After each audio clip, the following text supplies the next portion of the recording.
to make sure you didn't leave a mess and break tables or something. That Friday was Jim, brutal. You saw this shit last week. What did you think of your wayward son, the golden boy?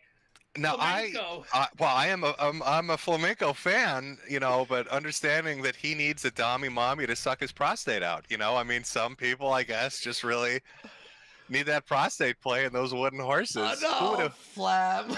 Who would have thought? No. Who would have thought flamenco having his entire porn history drop and all the degenerate shit he's in would turn from an L to a W because Ralph is such a retard that he just destroys it. I know, Jim. I know. I'm watching this shit. I'm almost getting flashbacks to a certain thing involving boulders or whatever. I was watching. I'm like, and then it's literally like the next week it's reversed. It's insane. Instantly. I can't even fucking believe Absolutely instantly. And by the way, we had all this shit planned for the show, and then we were telling Jim right before we started. Ralph starts his show, right? He fires up his show, doxes Rand's family, pulls out his gun. He's high as fuck. And after we get $100 on soon, he's going like, Rand, your wife's a Jew, Rand, and she's a pat piggy. She's got quite the gunt on her, Rand. They call me the gunch. I got a huge gun. I bet you I have a gunt off with your wife. She'd give me a run for my money. And he pulls up his shirt and shows it all. We have the clip actually. He's displaying the flesh apron for everybody to see. It's just jiggling. It was amazing. And you can see the slit, the one that's under his belly button. I don't know what that is. Oh, the bifurcation. Yeah, the nice chunky bifurcation going down the death gunt. Yeah, it's so fucking bad. Now, I want to let people know before we get into all this stuff, because there's a lot to talk about tonight. We're gonna do segments of the donos. Will be $20 and up. We're going Ricada styles there, folks. Just so we're not reading like 1,000 donos interrupting the show constantly. However, if it's $100 dono or like a massive dono, I'll read those instantly or like in between or whenever. And then at the end of the show, we'll read all the smaller donos. Thank you all for the support and all that. But real fast, Vicious Vickers, before we even started, for $100. And this is, of course, Jim, you probably know him. He's the grandfather of old Xander. This would be the lovely father of the, as I like to refer to it as the buffet girl, the sampler that Ralph was going through. Oh, no. Oh. Is that? Do I have the correct person? Yes, the one where he kind of stuck his thumb up her ass and sniffed it on a video. Where he went truffle hunting. He went truffle hunting. Sucked the shit off of his thumb. I've seen it. I reviewed it frame by frame with Kraut of all fucking people. For God's sake, Kraut fucking puked. And we know the sort of shit Kraut's into, okay? So if Kraut's fucking puking at your sex tape, you've got some problems. Well, the thing that I love the most about that is like, she's not even faced that direction, so it probably came as a shock to her. And she probably can only hear that finger licking sound, like he's at KFC or some shit. And she's like, what's going on back there? It's finger licking good. Oh, fuck. The best part of the sex tape is the image of Gator. Like the little cartoon cutouts of Gator that are up in the corner of his room. Gator, Zidane, and him. Zidane? Yeah, the fucking... And I just want to believe that there was like a Zoom camera and the Gator cutout, and Gator could watch it at all times. Maybe he made a secret deal with Ralph to be able to watch. I don't know. I remember I was doing my old show and I was like blackout drunk. I was drinking that night, and someone sent the link at the end of the show. So I click it. I'm not showing it on the screen, but I'm like so drunk. I'm like, what am I looking at? What is this? Yeah, I'm like, wait. And then I see the fucking Zidane and Gator thing, and I'm like, that's Kyler. It was real because I didn't believe. At first, it got sent to me. I didn't even believe it was real. And then Godwinson says to me, he's like, "No, PPP, it's real. Look in the top right corner, you can see Gator." And I'm like, "Yes, you can. Yes, you can. And so we fucking fired it up on Bitwave, did a full review of it, and the theme song was "I Wish It Could Be Christmas Every Day." That's the sort of sick person I guess I am. Is that's like my version of Christmas? Is when Ralph fucks up his life. God, do you think he was so? Do you think he was so methed out while he was doing that like he could hear little Gator soundboards in his head, encouraging him to go on? He could like hear Zidane cheering as he's huffing shit. Ralph, my king. Dude, yeah, he's on something. But yeah, Vicious Vicar says, will Mr. Metokur head on to my show, The Good, the Bad, and the Vicious, in the future? He seems smart enough to figure out that I could give a shit about E-Fame and it would really irritate you-know-who. So that's the offer there. My counter offer, I will come on your show if we review the sex tape together. Oh! Yo, you got him. You got him. Yo, Please God. What platform can that even happen on anymore, though, Jim? We gotta call Xander. You gotta line to Xander to bring Bitwave back. You think Pornhub will let it happen? Pornhub? Oh, dude, that would be. By the way, so Vickers, you can DM me what you think about this counter. Yeah, tell me your offer. Tell me how you like that. Yeah. He's gonna counter it, and he'll be like, "Well, what if we only watch half? Not the sniffing part. The part where he eats the shit. Skip that part of Daddy Jim."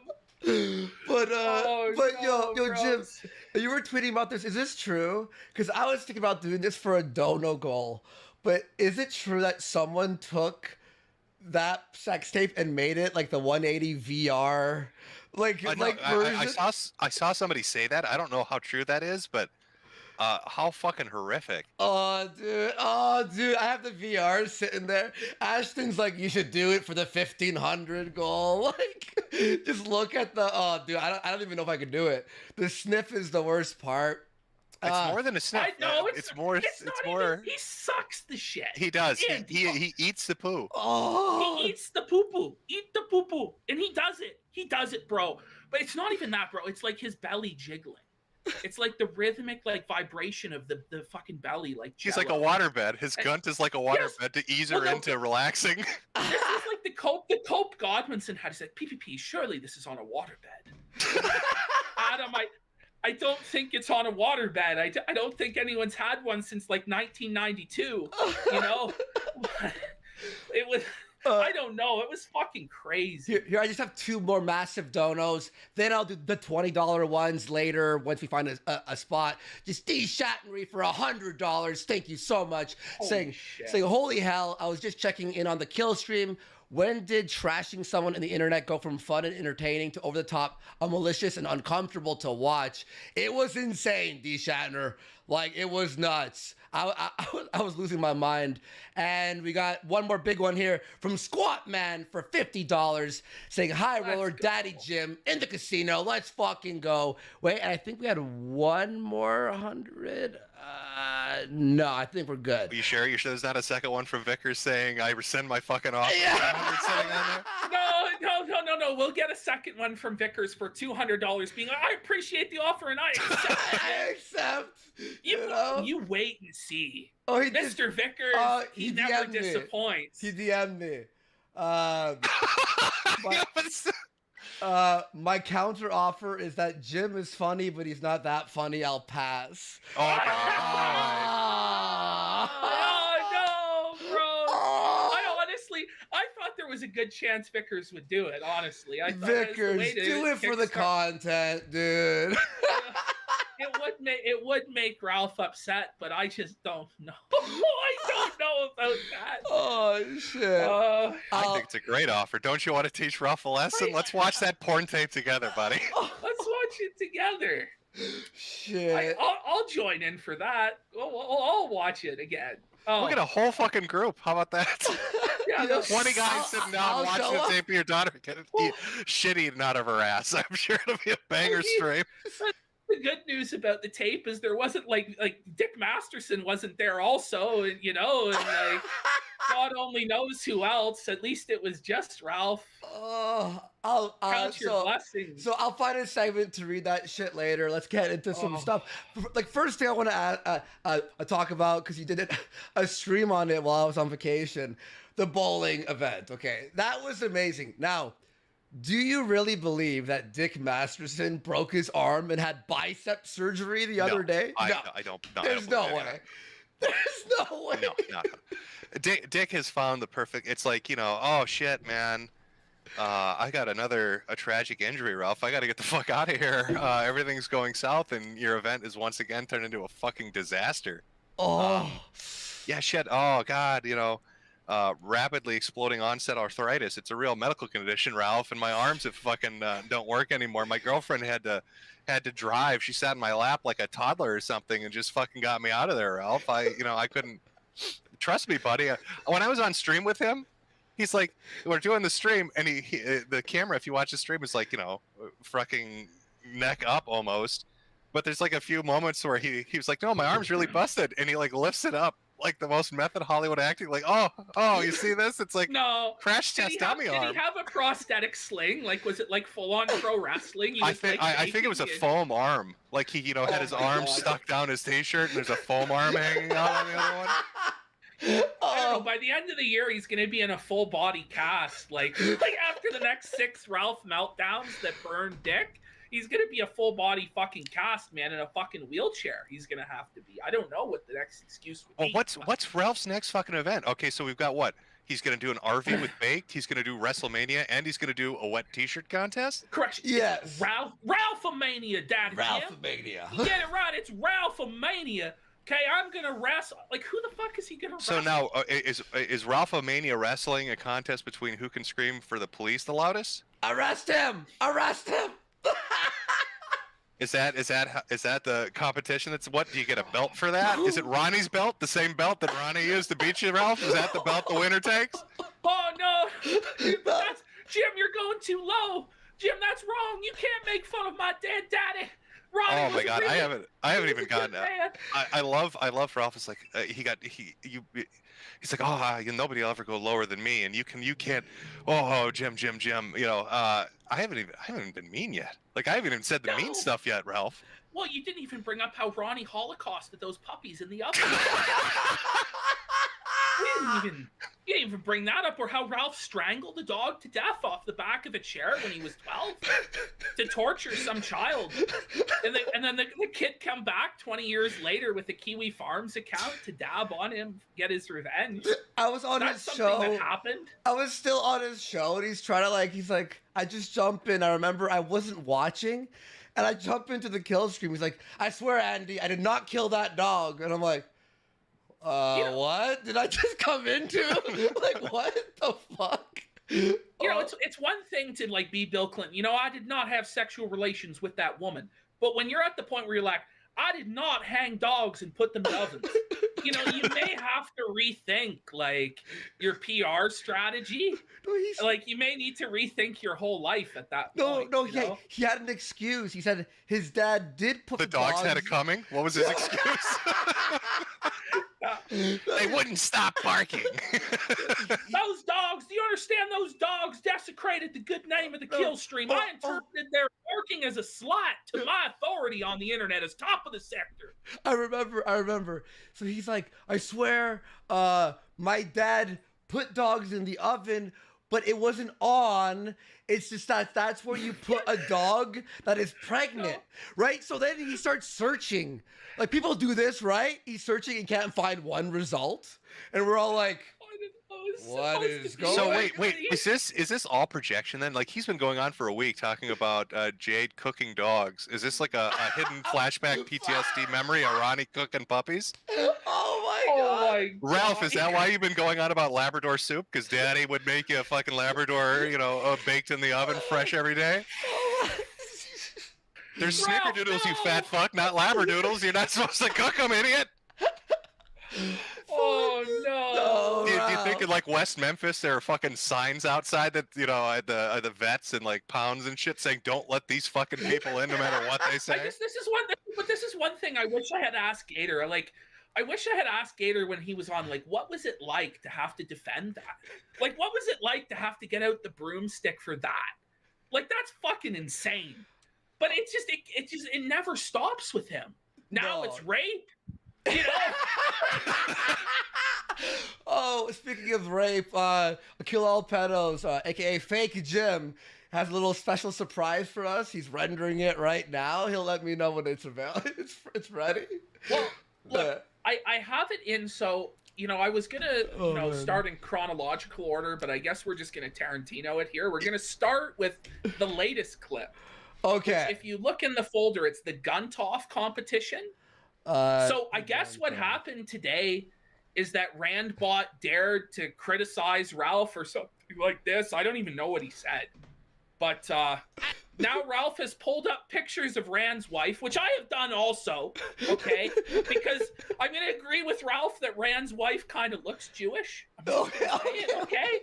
But look, okay, Randbot was like this guy's best friend or whatever, one of his best friends, and he said tonight, like, I would have took a bullet for Randbot. He was my brother. And he's just gonna like out Rand's wife and shit all over her. It's weird how he always goes to the wife. He also every single time, any female in the family, what was it, Andy, your sister, right? Yeah, I'm gonna rape your sister. I'm gonna fly to Portugal. Wife, yep. Quartering's wife, Rand's wife, my wife. I think he went after Monday Matt's wife, even. You know, but remember when Jesse points finger guns at his wife. That's a fucking crime. Okay. That's fucking. I have to ask him. I have to ask you while you're here, okay? Because you haven't mentioned or really talked about it, but I'm sure you watched like at least some of the Fuck Ralph festival. Now. Oh yeah, no, I saw it. Yeah. Okay. What did you think about the diaper delivery? Come on. I thought it was pretty fucking harmless. He kicked some diapers on his lawn. Co-signed. Let's go. Right? I mean, Ralph is a guy that look at Ralph's show, right? After he got back from his bowling spectacular when he was on with Pat Dixon, because he thought Jesse's brother was dead. He went on and on about, I'm gonna find his grave and I'm gonna urinate, I'm gonna desecrate his grave, I'm gonna shit on it, only on the kill streak. So he was all, like he cried about fucking diapers getting kicked on the sidewalk, and then he's like, I'm gonna go find a corpse and desecrate it. Well, no. Even before that, like a few months before that, there's a clip people were passing around where he goes, Jesse, you piece of shit, come to my house, I dare you. And then he says his address. Like he just says his I think I was there. It was the me versus Dick Masterson fucking debate on Cuties. It was that one. And he says his full address. He shows up, throws diapers on the fucking thing, and then he's like, oh, now I'll put a restraining order on Jesse from May because of the finger guns. That's what gangsters do, Andy. That's an OG thing I'm a gangster. I'm a motherfucking king. You don't even understand. I am unfuckable with. You heard about my grandpa Clyde. He was an unfuckable motherfucker. Okay, and now I have Grandpa Clyde's ring. All right, like this is what he does. I really like how now that Ralph has transitioned on to Cozy, Beardson's rubbing off on him. He's coming more and more Wigger. Oh. It won't be long until he's like reviewing Yeezy shoes and shit. Like he's doing rap music songs and shit. The Beardson But you gotta be careful co-signing the Jesse stuff because I'm gonna go to your house, Jim. I'm going to pay you a visit. I'm going to go to Gator's hometown, and I'm going to put up flyers saying he's a white supremacist. That still blows me away. How is it that people like Mark Collette and Ramsey Paul are showing up on a show when this guy's saying, I'm going to put up posters calling you a white nationalist to try to get you blacklisted? Adam Green and shit, too. It's just like, I don't think they know. No, they do. They absolutely fucking know. They Whoa. knew. Everybody always knew. It's convenient for people to ignore it because it's a business connection. I don't even know why they do it anymore because he doesn't have any viewership. Like it was one thing 4 years ago. There's no guest that goes on his show that has less viewers than him. Yeah. There's no benefit. Flamenco, like, again, here's like Flamenco, who has his mommy dommy, fucking wooden horses, let me lick those prostates. All this embarrassing shit, Pornhub achievements, all this shit come out. And look how Flamenco's handled it over the last week. Got a ton of shit for it. took most of it, gave his really terrible double hacker, super hacker, horny hacker excuse. Yeah. But he rolled with the punches like a good boy, like the little mommy dommy slave he likes to be. Rolled with the punches, and Ralph could have taken that and made it into a W, and he completely just. Well, he did. He came on last week to shit on him, and I was like praising Ralph. It's like it's Stone Cold Ralph. He's come in. He's felted Flam with his. Fucking... Is that why he was playing? He was playing Stone Cold fucking window break. Yes, today. that's why. No, he really liked that I said that. I know how to get into his heart and into his soul.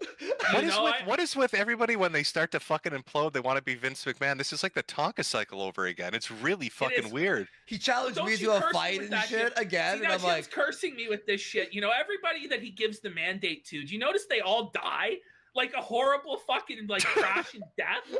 You notice like everyone, like Flamenco, Sargon, Tonka, Ralph, you, Andy. Now it's gonna be me. Now it's gonna be 6 months. You watch the scandals that'll come out now. I'm fucked. Fucked. But you look at like Flamenco. So yeah, so all this shit comes out about Flamenco, right? And the Ralph is doing like a celebration, like Flamenco's done. Oh, I taught him a lesson, all this shit. And Flamenco's still pulling 4 or 5 times his fucking numbers, getting 4 or 5 times his donations, to the point Ralph loses his shit and starts. And this isn't even like speculating. Oh, does Ralph flag people? Literally doing it on air and dancing and celebrating and waving his trophy around like a fucking putz. Well, we have that clip. We're gonna play some of these clips. Yeah. But a redneck surfer for $50, massive dono, and I'll read the other ones on the segment. Support from redneck surfer. He says, "Great show, guys. Been a fan of all 3 of you for years. Keep the Kino coming. Thank you so much." And I'll read the rest during a segment for the donos, guys. Thank you so much. Appreciate it, man. Yeah. So, do you want to start off with this? This is what happened today. So we'll. Yeah. Well, you gotta specify today when, because he's been melting down all day. This was, I think it was 50 minutes ago that this happened. How are you not blocked, Jim? I see all your I'll see all your quote tweets. Oh, he blocked me in the beginning when I made fun of his Portugal trip, and then he unblocked me to beg me for 3 hours, drunkenly like a bitch on Twitter, to come on his dying fucking show. And I guess he forgot to reblock me afterwards. Oh, please, Daddy Jim, please give me the red. He did that again for the last 2 days. Come on the kill stream, Jim. Well, the invitation is open for Ralph to come on here. Oh my God, I'd love that. Please, Ralph, come on to this show. Please, and I'll shut up. I'll be silent. I won't say a fucking word. I won't say anything either. Last week we gave him his respect with Flamenco. We let them go or whatever. I'll he can come on and he can simulcast it on the kill stream. I won't strike it down. Yeah. I'm not like you piece of shit. Now we'll see. We'll see if he strikes us down for playing this. Well, I don't know. I don't know if he'll take you up on that, because during his Tard Rage today, all 4 fucking hours of it this morning at least, he took direct shots at UPPP. So he was really going in heavy about you. So I don't know if he'll show up today or not. That's fun. I was almost banned. I don't know. It's true love in his heart. Like, the thing is, he lashes out at those he loves the most. He lashes out at then you. Then he wants to marry me. I don't know. He wants to thumb you. He does. He wants to get up there and truffle hunt. Please, Jim, please let me eat the shit from your ass. Please, Jim. Please, you're my daddy. You're my internet figure. You're my I'm trying to imagine a fucking obese midget trying to eat my ass, and the thought makes me want to fucking go head first through a wall. I just, it's a terrible thought, especially if they're like Gator sound clips playing in the background and Zidane posters on the wall. What a nightmare scenario. Well, he used to call Milo Masters, so it might not be the first time, Is that how you get in the club? That's apparently how you did it back in Gamergate. I love you, Master Milo. Please let me on a stream with Jim. Please, Master Milo. I wish I was there for the stream with Brian denying the Holocaust and Jim Finger Jay. I wish I could have been there. I don't understand the mentality, because he wants you on the show because obviously you're a draw, right? So you bring viewers, blah, blah, blah. So in his mind, in his twisted worldview, he thinks you'll go on his show, your viewers will come to watch, and then stick around and donate? He spent the last 3 hours today, just tard raging out against fucking everybody on the internet, essentially. But screaming about a low IQ. My viewers are low IQ and the stupidest around. So is he expecting donations from that? I don't know what exactly his master plan is, but I'm not the Southern genius that he is. So who knows?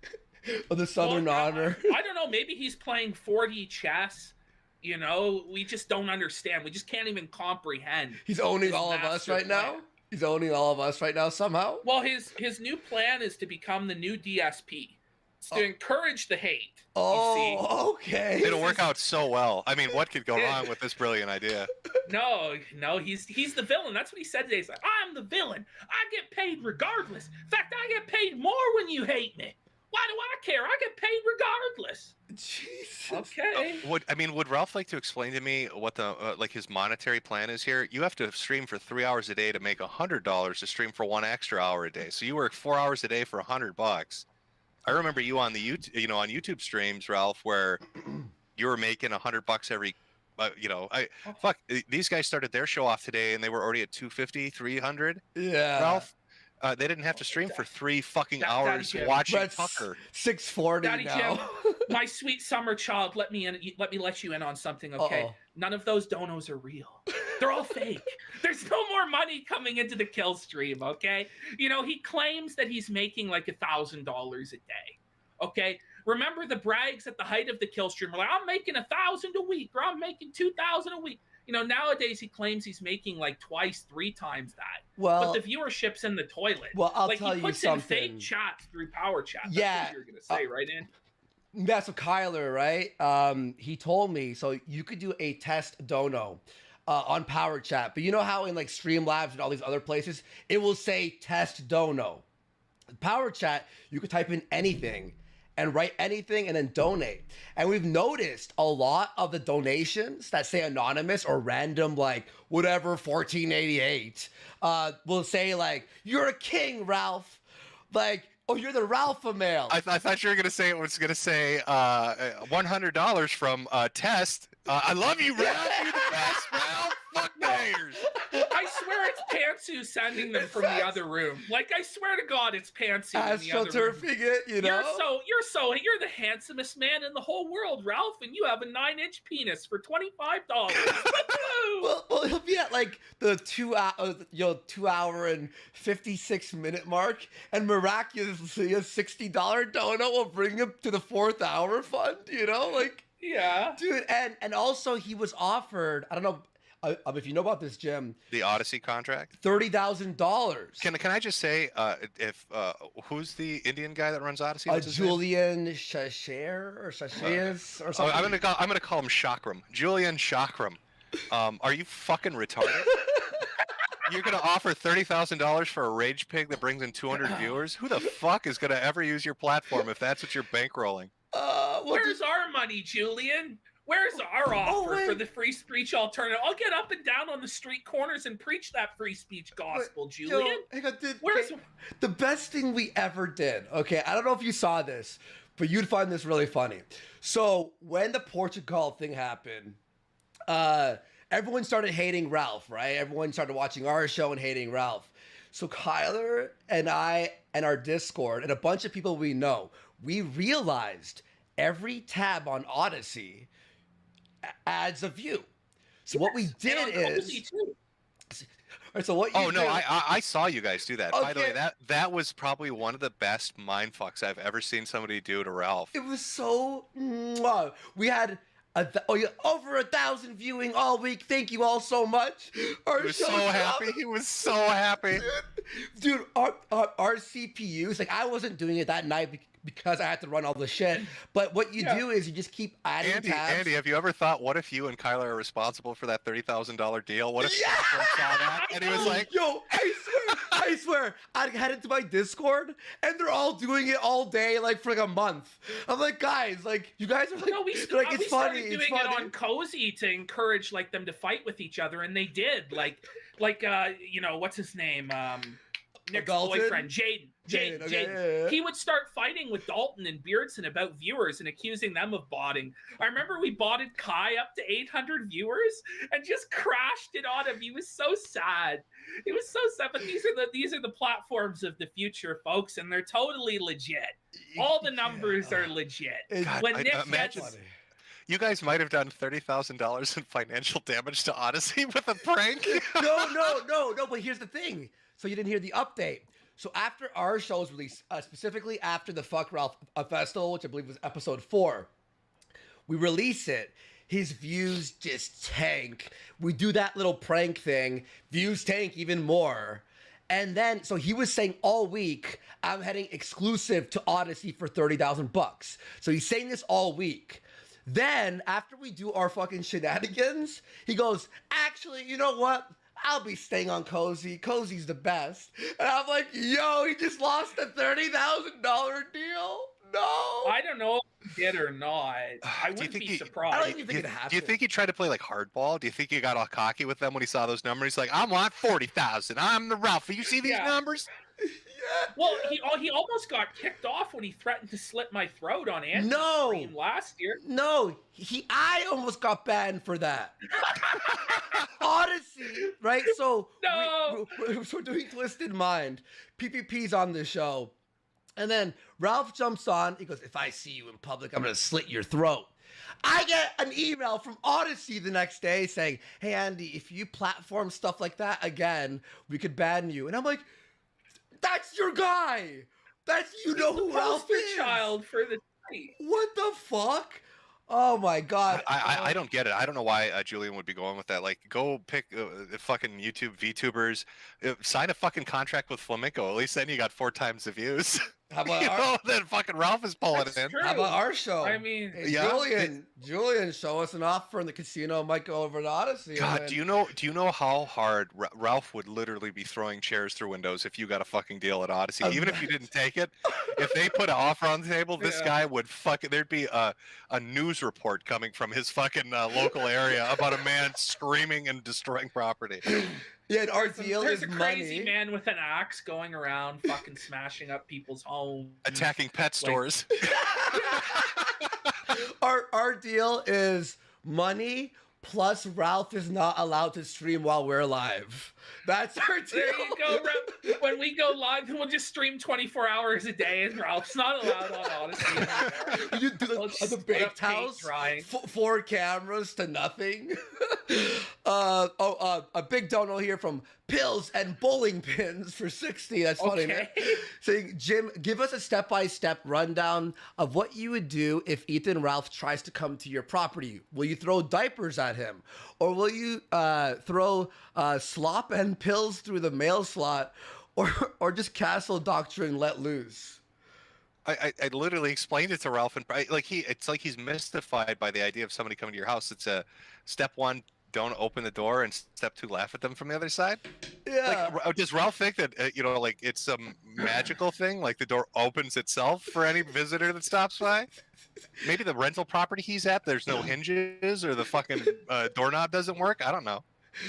Maybe that's why he was scared that Jesse was gonna finger gun bang his way in or something. The door is that weak. Oh shit! I mean, let's be real, Jim. You wouldn't even hear him knocking at the door. You're down in the anime dungeon with the I am. VR headset on. I'm like- watching my perverse hentai, as Ralph said today, and Yeah. just completely tuning him out. You're in the pleasure dome, paid for by the Sweetie Squad. Do you know what I It's was pretty thinking? sick. You know what I was thinking of doing though? I was like, because for a while he was like, oh, I'm gonna come out there, I'm gonna stream myself going to your house. I was gonna see if Kinko's still exists or not, but I was gonna get a life-size printout of Ralph, and post it on my glass door that just said "warning sex offender" in the area. So the only thing he could do when he walks up to the door is see a picture of himself that says "warning sex offender," and he can't take it down because that's destruction of property. So he'd be filming this the whole time. Oh, dude, that'd be so. Dude, I don't know, like what he was thinking. I don't know what he was thinking at all. Like threatening you like that. It's like, what are you gonna do if he does anything? If he were to touch your door, he's in jail for a year. Like he can't. It's not even that I really cared that he was like, oh, I'm gonna come up to your area, Jim, and interview people. Well, they're not even gonna know who the fuck you are. It's like 30,000 people live here. You retard. No, nobody cares. Right. Be like, who is this fucking weirdo Southerner? Why is there this guy with his fucking stomach dragging on the gravel, screaming about the internet? I don't know what the fuck's going on.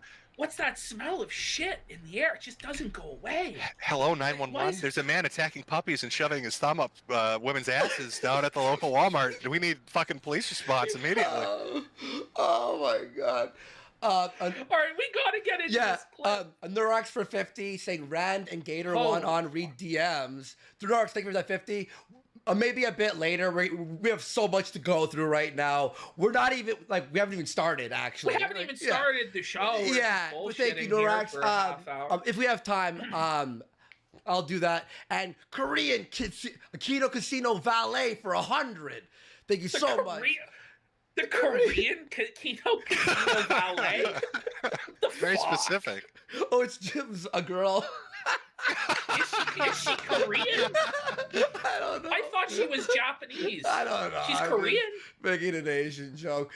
Saying, thank you so much. Saying Ralph and Jim in the casino, old school IBS style. No more pulling punches, Daddy Jimbo. Let's fucking go. Thank you so fucking much. I mean, I again, Ralph, the offer stands. I mean, you can come on the Kino Casino.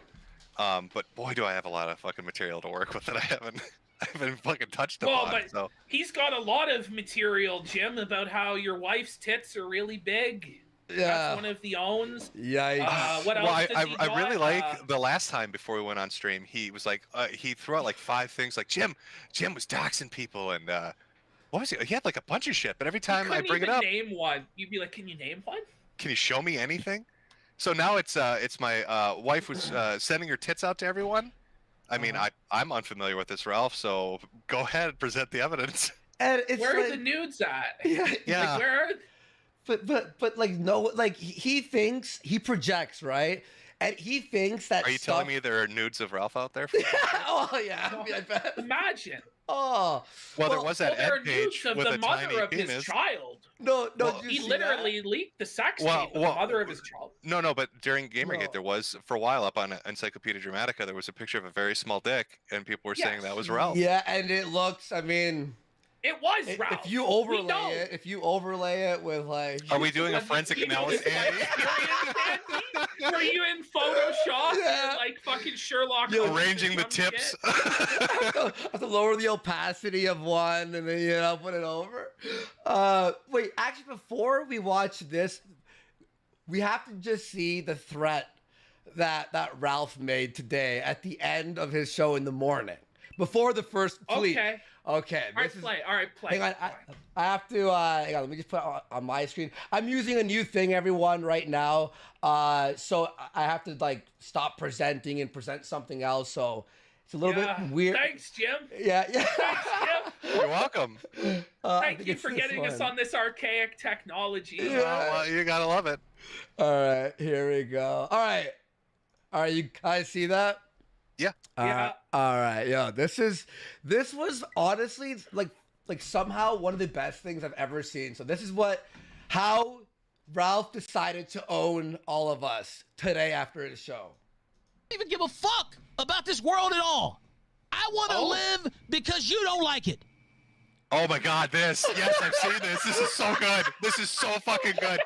I haven't laughed when I don't. Oh my God, okay, I don't know if our call ends in 10 minutes. Free group calls have a limit of 1 hour. Oh, okay. If it ends, I'll put my screen only. I'll send the link back to all you, and then we just jump back in same call. So this is the best fucking. I've never heard a man make a threat like this in my life. It's the funniest fucking shit. I was like, this is not real. Like, am I dreaming? Am I drunk? It's early. I'm not drunk yet.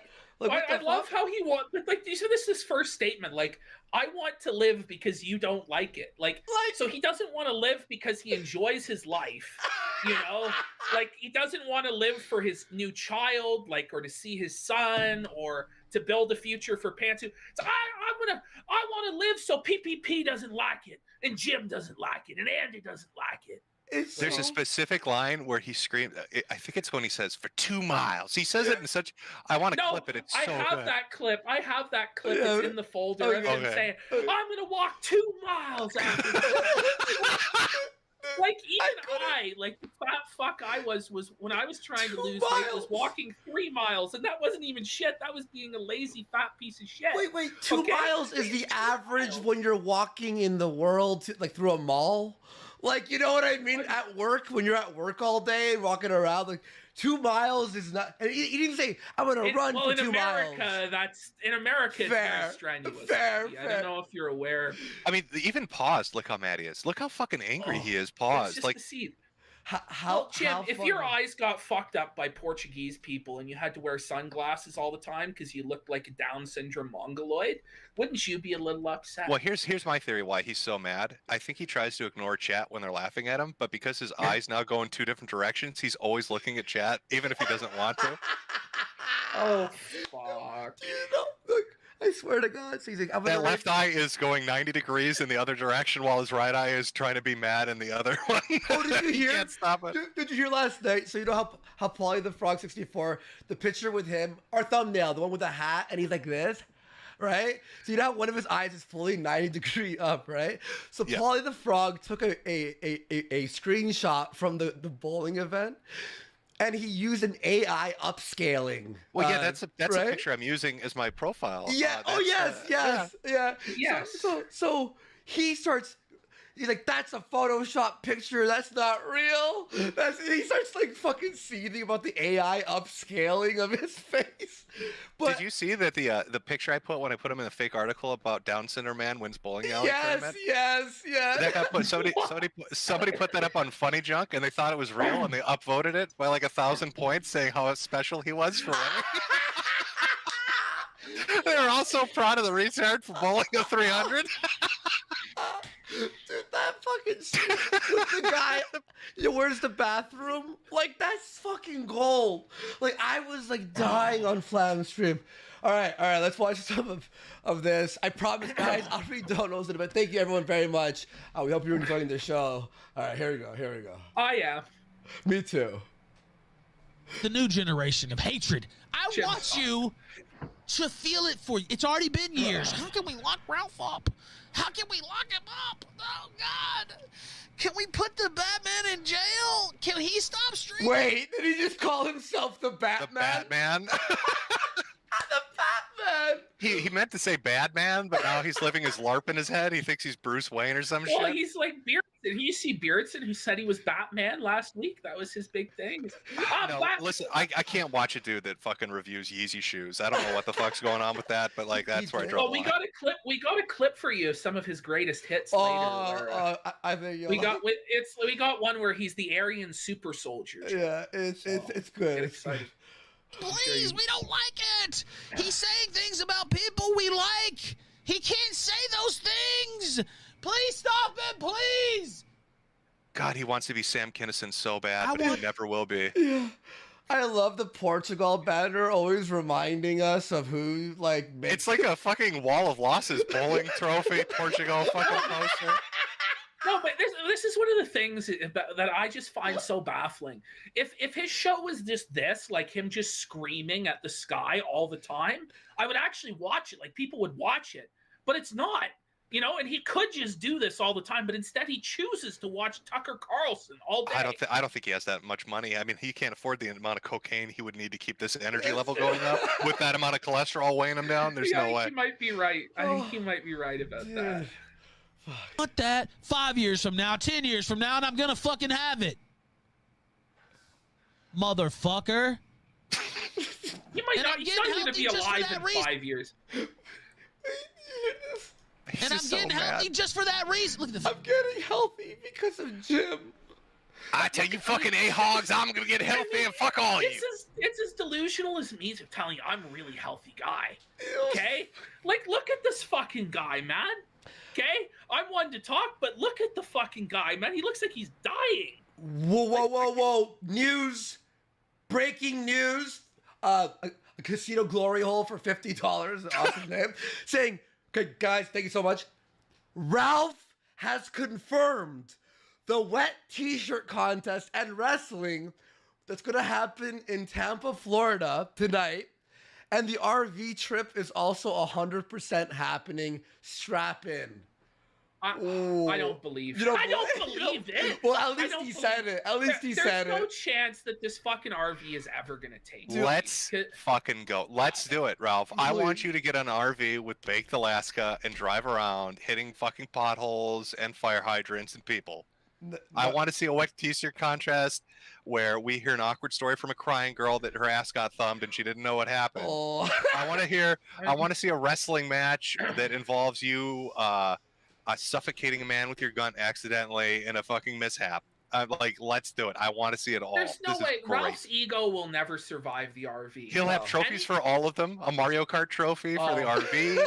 A wrestling belt for the wrestling. Participation trophies for the fucking tards. Yeah. Well, he'll win. He'll win the wet t-shirt contest. Oh. It's that size. But I mean, the other ones, yeah, participation trophies maybe. I heard Jim, I might give him a run for his money. I might show up. I might take his crown from him. God, he would fucking spaz out if you guys showed up. He would spaz. If I beat him in the wet t-shirt contest, I don't know how his ego would ever recover. Nobody has bigger tits than Ethan Ralph. Nobody. No. I have the best titties in this sector from the top on down. No, period. We had a theory though. The reason he's doing the wet t-shirt contest is because he wants to hold an event that Dick won't want to leave. That's the only reason. All right. Is there, like, how are they gonna get any women to actually participate in this shit? Like, are they just gonna like roll behind an Arby's and try and find meth heads or something? He's gonna hire hookers. Yeah. Say they're Killstream girls. Yeah. They're gonna have fucking cold sores on their mouth and shit, and fucking heroin veins. It's I gonna got be great. 8 ball of coke. You know what you want to do. You want to suck my dick. All right. Let's see what he has to say here. It's like, it's skinnier. Compare it just a couple months back. 255. Look at, man, god What damn, is I'm he pretty. doing? He's having a breakdown. Is what he's doing. He is, man. That's like a full-on mental breakdown, Jim. If I ever saw it, I'm so pretty. I'm so pretty. He's trying to sound like it's almost like Muhammad Ali doing like a fucking pre-fight bullshit. You know, like what are you doing? I have wrestled with the alligators, tussled with bears. I have handcuffed, lightning, thrown thunder in jail. I'm so pretty. I'm so handsome. Ain't nobody can beat me. I must be the greatest. I shook up the world. I made Mundane Matt cry on stream, but really it was Dan and Jim. You know, like. Oh, and by the way, to everyone who's donating, the rules are today we're gonna read the $20 donos in segments, and we'll read the smaller ones at the end of the show, just because there's so many. And big donos like 50s and up, we read instantly. Hey so Andy, the thing's gonna cut out in 2 minutes. You want to just That's beat just, it yeah. to We better the punch? preemptively do that. All right, Yeah. All right. Sweet. All right, we're gonna have to start a new. Leave call. I'm leaving the call. All right, Yep, same I'll do here. that. Okay, we have to just leave the call, and then rejoin. Join now. This is fucking hilarious, by the way. All right, we just got to use this this ancient tech here. I think that's good. Is he gonna hop back? Okay. Oh wait, do I have to start a new one? I might have to start a new one. Sorry, everyone. One sec. I don't even know how this one works, so Ashton's just typing to me. Hang on. Yeah, I'll just phone Ashton on Discord. Hey, Ashton, do I have to start a new call? Yeah. Oh, I You'll have to start start a new meeting. All right. I'll do that right now. Hang on. Boom, and call for everyone. Return to home screen, new meeting. There we go. Okay. Boom. Okay, I'm gonna link it right now to you. All right. All right, see you there. Okay, let me message Jim now. Every hour we'll have to do this. Sorry, everyone. There we go. So we apologize for that, but you know, it's a fucking fun show, so who cares? Now let me jump back in here.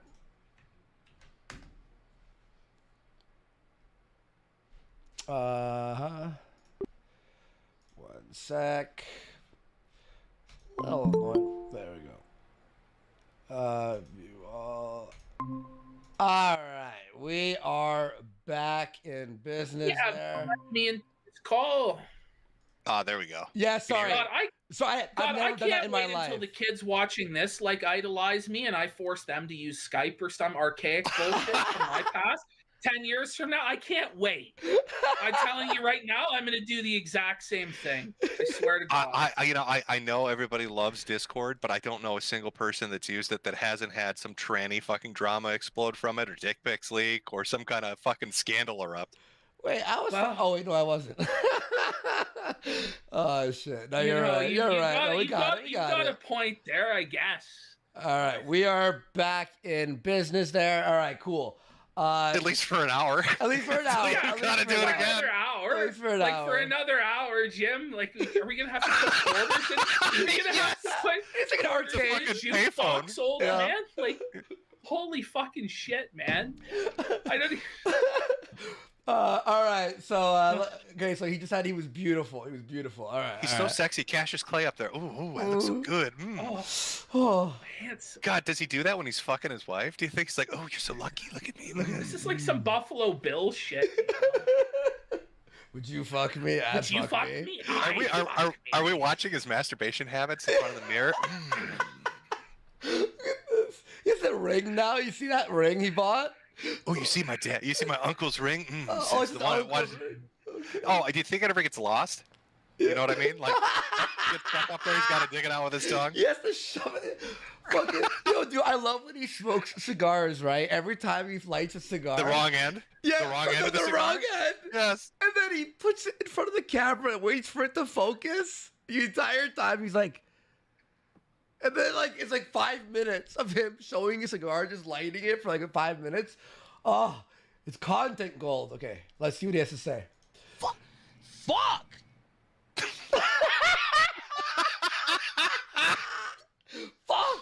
God damn, so fucking sexy. Panties just drop, just all around the fucking world, just coming down. Like, just what? coming down, dripping, soaked. They throw them in the trash! Well, I think the reason they're soaking wet is probably, urinating due to rohypnol in your system. Might be what's going on. I don't know, because that Alice story, allegedly, she said she drank around you, Ralph, every day, no problem. But that last time, suddenly something was weird. She couldn't stay awake. Sounds a little Can we just get rohypnol-like. like a? Can we get a mental health check? Like, do you guys think he actually believes that? Like, who is he trying to convince? Is he trying to convince us himself? Around the world.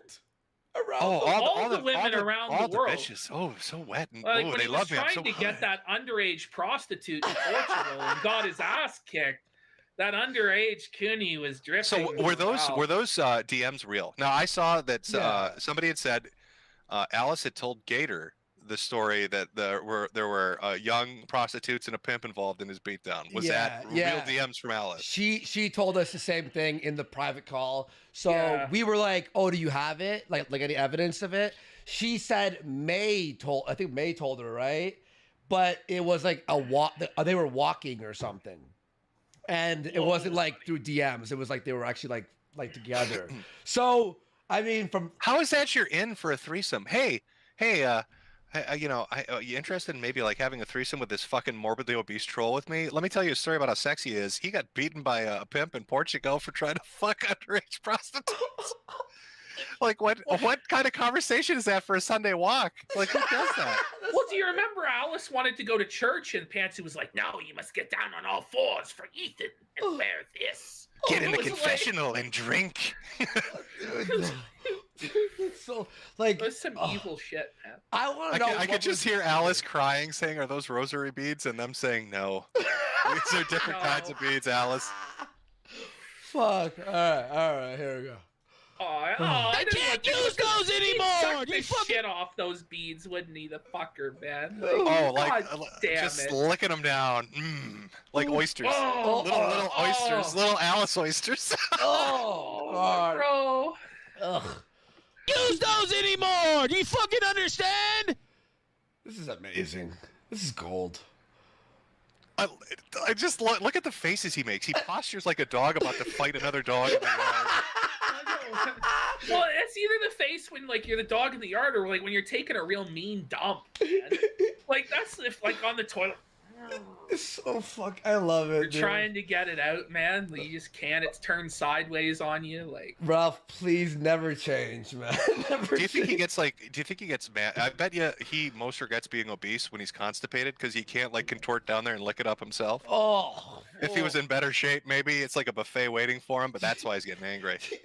he likes to recycle. He's kind of like Chris Chan in that way. Instead of We'll get to Fanta the- and sperm, yeah.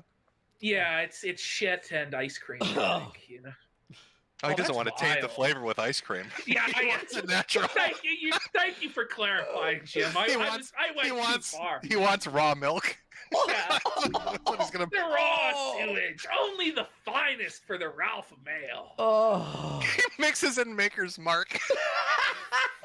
He gets both. He gets both of his addictions at once. You got to satisfy those cravings. Holy shit! know? Maker's Mark is whiskey, right? Stark liquor. Yeah. Yeah. What if he's actually drinking vodka and it's that color because he's mixing it with this shit?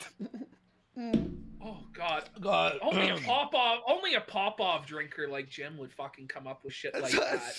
Instead of a white Russian, it's a dark Ralph. Dark Ralph. There you go. All right, let's Ralph. fucking get through this shit. Fucking Oh my scat, God. man.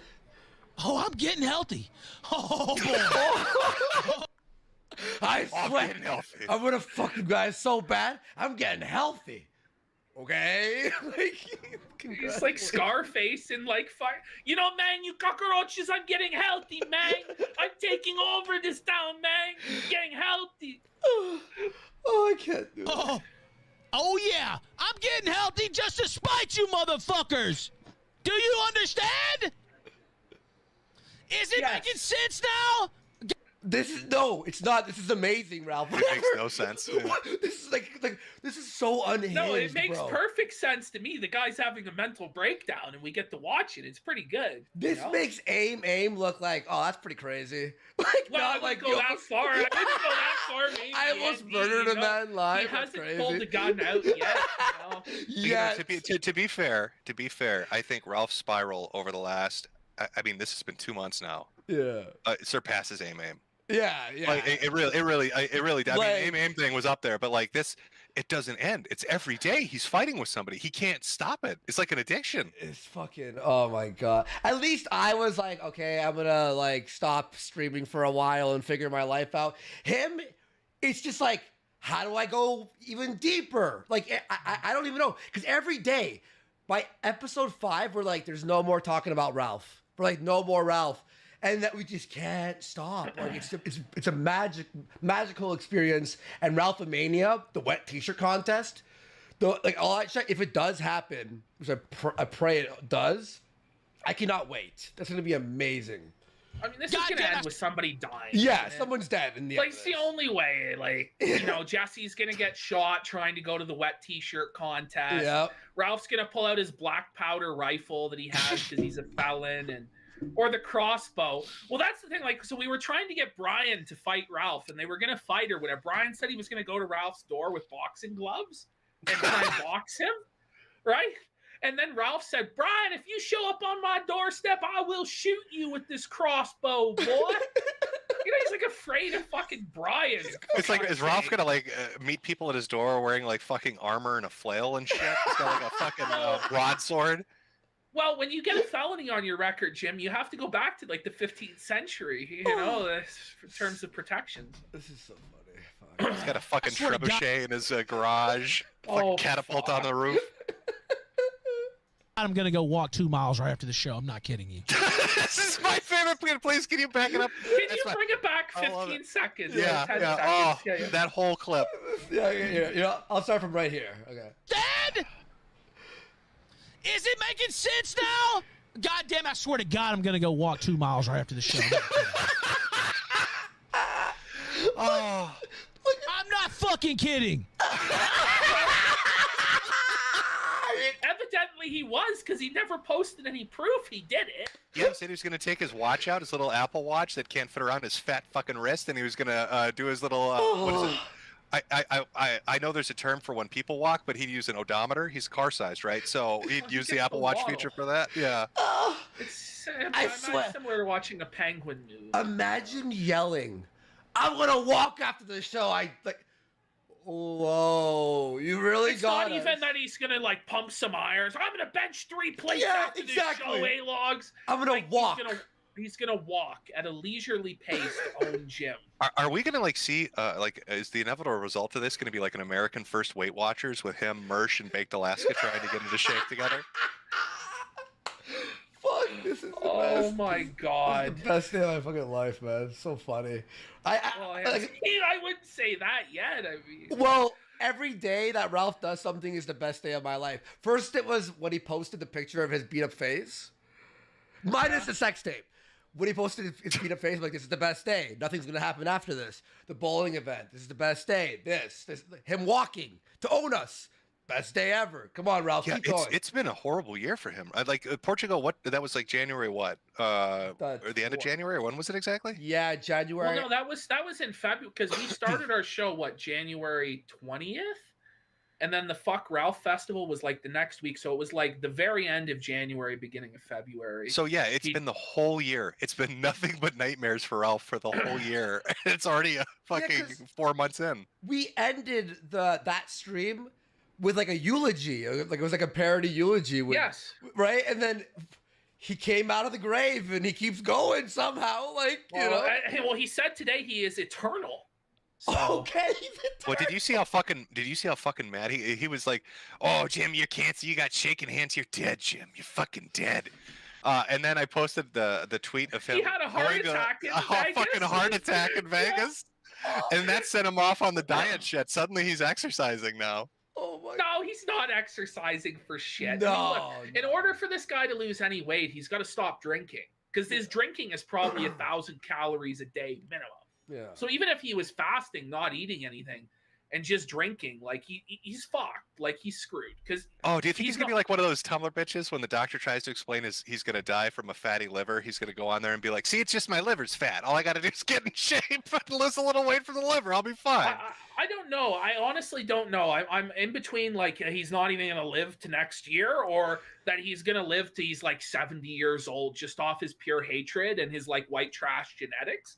Because like those genetics that Ralph has, they're like designed to survive like alcoholism, like drug abuse. You know, it's just like genetically they've been bred for that, and they're white trash trailer fucking parked. You know what I mean? Oh. So sometimes these guys live a long time. I don't fucking know. I don't know. I'll put this out here. There are certain scenes from like the last 2 days when he has his hat off, especially. He's got like a wild kind of multicolored, like almost like Jufro kind of haircut, and with the glasses, he looks like Lotax. If you go look at Lotax before he blew his head off, he looks exactly like Lotax in the last few weeks of Lotax's life. Do you think Ralph will ever actually blow his fucking head off? You think he can't afford a gun? That's why he can't even own one. You're right. Yeah. Would he use a crossbow? No. Could you imagine a live leaks video of a crossbow to the Has head? that ever actually happened? Somebody Ralph, just fucking premiere content for the kill stream. Please do it, Ralph. We're begging you, please. Well, I heard Alex was in his chat the other day, so you can call Alex from AIM. Oh my god. Yeah, this clip is great. The best. My fucking Apple Watch. I'm gonna post it on Twitter, motherfucker. 20 pounds down, and I got about 75 to go, bitch. The 20 pounds he lost is because he put his bottle down to record this. Do you know when I did my weight, I lost 20 pounds in a week? Like, it's not hard to lose 20 pounds. Like, when you're a big fat fuck, like, you just stop eating. Well, does he understand that his flesh skirt is going to grow in size if he loses weight? Well, Like, he's going to need... Look at Boogie. Like, Boogie was like, when he talked about weight loss, he was like, oh, if I lose weight, I'm going to have to spend, what is it, $40,000 to get the skin removed? Could you imagine how much it'll cost to cut the gunt off? There's no way he's going to do it. There's no way he's going to do it. Well, there's absolutely no doctor that's going to do it for any amount of money. No. I mean, like, even Dr. Shackles. Oh, God, if he cuts his gunt off, do you think he'll hang it on the wall next to Portugal and the fucking bowling trophy? It's like a rug. It's like a rug in his house, man. He turn it into a coat and wear it around on the Ralph Mail. Look at my gut coat. No, you know, he put it up on eBay. Somebody might buy it, you know. Oh, Yeah. Oh, you saw me that day I came out of jail, Jim. You saw me looking better than you ever looked. Were you the one? Wait a minute, Jim. Were you the one one who picked him up at the fucking jail? I don't know what the fuck he's talking about with this. He's like, you saw I was so pretty when I came out of jail. Oh, I bet you were. I bet you were a pretty boy coming out of jail there, Ralph. Why Well, is he was saying somebody's this? pretty boy. in Yeah, jail. very pretty boy, huh, Ralph? Yeah. Why is he saying this? Jim, what did you do to him?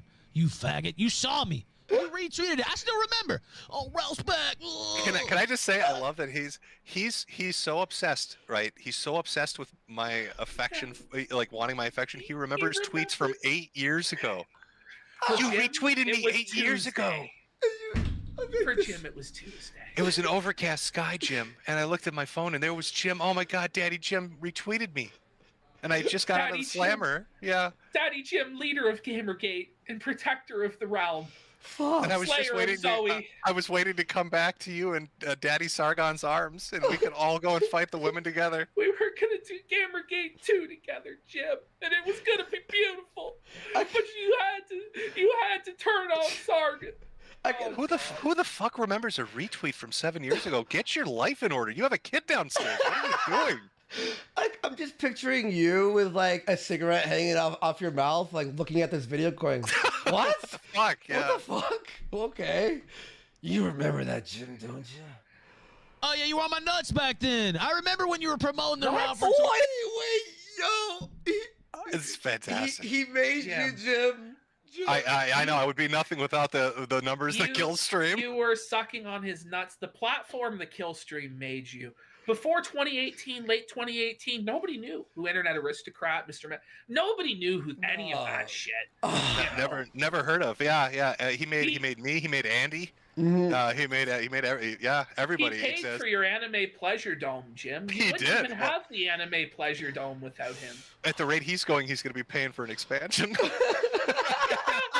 Well, That way. he's gonna pay for me to get my version. Okay. Everybody's getting Okay. an anime dungeon. Thanks, Ralph. What did he Yeah, say? we're all getting them. Yeah, we saw this. He was saying the other day, he goes, if it weren't for us, these guys would go hungry. Like we're feeding them, and we're just like, yeah, you are. Thank you. Yeah, Thanks, bud. guys. Yeah, it's really good. I Yeah. love this. Do you realize on his Kiwi Farm sub forum, right? That's existed. I'll put that up for like what, 5 months? It's half the size of DSP. DSP has had a sub forum for fucking years, and Ralph has already half the amount of content in 5 fucking months. It's nuts, dude. Whenever he has like one new thread pop up, it's got more like pages on it than most anything on the site. Is this the dimensional merge that Christian was talking? Has the spirit of Christian gone into Ralph? Oh Well, shit. this is the Oh, thing. what I mean, he- we're gonna speculate about that later on. We have. Oh, the he video of it. captured the footage and the soul seeped into Yeah. him, you know? The CPU goddess descended into Ralph's body and said, "You are the Lolco now, Ralph." Yeah. He was wearing the shirt. Maybe it was like some sort of Freaky Friday. Some satanic fucking Look at me. ritual. Look at me, Ralph. You are the little cow now. You are the little cow now. Maybe that's why Chris found God in jail. He's like confusedly waking his way to Christ. It's because the spirit of the CPU goddess possessed Cross Ralph. is king. Cross is king, baby. They switch souls.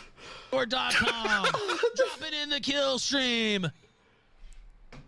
Okay. You saw how All right. pretty it was. You know All right, how wait, okay, so let's read some of these of the massive All right. donos here, just real fast. Lord Aragon for $30. Thank you so much to Kino Casino on Good Friday of all days. Sweet. Thank you so much. Iron Wolf Spear for $20 saying, let goo shout out my ends on Twisted Mind. Jim, I love you.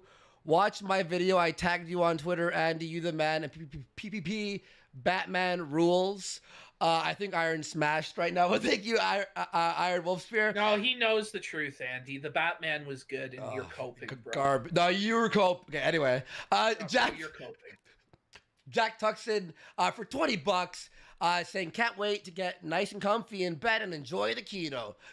Good luck. Thank you so much. Ocean Redux for 20. I'm a holler. Can I get a sweet? Sweet. There you go.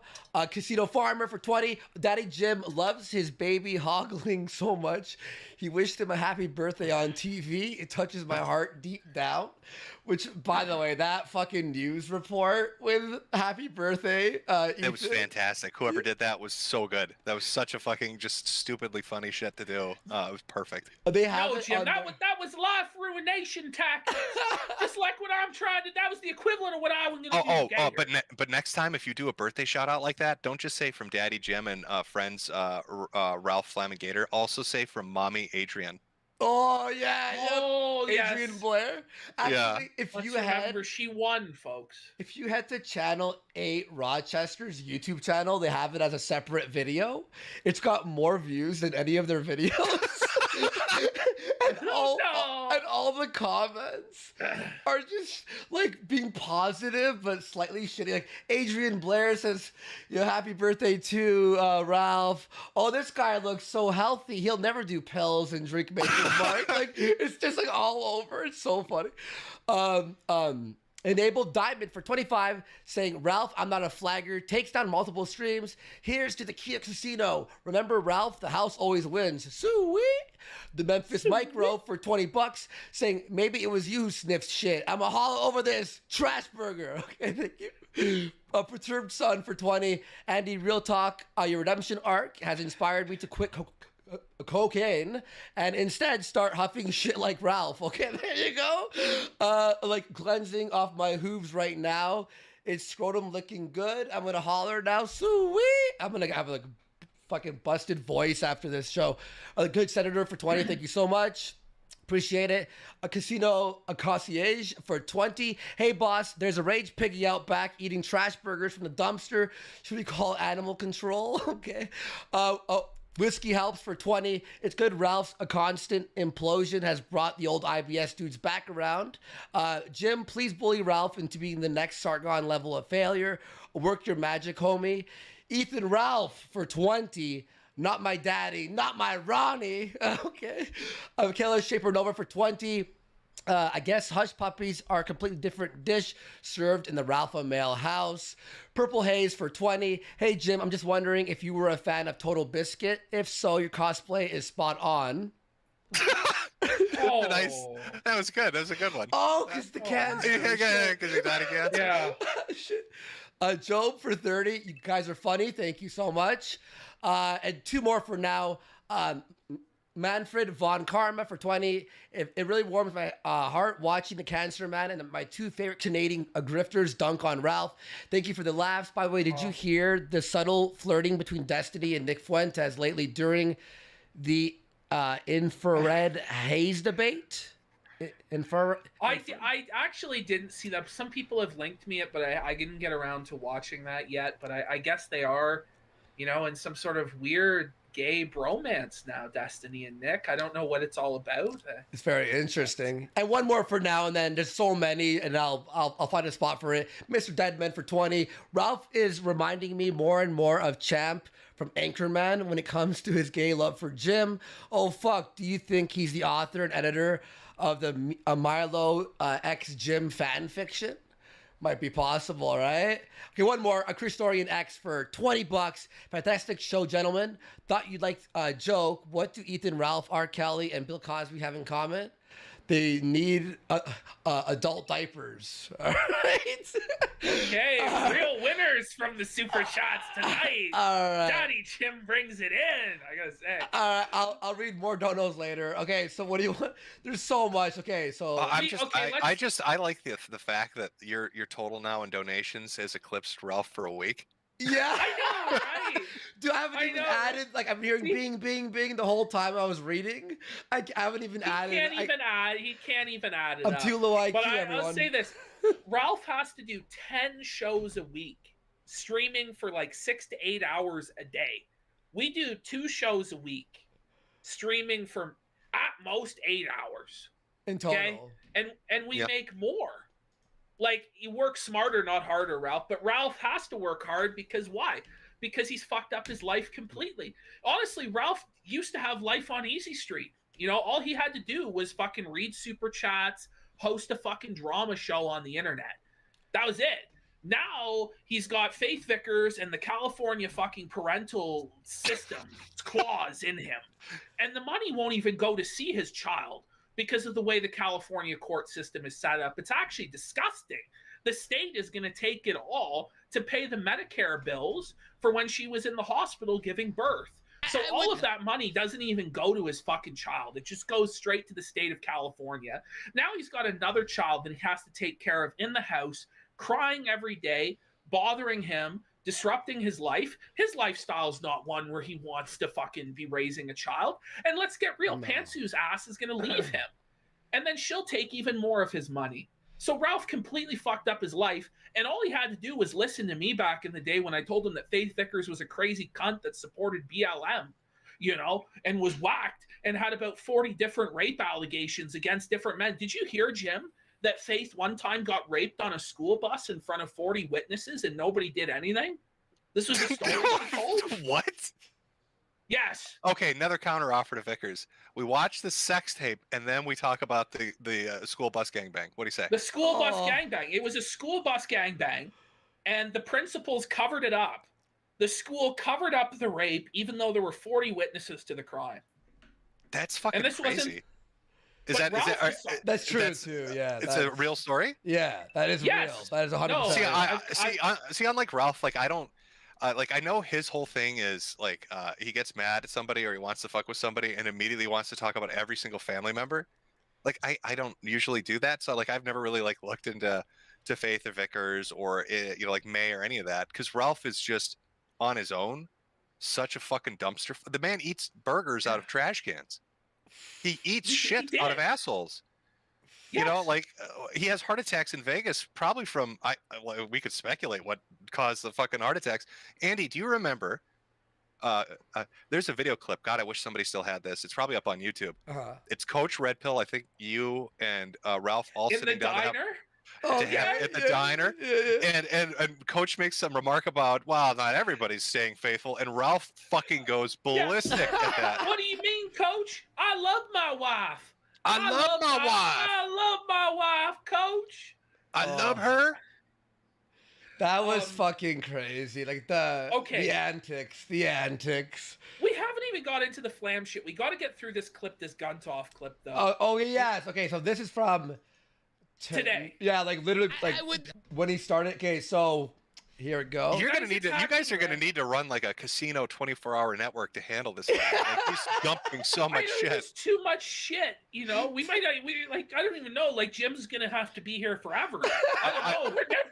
I mean, I saw like Cog did a stream earlier today where he wanted to go over it, and like he could only get through like a half an hour of one stream from the last 3 days. Like Ralph is losing his fucking shit nonstop for hours a day. Yeah, he actually did. I saw Cog's video. He did he has a new channel called Backwards Internet. He did like an internet historian style video. I'll have content for years off this guy. Yeah. But he did like the bowling event just like internet historian. I was impressed. Yeah. I was very impressed. He's gonna be able to smoke weed and stay in government housing for some time. Exactly. He's gonna have a ton of pot at the end of this. He's gonna have so much weed. He's gonna have pounds of it. Build a chair out of it. Yeah. This is so crazy. Oh, a big dono, a crazy diamond for $50. Thank you so much. Saying I feel sorry for Pantsu. She has to put up with the baby crying, screaming, throwing fits, and shitting itself. Plus, she has a child to take care of.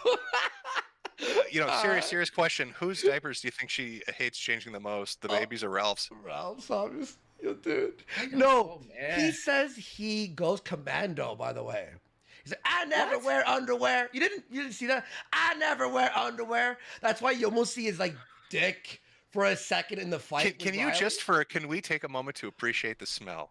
My god! Of obesity and cottage cheese wafting from those sweatpants. No, when those officers showed up at his house, they probably thought it was a chemical weapon being deployed against them.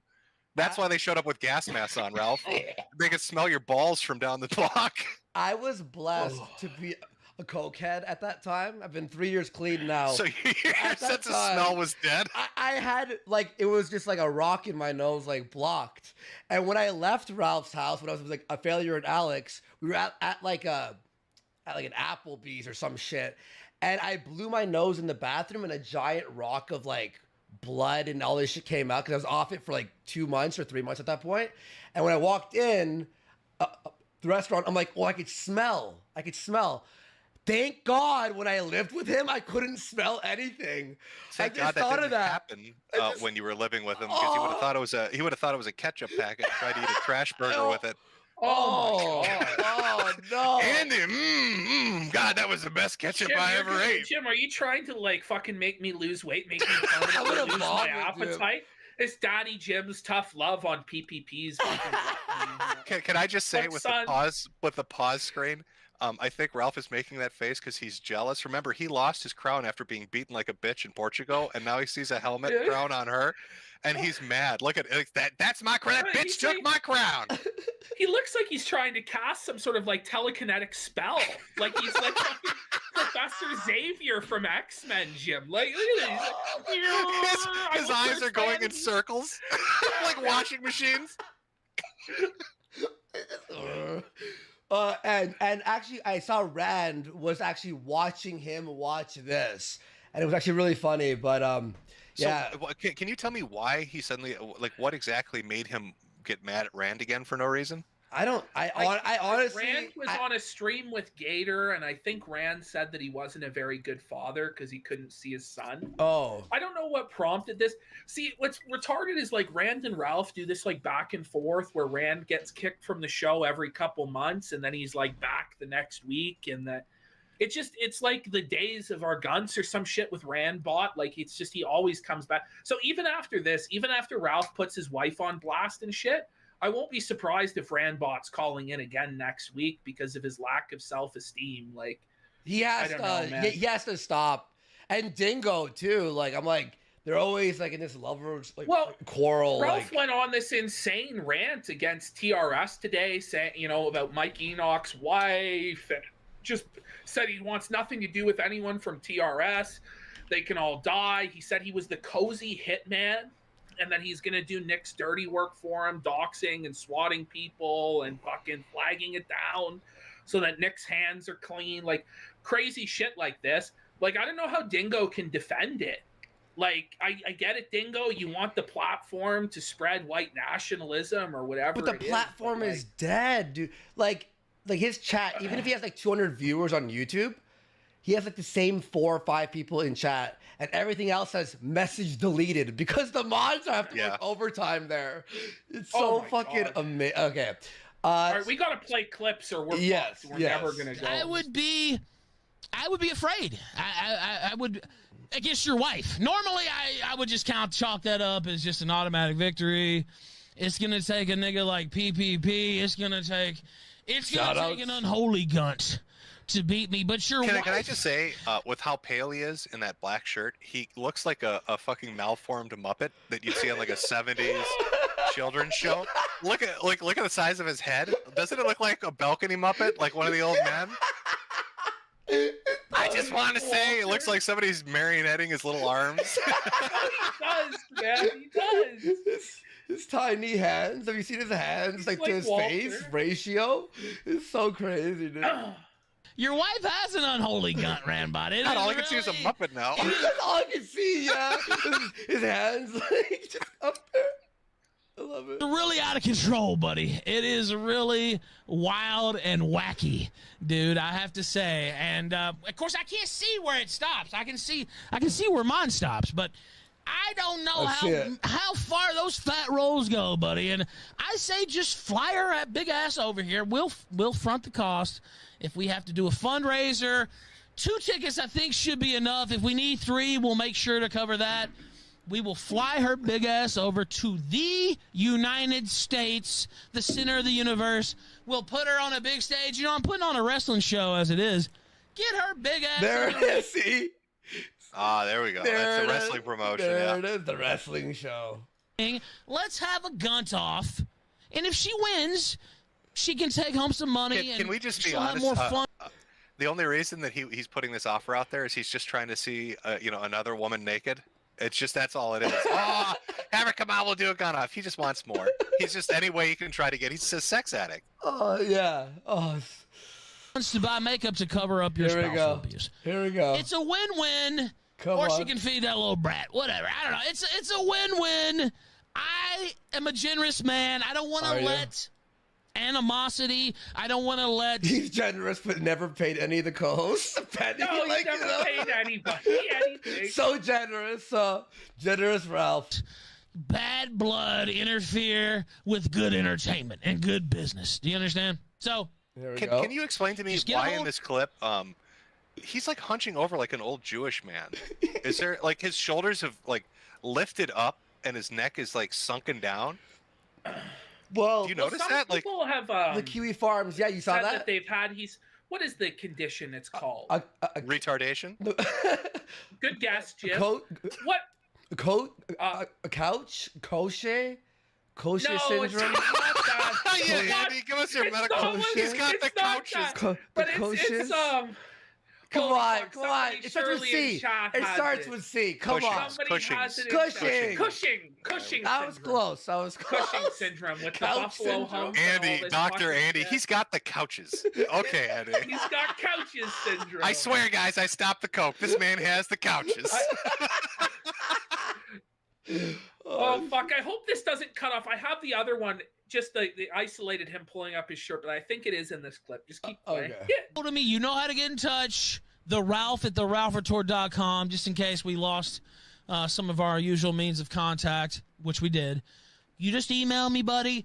We will get that money in order. Okay, so we the will next bring one. her over. We will have a gun toss. Go Okay, yeah. into, So it's yeah. the next one. Yeah. I sent it to you just on Discord. There, it's the next one. Oh, okay. I Cool. don't know if you're gonna. and Just download give me 1 second. I'm gonna have to do like the put my face there so I could grab. Well, I know you wanted to do like a year of the Chud stuff and talk about a few other things. I think this is going to be solely Ralph. Just based on, Yeah. It's looking. I'm fine with that. If you guys want to go 3 or 4 hours, Yeah, of course. fine Let's with do that. it. Let's do it. Yeah. Works international. Chat, what do you think with, about because that, we're you an guys hour and a down? half in, and we're on clip 2. Yeah. I don't know. Let me pull up your chat. Let me see what they say. Chat, should Andy and PPP go for 5 hours? Let's say. Yeah.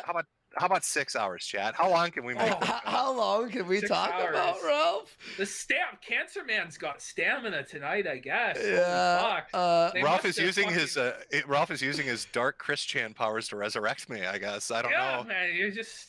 Well, you're like the actual cigarette smoking man from X-Files. You just never actually die. You always return, and reinvigorate. Except instead of Mulder, yeah, instead of fighting Mulder, I'm fighting Malding. That's what Ralph is. Just this malding, fat, angry man on the internet. Yeah. And his Scully has been date raped. Yeah, so date rape. What about Kill Pedos? Has he come through in the club? Yo, do me a favor. You'll have to upload that to the fucking drive, bro. All right, give me one second. Because the I'll way upload this it to the works, you drive. can't share it unless it's on a browser. So if I it's fucking download, Well, that's fine. We can just talk. We can just talk Okay. old fashioned Ralph. Don't worry, it while should that's be happening. there in less than a minute. Here, It should be you know there what? right now. It should be there right now. It's Okay. called Ralphie Gun Talk. Okay, cool. Let me reshare the tab then. All right. This is so fucking crazy, dude. I'm so happy he fucking did this like for the last month. I thought it was gonna end like soon. He can't. He like Ralph is more fragile than I imagined. Right. Yeah. Like I thought after the Insane. Portugal thing, he would kind of maybe calm down a little. Like, cause you got beat Oh. up by children. If the story's true, a pimp and children beat you in Portugal and took your purse. Like I thought, oh, okay, it's fucking done.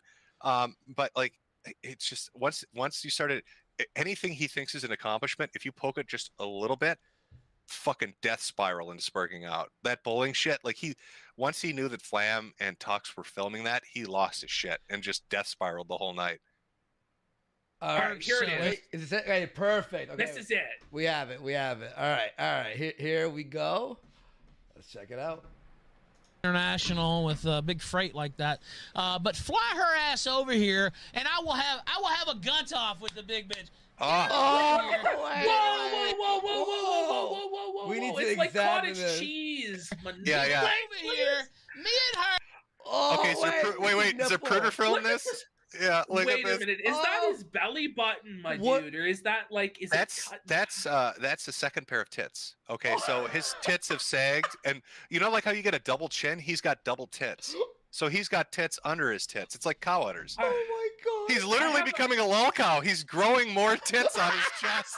Daddy Jim, I'm a very fat man, and I've yet to experience this. I guess in 10 years, it's coming for me, the double tits. Oh Once you hit your mid-30s as a morbidly obese gentleman, it's game over. You get the double tits. Chat, what do you get the guys double think? gut, too. Like, come on, chat. This is nuts. Like, why did he do There's this? like, look at this extension, like, off his belly button. There's like Yeah, a crease. yeah. There's like two creases. It's a card slot. He puts his wallet in there. That's how he, Well, you he can had money. store items. Well, no, apparently he went over to a guy's house and stole his vape. He stuffed the vape in his gun. No, I want to say this story. So his old buddy, who was like the Killstream secretary, is in my Discord, and I hang with him, right? Okay. So I'm showing them. I don't know if you saw the picture of Ralph in the pink shirt where he was interviewing all the AFPAC people. And there's like the picture of him holding a microphone, and he's like this. I think you said he's gonna eat the microphone or some shit. But he's like this, right? So we're watching the interview. So we're watching, and my buddy starts freaking out. I'm like, I know this is crazy, right? He goes, no, look. Ralph lifts his gun up, right, and has a vape. And he leaves it, and he's putting it during the interview in his gun and pulling it out throughout the whole interview. So we're all laughing. He goes, no. That's my vape. When they had met up in Vegas on New Year's, Ralph goes, I lost my vape. May I borrow yours? And he goes, sure. And the next day, Ralph's like, dude, I lost your vape. Smash cut. 4 months later, he pulls it out of his gun. The question is, was it in there the whole time? Well, like the thing that fascinates me the most about like the gun pictures, aside from them being like disgusting and funny, is what's like there's got to be like organ displacement going on, right? Like his intestines must roll, like they must have pushed out and now go down. Like that has to be filled with something more than just fat. It's mush. It's weird. It doesn't look like a normal fat person. It doesn't. Like I don't know what it is. Is it the alcoholism that makes it this way? What? Because it's like. Because he's like small arms, small legs, and just the fucking middle of his body. It's like all the fat just heads right into the middle. And that fight with Riley, remember when he's like punching and it just like swings? It actually, by the way, someone at the Kingpin saw when he walks, right? Like, do you notice how he walks like this? It's because he has to lean backwards while walking to like. We call that, Andy, the West Memphis waddle. I guess because the way I guess Ralph and Randbot are blood sporting live on his show. Oh, I don't think. Can you cut in? Should we show it, or is he gonna flag it? He'll copyright strike. He could use the link and copyright strike this whole. Can you ask somebody in your audience to record their fight so we can watch it in a little bit? Yes, please record it, because if we watch it in parts, stream sniping, he could DMCA it so easy. Like it takes 5 seconds to DMCA. So someone in my Discord, I know you're all watching, please OBS it right now. Or Squire. And then Squire, DM me. bro. Or Squire. And then DM me or Ashton, and we'll watch it after these ones. So we'll watch that one live. Yeah, my God, his tits, like if you touch your chest right now, it's like right at the diaphragm. His breasts, that second pair of breasts are at his diaphragm. Like it's going towards where his belly button should be, but his belly button is where his... It's like here. Jim, I'm trying to figure it out on my fat body, and it doesn't even make sense on me, Jim. I'm confused. I'm fucking and the thing to remember, I guess, like Andy said, is all of this overhangs his balls, which don't wear any underwear at all. It's it must be like a sauna. It must be a fucking sauna in there. Oh my God. Just cooking there the whole time. But look at him, like, why would he do this? We can have a big gunt off live here on the Kills. Like, when I saw that, I DM'd Ashton, and he's like, I know. Like, okay, Andy, like, we all saw that. That's insane. That's fucking insane. That How long, by the way, do you think, he wants to do a Deadpool bet. My bet I would rather do is a sunglasses pool. How long until he can cope with the fact that he's got Looney Tune eyes while he takes those fucking things off? Like, how many days are we going to see these sunglasses on before he just deals with it? I think he'll have it on forever because he thinks it looks cool. and badass. Like No, I think, no, he's not wearing it because it's badass. He literally can't handle the fact that his eyes go two different directions now. yeah, it's, Yeah, he's coping on a massive. If he scale. and Mersh had a staring contest with one another, it would open a dimensional rift to So- hell. So Mersh backed the wrong Um, horse, by the way. You have to let's- admit. I don't know. Yes. Mersh is just a broken man. Like I don't even. He know backed what the to wrong say. pig. Okay, let's try and recap what happened in the last 24 to 36 hours. Real fast. Go on. $100 from Signal Boot. Let's fucking Signal go. That's all he Boot's said. back. Thank Ahoy, you. Captain. Our Holy homie, shit. our homie. Thank you so much, The Signal Boot. owner and proprietor of KinoCasino.com. The Signal Yes, Boot. he actually owns it. He bought it. And to anyone who's watching who just hopped in, $20. We're gonna read in segments. All the smaller ones at the end of the show. We're gonna At be here the for a long end. time, Ashton. And yeah, so Yeah, thank we're you everyone fine. for the support. Taking a God love. page out of Ricado's book. Yes, we are. Yeah, literally- well, see, Jim, I apologize to you and Ricada. The grift was the way all along. I was wrong. The way is just to grift it for everyone. Once you got that first paycheck, you're like, fuck Yes, this. yes, Daddy Jim. I realized I was like, this. I Jim want an was anime my dungeon daddy. too. What? He would never lead me astray. I knew I was wrong. What can I say? Once you start to stack it up, those principles go out the fucking window real quick. Wait, They- may I show one thing? It's 10 seconds long. So you know how we bash America First all the time and Baked Alaska, right? And they're all losing their mind and they're like melting down. So you know Wooza, Baked roommate? Someone sent me this video. Check this out, chat. You're gonna lose your mind. Here's So Wooza. this is Baked Alaska's sidekick then? Yes. This is Baked Alaska's manservant. He does his laundry. He actually has given me No. foot rubs on Yes. stream. he does. He cleans the house. I swear to God, he does. Not all even this shit. exaggerating. And he does it just so he can get high every day and smoke weed. And he spends like every moment of every day high out of his mind. So is he Um, a streamer or a maid? Both. No, he's not even. Is he a streamer anymore? Well, he's like Bake's like sidekick manservant. But like Gator didn't actually ever do Ralph's laundry. So it's like beyond even that level. Well, Do you know, like Well, Baked, I don't know if you saw this, Metokur, but Baked was just like, we're demons. So Ashton and I are now demons. He was running on the treadmill, and God talked to him and told us that we came from hell to destroy him and America First and patriots everywhere. Then smash cut to 2 days ago. I'm sent this. I watch Kino Casino, and then I watch The Rake Back, and then I watch America First. Done. Oh, he watches 3 shows in a week. are The you Kino telling Casino- me? Are you telling me that Kai, your inside man, has converted Wooza to the cause? Yes! Yes, our guy, Kai the Spy, has been converting people all throughout the America First movement. We've got Wooza now. Word is Dalton's flipped. I mean, it's just crazy, no, man. we saw that, remember, live. He was just like, you know what? I respect what they do. So how, No, did he you, was- how did you get Dalton to flip? You just bought him a clean pair of underwear?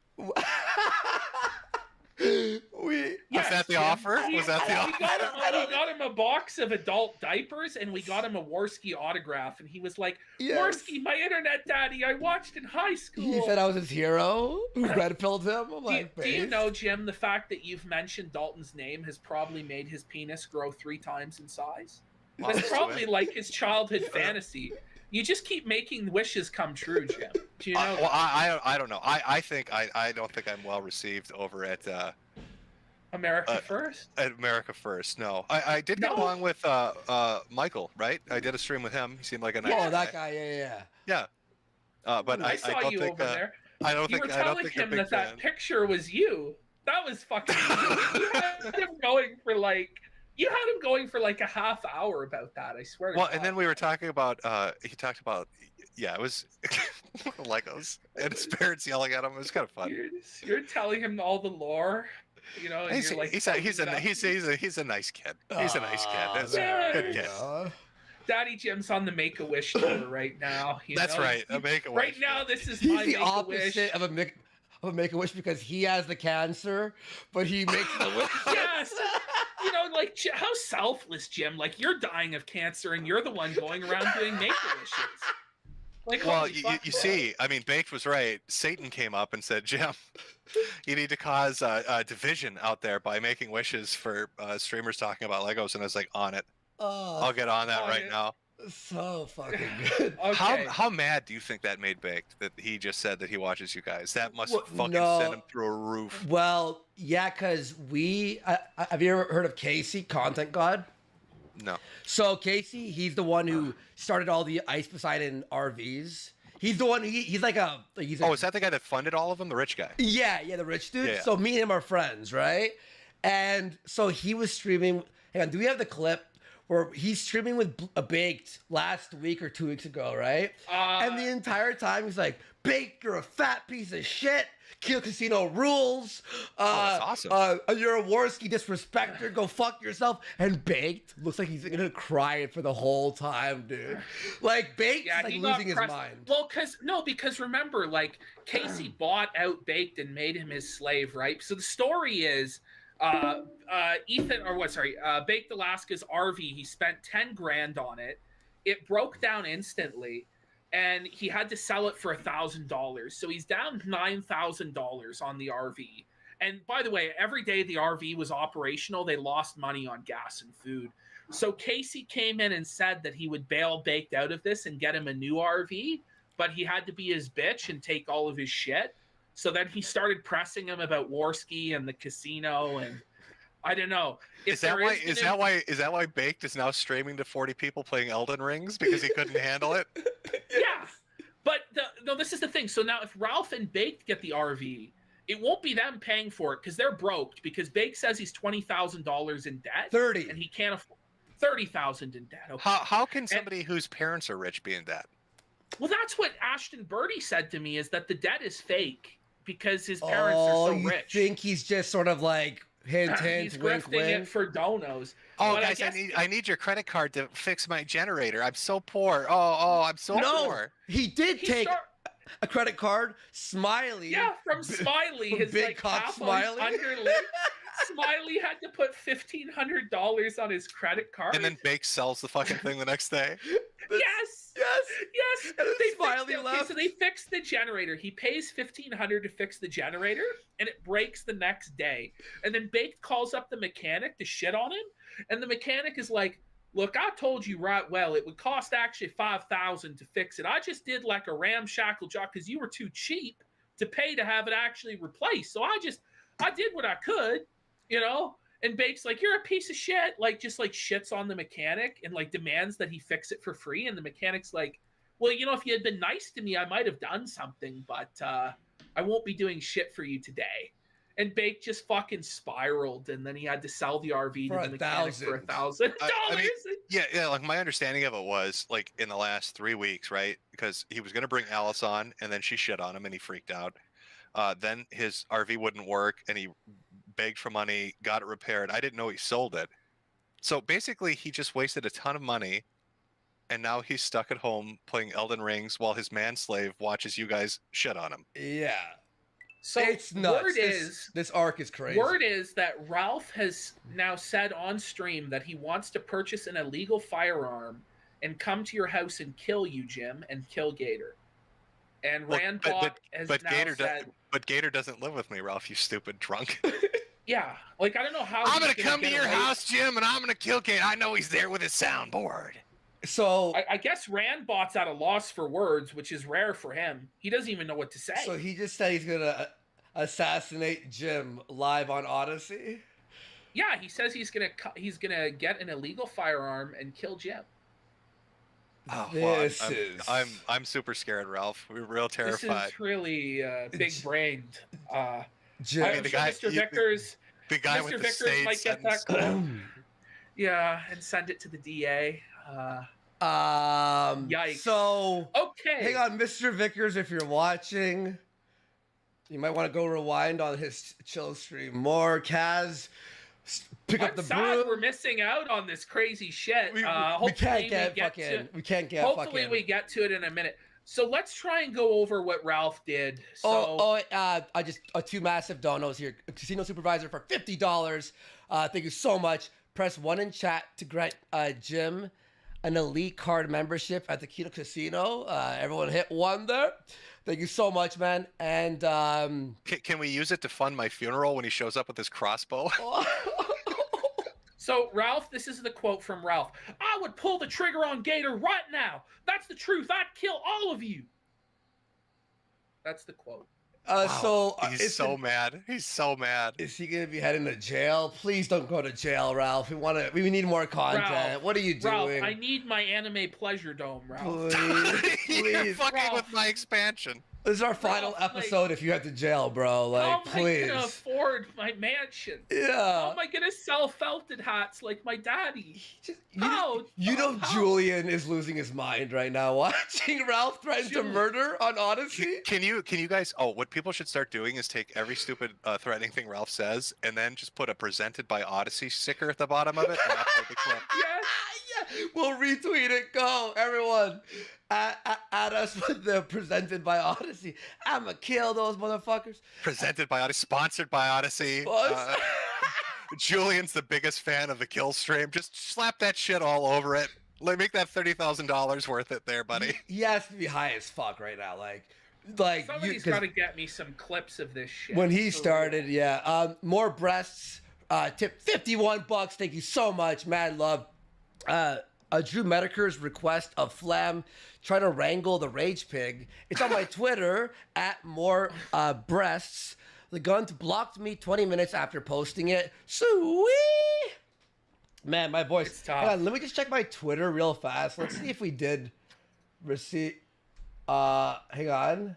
And Ralph, remember the offer is still open to come on the show and yell at Jim or Mr. Vickers says he has the clip. Well, Ralph, Oh, instead of screaming impotently on your stream like a big drunken rage pig, why don't you get the balls to show up on the Kino Casino? You were here last week. Like, Like, what's the scared? big Are you deal scared, now? Ralph? Are you scared? Okay, we have He's- Polly the he's Frog. He's recording right now. No Base clips Polly yet. Frog. So I'll let you know when we have the clips. Polly, no worries, man. Take your time. Find the best ones there, and we'll watch that. Somebody But- on your chat said to check your Twitter DMs, Andy. Oh, okay. Let me check that out. I'm getting a lot of DMs too. Holy fuck, man. Oh, is it message requests? Let me Need see. a diagram. Whoa. Buddy. I don't know what I'm looking for. I have no idea. Yeah. Oh, They're all just full of shit. it was the Cushing syndrome thing, I think. Was that Yeah. Cushing's? Yeah. Fucking someone posted fucking. I didn't have it open, thank God. Fucking Ralph, like the sex thing. on Twitter. Oh, Does it say oh, presented Odyssey? No. Oh It no.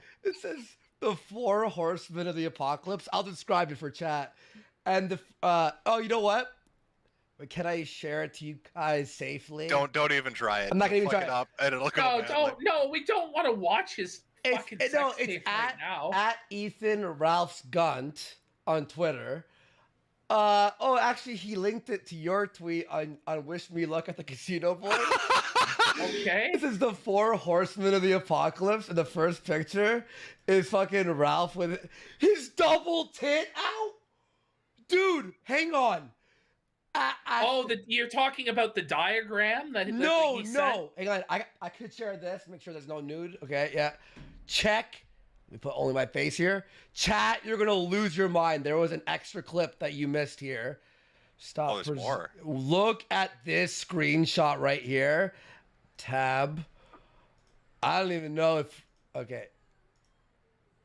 Is this going to be some Chithulian thing? Holy, I was right. It's a double tit. Yeah, it is. Whoa! Chat. It's a real double tit. It really exists. It's the world's saddest pancake. Oh my god! I am genuinely baffled What the? as a morbidly obese. There are How tits did- growing off his tits. Whoa. Man, I better lose weight, boys. Does this happen to everyone, or No, does this happen to him? I don't know. This is some fucked up shit, man. Here, I'm gonna put only my face so you two can see it. Chat, I told you how to find it. So there's our 4 horsemen of the apocalypse. Him, and baked with his There's shirt up. baked. There's baked. Yeah, so hang on. Yeah. I'll show chat that one. That's safe to show. There you go. That's the second horseman. The third horseman is. Oh, there. Okay. I'm not going to show that because I can see sort of in the background there. But the fourth one is there. There you go. Oh no, bro. No. Okay. No. I'm gonna hide. Oh, Andy, you want to redo the call thing again? 1 minute. Okay. Yeah, Yeah. All right. We gotta put another quarter in for. We old got to put a man. quarter in the fucking payphone. Oh, Yeah. oh my god. All right. I'll pop out. Just send me a new link. Sounds right. good. Holy shit, chat. All right, leave call. End call. Holy fuck, guys. This is fucking ridiculous. And I promise, like I don't want to interrupt the show too much with donos, but I will read a bunch of them in a minute here. Okay. Boom. Boom. Holy fuck. This is funny. Switch account. All right. Now I'm gonna send it to Ashton. Every hour, guys, we'll have to do this. Boom. Send it to Jim. I have to like be careful with like the sex tape there, you know? All right. We got some ringing. All right. Ralph and Rand right now, and it's fucking like. We have a long show ahead of us, dude. They're Oh, arguing about if that's actually Rand bot or not, and they're like, so this is what's going on the Cozy Street. I just checked into it during this brief intermission as Okay. we were putting quarters into the payphone. so now there's like a $10,000 bet on whether or not that's actually Rand bot's face, which it is. We all know it is, but Rand is saying it's not, and Ralph is saying that he will pay Rand to fly out to America to reveal his face, and that if it's not, if it's him, that he has to pay him 10,000. Like, it's just retarded. Like, they're just like hollering at each other like belligerent God. alcoholics. Thank you so. Andy. Yeah. Congratulations, I guess, because from the start of like you put him in a death spiral with a tweet. Yeah. You realize that, right? Yeah, it was because I even told Ashton this when we started the show. I left his show after he was convicted of the sex thing because I'm like, I don't want to be part of this, right? And then I told Ashton because he phoned me up, you want to do a show? I'm like, yeah, cool. The one thing I'm like, I don't want to talk about Ralph. I don't want to I don't want drama. He goes, fine, fair enough. We'll talk about America first and other shit, right? And then I think after the first episode, it just took one tweet. All he said was, some people need to stay loyal. And then I wrote, loyalty? Like, go fuck yourself or something. And then ever since then he went 30 minutes about how he wishes I was dead. My head was caved in and all. I was like bloody on the ground, making up all these lies and exaggerations and murder threats and shit. And then him flying to Portugal was literally a meme. Me and Ashton, we just went, there's no way he's gonna fly there. So Ashton went, dude, just say you're the chapel of Portugal and they won't let a pig like that in Portugal. I did that and bang, here we are today. Holy fuck. This is Okay. He's lost it. So I mean, like, this is Ralph has now Rand bought a ticket to the United States on air. And he is now saying he will fight Rand bot in August. Wow. Oh, Now, I've just uploaded the clip of Ralph threatening to shoot Jim and Gator. Oh, no. It's called RalphThreat.mp4. I like the fact. I really hope he's so drunk and high he really thinks that Gator lives with me. That's fucking amazing. Well, did you not sorry, where adopt is it? him? I mean, Well, he said today earlier, he was like, oh, Jim DM me, and he wanted to apologize. Oh. I was on the kill stream once, and I made a bunch of jokes about Gator soundboard, and I felt maybe I was a little too mean for it, so I apologized a little bit. So I think maybe at that Yeah. moment, That's when I adopted him. So yeah, he's been living here now Well, for the last 5 years. And it's still Yeah, well, Ralph said that It's still Ralph said that processing. you buck broke him today, and he said that the soundboard was really funny, and that you buck broke Gator from using the soundboard, and then you ruined the show because Gator couldn't use the soundboard anymore. Oh, so Ralph is I mean- admitting that he doesn't have a show without Gator, Oh, that's tough. right? Is that's what he's tough. admitting? I mean, that's yeah. basically yeah. How He would I needed the share? How do I share this to you guys? The Fuck. video. It has to process before I could play it. You see, like as this. Oh, Well, that's let's give that a minute. Let's so Sure. let's try and explain to people what happened with Flamenco. Yeah. So I'm gonna have a drink. Give me 1 sec, okay? But you can explain. All right. You can explain. So basically what happened was this yesterday? Ralph was streaming and Flamenco decided he was going to fire up a stream snipe. It's an old jolly tradition in this side of the internet to stream snipe. Everybody Ralph. does it. Ralph does it. Everybody tries it. stream snipes. Yeah. Yes, everybody's stream snipe Ralph. And I mean, eventually you realize that it's like so boring and shitty that there's nobody on earth who can make it entertaining. Like, there's no one. Even this panel, like, we couldn't do it. I swear to God, man. It's fucking awful. Like, most nights. But anyway, Flam's fucking stream sniping Ralph, and he's getting like 4 times the viewership. Yep. 4 times the money. Mhm. So what does Ralph do? He fucking files a DMCA copyright strike to take Flam down.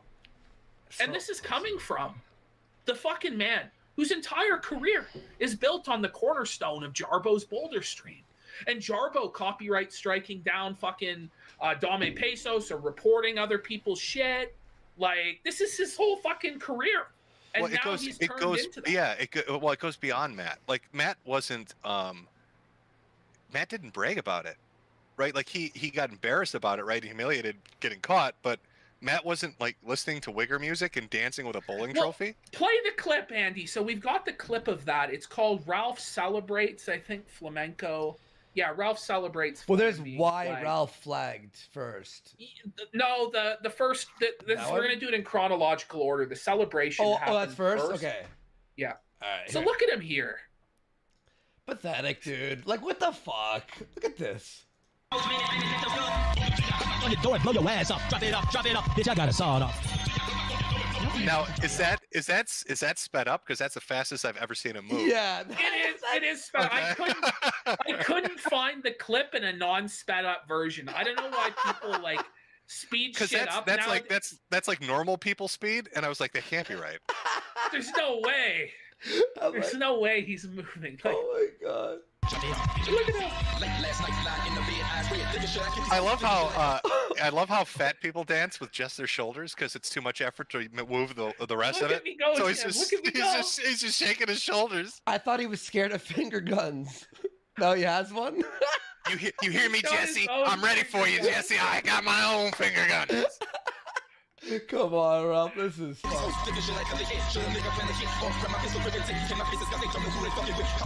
Okay.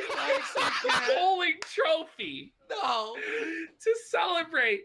Like, this is a trophy that he won by default because everyone else left his event by the time the bowling tournament happened. He bought He it. gave this piece of shit trophy to himself. He bought it for himself. I really thought he was going I to mean- return it for the money. But, it's too much. It's too prideful to let it go. No, it's too. Well, this is the only trophy he's ever won in his life.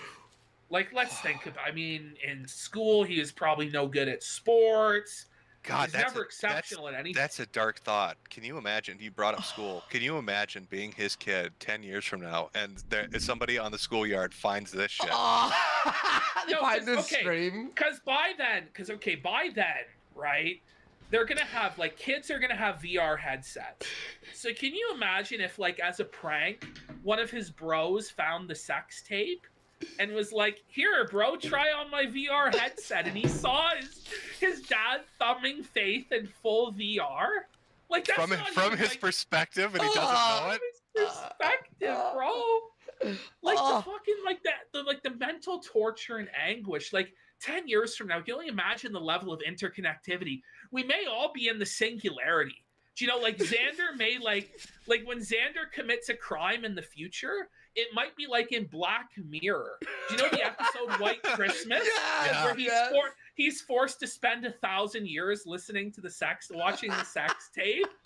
Well, I wish it could be Christmas every day. Fucking plays like, that is who knows? Dark shit. They might force him for 1,000 years to watch every episode of the Kill Stream on repeat. Did you guys ever think that when the Boulder stream happened, that 4 or 5 years later, we'd be seeing Ralph flagging someone holding a bowling trophy he bought for himself in celebration? This is like, what is going through his mind? Like, this is like crazy. This is the craziest shit I've ever seen. This completely washed away. Like Flam was all embarrassed. The porn achievements had come out, and Ralph was that was his big W. And then he does this, and he washes it all away. He always snatches defeat from the jaws of victory. That's the Ralph Amell way. Oh, I just don't even know, like, how you fuck up this bad. Like, how do you fuck up this bad? But oh fuck, let's. This is absolutely the craziest thing I've ever seen anyone do. But have you noticed though, especially for chat, have you noticed over the last 3 or 4 weeks, the more he streams on Cozy, the more fucking Wigger music he's throwing in and rap shit he's doing. I mean, he has to appease the Catboy Fuhrer somehow. You know, he's already had children. He can't be considered an incel at this point. So he's on the outs, because if you're like getting any amount of pussy at all, well, like, I want to know. I want to know, because he always loves to say I'm childless. What's his opinion on Beardson? What's his opinion on Nick Fuentes? Yeah. Any of the Groypers. Yeah. Seriously. Well, it's okay but they're saving the white race. Oh yeah. No, that's true. Mm-hmm. It's rules for thee, not for me. You know, they don't have to have white children because they're saving us. God, can you imagine him and Bake coked out of their minds in an RV, speaking in tongues, trying to channel God, talking about the Kino Casino coming after them, set by the devil? Bake screaming out he loves cocaine, shirtless. And he's like panting like a dog. Oh, dude, it's so good. RV6 was Kino though. RV6 was amazing. Hold on. I actually have that clip. Upload whatever so it processes, because we have a whole. Oh yeah, can we go back to the fat man shoulder dancing with his bowling trophy? Yeah. Yes. Suck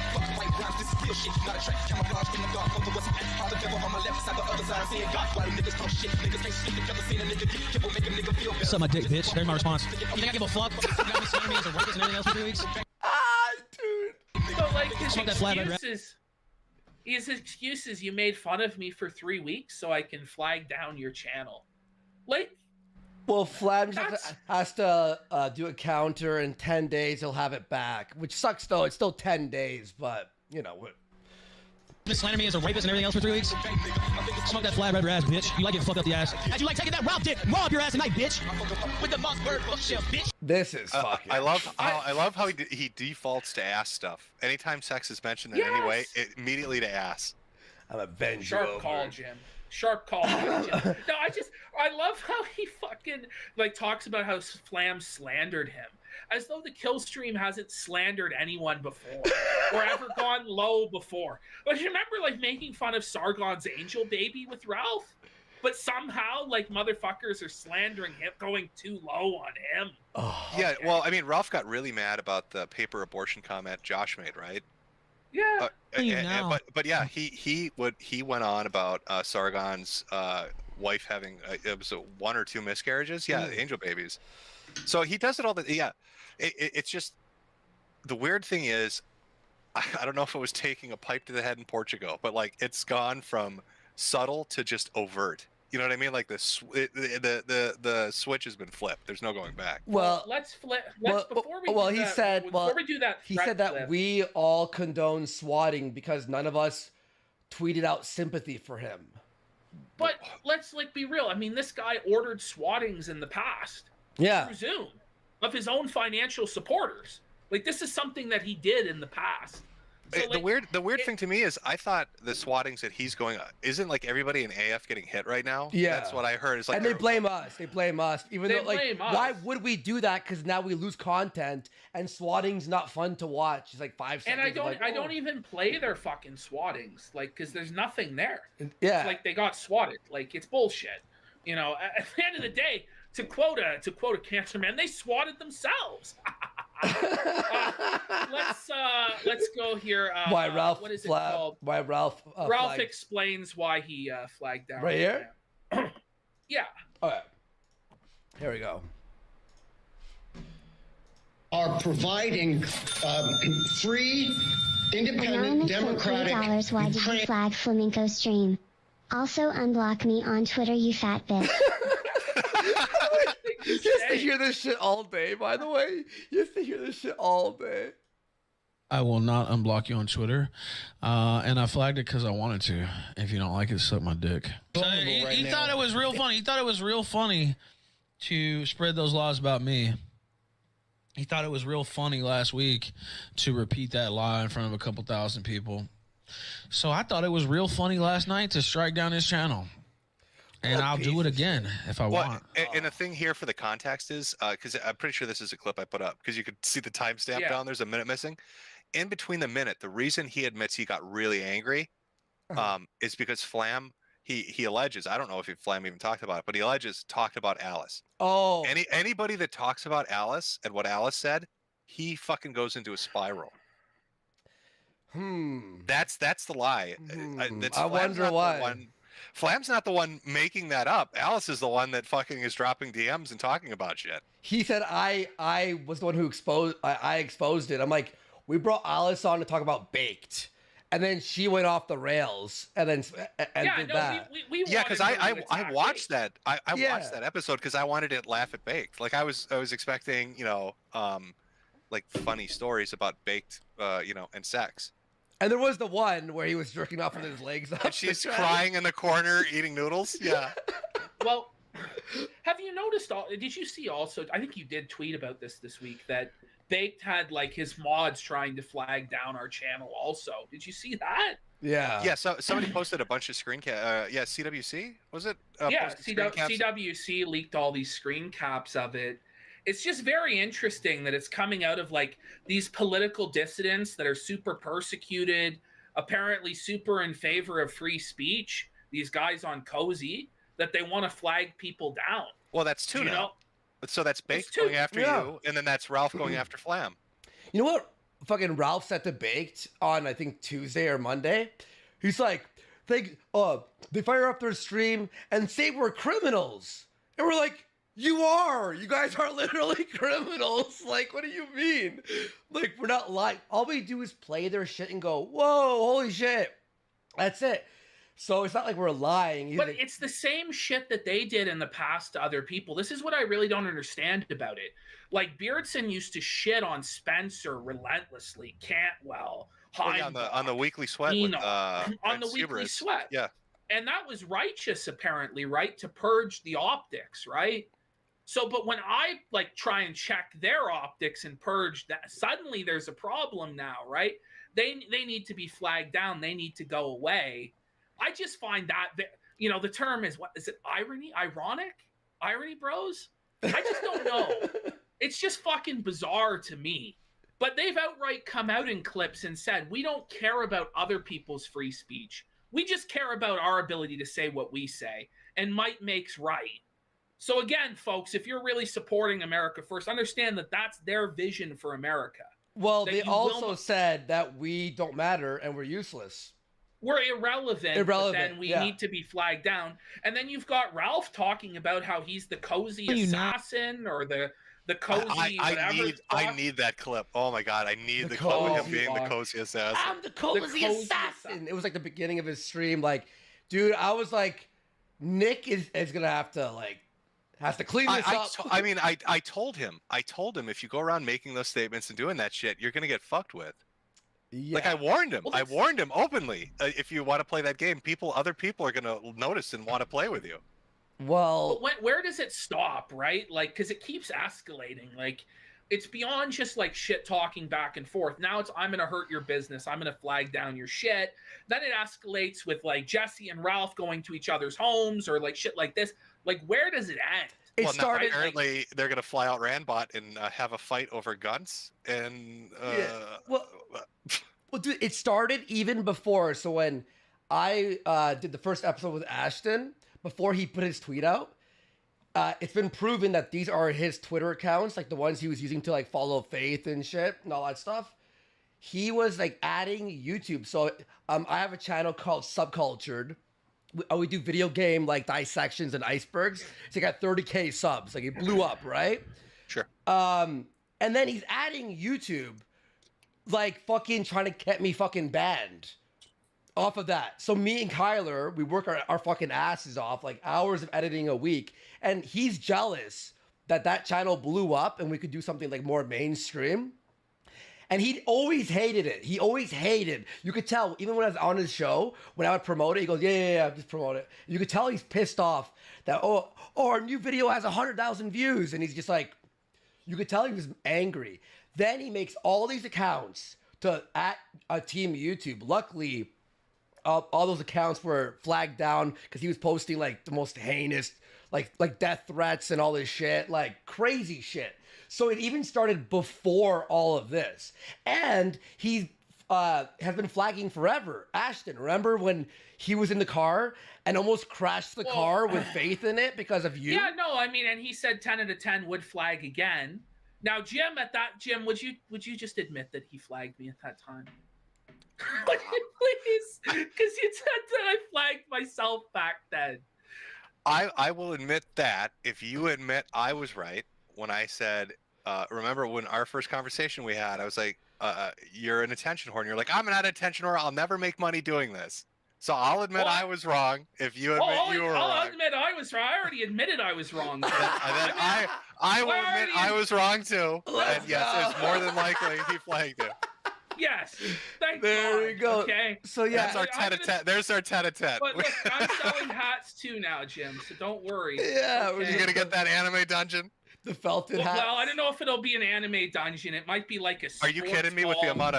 amount of fucking with the amount of content you're gonna get off Ralph and Baked, you'll have both a it's sports gonna be a ball and an sports anime ball. dungeon. Oh, okay. I can be the full degenerate. Okay. You can be fully do it. Yes. I can be both sides of the retard consumer. While we're on grifting, the Gumroad, everyone, $10 a month for tons of extra content. Links down there. Casino Supervisor for $50. Mad love. Thank you so much. And we'll find a spot to read the other 20 spots in a bit. But Casino Supervisor for 50. Thank you so much. Saying press C in chat to comp Jim for tonight's five-star day at our fine Kino Casino. Everyone, press C in chat. And Jim, so now he's going to find you, and this is from. Oh, is this the clip now? This is we finally got it to process. Now, I love how every clip you're going to play. And I'm sorry to interrupt, but I love how every clip you're going to play, no matter what it is, it always starts with a still frame of him looking fucking pissed off. Yeah. I'm gonna mention quick. So Squire, when he captured this, it cut off the first little bit where he's threatening Gator, but we have the part where he's threatening Jim. Okay. So hopefully we get some better clips later on. But this is all right. And yeah, so anyone who has any clips, send it now so we can upload to the drive to process it faster. Thank you everyone so much. We appreciate it. It's been a wild night. Like, this is not the show we had planned at all, by the way. Like, it just keeps expanding. Not really. I was gonna bring up it's good, though. It's a whole good. bunch of shit from the year, but whatever. It's good. Now, as fucking honest as I could ever be, I don't regret it at all. As honest as you could ever be. If I could get away with it, I'd put Rand. If I could kill him without penalty, I'd kill him. Look at his eye, by the way. He's blinking with one eye. Can you zoom in, Andy, on that? Can you like he looks like. Hang on. How do you describe this, Jim? Shit, I might have lost for fucking words, actually. Hang on. Oh, shit. It looks like a dude that huffed paint.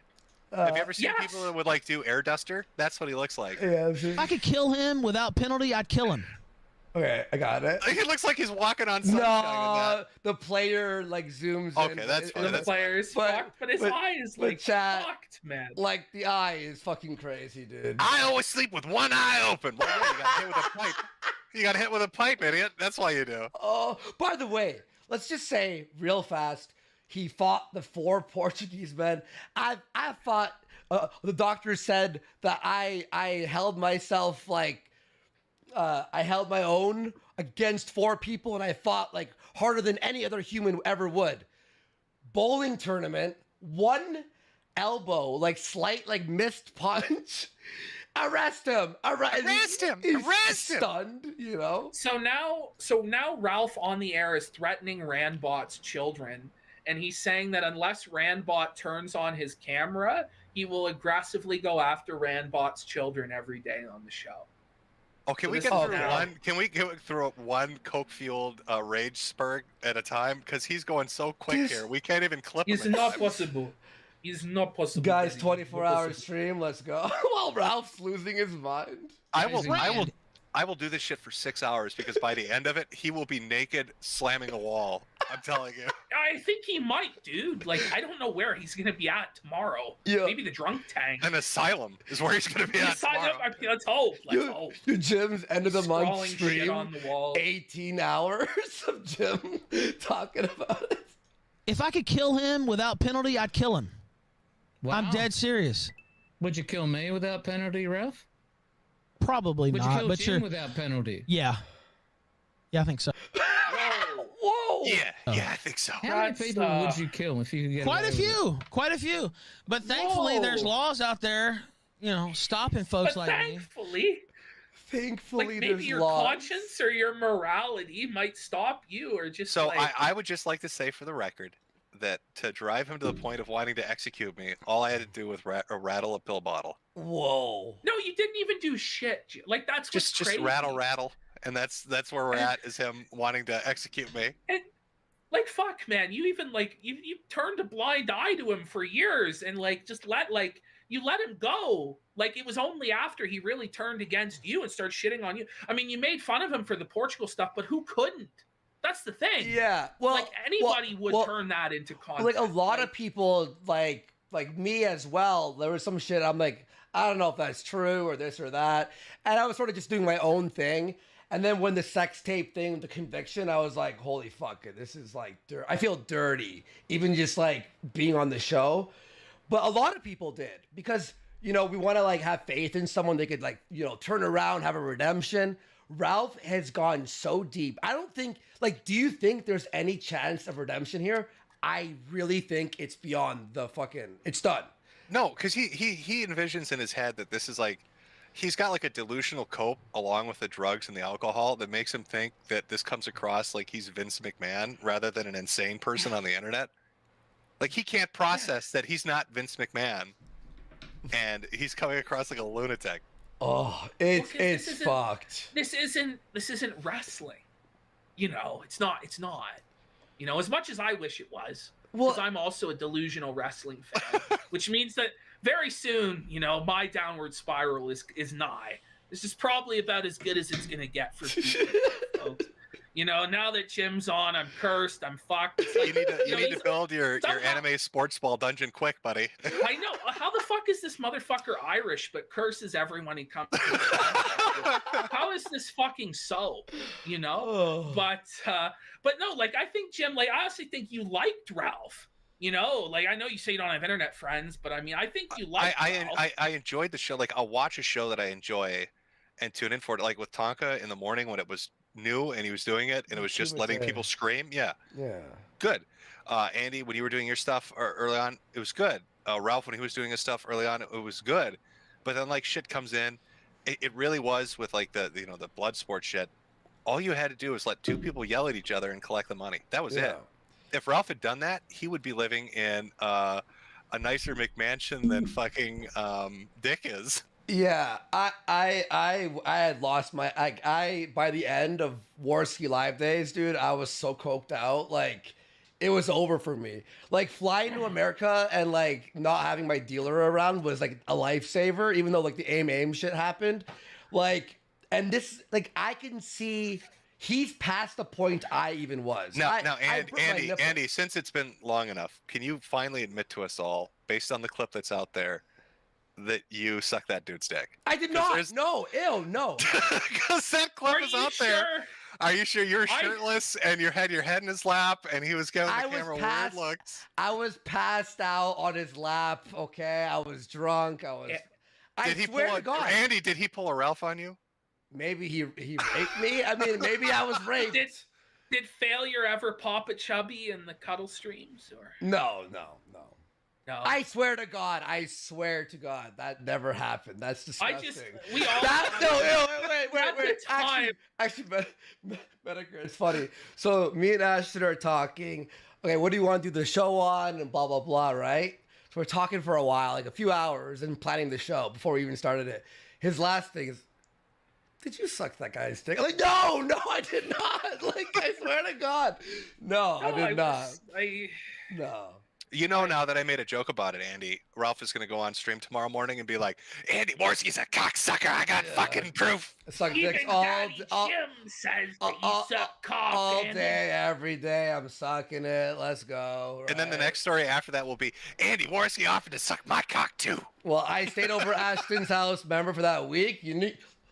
I think he knows what happened. We'll tell the story. We'll tell the story of when I came. Oh, this is hilarious. Towel, okay. Andy. So we're drinking for like a week straight, okay? And I guess Ashton one morning, he fucking like was sick from drinking and smoking weed all week.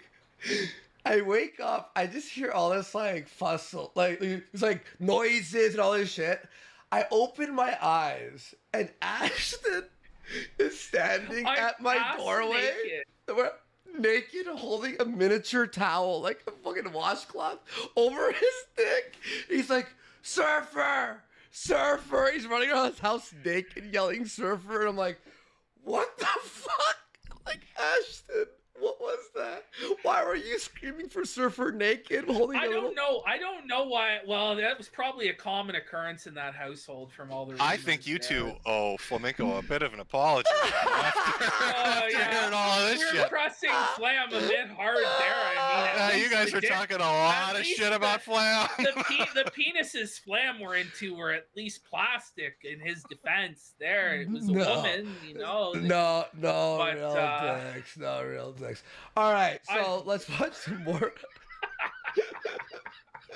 Oh fuck! All right. I remember that tweet by you. You're like, "What's Andy doing down there?" I was passed out. I was blackout drunk. Apparently, though, because like Alex's mom was there too. I got so drunk, I was running around his house like a rhino, smashing into everything all night. What? And they had to hold me down on the bed till I passed out because I was. Wait a minute, Andy. Now we've got a great story here. So you're telling me the guy you were on stream with, drunk with your head in his lap, his mom and him held you down on a bed while you were rampaging in their house? No, but she was like, wasn't able to walk. Was she on top of you? She wasn't able to walk. She was like, what did you do to this woman? No. Andy, what did you do to this dude's mom? She couldn't walk. No, she had like a disease. She had a disease, dude. She was like dying or something and couldn't walk. You didn't get tested before you had sex? Andy, how could you transmit? There's this old lady in a wheelchair and I'm running around her house like a rhino, breaking everything. Holy fuck. Apparently, that night was brutal for them, apparently, because I was just we all know Daddy Jim with his Irish genetics has probably some similar stories, but he won't share them. He won't share them. He's not sharing those on the internet.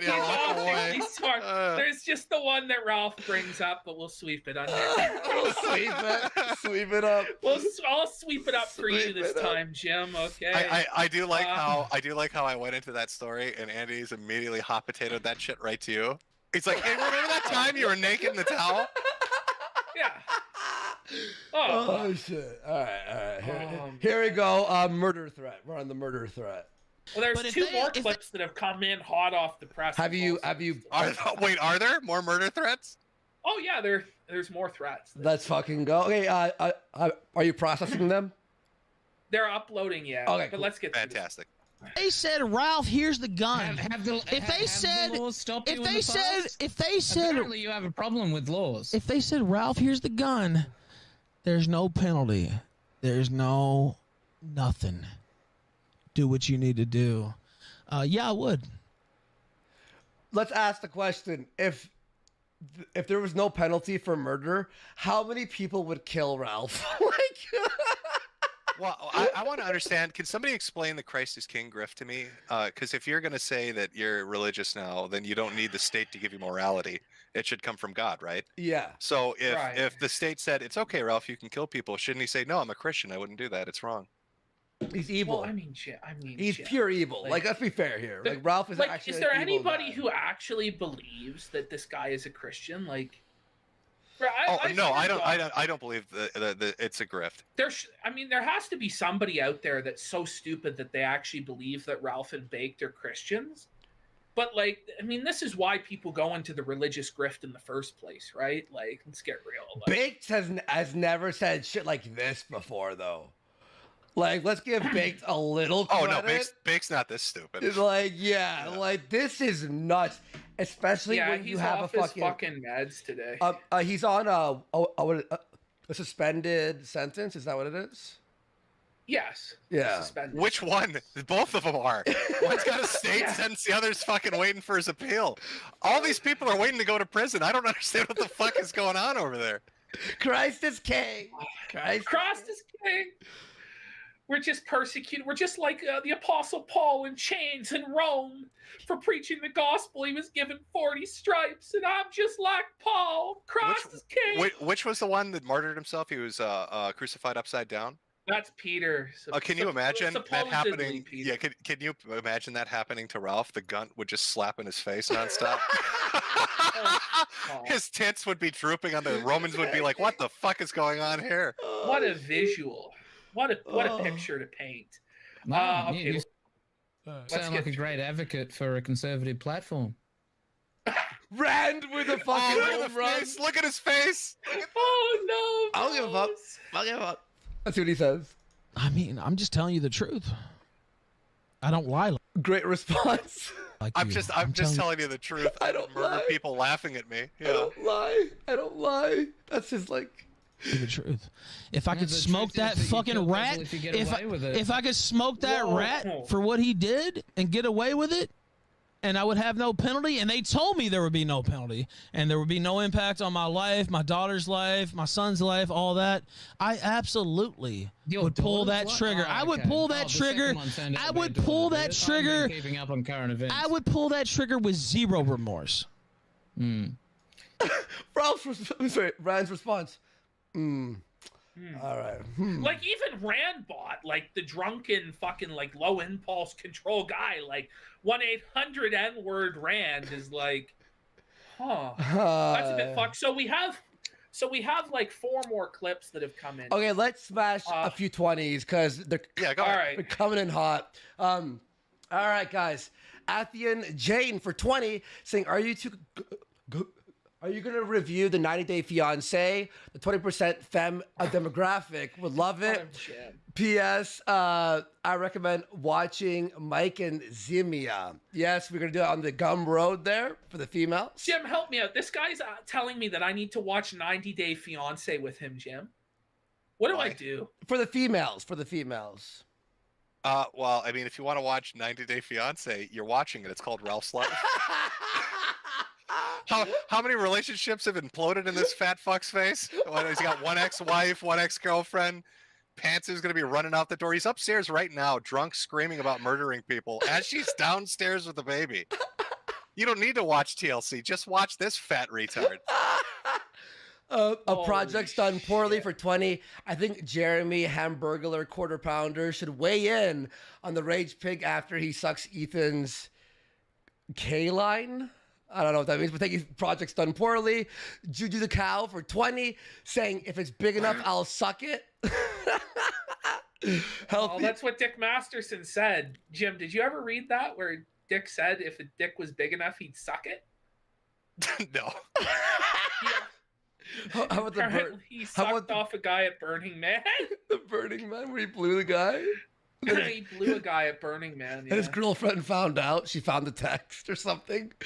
Healthy. If I go back on the Dick Show, that's the first question I'm gonna have him tell me. Ask him about Juju the cow.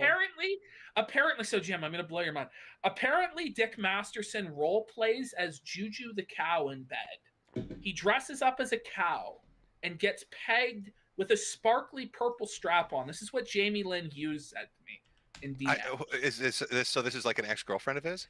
Yeah. Yeah, but who knows? I mean, there's she a could just be jilted. There's a pod awful episode with Jesse where she hopped on and told him that too. There's a full on like expose where she was on the show. So yeah. Healthy Ralph for $20 saying, love you, Warski, PPP, and Metokur. Keep Ralph seething. Thank you so much. Anonymous for $20. Hey, Jim, do you have any criticisms for the Kino Casino? I asked this preemptively because I know an internet weirdo with a boring show will seethe because you never will go on his morning shows. Hashtag Let's Go Kiwi Sisters. Do you have any criticisms of our show? Well, you guys are like a month into it. I mean, it's going to take a while to like get your format nailed down, isn't it? Yeah, I mean... Yeah. I mean, the problem is, like, we were supposed to have a format where it was going to be a new Joker every week, right? We were going to, like, bring in new locale or whatever the fuck each week. The problem was that... Ralph exists? Yeah, Ralph exists. Beardson exists, and Baked exist. And so it's very profitable to fuck with them. And they keep delivering every week. So, I don't know, when we eventually get out of this arc, which may last for I don't even know how long, then maybe we can get the episode on Hollywood God or Mersh. The episode on DSP, the episode on Mersh. Well, you can go back to your format. I mean, yeah, if it's ongoing currently, I'd cover it. Like this crazy shit that's going on, how could you ignore it? Exactly. Yeah, and we're having fun doing it too. So it's like, and the audience likes it, so let's do it, you know? Garlock for 20. Thank you so much. Ethan, Ralph's wet t-shirt contest will resemble those news stories of whales getting stuck in trash bags and tarps at sea. Fair enough. Card counter at Blackjack Table 12 for 20. Saying, first time viewing live. Holy hell, the house just rakes it in. Congrats on the success. And shame it has to only be about the Gunt all the time, but he's just a content machine. Keep up with the awesome breaking work, news, gents. by the way. Randbot right now has 3 times the viewers Ralph has on Odyssey. This is amazing. Ralph has 120 viewers right now. He's at 1.2 dongas, and Rand is at 3.2 dongas. God so damn, it's pretty amazing. Hey, again, Julian, brilliant $30,000 investment. Really, really making big moves. Oh shit, this is so good. A Christorian X for 20. Time to make the announcement. Ralphamania.com is live with a preview. Check it out. Hang on. Ralphamania. Wait a minute. Don't pull it up. I'm not gonna show it. Yeah. Please tell me he's breaking furniture, screaming at the top of his lungs right now. Oh, okay. If you head to ralphamania.com, I'll show it later, but someone made me and you, Ashton, in WWE versus Ralph and Nick Fuentes. Yeah, I saw this. But he DM'd me it, right? And I'm like, no, you have to lower their stats. So we destroy them. So he put it ralphamania.com. It's a real website now with us. Well, I end up pinning Ralph. Spoiler, I end up pinning Ralph. I mean, he couldn't escape from under the girth of the PPP gun.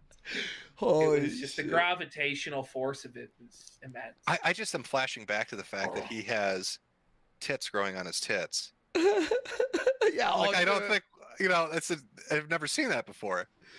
I mean, you called it. Tesla said you will live to see horrors beyond your comprehension, Jim. And apparently, despite the fact you only have a year to live, you had to see this. They're cramming them in. Yeah.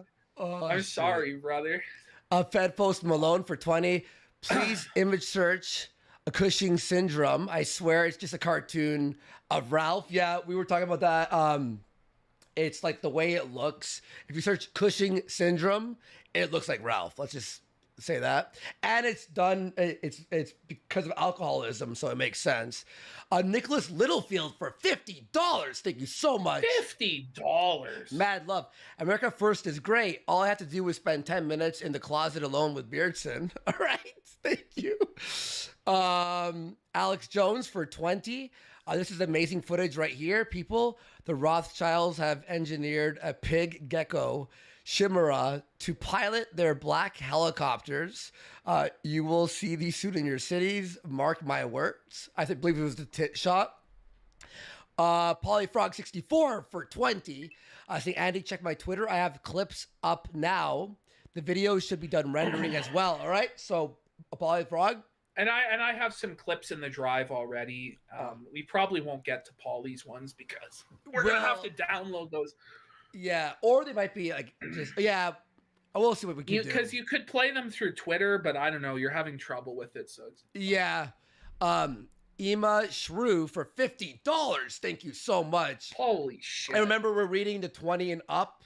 Anything below, we're gonna do a final count, like a final read of them. Ashton, I'm gonna share the screen so you could read some because my throat is like dying. We'll be here all night. Andy, what's your tally at so far right now? I have 1,500 out of 1,500, but we're probably at like 17, 18. I haven't even added in these ones at all. So I'm gonna hang on. When you read your super chats, can you just put a picture of Ralph crying on screen? I think that would... Well, that was the tagline. Every dollar sent, Ralph sheds a tear. Okay. Which he does. Let me keep reading these because the big ones had it right here. Ema Shrew for $50. Thank you. I've laughed so much tonight that my daughter is angry for keeping her up. Sorry about that. Raziel Mutant for $50. Thank you so much. This is $50 to own Rape It Ralph. All hail Daddy Jim, the one making wishes while he's the one with cancer. What a giver. Thank you so much. Anonymous for 50. This has been my Woodstock, gentlemen. LMFAO, cheers. Thank you so much. Signal Boot for $200. Okay, we're at $2,000. I'm going to put $2,000. We love you, Signal Boot. Signal Boot. Signal Boot, come in hard, brother. Make this the highest grossing stream of all time. Holy shit. He says... We know you can do it, buddy. So, a bad love. He says, what a shit show tonight. In a self-defense situation.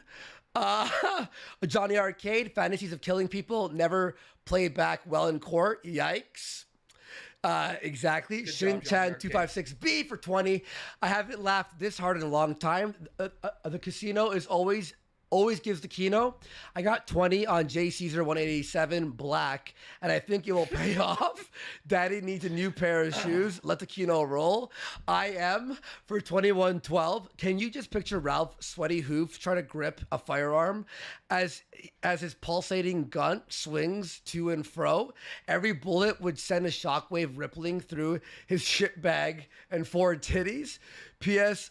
Andy, it's pronounced E-M, not I-M. E-M. Sorry, E-M. Mad love, thank you. Miguel O'Hara for 20. You two are doing the Lord's work, or you are doing the Lord's work. Thank you so much. And that's it. Okay. Oh, my voice. Okay. So, okay. We have now 4 clips. We have 4 clips. Ralph. So we went through Ralph threat. There's Ralph says, I didn't rape anyone. And then there's Ralph versus Rand Meltdown 1 and Meltdown 2. That's in there now. Fantastic. Imagine being in a clip called I Didn't Rape Anyone. Do you want to play it? Do you have your own recording? Or like I said, I didn't hear it through my end. You're the one making the allegation, you dumb fucker. Well, you make allegations all the time. I'm saying you literally yelled at your wife. There was some type of physical altercation on air. This happened on air, by the way. Yeah, Ralph has never yelled at a woman. Ren, everyone's even running. Man's got an ammo box dropped on his head, but he still has the Vance. They're still there. Those fucking Australians, man. You know. You see Ralph's response to that? Definitely. Yeah, Ralph has never yelled at a woman. I mean, you've definitely yelled like "suck my dick" to like a drunk woman to like get a blowjob. What? Wait, Wait, now he's playing coy. You know, like, You know exactly what I'm talking about. I don't actually. All right. So you're similarly confused why people call you Rape It Ralph. I'm not confused at all. I like how he's like, I'm not confused about that. Yeah, he knows what he's talking about. Rape It Ralph. Oh, there's a lie out there that I raped somebody, which didn't happen, and so, you know, the Well, you usual literally have to suspects. say that. The usual suspects ran with it, and so I'm not surprised at all that the usual faggots also ran with it. So no. What's with all the DMs and you buying your shit off a wish list and crap?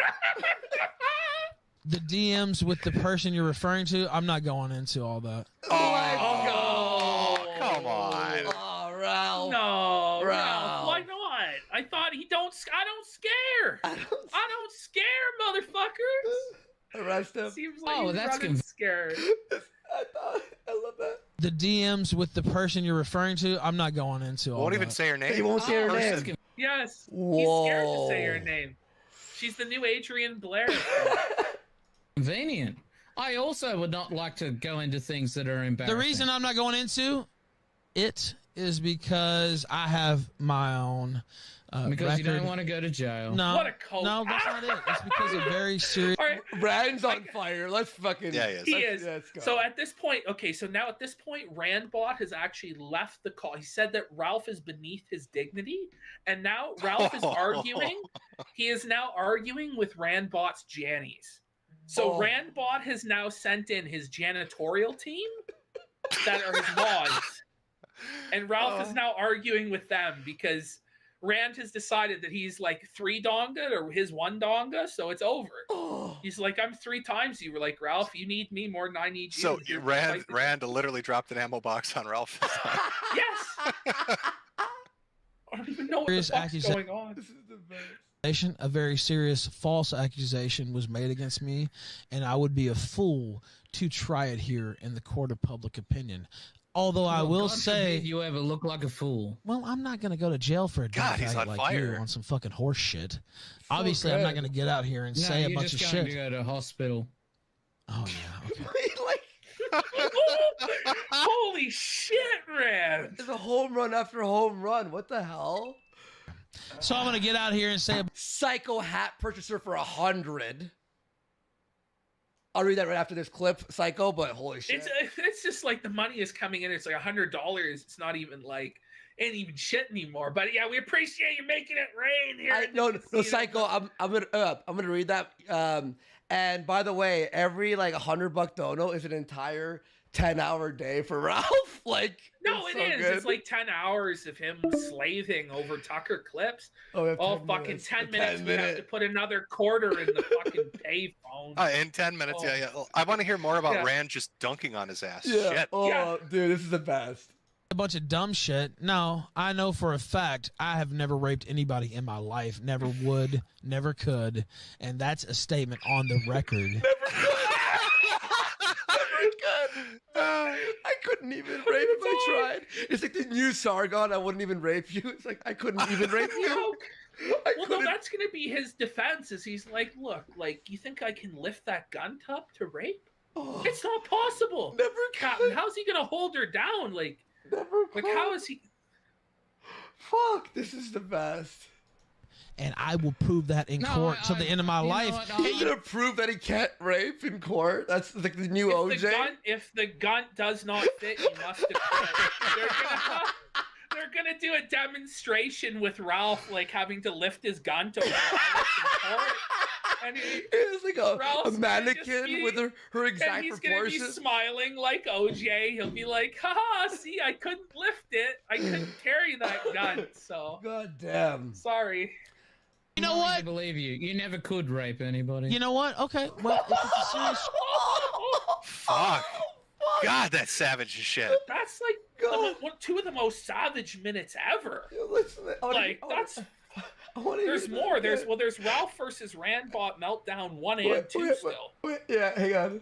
And you know I what? believe you. You never could rape anybody. You know what? Okay, well, if it's a serious charge...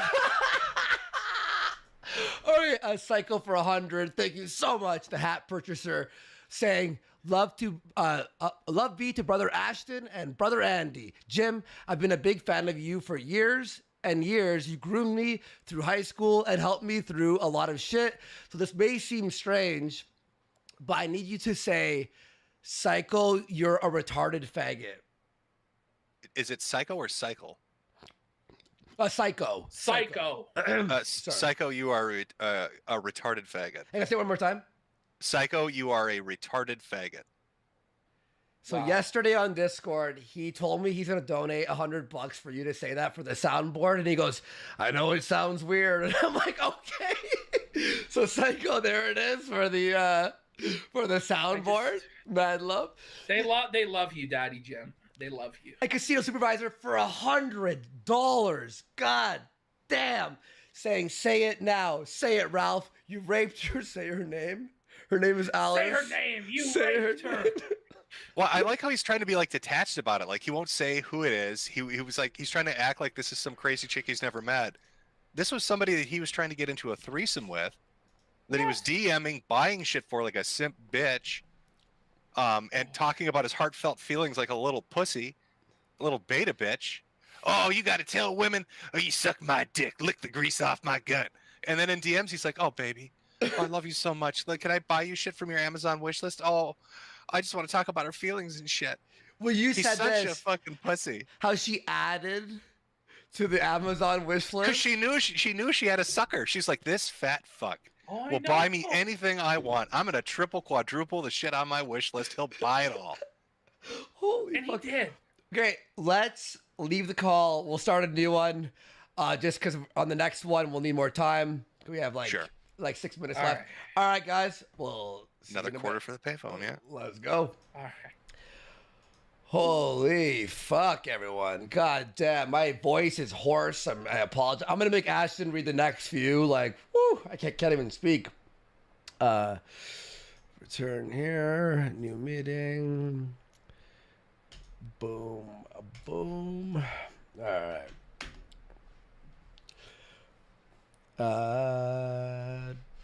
Okay, switch it up.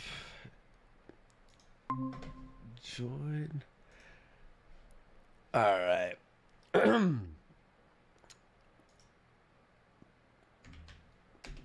Oh wait, I got a message too here. Let me.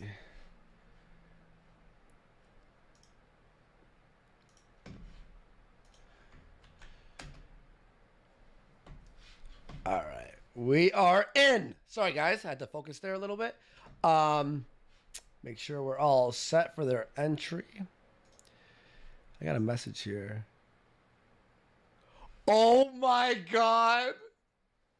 Oh shit. Yo, hang on guys. I'm gonna wait till the boys are in. Update. This is so funny. Hang on. Oh, my fucking camera. I have to like not scream so much right now. There we go.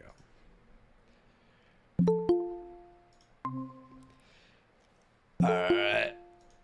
You guys know that we are now the proud owners of EthanRalph.com. Kyler bought my homeboy, my coworker for Subcultured. My friend Kyler bought EthanRalph.com. We own it. It's a shame because the previous EthanRalph.com was really good. Wait, you own the domain to his name now? Yes. Yes. Oh, he is gonna lose his fucking shit. No. It was Kyler, my buddy. Kyler. 07's in chat for fucking Kyler there. Like, that is... He's going to be so mad. By the way, Ashley was saying the next set of super chats, I'm going to share the screen and you're going to read them because, goddamn, my voice, all right? Oh, okay. All right, just for the next set there. That is funny, Kyler. Thank you. He's a fucking homie and mad love there. Okay, so we have to our Discord. Shout outs. All right. Rand Meltdown 1 and 2. All right. So was this before what we just saw or after it?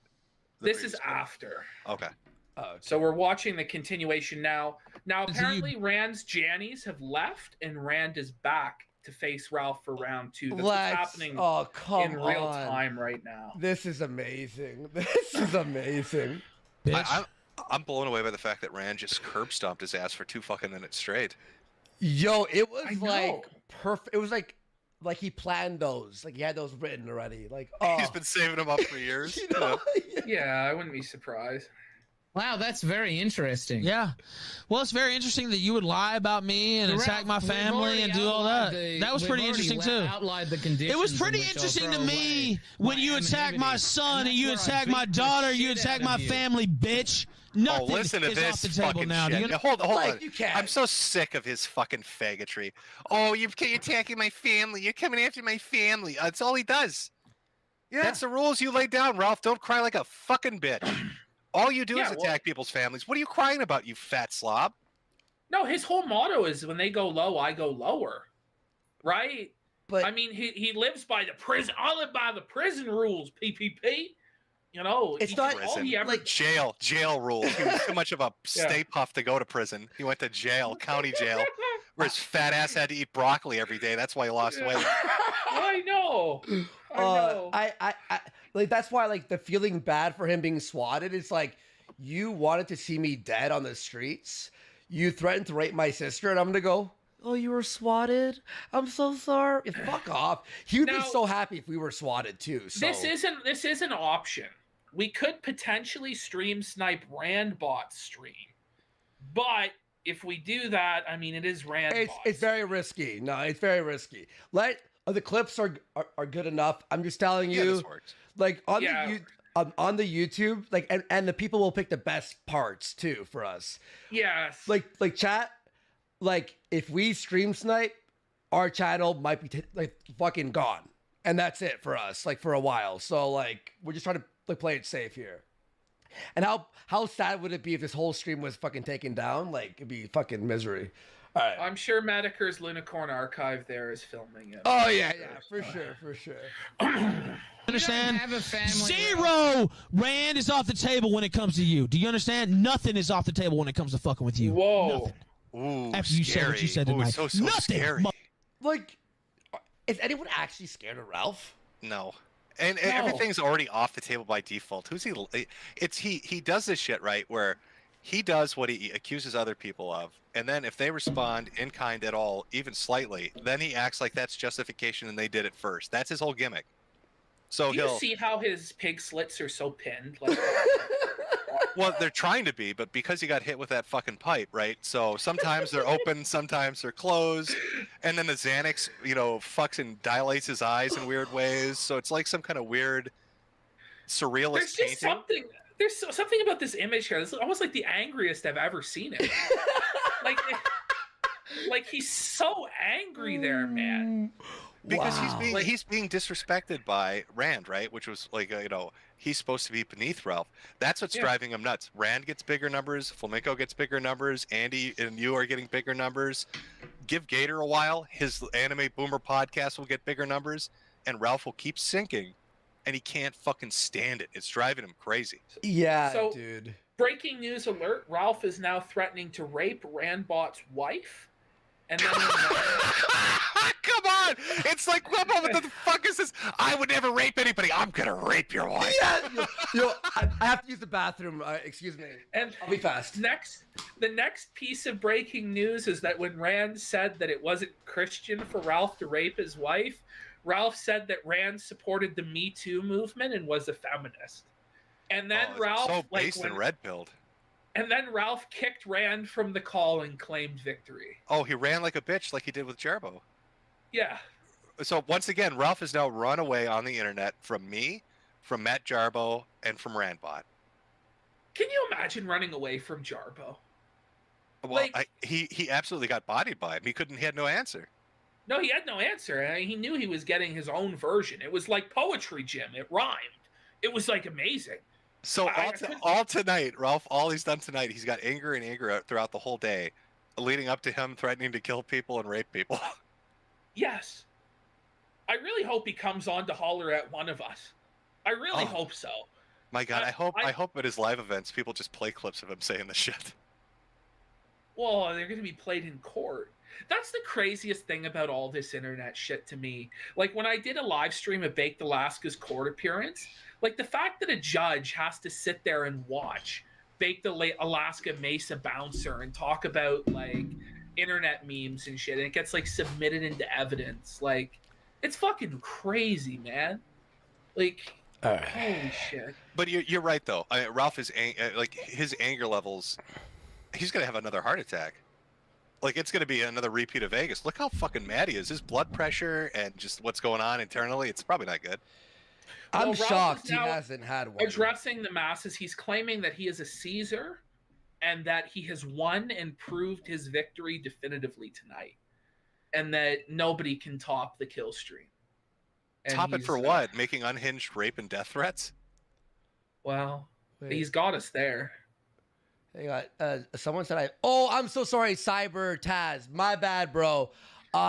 He said for 20, I missed out when it was on Stream Elements and it was like scrolled down, saying the poor hookers and e-whores like Alice knelt in terror as Ralph staggered up to them so that they could service him. He didn't need underwear. His gun covered his junk. His tiny arms flung the gun over them like the raft monster from Creepshow 2.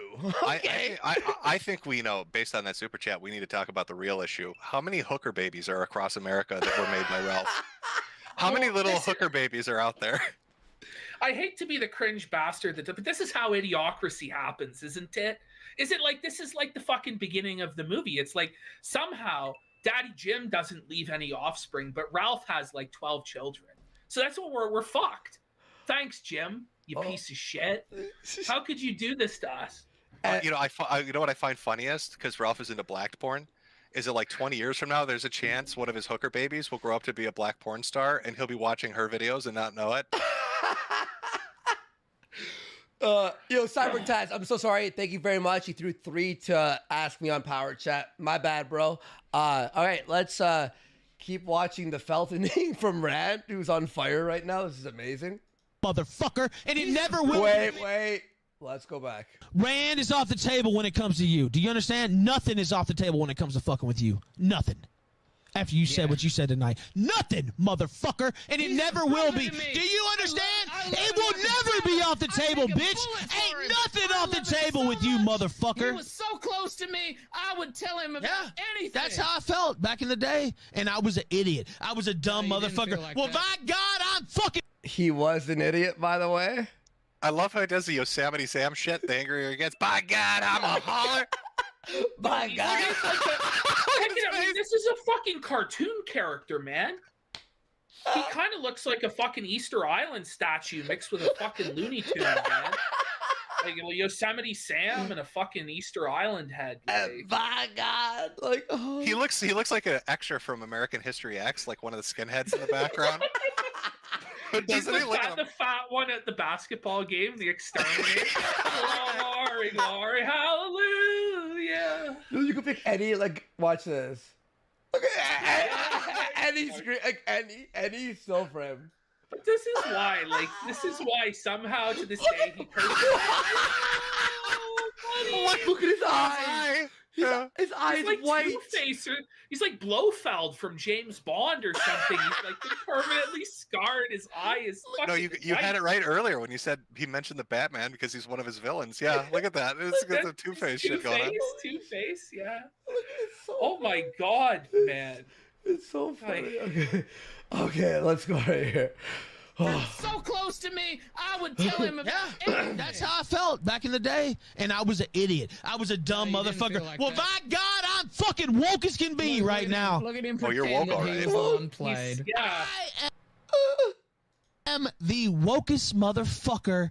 Clip it. What? I'm the wokest motherfucker. He just said. Send it to Nick Fuentes, bros. Oh no. The wokest motherfucker that ever lived now, and I want to see you in the ground, bitch. I will dox That's where I want to myself see under one you. condition, to step off a plane, to slap the fuck out of you, and feed you your So teeth. what are you gonna do? Randbot said that very calm and like matter of fact. You know, that was actually like how you say it when you're tough, kind of. You know, not to give Rand too much credit, but like he did actually serve in the Australian military, and he is actually not morbidly obese. So he probably could whip Ralph's ass. Not to mention the ammo box probably damaged his nerves, so he doesn't feel pain, and he's also drunk all the time. Yeah, he's no fear, man. You know, no impulse control. But you wouldn't want to fight Rand Bot. He's Australian too. It's like +10 to fucking like depravity, man. Do you need anything else? Yeah.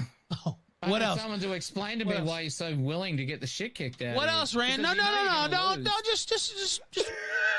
What do you need? Plane ticket? I'm writing it down. Plane ticket. What else? He's gonna put it on his wife's credit card like that. He's buying him a plane ticket. This is so good. I love this. This is the best. Ralph, what else do you need, faggot? Don't throw anything else. Look, just tell me what you need to show up in the United States to have me fucking kill you in the middle of the octagon. What the fuck? The octagon. No. The octagon. Not the guntagon. Not the guntagon. Oh my god! Please, Rand, come. I will fly to the States, dude. I will fly there to watch this. Having your head used as a just tell me. Rand, just tell me what you need.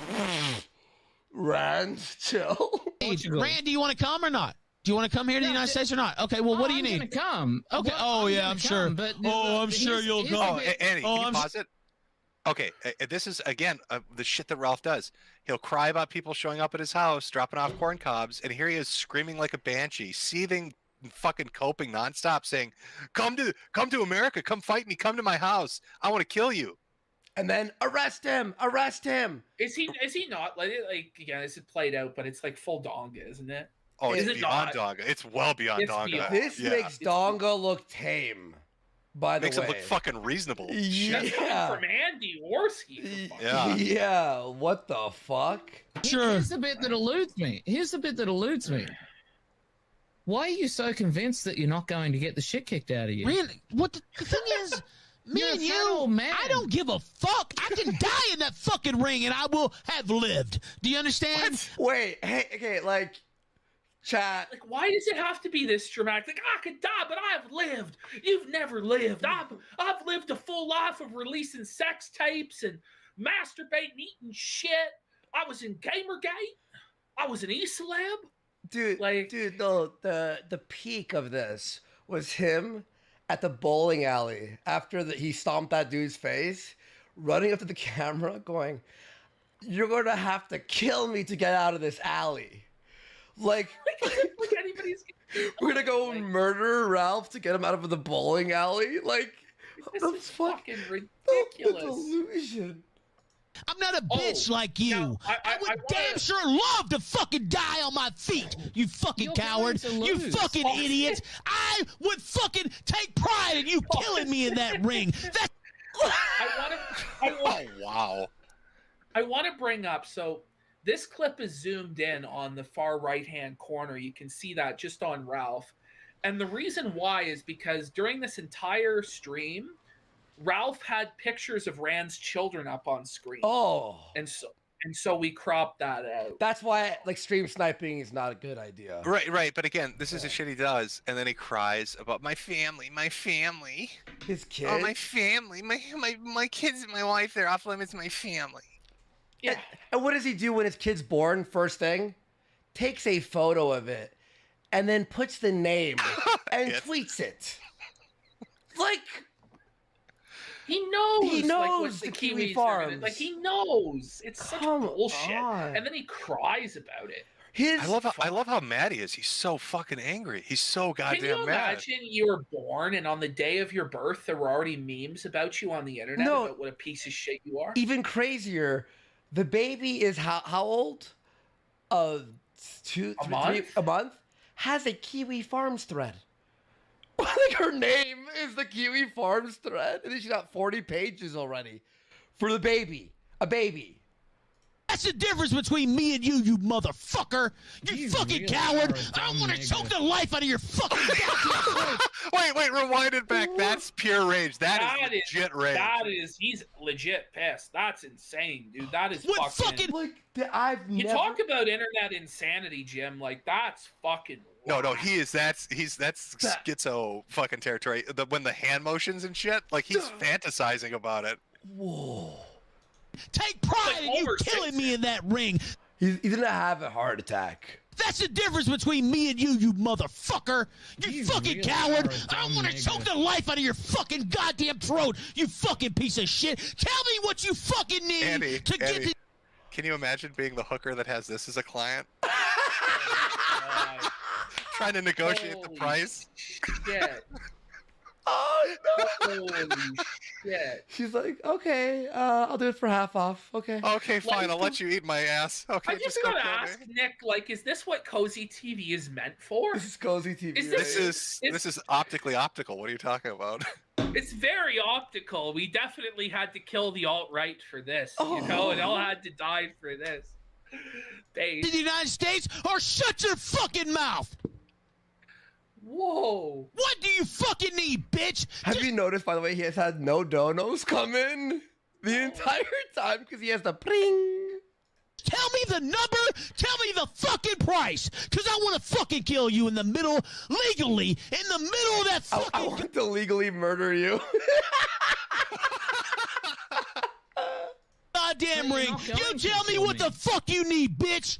You're not even gonna land a hit on me. Okay, well, what do you need then? Okay, plane ticket, what else? I like how he comes right down. Like, is there more? Please tell me there's more. And then he's like, yeah, no, I've put in another one. It's called Ralph Me Too'd. Oh. .mp4. I'd like to just focus on the fact that he's trying to be a high roller, saying he's going to fly Rand bought in when he got chastised by his wife for buying a $300 hat using her fucking credit card. So he's not buying that plane ticket. His wife is. Wait, what happened? Yeah. When Ralph did his Wigger dance outside of Elijah Schaefer's studio, you know how hardcore rapper he is at 37 and obesity. He bought a cowboy hat, and it was like a $300 hat, and he had his wife chastised him. She's like, I saw how much it was on the credit card.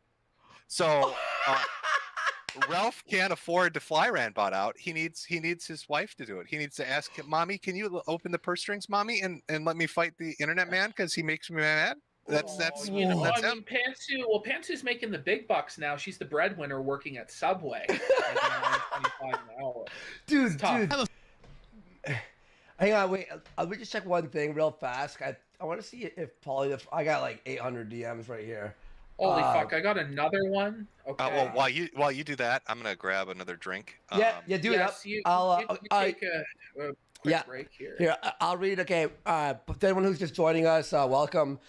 We are reading all the $20 and over during segments. Anything below, Ashton and I, we will read because there's too many to read. But thank you everyone so much. We will stay around for a few hours and read the rest after. But for now, Reziel Mutant for $20. Thank you so much. Saying rape it, Ralph to Ralph loses his internet. This is what happens after all the things he's saying. The law will tell him he's not allowed on the stream anymore or to stream anymore. I'll ask Jim that. He was asking towards Jim. An anonymous for 20, reporting heavy seismic activity in the surrounding counties. Source appears to be Rage Pig in the Richmond area taking shelter. Like, holy shit. Hang on. I got fucking DMs from everyone, Pot Awful, Flam, and everything. Oh! And we almost, kill all pedos. Might have He got it in? He's DMing, as I said it, 3 dots. Hang on. All right. I said we might have a new kill all pedos right now. What a show. Why everyone just give a round of applause and hit like. I think it's been a pretty fun show. It's really funny. You know? And then it's me and my daddy reconciled. We had our father-son moment there. You know, it was a beautiful thing. Well, I love my boys. Yeah, I love my boys. Oh. I love all my boys. Here, I thought you were gone, so I could fucking do I'm gonna this. have a great I'm trip. embarrassed. I've been All right, caught it's out gonna be- by my daddy. This is more embarrassing. I got caught masturbating by my real dad. Real fast. I read this while you were gone, but it was for you. A Reziel Mutant for 20. He asked. He goes, internet. So Ralph might lose his internet after tonight. So what do you think? Do you think that this might actually fuck Ralph over and he can God, lose I his hope internet. not, because then I can't laugh at him. Like, this has been entertainment for me. Like, anyone who wants Ralph in jail is crazy. Like, seriously, like, I do not want him in jail. Let me put it this way. I can't, I guess, speak to the crazy shit he's saying to Rand. Like, if you're threatening to rape somebody, he threatened to rape his wife, right? Yeah. Yeah. Which we have after. Then I mean, Rand is justified in fucking pursuing that. But as far as him, like, I'm gonna shoot you, I don't give a shit. I'm just gonna laugh at Piggy. Yeah. Now, Polly the Frog, he sent this in. I could play it straight from here. This is called Piggy Hits the Table Like an Autistic Boy. I love the title. All right. It's very sharp from Polly Frog. I like he lists his video titles like Japanese mangas where they give away the entire content. She's gonna be dripping. We know she's gonna be dripping while I'm beating your fucking face, you faggot. She's gonna be absolutely just losing her. He's hitting his furniture. Okay. While I'm He's pounding. like acting like Wreck-It Ralph from the fucking movie. He's literally turned into I'm gonna rape it.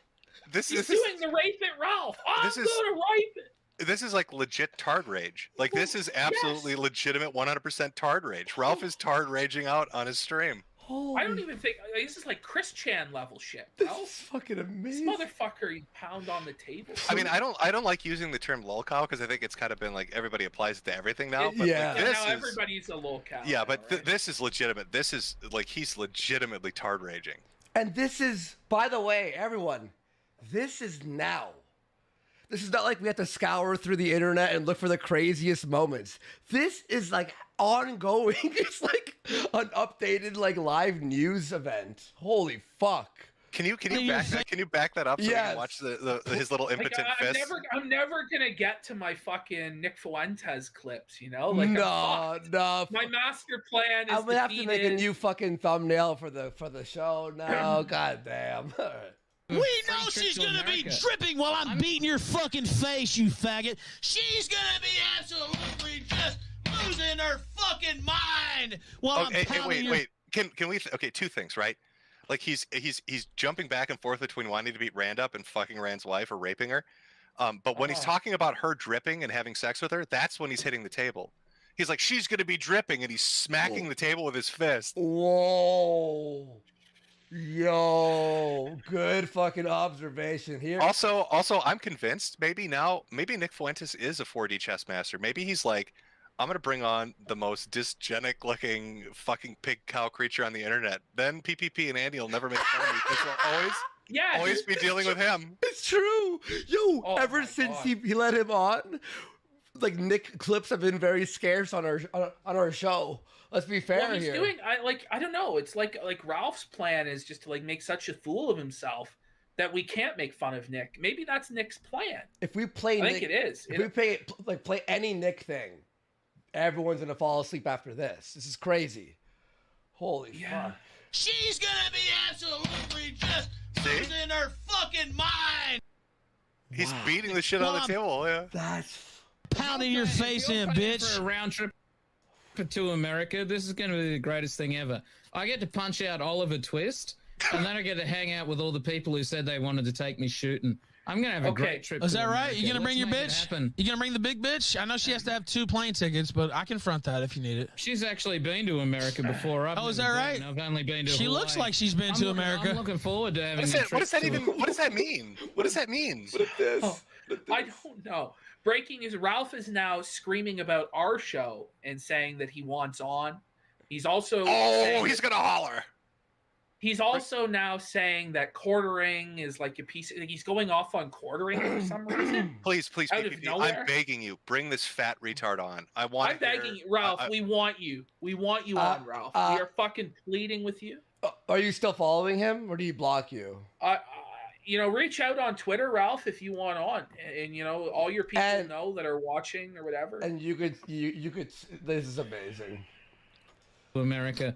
All I have to do is beat She up. looks like an American, to be honest with you. What happened there? I thought they were skinny down in Australia. How You are we used gonna to make this happen? You used to talk shit about Americans being fat. She looks like she is from America, to be honest with you. Lead time to get into shape. Yeah, she looks like she's from the USA. Is that the case? I don't know. Is Ralph saying she looks like him? I guess. Nice own. Oh, Americans are fat. She looks like me. Okay, Ralph. In the USA.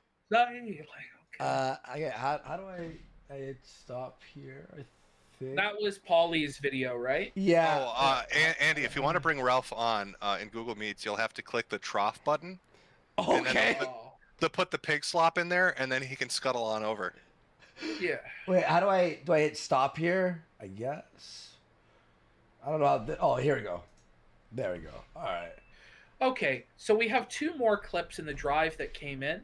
We have RalphMeToo'd.mp4. All right. We'll do that one. And then we have one that's imaginatively entitled, I Want You All Dead. All right. Your entire tab. All right. Put this one up. Share. All right.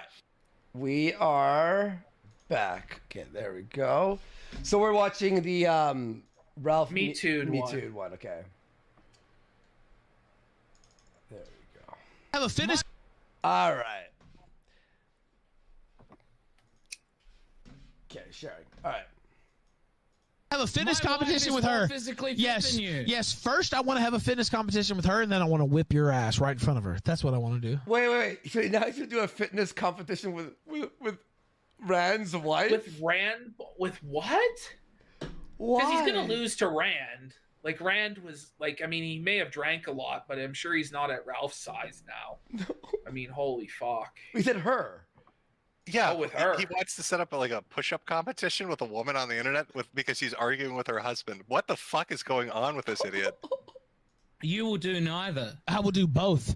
I will do both, and she will be out of breath and she will be sweating, but she will still suck my dick after I whip your ass. I think you're a big fat liar sitting in front I of think the she will microphone. swallow every fucking drop. I think she will swallow every drop. This is What do you think about that? insane. I think if you tried to face rape her like you have actually face raped other victims, Is that what you think? your dick right Is that off. what you think? Is it oh boy, you're running with that fake accusation. Well, that's cool. That's cool. It's good to know you believe all that's women. Right. It's good to know. Lies about you, It's good to Ralph. know you're Well, me you too. must be- It's you good to must know be you're the me most too. lied about person in the world. Well, you know what? What a It's a Holocaust. reason dumb abos like you are talking about it on stream instead of it being in court because it's a lie. So, anything else? Well, I mean, speaking of court, this guy's convicted for revenge porn, and his Wikipedia lists him as a sex offender. Yeah. Right? Yes. Yes. Oh. And then we have I Want You All I Dead. Want You All Dead, and then there's actually Ralph versus Casey, Kino Casino. Who? He took now you know he's mad. The glasses are off, and the little slits are fuck. angry. Happening on your faggot Wignat stream, Rand. Who cares? I don't care. He goes Wignat, and then he has like white nationalists and right wingers on all the time. So who But cares? like Ralph is the ultimate Wignat. Yeah, exactly. Like there's nobody that's more Wignat than Ralph, right? He's using it as an own when that's what his show is I don't too. know, So man. like, what everybody the fuck? is a Wignat, but the people with the good optics listen to Kanye and fucking wear Yeezys. I guess. I don't know where this fucking came to. I don't have to hear it. Do you understand? I don't care what they see. I don't care about those people. I want them to die. Can I just point out, for a guy that doesn't care, he's been talking about it for 3 days straight. Ralph is saying that he's not going to join the call because he needs to know what claims he needs to address. Here's the claim, Ralph. You're too much of a bitch to join the call. There's the claim, fat fuck. Why don't you try to dispute it by showing up? Just we'll have Metokur versus Ralph. My God, what a little round bitch. 2. How about that? Yeah. Can you not? I'll just- I want somebody explain to me how somebody this fat runs away so much. All If right. you're running that much, you should be in better shape, Ralph. Look, we'll do round 2. Ashton and I, we will mute ourselves. Yeah. And we'll watch the round 2. How about that? Shit, I'll make some popcorn, man. Yeah, like we'll sit back. You guys can hash it out and do your thing. Ralph, that's what we'll do. It's just going to end with him crying again because he's a little bitch. Look, Again, he can play it on the kill stream, like I give 100%. permission or Yeah, whatever. for sure. Yeah, 100%. Yeah. So Ralph, that's what we'll do. I won't Ralph, say anything. Ashton won't say anything, and then yeah. I understand, Ralph. You just got humiliated by Randbot, who just dominated you in front of your entire audience. I understand you're scared. You got to convince those Zoomers. that you're not a little bitch. But he So don't maybe scare. you're a little afraid to come on and talk. That's fine. I understand. You're a coward. That's fine. No, Ralph don't scare. I don't scare. Yeah, so all right, that's it. We won't, I won't accuse you. Ashton won't accuse you. We'll shut the fuck up and watch you two at it. How about that? Is that fair? So everybody who's mentioning Kino Casino in his chat right now is getting banned. Other than like his one Janny on Cozy who's like named Yobo something is like those queers at the Kino Casino need to offer you money, Ralph. This is a business. Oh, okay, Ralph, yeah. Hey, no, I'll offer money like a zoo. How much is the fucking pig exhibit? $3? Okay, $3. Yeah, Jim will Can I throw donate peanuts at you? Yeah, that's a whole week's worth of revenue for you, fat fuck. Speaking of money, logos for $100. Thank you so much. $100 big dollars. Let's go. One word as to why Dick hangs out with Ralph, Maddox. The greatest thing to happen to Dick was Maddox, so he's waiting for the day Ralph turns into him so he could turn the drama into a money-making machine. Dick literally sees Ralph as a piggy bank. That was good. Thank you so much, Logos. Appreciate it. And one more. Everyone, thank you, guys. Thank you. Holy shit. And Inicus Bison for 20. You guys should felt Mersh. It will happen one day, Mersh. We're coming for you. So, all right. Let's watch some more of this. Thank you, guys. Logos. Mad love, man. Thank you. Massive dono.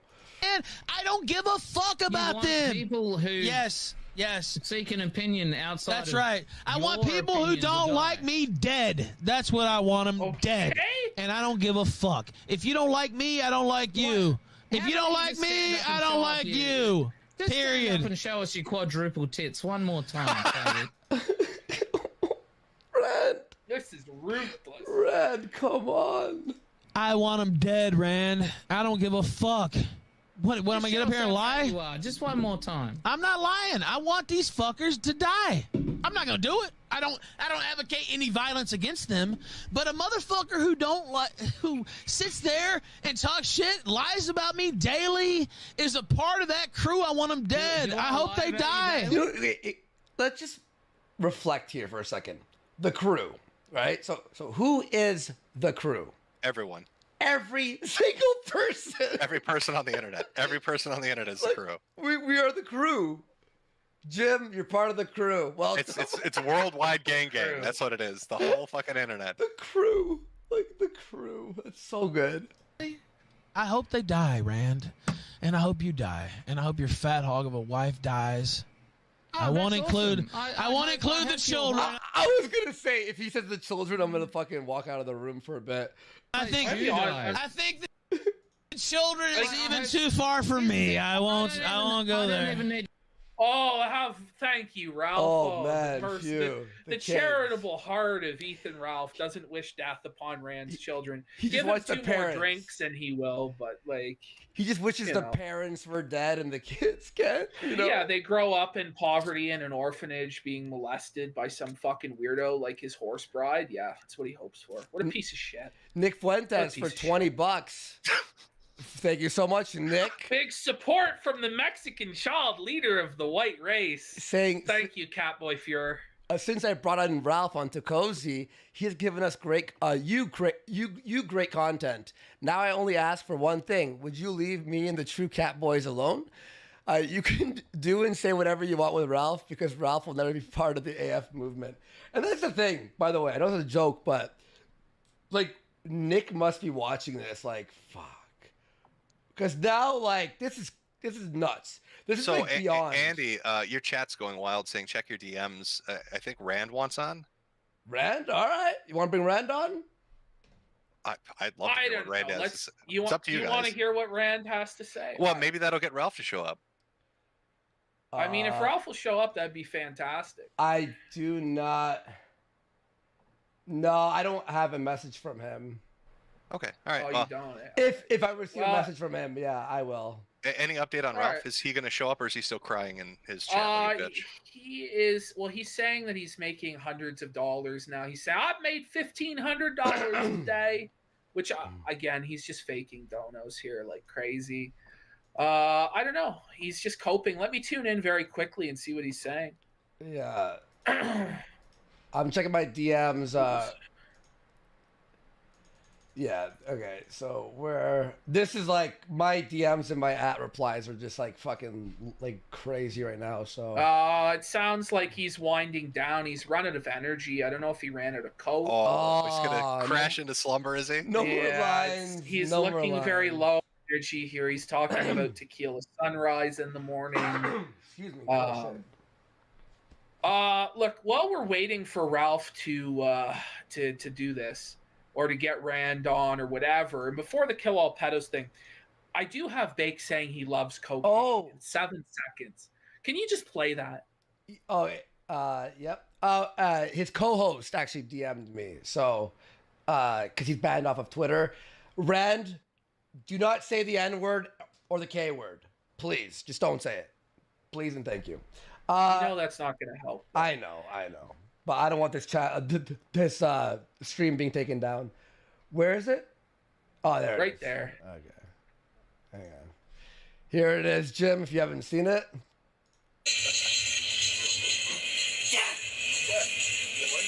What the fuck? I like cocaine. So thoughts. Optically optical.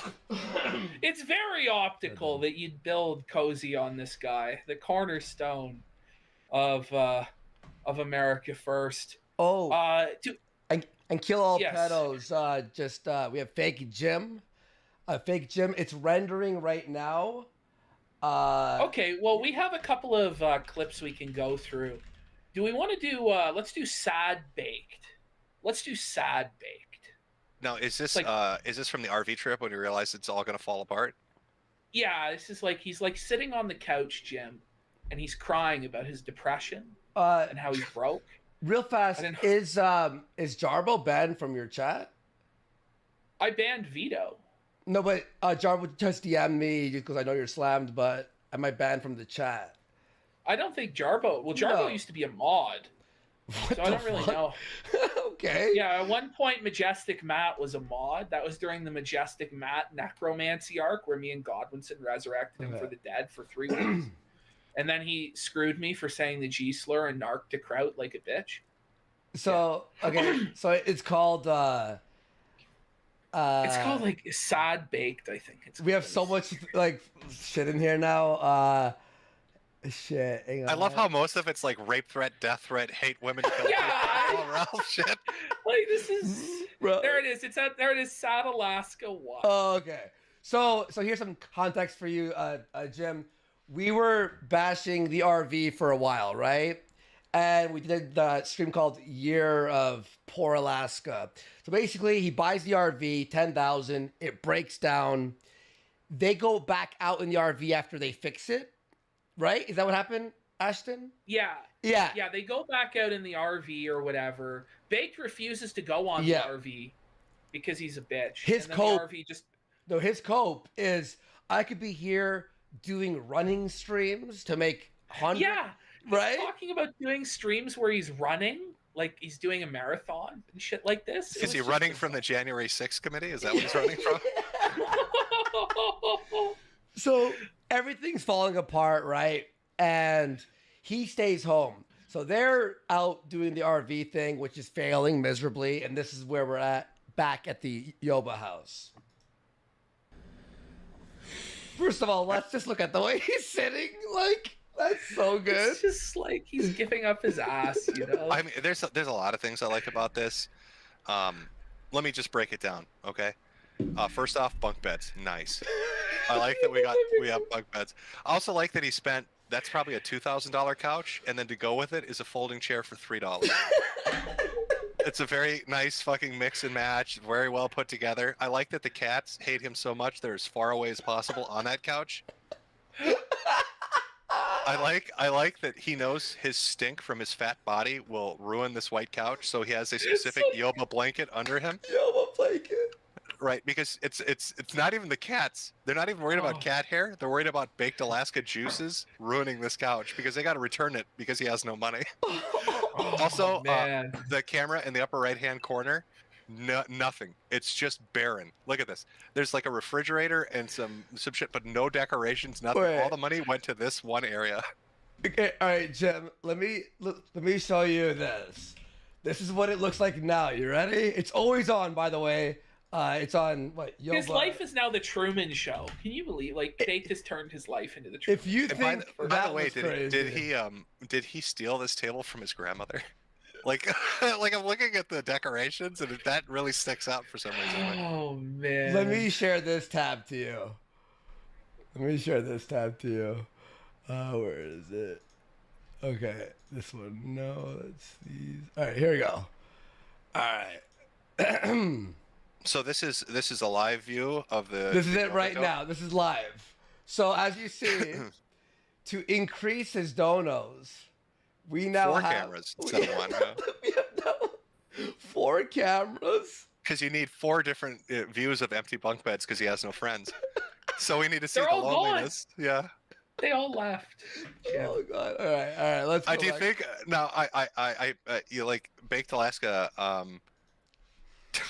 Does he live? Does he even live here? Does anybody live here at this point? Lowell's left, I think. Is it just a cat house? Do Lowe's cats is take it over? gone. Wuza, I think, still lives there. He does Bake's laundry and chores in exchange for not having to pay rent. In exchange for one of the bunks. Yeah, he gets to sleep on one of the bunk beds. All right. And he gets like some pot, I think. Okay, so we're gonna head back to that video. Could you imagine being Baked Alaska and trying to get pussy, and you bring her back to this place, and the first thing she sees walking in the door are empty bunk beds? Well, I gotta tell you this. All right, so he was dating this girl called Cassie, and she's a pretty hot. I'd say she's hot, right? She's all right. And so they were dating for a while. Now, he goes to AFPAC 3 and comes back, and she moved out while he was gone with no message. Yeah. And then he's seething on the couch with like 10 guys and girls around him talking about how much she's a bitch. Because we predict that he had a few bills come in through the mail that showed how broke he actually was. So she had left. The RV's done. He's $30,000 in debt. This is what he says. I don't even want to go on this fucking RV anymore, dude. My fucking jaw hurts, dude. My mouth hurts. From sucking dick. I said a little bit of chaos is good. A little bit. Not Alice level. Not Alice level. Just a little bit. Why is he in that pose? Like he wants to be drawn. Like it's fucking Titanic. Yeah, no, that's exactly what we said, Jim. We said the same thing. Paint me, Jack. Paint me. Right? It's a very weird way. Me and Wuza were like fighting over the Chef Boyardee, and then I started eating the Chef Boyardee. That was funny. That was the content. The Chef Boyardee. Can you focus? If I want you to, you can really tell his tits in this picture. Yeah, if you focus in there, look at it. It's like mounding out. That's a solid C cup right there. His arm is pushing his titties out, and it's nice and frontal. Bro, he had to fight a guy for a cold can of beefaroni. That's what he just said, man. It's like fucking bums on the street have more dignity than that, bro. They go to the fucking food kitchen, man. Like, you can each have a can of beefaroni, bro. Dude, the highlight of his life the night before was when Smiley went, "We found the cans for $1." He goes, "Yeah!" No, we have the clip. We'll play it after this. We'll play it after this. Unless Ralph's gonna, we need Ralph to come on and the Kill All Pedos to render. Yeah. Until then, we're just gonna. We have some stuff. Bake. Yeah, we have some stuff. Like it wasn't toxic. And if you've already seen this, we're gonna get Jim's take on it. So everyone, thank you for being here, and then remember to hit like. It was just a little bit, you know. I just really want the 3,000 people I'm here fucking live to taking see a this. break right now. Huh? Is this IRL live streaming now? Is just fat people sleeping on couches? Yes, Jim. Even I could be an IRL streamer. Andy, do you remember Asian Andy would go out with a fucking TTS speaker into like the middle of fucking Harlem and shit, and it was wild stuff? No, dude, remember when I was with him with Baked, and I had to like leave the restaurant because? Do you remember Baked got scared doing that? Yeah. I did try to send Corinne to Compton. Yeah, that was a good one. Yeah. Dude, we're around like all these black people at, I forgot what restaurant it was. It was like some burger joint. And the Kramer speech starts playing, and I had to leave the restaurant. I'm just like, I think it was bad, dude. Oh, and now it's this. This is it. It wasn't toxic, but it was just a little bit, you know. This guy's now using the word toxic, Jim. He did this shit before. So when he first came on the scene, right, he was like, oh, free speech and end towers and all this shit, and let's have fun. And then this chick showed up, and he wanted to fuck her so bad, and she was like, I hate that stuff. It's toxic. So he started yelling at his chat, telling them not to use bad words, and that they need to be more respect. These are the people that are donating to him, and he's shitting all over them. So I went off on him, and then after that, he's a snake. He like sloughs away his skin. He'll be BuzzFeed one day, alt-right the next day, back to a major leftist. Now he's American first. Then he'll be Christian. It's whatever can try to make him money, whatever group he can fucking subvert. If you watch him recently, dude, like he had like a prayer stream. Yeah, he does streams where he prays the rosary, Jim. He's not even Catholic. No, and then and then Smash cut to the next day. He's gambling, so he had no money. Okay, we're thinking of showing you this, but it's too long. But we watched the entire stream. He had like $500 and gambles and wins like 1,000, and then puts the 1,000 into one spin or into like one and loses it all and loses $1,000 on one. He's like losing thousands of dollars. Online fucking slot machine. And then someone donates like $200. He puts it in, 5 minutes gone, and he's just like, and Woos is like, please, bait, stop. And in the meantime, remind you, the context of this is he was begging for his legal fund in order to not go to jail. Meanwhile, he's gambling thousands away on live stream. Yeah. And I just got to ask, like, Nick can't be ignorant to Bake's history. Like, why bring this guy on? Like, how does this assist subverting the GOP or getting Gosar to, endorse you? If Gosar withdrew his endorsement this week. I just don't get it. Does anybody understand why this guy is around? I don't. So I don't know what like Nick's doing with American First, but I think like my guess what's going on with Cozy TV is he's just trying to get enough traffic to sell it and make a profit and then walk away from it. Yeah, exactly. That's why you're going to get like Destiny's on there, and he's going to have Yoba's on there. Oh, look, we've got the whole audience. You can come say what you want, and then he'll sell it for $1 million or $2 million to venture capitalists and then walk away. All right, so wow. That's a pretty good take, I actually think. Akil Pedos messaged me. It's at 50% rendered, so we'll be oh seeing my god, man! All right, well, we're stuck here until it renders, Jim, so that you can have solid versus liquid Jim can react to himself. That'll be it's a little surreal. Did you watch It is surreal. The Gunpocalypse trailer? Yeah, I liked it. No, the newest one. Yeah, no, I've watched. Yeah, so funny. I watched the Robo Gym stuff. Yeah, well, yeah. Ruff got mad because of that. Yeah. No, he got pissed. But how does it feel like after you're gone, this guy's probably still going to make videos with your voice about whatever event that is occurring? I thought it was funny when people did it with Jordan Peterson. You remember when they had the AI program? Yes, Jordan and Peterson Joe Rogan and Jordan Peterson. Yeah. They've got yeah. Yeah. It's man. The deep fake shit is going to be crazy. This is such a spoiled rich boy shit. That's what Baked is. It's just spoiled rich boy shit. Like, I know. Give me money, and I'm not going to do it. He's just sleeping on the couch alone because he's driven everyone away. And his parents, I'm guessing, have cut him off. They finally realized it was a money pit. I think so. I hope. I think so. Yeah, I'm fucking taking a break right now, dude. I'm just telling people, like, I'm in so much debt, and I've invested literally 10. So good. K in this RV already, and look I'm at just this guy, like this cholo beside him on the couch, just like smoking pot. Did he just wander in? Baked is so lonely he lets strangers in. It's like some random homeless cholo, man. Does he have like a sign in the yard that says, "Please, I need friends"? Free drugs inside. Yo, we saw yesterday the 4cam. One of his cams was outside his house, filming the outside, like the driveway. I'm like, why? It's like frustrated, and I'm just like, I'm not trying to. Oh, hey, minor update. Your chat is saying that Ralph is back to shit talking. This time he's going after you, Andy. Oh, okay, okay, cool, fair enough. Okay, is he gonna come on though, or? I don't know. I guess he's too Like, scared. I still don't have a DM from him. I doubt Like, it. What the fuck, Rape It Ralph? I doubt it.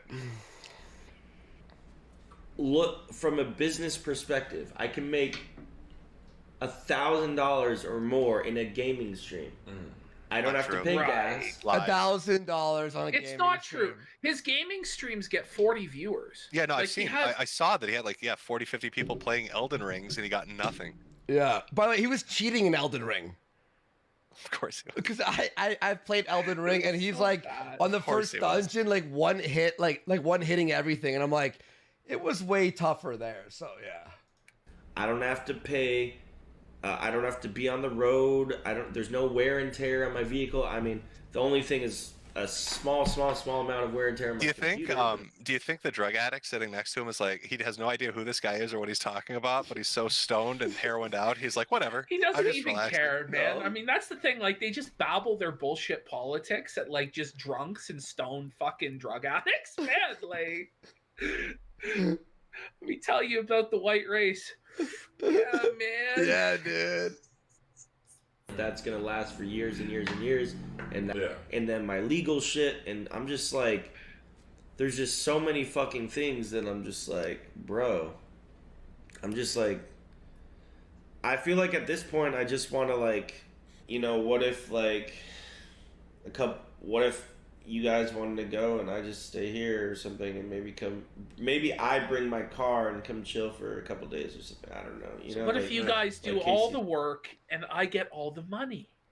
Like, what if I just am lazy and just don't do anything and hang out with my cats with heroin agents and stuff? Fucking riveting IRL streaming, babe. It's riveting, isn't it? Like, imagine he streams this 24 hours a day.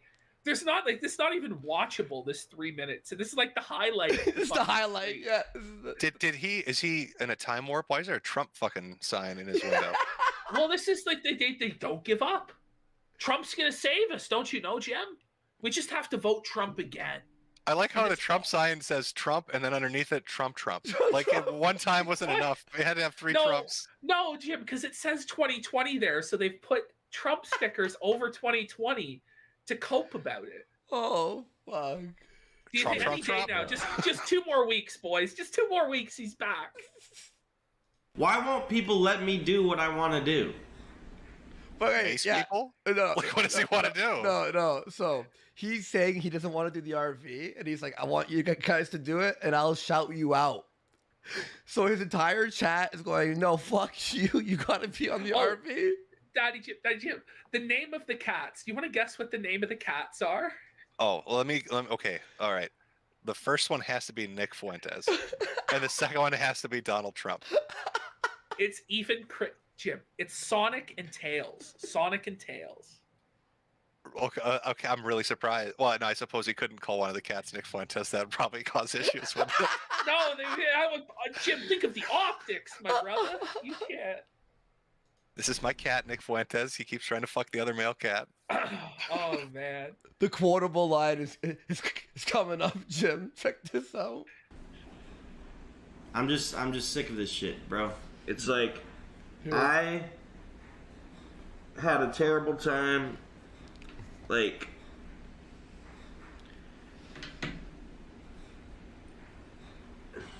I'm still recovering from that fucking one day, bro.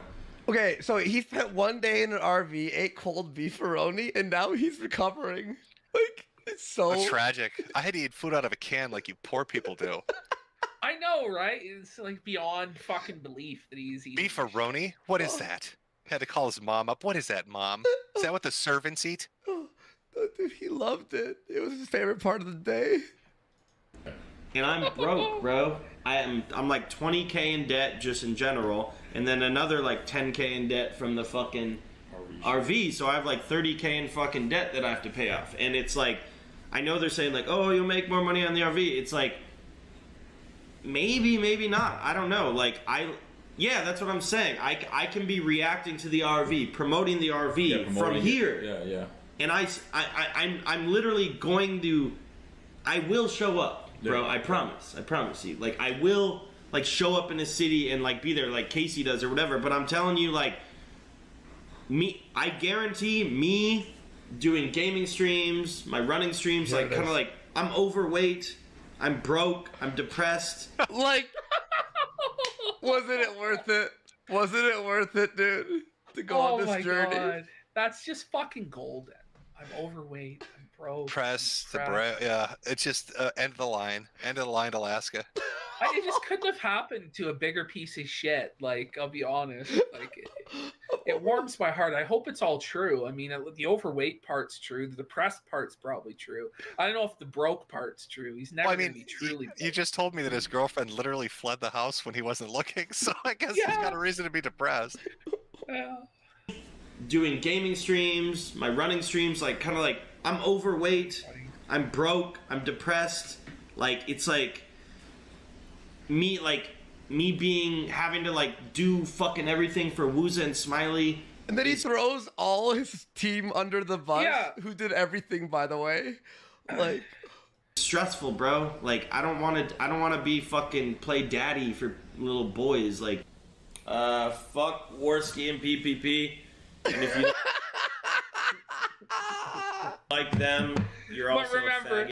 He doesn't think about us at all. I looked away for a second to the chat, and it's already nighttime, and he's still in the same position. It's all the day he started, and he's back to the same position. Fuck Warski and PPP, and if you like them, you're also a faggot nigger. And I don't want you around me, so fuck you. All right, thanks there. Fucking beat the last goal. Is Ralph gonna come on this fucking cock? Or Andy, is there any update on Rand? Oh shit, my bad. Because your chat is pissed. Oh, okay. They want Rand. Yeah, a lot of them are asking for Rand, but I don't know. Here, I'm gonna link the guy. Sorry, guys. Wait. Oh, Andy, actually, because it's time to put another quarter in. Do you want to start a new one and then invite? Perfect. Sounds like plan. Yes. All right. Perfect. Okay. All right. We're gonna have to end this. Right, I'm out. Sorry, everyone. Holy shit. My bad. Return to screen. Okay.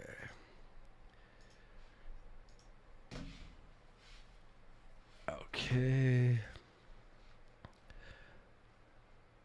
Okay.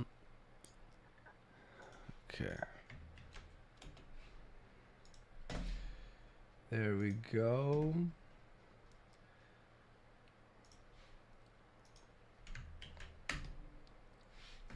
All right, we are back. Sorry, people. I'm gonna message Gator. Can you send him that? All right. All right, we're gonna get him on. Let's see what happens here. I really, really doubt, by the way, that that Ralph's gonna hop on. To be honest with you, switch account. Okay.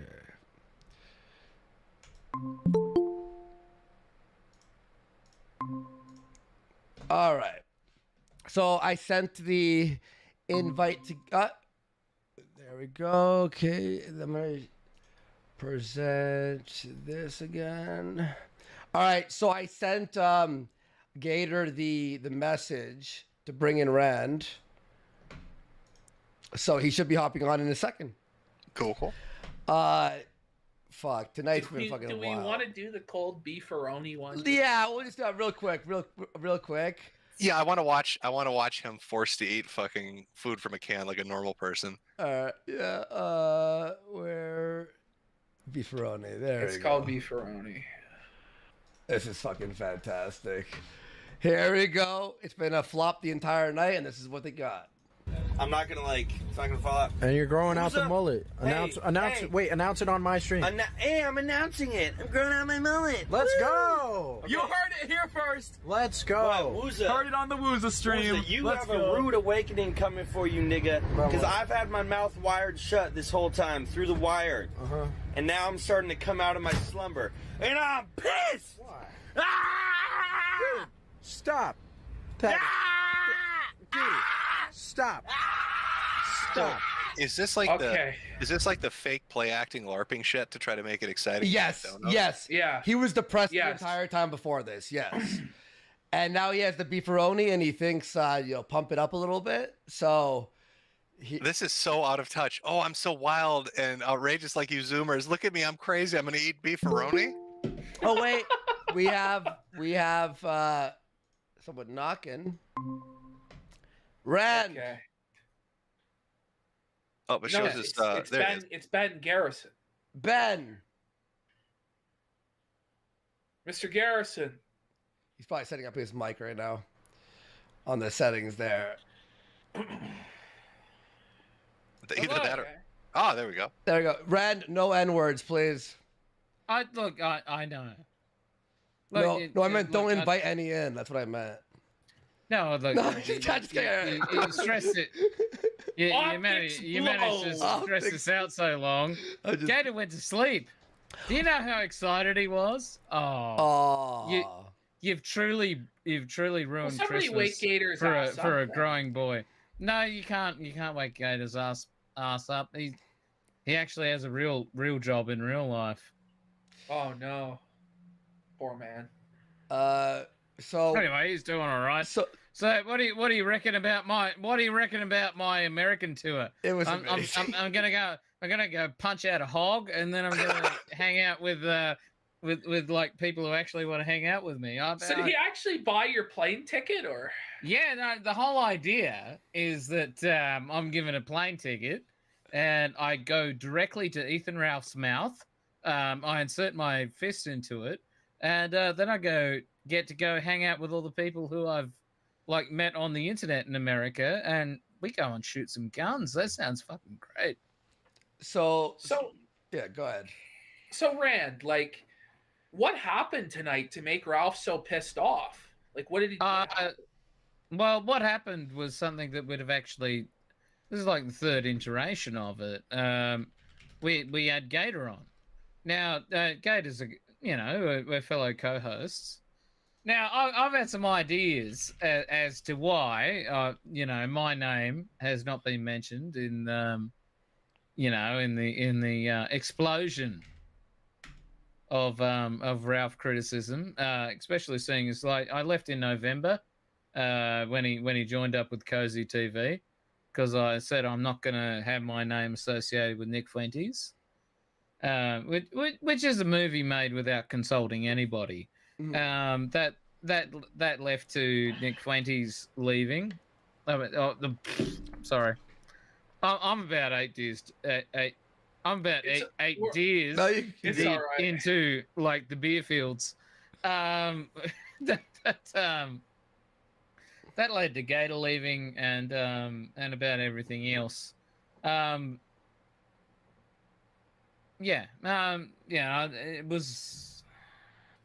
was what it was. I expected tonight to happen. I saw the thing. He none of what he put forward was anything original. It was stuff that had been out on Kiwi Farms for about a year and a half. And what fucked him up was just saying is that true? Is that me? Yeah. Yep. So you don't know, are you gonna fight him? Are you gonna fight him for real though? Is it set up? Is this? If he is actually going to give me an airplane ticket. Oh, he hasn't bought the ticket yet? I thought he bought it. He's gonna have to do it. Now he has no money though. He has no money. He can't do it, dude. Well, that might be one of those things. It might be far be it from me to prognosticate that Ralph is talking out of his ass. But I think he might be telling fibbos. There's no way. I'm telling you, there's no way. He used May's fucking credit card to buy his hat for the bowling event. That was $300. And she was like, why'd you spend $300 on the hat?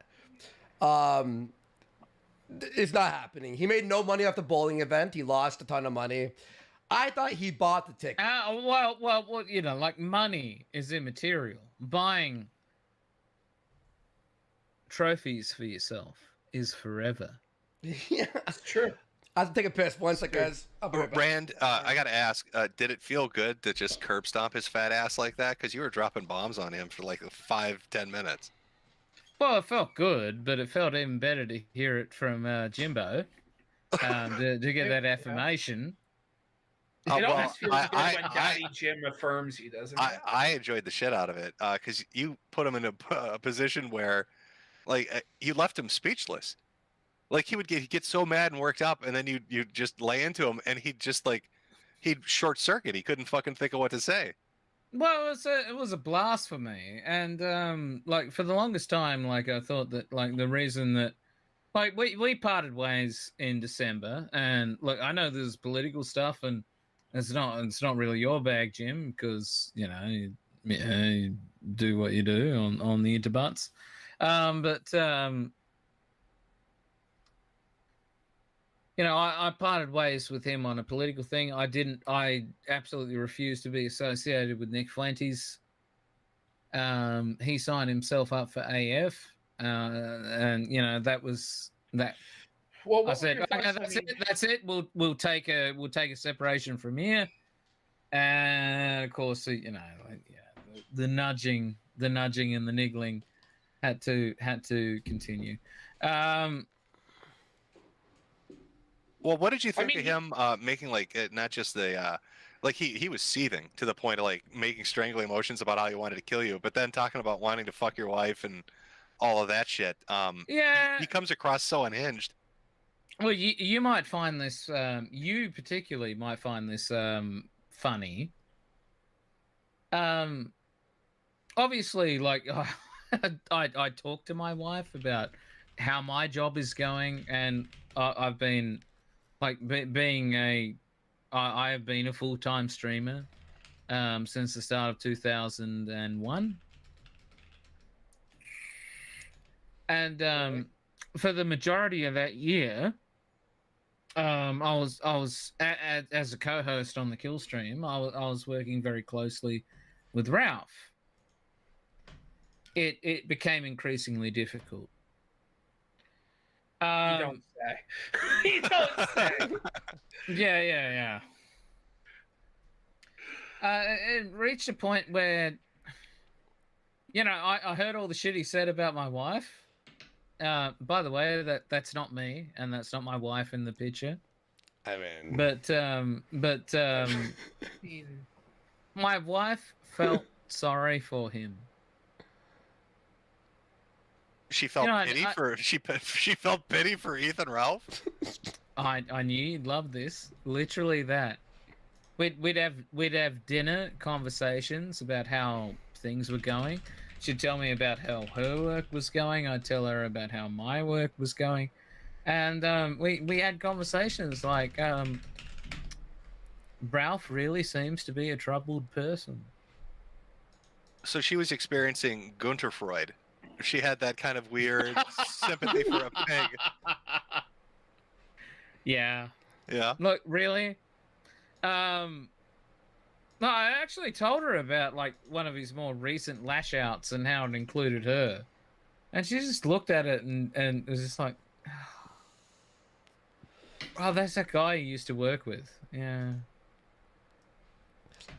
Like that it's complete dismissal. So, do you think there's any chance if Ralph puts the money forward, if he uses his wife's credit card, will you actually fly out there and fight him? I will actually go out there and fight him. Now, you realize he's going to immediately scream for the police to have you arrested the second you even come close to slapping him in his face. Well, in that case, he gave me a free flight to the US, in which case, like, you know, like there's a lot of people who want me to hang out and do stuff. By the way, look, real fast. No, like not to brag or anything, but I kill all think of pedals. at least 5 guys who are like, oh, if you go to my farm, like if you want to like rip 100 rounds out of like this semi-automatic rifle I have, and I'm like, yeah, cool. So if Ralph dogs out, like if he pays me to go to the United States, I'm just going to go fucking tour the United States, and I'm going to hang out with a whole bunch of Southern boys who just want to shoot guns, and it's going to be fucking awesome. make a trip out of it. Yeah. Fuck All yeah, right, why not?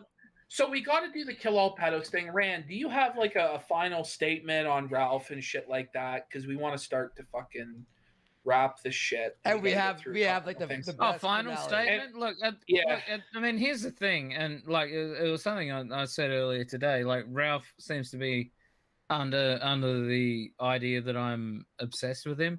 I'm not. I do a show. I do a political show. That's aligned. Well, I think you know where it's aligned, and most of the time, Ralph doesn't come up. I mean, I was actually sort of heavily advised, like, don't go and dive yourself into the internet drama. And I actually try to avoid it. I literally said it to Ralph. I said, like, you said I've been obsessed with you. I've been ignoring you, and I really have. But you know, he continues to do outrageous thing after outrageous thing. Well, I just like to say 3 sheets to the wind, late at night. You've absolutely curb stomped Ralph, and you made him beat his table up in rage. He got so fucking angry. So nicely done. Well, that was thank you very much for that, but I can't take all the credit for it. Why not? The reason Ralph was paying attention to my stream was because we had Gator on. And this is actually the 3rd time we've had Gator on. We sort of put together a thing. We have Gator on once a month to talk about internet drama. Because most of the time we try not to and fail. Because we have to, you know, pay attention to what the audience wants. So someone sends in a super chat for $5 saying, look at this, we have to look at this. For at least 5 minutes, but for the most part, we're ignoring Ralph. But we have Gator on, and Gator has the inside goss, and I always got along with Gator. I would say that I get along with Gator to this day. The only reason Gator's not on here at the moment is because about 20 minutes ago, Gator had to go to sleep. See? Yeah, that's right. You spun it out too long. You spun it out too long. Now we spun it out too long, and we didn't get Gator, and we got Rand kind of, you know, on the verge of passing out. We did get blessed with Rand. I see your vote there. Beer. I see your vote there. Yeah, more drunk, Ralph or Rand. I'm going to vote for myself.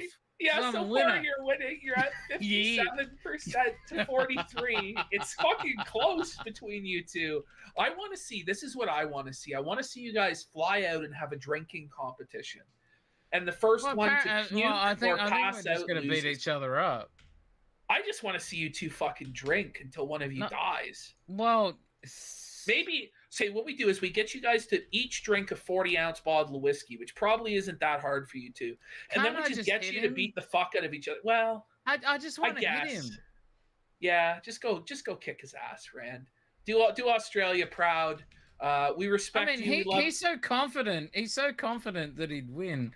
But like, all right, look, I don't know how much of that stuff you saw. I mean, you saw some of it. I saw you play some of it. But here's the call, and I think Jim might appreciate this. Are you still with us? Yeah. All right. So I went and looked up the it's called the BFA, but basic physical assessment. Right. This was after Ralph declared that he was going to walk 2 miles. Right. Well, 2 miles happens to be 2.4 kilometers, which is part of the basic physical assessment for the Australian Army. And so I went and looked this up, and Ralph said he will get fit to spite you all. That's quite the dire threat. I know, right? And so I set the lowest bar. So this is what I'm issuing to Ralph as a challenge. It is the lowest requirement in the Australian Army. It is for 60-year-old women. Hey, This is what I expect Ralph to meet by the end of this year. 3 military-style push-ups, 15 military-style sit-ups, and to do the 2-kilometer walk, not the run. There is a difference. The 2-kilometer walk in 26 minutes. And he has 8 months to meet that requirement. Can Ralph do 3 push-ups, 15 sit-ups, and 26-minute walk? If he does so, he has met the minimum military requirements of 55 to 60 of women. I fucking hate you. You did this to me, Jim, you fucking bastard. And I know you're getting off on this, and you knew this would happen, you fucking bastard. This Irish fucking cunt, man. You know, Chat wins. Man. That's yeah. Chat wins. You know, chat is always wrong, Jim, and you fucking know that. And you're well, chat's right. You know, chat knows. Chat doesn't know shit, man. Fuck you, Jim, you bastard, using the will of chat to rape this show. We got Rand on your way out. Rand on your way out. You want to drop any N-bombs for a no? Okay. Rand, don't, Rand, do not. Son of a bitch, Rand, you fucker. All right, there we go. Thanks, Jim. All right. Wow, riveting content there. Guys, now... This is riveting. Hopefully we didn't lose too many people because we got a brand new Kill All Pedos. This is being exclusively shown here. Let me go and share that to you boys. All right, here we go. Jesus Christ, what just happened there? All right. Well, an Irishman tricked us. Fucking leprechaun with his pot of gold at the end of the fucking rainbow. What were you expecting? Aussies and Irish have a common love of drinking. I just knew, you motherfucker. I knew it. Whatever. All right, here we go. You ready, guys? Let's do this. This is called the rape retort, by the way. So, all right. Okay. Here is peace.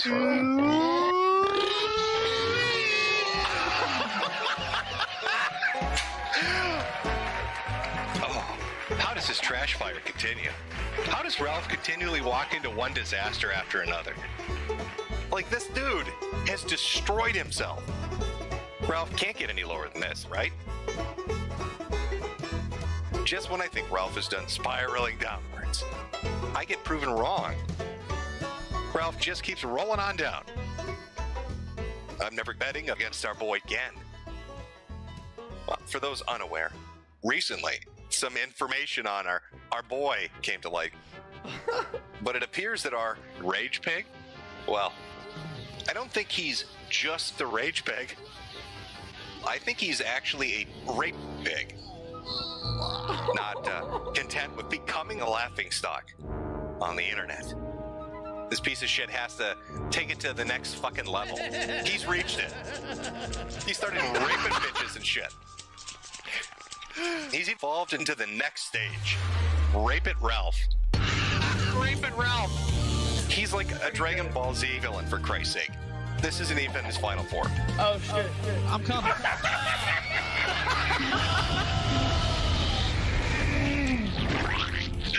Oh, so where to start our story with the rape pig? I guess I have to give you a background. Everybody else has covered this. I'm kind of waiting to see what the fallout is, but I'll give you a little summary.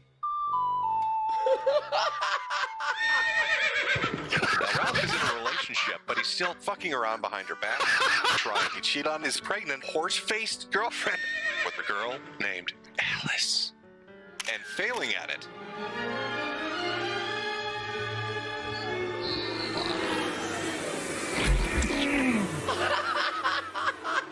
Who the fuck is this? Who the fuck are you? Ethan Ralph from the Kill Stream. Alice, who's an IP2 streamer, showed up on the Kino Casino. and had a conversation with Andy Worski and PPP, where she made some allegations that Ralph, I don't know if you'd say sexually assaulted her, molested her. I don't know how you describe it. I'm going to say he jacked off in her mouth while she was passed out. Try to understand what this creepy fuck is up to. Ralph thinks that this chick's a slut. And he's thinking in his head right now, she fucked Baked Alaska. So she's definitely going to fuck me. He's kind of a big deal, guys. Host of the award-winning podcast, The Kill Stream. Top in the sector. He is equal to, if not more important than all the guys she fucked. And now it's the Ralph male's turn to claim the spoils of internet stardom.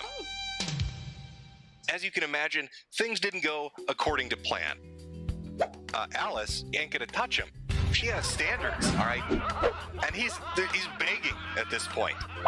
He really doesn't know how to close it.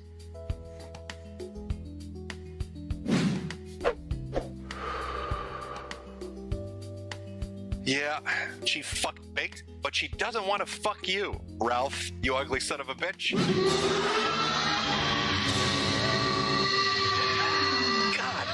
So she basically says, hey, I like total scumbags. Yeah, I like fucking around with filthy, disgusting pieces of fucking shit. Oh, with you? No thanks. No, not interested.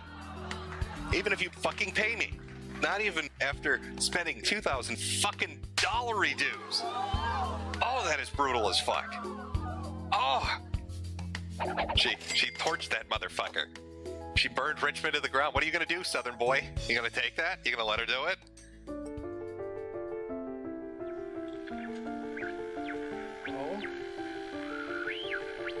He asked me, wow. like if I wanted to go like further in my relationship with him, and I was like, I was still drinking. I was like, if I drink this, I'm gonna black out. And he was like, drink it. You know, pause and this. so I drank one more shot. I just want to say one thing. With Kill All Pedos, like, Jim's never going to make another edited video ever again. He's going to wait for this piece of shit to do it. That's what you fucker. You don't like the Silent Hill theme? This is right. This is a nice touch.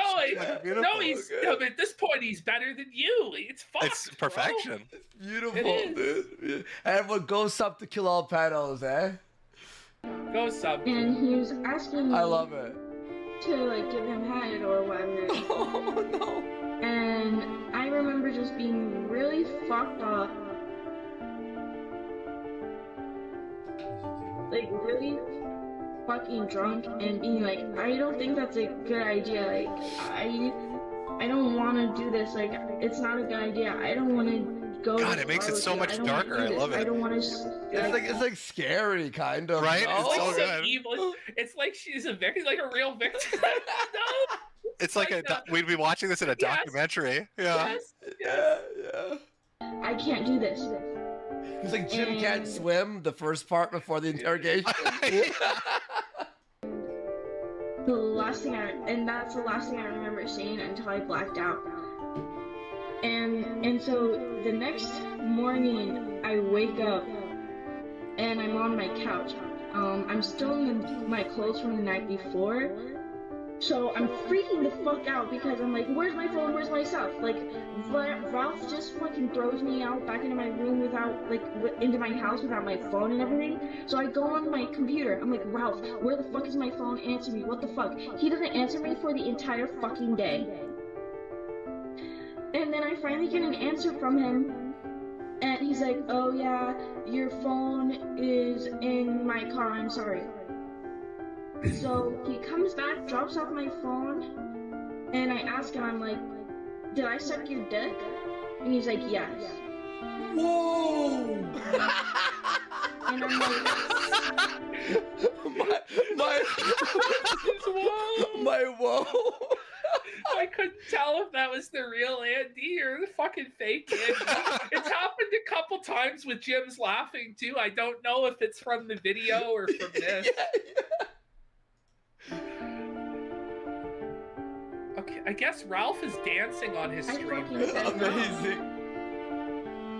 This is really fucked up. I told him I was gonna black out. I told him I didn't want to do anything. And yet the next day he tells me that he did, or that we did. You aren't trying to start any drama or whatever. You're just saying like your truth. You want to speak out and tell people, or like yes, you're not trolling or anything, right? He fucking took advantage of me and it was fucked up. I fucking said no. Holy shit. Oh, that's rape, Ralph. That's rape. People saying, is there a video? Not that I'm aware of. There are no videos of this incident currently available on the internet. I could be wrong. I mean, maybe he recorded it. That's a possibility. After all, this is the same guy who pled guilty and got a conviction for revenge porn. But at the moment, there are no videos. If you were to go to search for this, you're not going to find it. Don't worry, though. My friends and I got together at the lab, and we worked hard to create a real-life forensic reconstruction of what actually happened with Ralph. Oh my God. And his fateful encounter with Alex. Oh no. You know what? Let's take the lead. Oh, no. Let's go take a look.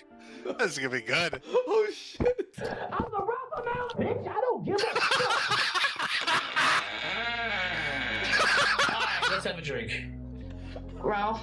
Wait. Oh no, this is ruthless, bro. This is fucking, I don't know.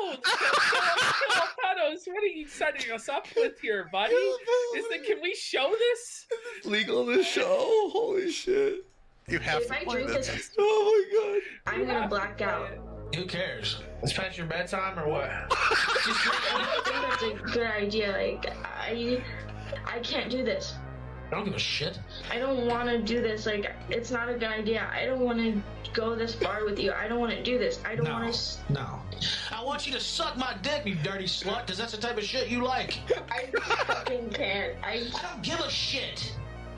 I'm the Ralph the Mail, bitch. I do what I want. I have thousands of dollars in the bank, so yeah, I'm gonna get my dick sucked. Do you understand? Bitch, drink! Drink right now! Ralph, she said no. Just leave her alone. Save her, Jim. Holy shit, that's awesome. That was so good. That was so good, man. It goes on. Now, wait a minute, Ralph. Bitch. Ralph, no. Oh, no. Get ready to fucking shut this down, whore. No, don't do it. Oh my God. Hey, Goose, do you see the Emily? Ralph, no, what are you doing? Oh my fucking God. Oh, Ralph. Oh shit, I'm coming.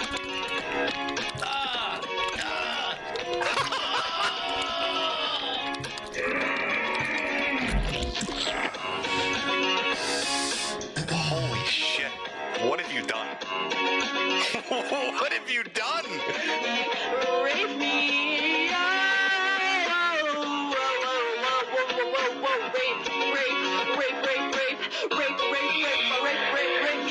Yo, save me! Help me! Rape.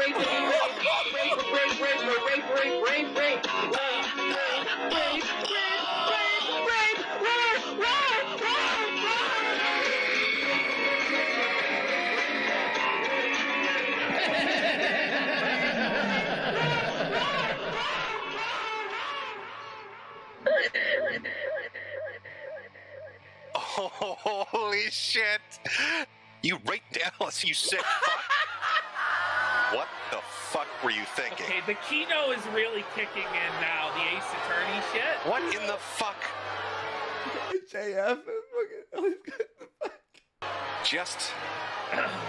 What in the fuck were you thinking? That is career ending. Ralph, you could have maybe walked away. Could have just spent $200 and gone to the back pages. Got a local hooker. Much easier for a fat fucking piece of shit like you. But Ethan Ralph wouldn't leave her alone. He didn't want to do that. Fuck no. Our boy wasn't taking no for an answer. Because he thinks he can get away with it. He's thinking to himself, who's gonna believe you? Huh?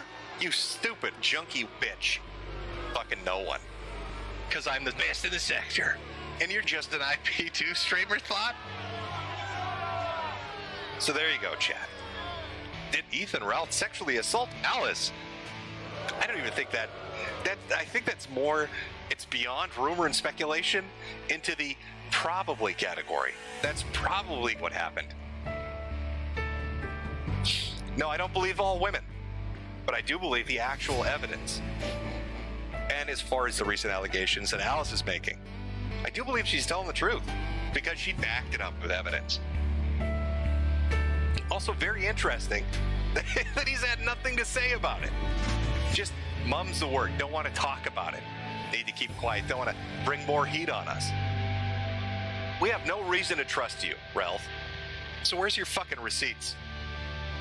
You don't have any receipts for that? There's no screen grabs? You didn't screen record shit? And you want us to believe, to take your word for it.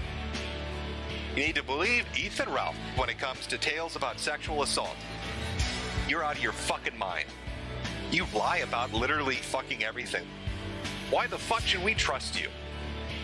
I mean, you can say what you want about Alice, but she has receipts. DMs and private messages, screen caps, pictures, and more. We're talking hundreds and hundreds and hundreds of pages. And they all corroborate pretty much everything she said. That's more than what can be said for Ralph. The verdict. Ethan Ralph is a rapist. That's right. Rapist. Fuck Ethan Ralph. He's a bad, bad, bad man.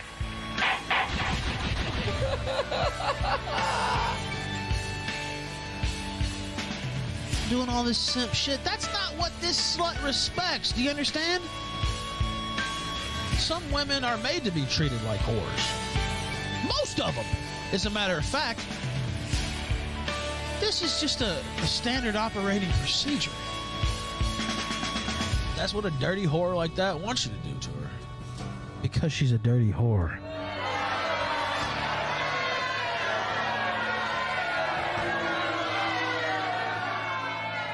Ralph, I look forward to you continually imploding.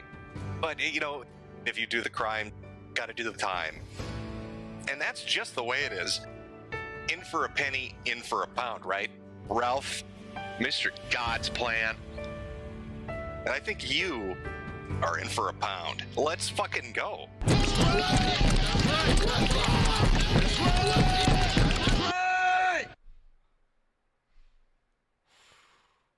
That was fucking incredible. Very well done. Holy shit. That was really well done.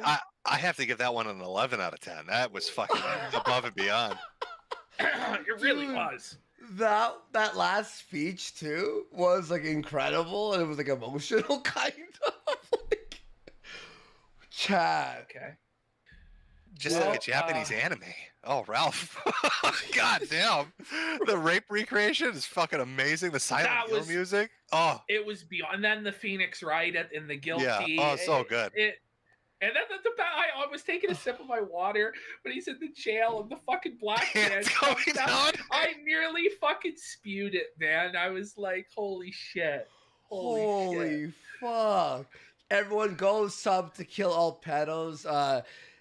He does great work. He's working on the Gun Apocalypse. It's gonna be like a massive, like over an hour and a half or some shit. He's gonna be working on that shit for years. Ralph keeps just fucking stumbling, man. Poor fucker. There's just more and more and more. But you know, it just saves Jim from doing it, I guess. You know? Yeah, pretty much. That's a lazy fucker. Now you have somebody to actually make the videos for you. We're fucked. Yo, there's never gonna be another one. Well, but then I'll have the time to come on your stream and invite Rand on, so it works out for me. Right? Yeah, I'm sure you'll be back, right? I'm sure. Yeah. And Signal Boot for $100. Let's go. Say LMAO. Oh, man. Thank you, Signal Boot. That was amazing. And Anonymous for 20 saying hashtag kill all pedos. Earned this one. Thank you so much. You kill all pedos. Everyone go sub to him. His Gun Apocalypse, by the way, like, he's working on that, but it's going to take so long. But this one, he messaged me in the morning and he was still working on it. He's like, I'm going to try my best to get this out. And he worked. It all worked out because Ralph spurred out for hours tonight. Yeah. Yes. It worked. Well, this segment was supposed to be the bottom of like the first hour. Well, that's what I love about Ralph. Like, Ralph is such a fuck up. If he didn't spurg out tonight, this wouldn't have been ready to play, and it wouldn't have shown on stream. But because he can't help himself, now everybody got to watch that. Meme magic. Like, it's literally meme magic. It is meme magic. Oh, that's crazy. Look, I think we owe it to them to finish the beefaroni because we did start it. Okay. Probably. Jim, you down for that? You want to finish it with us, or? Sure. Yeah. All right. Let's finish that. I know that was the natural conclusion, was the Kill All Pedos video, but because we started the beefaroni, I think it's only 4 minutes. It's a short one. No, it's fine. All right. Sounds good. Good times, everyone. Appreciate it. We've been here nearly 5 hours now. Yeah. I said, remember at the beginning of the stream, we'll go 4, 5, 6 hours. Yeah, dude. What a fucking episode 14 of Kino Casino. Like, it's fucking legendary. Everybody in your chat's doing 07s and saying justice for Alice. Ralph's not looking good for you, buddy. Oh my god. Like, oh, that was so good, dude. I was like, what? Because Gil Pedos is like, don't worry, you won't get sued. Like, that was his, like, I'm like, okay. Fuck, that's funny. That's funny. Stop. All right. So we have, we're back to baked, eating the beefaroni. We'll smash through this one, and then me and Ashton have to stick around and read some super chats for. We read some super chats. It's gonna be a long. Enjoy time. that. Oh yeah, you guys are gonna be in for 2 hours of that shit. Yeah. It's gonna be long. Well, that's dude. what normally that's what you have to do. You read them all at the end. Yeah. I usually just have Andy read them for me. You have to help me on that, bro. My voice. Because it's a sui, isn't it? Doing that sui noise really fucks your throat up, doesn't it? Yeah. Dude. Oh, dude, I shouldn't have done it, to be honest. All right. The voice that fucks me up is doing like the Emperor. I will join the dark side. That voice is fucking brutal, man. I moderated an entire debate one time in that fucking voice, and I was fucking like. Well, you read all of Pantsu's DMs in that voice. Oh man, that voice is fucked. It'll fuck you up. All right. Let's do the beefaroni. We're not going to get to any of the Nick clips, any of the Beardson clips, but you've all seen them before. I have to reshare that. Hang on. Let me just go to. All right. Here we go. Share this one. All right. Here we go. Beefaroni. Last we left off, Baked was having. He was faking it. He's faking hype to get money. 100%. By the way, Jim, they made $9 this entire stream and drove to Miami. Yeah, bro, it was fucking in an RV, man. They were like down $300 on the day at least. Yeah. So this is where everything had broken down, and here's where we're at. Stop. Oh my gosh. Snap out of it. I'm pissed. You better watch it. Snap out of it. What's going on in here? I leave the RV for 2 minutes. They're killing each other. Can you pause it for a second, Andy? Yeah. It's like listening to Boy Scouts. Like they're like, oh, we're being so naughty. We're 10 minutes up past our bedtime. The Scout leader's gonna catch us. Oh wow. It is, man. They're like the fucking most like clean-cut Boy Scouts that he's got on this degenerate adventure with him, right? Because he doesn't want them destroying his investment of this shitty RV. He's like, I've got to sell this fucking crap cake later. Well, before this clip, they had walked outside and realized their entire RV was spilling oil, so the whole parking lot is just full of oil from the RV, dude, like all over the place.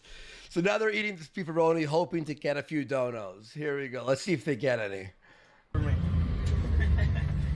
How am I supposed to eat this shit? The Italian way, cold right out of the can. Yeah. Oh. The Italian way. Yeah. The real Groiper diet.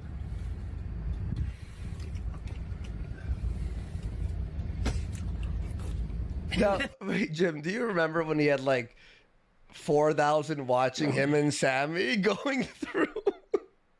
Like he had like his. We had 1318 also in the clip folder. But, that dream of us watching that all together. Yeah. We'll have to wait. Yeah. Forever, I think. We got a cozy midnight Chef Boyardee feast. I like how he's given It was up actually pretty on nasty. even streaming. He's legitimately hungry, so he's just gulleting it down without a fucking care in Yeah. the world. He loves it. He loves it. He's trying to like add entertainment value by eating it like this. It's Like, this is what the content is now. This is it. It's no wonder you only stream once a month. Like, holy fuck, I have to do once a week or twice a week. Twice a week, yeah. I'm fucked, bro. This is the content now. Like, fuck, back in the days. It was actually, there was real content in 2018. Do you think that bouncer that he maced watches this and laughs? Oh yeah. Yeah. Yeah, the bouncer has to be watching. Oh shit. Well, the guy claiming to be the bouncer DM'd me, but I didn't believe him. So I don't know. Maybe I'll ask him if You ask for like a pic with like a picture, you know, he wrote something or something. Yeah, that'd be fucking Timestamp. awesome. Yeah. Kids. And those were cheap too. You got like 30 of those cans. Fuck yeah, brother! Fuck yeah! Fuck yeah! So, Jim, his biggest victory in a year or like 6 months has been getting beefaroni for $1 a can. So at this point, his credit cards are maxed out. His bank account is empty, and he's got like a crate of beefaroni cans. Yeah. In a parking lot flooded with oil and a generator that doesn't work on his RV. In Miami. Fantastic. It's so good, dude. That's a whole meal right there in one can. Now you're probably thinking, okay, baked cherry and the beefaroni, right, Jim? Oh, is that all for him? Nobody gets any of that? Well, the guys get something else. They don't get the beefaroni. They don't get the high class stuff. Let's see what Wooza and Smiley get. Does he get cat food? What? What's this? Unreal. Right here. I might have to take Wooz up on this shit. Oh my god. How much were these? Like $1? Yeah. Really? Yeah. Bro, this is bomb. No, it's better cold. Why Like the the fuck are cold. you heating this shit up? The cold, bro, is better cold, man. Cold. I just never fucking get over it, man. And he's the better leader clone. of this, right? Like he's the prime entertainer for the whole RV trip. Yoba Yeah. RV, yeah. It's the The Yoba. RV lasted 1 day with Yoba on it and 3 days total, I believe. So Before it was sold. did he just abandon it? Is there like a Walmart parking lot with a broken RV? It was sold for scrap for 1,000, and he had spent 10 grand buying it, and then another 1,500 fixing it. So What in an total, idiot. he was out $10,500 on the RV. And everyone Plus quit. the gas, plus the food cost. Like he got fucking hosed. Yeah. Because in total, Ono's like, fuck, man, these guys were like not even making $3 an hour. like motherfucking people in Bangladesh get paid better than the people on this RV. Well, they all abandoned it one by one. It was Smiley and then Wooza. There's a clip of Wooza going, "Fuck this, I quit," and he just walks out of the RV, like leaving it with a bunch of Mexicans at some like random place. Yeah, it's like cold pizza. Even better. That's dude. good stuff. See, you're a smart guy. You got, the budget meals here right out of the can. So who is this? Yeah. So he's part This is of Smiley. Smiley. So this is Smiley the Fed, which is a strange name to go by. But this kid is like, his parents have given him like a trust fund. He's like a trust fund kid. And they gave him a credit card and they were like, yeah, just go to Bake's house. After 3 days, his parents called him and were like, you got to come home. Like, this is fun. Yeah. And he is pulled home by his parents. Yeah. That's how we did it on Van 1. Van 1. Yeah, he has the white bread in the bag, the great value. Yeah, he's the freaking great value bologna or whatever. No meat. We're making mustard sandwiches. All right, so yes, you heard that right, Jim. Mustard sandwiches? Everyone else gets to eat white bread with no toaster, with mustard. Cold mustard sandwich on Wonder Bread, bro. Bro, that's fucking beyond. How are they gonna? I mean, like, what were they envisioning on sustaining themselves? They can't even afford gas for $9 in donations. Like, how are they gonna do anything else? They were trapped in a parking lot for days, and nobody had a credit. Nobody had a credit card to get either like a rent-a-car or a fucking hotel. There was a woman on this RV named Karen, who was the only one with a credit card, and she just abandoned them there. And then like Wooza rage quit the RV, like, because he was like, they kept pressing him to actually make content, and he couldn't do shit. At one point, they were calling him General Yoba. They were all saying General Yoba. General Yoba, what are my orders, General Yoba? And Yoba ordered them to go film a dead body, like, because there was a shooting in the area. And they disobeyed his orders, and then the whole RV was felted because they didn't film the dead body. It was... The arc is so fucking nuts, dude. Like, there was no arc, bro. It never got off the ground. Like, it was fucking... It was just kept... Like, it arced downward, I guess. Fuck. Mustard sandwiches? Yeah, he literally...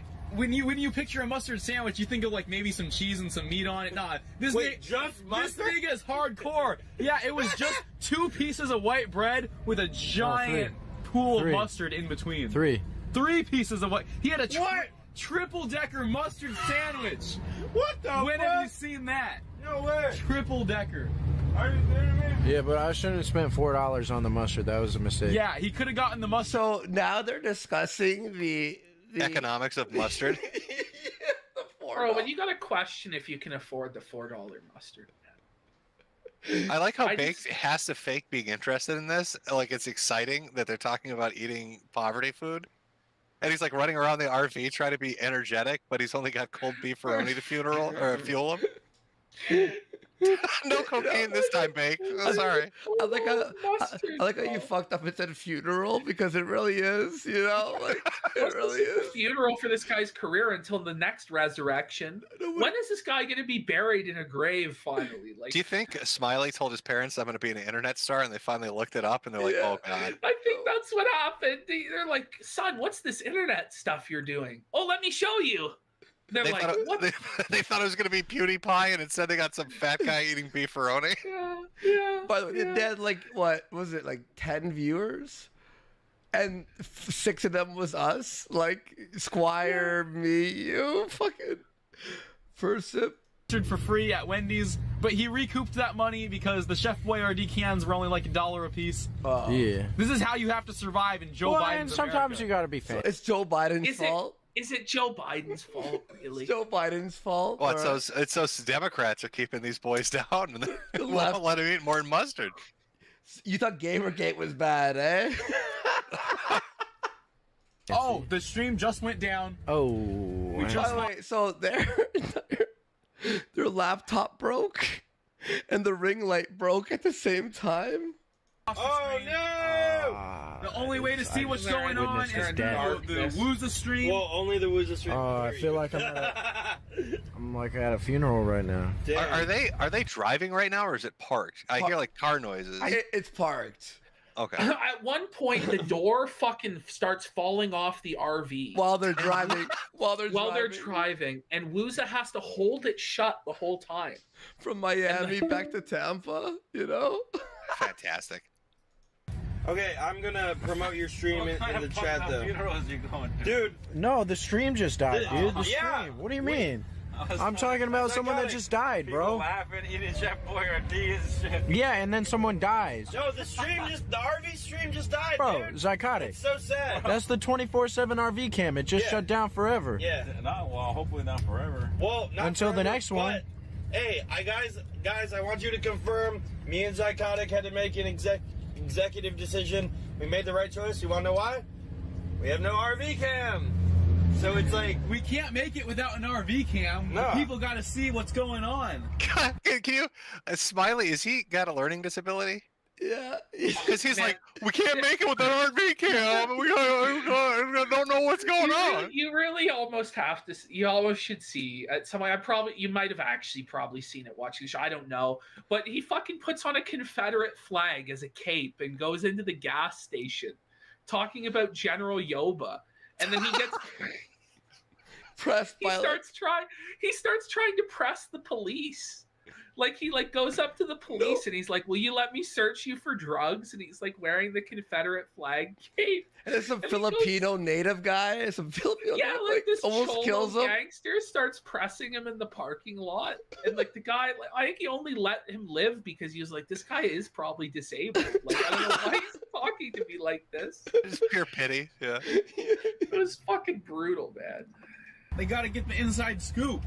I'm sad. But we spent $950 so it could fucking work. We talked about this too. But look at Smiley's pants. He's got Smiley's packing. That's what I said, man. He's got a giant cock. Holy shit, this boy. He's hung. Did you see him trying to They got hide it? fucking Dirk Diggler on the trip with him. Fucking the Irish don't have that, man. That's why he's called Smiley, by the way, because he has a big cock. You know. That's why he's always smiling. They Jews us. Yep. What a fucking bunch of tards. Oh, they have limited. What the fuck? It's just, he's got to readjust to let the boy breathe a little. Like, look at that fucking thing. Is that really his cock? Like, can that really be his penis? Ashton said that's actually a can of beefaroni he stole so he can eat it later. He stuffed it away for later because he's tired of eating the mustard sandwiches on the poverty RV. Holy fuck, man. Do you think this is the one guy that Bake never introduces to his girlfriends? Yeah. He's like, no, I can't let you meet Smiley. He's problematic. Don't ask. Don't ask, don't tell. Don't ask about Hawkeye. We don't need to meet him. Smiley. Oh shit!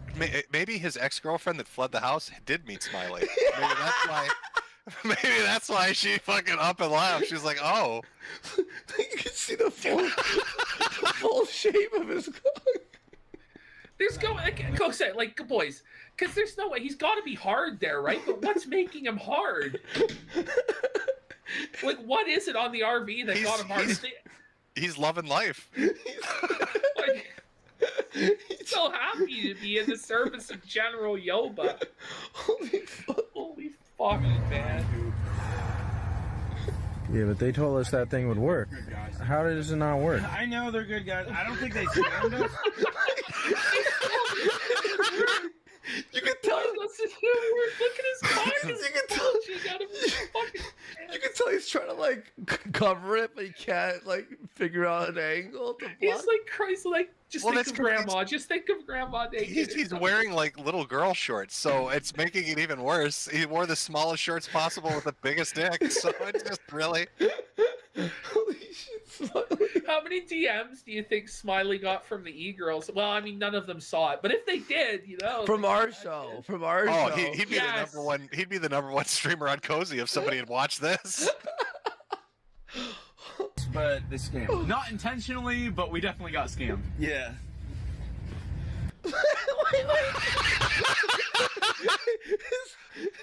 We definitely got scammed. I got you, Worley. We're heading back. Oh my god. It's Is so that Worley? Yeah. Alright, That's it. it goes from I feel like, okay, I'm a pretty good judge of talent here. Smiley, if you ever hear this clip, you need to go into porn because you could be making so much money. Why are you on a fucking RV with these losers when you've got a donkey cock in your fucking shorts? Okay, you're in shape, you're young, and you have a penis that it looks like it's 2 or 3 feet long. Go into pornography and blow these guys out of the water. I can't even believe that, man. Top tops. The beefaroni's topped by Smiley's cock, you know? No, it really, like, the beefaroni part sucks, really. It's when you get to Smiley's ginormous schlong, you're like, what the fuck? I almost think that it was intentional sabotage. I think these dudes all got glances at his dick, and they're like, this trip is over. Because they're like, they knew there's no competition, and they're not getting any pussy. So this is the thing, like, whenever they actually did real IRL on like, they went out and tried to talk to girls. At a bar? All the girls were into Smiley. No shit. They felt the big dick energy, but Baked would sabotage him. And he would, like, set up cock-blocking maneuvers against Smiley every the whole night. time. The whole night. Jealous as shit. It was so funny, man. It's gotta be crushing. Bake's getting fatter and older, and here comes Smiley, young and spry and just 20 years old, with a dick that needs a wheelbarrow to be moved. And all the chicks want Smiley's cock. They call me Smiley because I leave him with a smile. That's what his fucking tag and board should be. Look at Bake's face. He knows. He saw it. He stared at it. He stared directly at the fucking beefaroni can in his pants. It's like, fuck. Oh my god. Woos is just confused. He doesn't understand how they get that big. He's just looking up. He's staring in the distance. He just wishes. That's so fucking baked, man. What are you gonna do? He's felt it. Well, Jim. Well, Daddy Jim, one final. Did you know that dating women is gay? Is dating women gay? Okay. Well, Nick Fuentes. Can we show you one more clip? Sure. All right. Here we go. Where is it? It's like it's called Dating Women is Gay. Is that just look for it between the 38 murder threats from tonight. Yeah, it's like, hold on. Where is this fucking shit? Oh, it's like... And just ignore the text file PPP put in there that says don't invite Randbot on. You can just no. I was fucking so pissed when you were like, oh, but chat's demanding it. I'm like, you fucking piece of shit.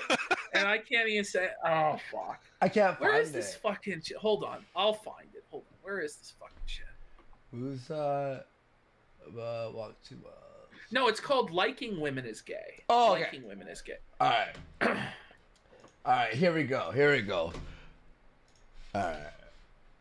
I see, like, Brad Palumbo, that gay pedophile from, what does he write for now? I don't remember. But that guy who's friends with Cassie Dillon, he goes on Twitter and he's like, I'm gay and I've had more sex with women than Nick Fuentes. And it's like, is this what the conservative movement has become? Is that what conservatism is about? I'm gay, but I'm still more heterosexually degenerate than Nick. Like, is that the battle cry? That's the slogan for Republicans, I guess, in 2021. It's all gay people, but they're still having more promiscuous sex with women than the Groypers. Like, yeah, that's about right. That's fitting. Oh, wait, it also goes to show that is that even true? Because now technically Ralph is a Groyper and he fucks hookers nonstop and cheats on his wife all the time. Right? I mean, he's really having to be the heavy hitter for the I mean, if we're talking about like... promiscuous sex, yeah, and Baked apparently is, masturbating with his legs in the air while women eat noodles and cry. Like, what do we mean promiscuous exactly here?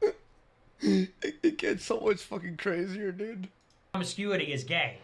It also goes to show that being romantic with women and having friends that are women is gay, and being promiscuous with women is gay also. Do you think he saw the Smiley clip? Is that what? Yes, he saw the Smiley clip. He's like, shit.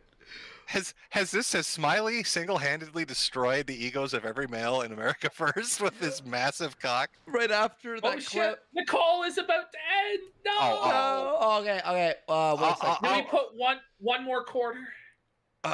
No, I'm gonna call it a night because you guys have 3 hours of super chats. Okay, fair enough. Jim, thank you so much for coming on, man. It was nice talking to you.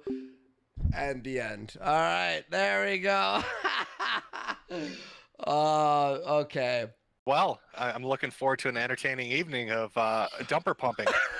The dumper pumping. It's time. When you hear some of these stories, bro, you're gonna go, what? Like, I was losing my mind last night. It's gonna be really fucking good. Jaden, I'm excited. Yeah. I'm excited for what this is We're gonna be all like. excited.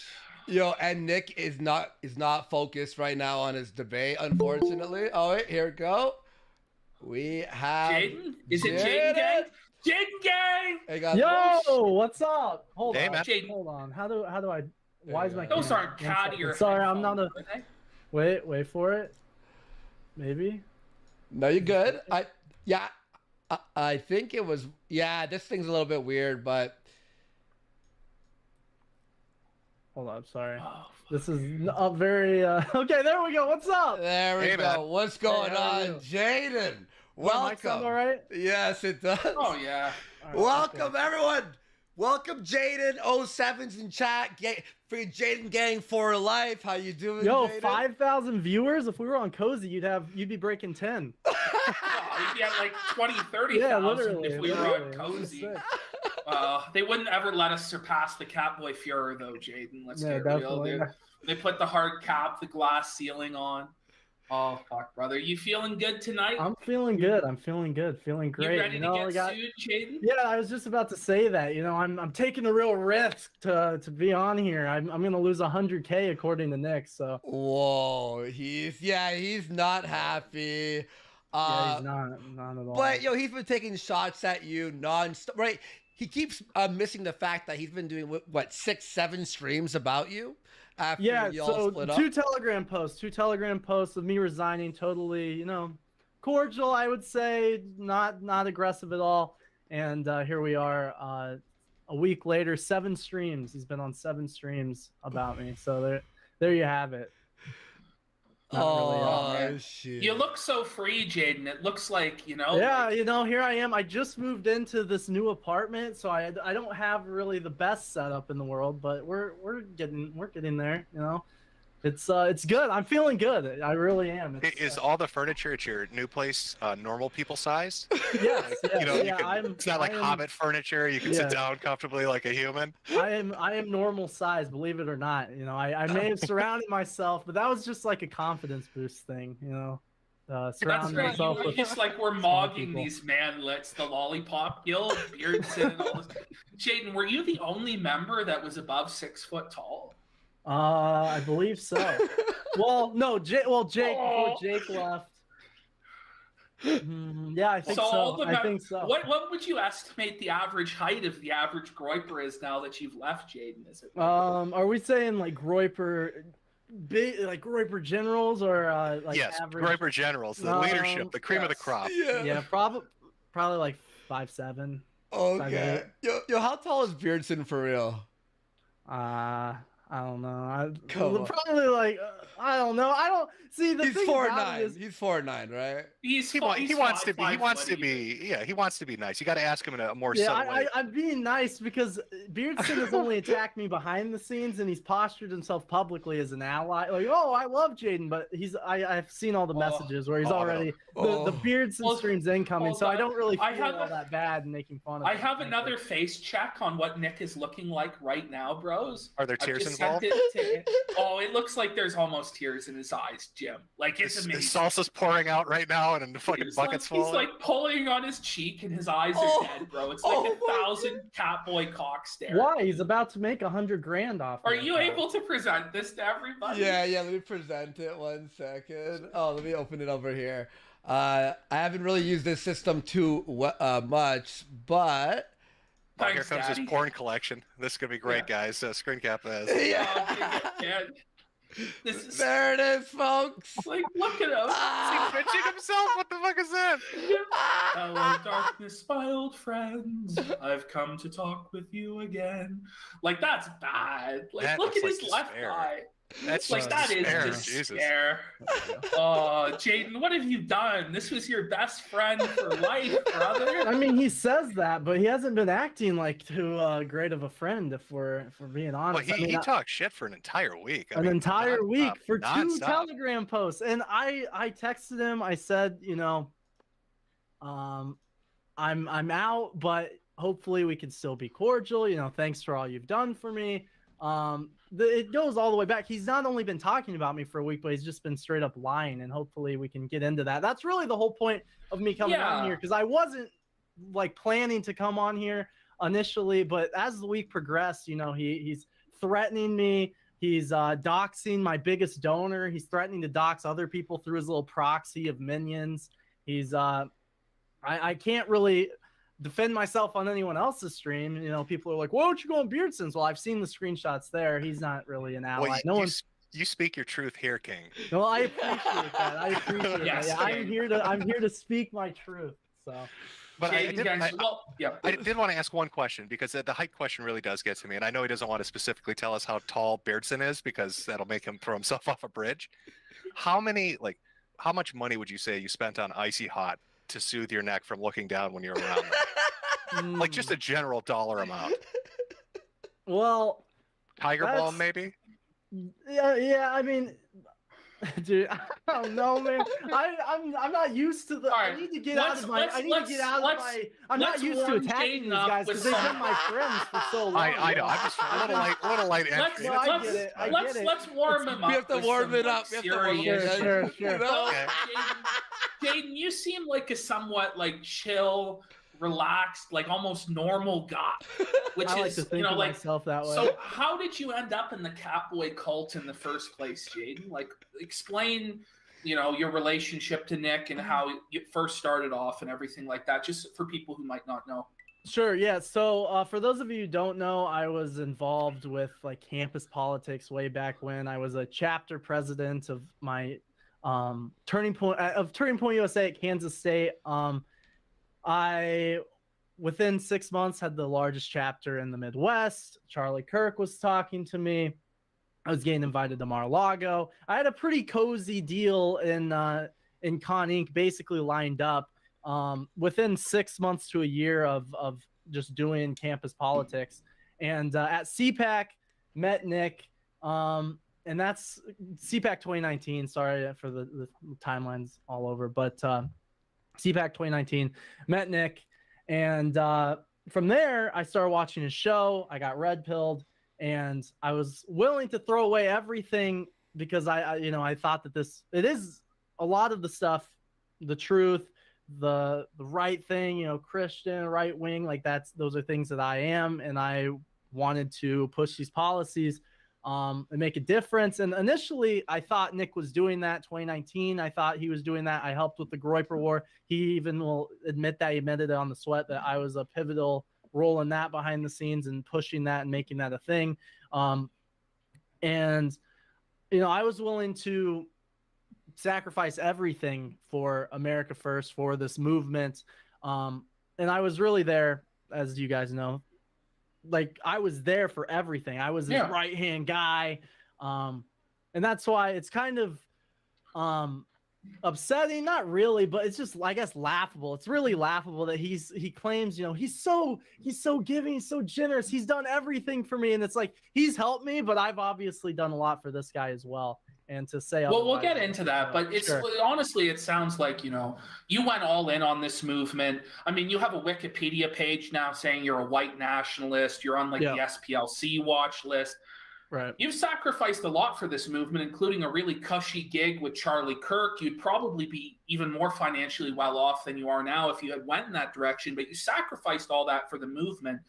So where did it start to go wrong, Jaden? Why have you ended up, leaving Nick? What was the main impetus behind you leaving? Sure. So there's I don't know which you prefer to go into first, but there's obviously two branches to this, and it's like a lot of personal issues and like dealing with him as a character because he's a fucking tool bag, but also just dealing with him in like a professional setting and seeing the kind of shit that he gets up to and that America First is doing. And I kind of got to the point where I just was like, I want nothing to do with this. And it's been months.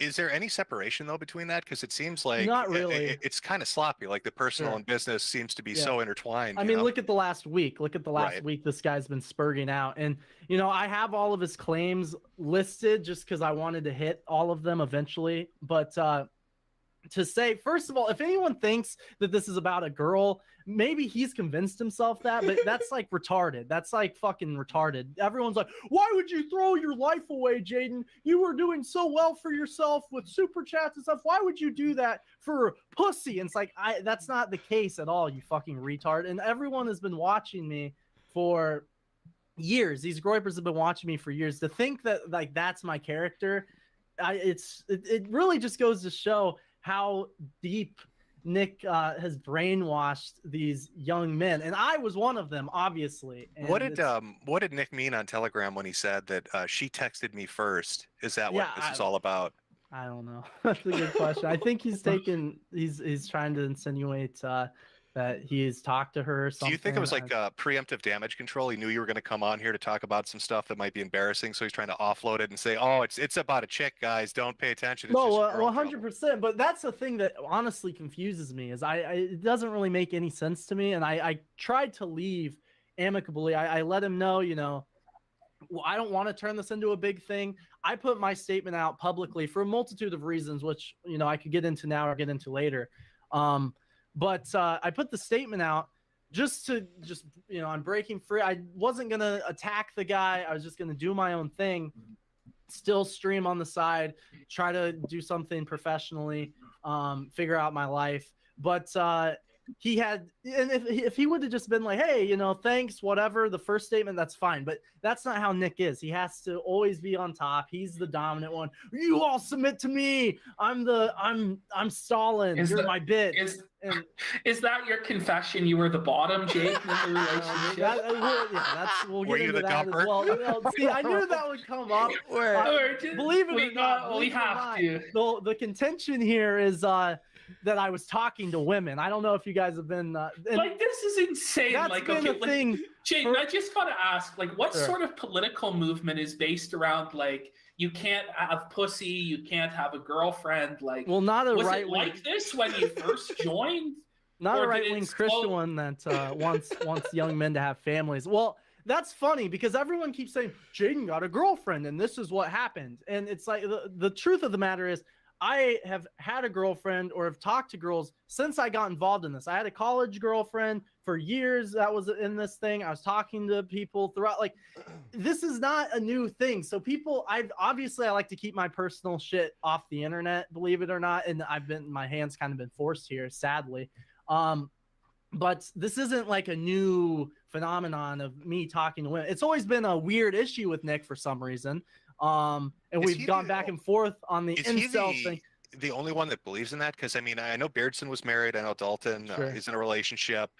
Bake seems to date a lot of women. You said you had a college girlfriend. It seems like, all the Groyper generals are out getting their dicks wet, and Nick's the only one they're talking about monkey love. So it seems kind of like a weird disconnect. Well, it is odd. I don't know if it's. I think it's honestly because I was as close as I was, in proximity to him, that it was such a big deal. Because you guys already know that he was living in his building, whatever. I was living in the basement apartment, which I can explain. You were on the bottom. No, the whole thing is fucked up because he put out the whole apartment thing yesterday. Now we're off on a tangent, but I feel like I feel like I should explain that. We have a lot of time, dude. We have all night. Sure, we have all night. So, Jaden, do you want to explain how you came to live with Nick? Yeah, that's a good way. I think that's a good place to start. So basically, I just put out the George Floyd tweet, whatever, stupid. And I was getting a lot of pressure from school. COVID was going on, so I'm not at school. And I was getting kicked out of school. And Nick's like, you aren't really doing anything. You're streaming. Why don't you come out to Chicago? I bought a building. You can live in the basement. It's the basement apartment. It's its own unit. Okay. So we didn't see each other. People were like, oh, you guys are interacting every day. I haven't seen this guy, but a handful of times for 6 months. So he said, you can live in the basement. You can stream there, not pay rent, and you can produce my show through OBS, whatever, super easy job. And I'll pay you on top of that. So you'll have a salary plus your streaming thing, and you don't have to pay rent. Pretty good gig. And I'm like, yeah, sure, of course. While I'm figuring out what I want to do professionally, I'm 20 years old, whatever, that works for me. So leave my family, leave the GF, leave all the things I had going on in Kansas, whatever, and drive out to Chicago. Was this your first time away from home? Like, was this your first time out on your own, doing your own thing? I mean, I was in college. I was in like dorms and stuff, but that But you was were the close first... to. Were you? Yeah, close I was within a few hours. Yeah, a couple of hours. So he separates you out in a new city, Yeah. puts you in the basement, Correct. tells you he's gonna take care of you. Correct. It sounds a bit like a Financially. grooming. This is It's scary. a grooming. With a job, nothing sus. So Yeah. what happened? Did he ever pay you, Jade? Yeah, so that's the thing is, with all of that, I every single month it was a thing because I was like, yo, when are you gonna move in to your new apartment so we can build the studio? You're doing your show there, and then I can produce it because he was still doing the show from his mom's house. And he's like, next month for 10 months, all the way up until October of the next year, because I moved in November of 2020. October 2021 is when he finally moves in. I believe, around that time. And give it or take a month. And that's when he told me basically that actually it was a month afterwards that, yeah, actually I don't need you to produce the show for me. I'm just going to do the green screen again, whatever. And initially when he pitched it, he was like talking about doing a co-host thing. He was talking about doing the Tim Pool thing. And that's whatever. It is what it is. Like, I'm not that salty that, oh, the job didn't happen. But when he's sitting there like, he lived rent-free in my building. And Jaden, it sounds like he tricked you into being a house sitter until he could move to his fucking new place. I mean, honestly. Pretty much. He just You're like used you on-site in that security. You're pretty on-site much. Catboy security. Just to be clear, Jaden, he never paid you for anything that you did there. He gave Ever. me $1,000 to film the 17-day road trip. The White Boy Summer So trip, right? 17 It was days on Correct. the road. Correct. $1,000. Correct. Less than $100 a day. What the Did he- fuck? Did he cover the hotels? Because this. Yeah, he covered the hotels. Okay. Did he cover the meals? No, not the meals. Whoa. Like Just the the reality hotels is you got and, a meal stipend And the gas, for I guess. 7. And that's all you for were paid. 17 days. That's all you were I was paid.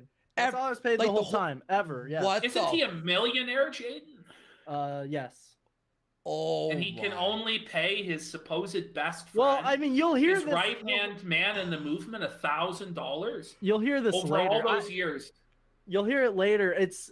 I'm not like that. I wasn't really that worried. I wasn't necessarily doing it for the money. Because I had the streaming thing going on, and that was, what I was making my living off of. So this was just like helping the movement. I saw myself as being a part of the movement, so I didn't really care that much about if I was making money doing that stuff.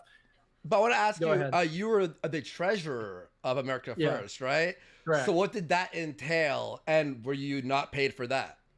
Well, so initially when he pitched that to me, it was before I moved to Chicago, and he's like, I just need 2 basically docs people, because it's all public records, of people that can be on the board. Essentially, you're not going to have to do anything.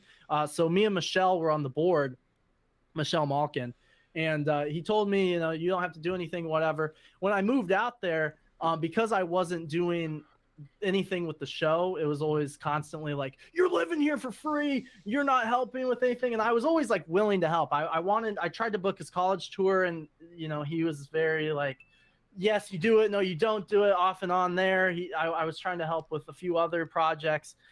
He never once told me, I want you to do this, and like I didn't do it. That was never the case. But with the treasurer position, it was him and his assistant that dealt with all the money. And it was basically like I was just. So they gave you papers to sign. They did. There wasn't too many. Like, I will say that I was basic. Like, I'm not a. I know I sound like a retard. Patsy? I'm not a patsy. You sounded a little bit like a Yeah, patsy. yeah, Here's I'm- his paper, like, sign it. I was obviously reading through stuff. Did you read like any of it, or you? Yeah, no, I did. I did read through it. It wasn't like anything super sketch or anything that I saw. It was basically just I was signing off for the registrations to raise money in certain states. It wasn't anything like crazy. So Not a big deal. Do you know if Michelle Malkin was she heavily involved, or was this really just No, we just it- need 2 people and that's it, and Yeah, me and the assistant are going to handle it? Yeah, it was basically just Nick handling everything, him and his assistant. I was basically hands off. And that's really why I came out with the resignation to begin with, is because I didn't have anything to do with it. I saw I heard some things way later that I had no idea was going on inside the organization that like dropped in a couple of hit pieces. I didn't even know about that stuff. And I'm like, yeah, I want nothing to do with this. Obviously Nick's like insane. And he has all my information. And I just wanted to step away. I just wanted to put it out there publicly. Like, I have nothing to do with this because I don't know what the fuck's going on behind the scenes there. Nick didn't tell me a lot of things that were going on behind the scenes while using my name. He obviously has like all my information, like all of my information.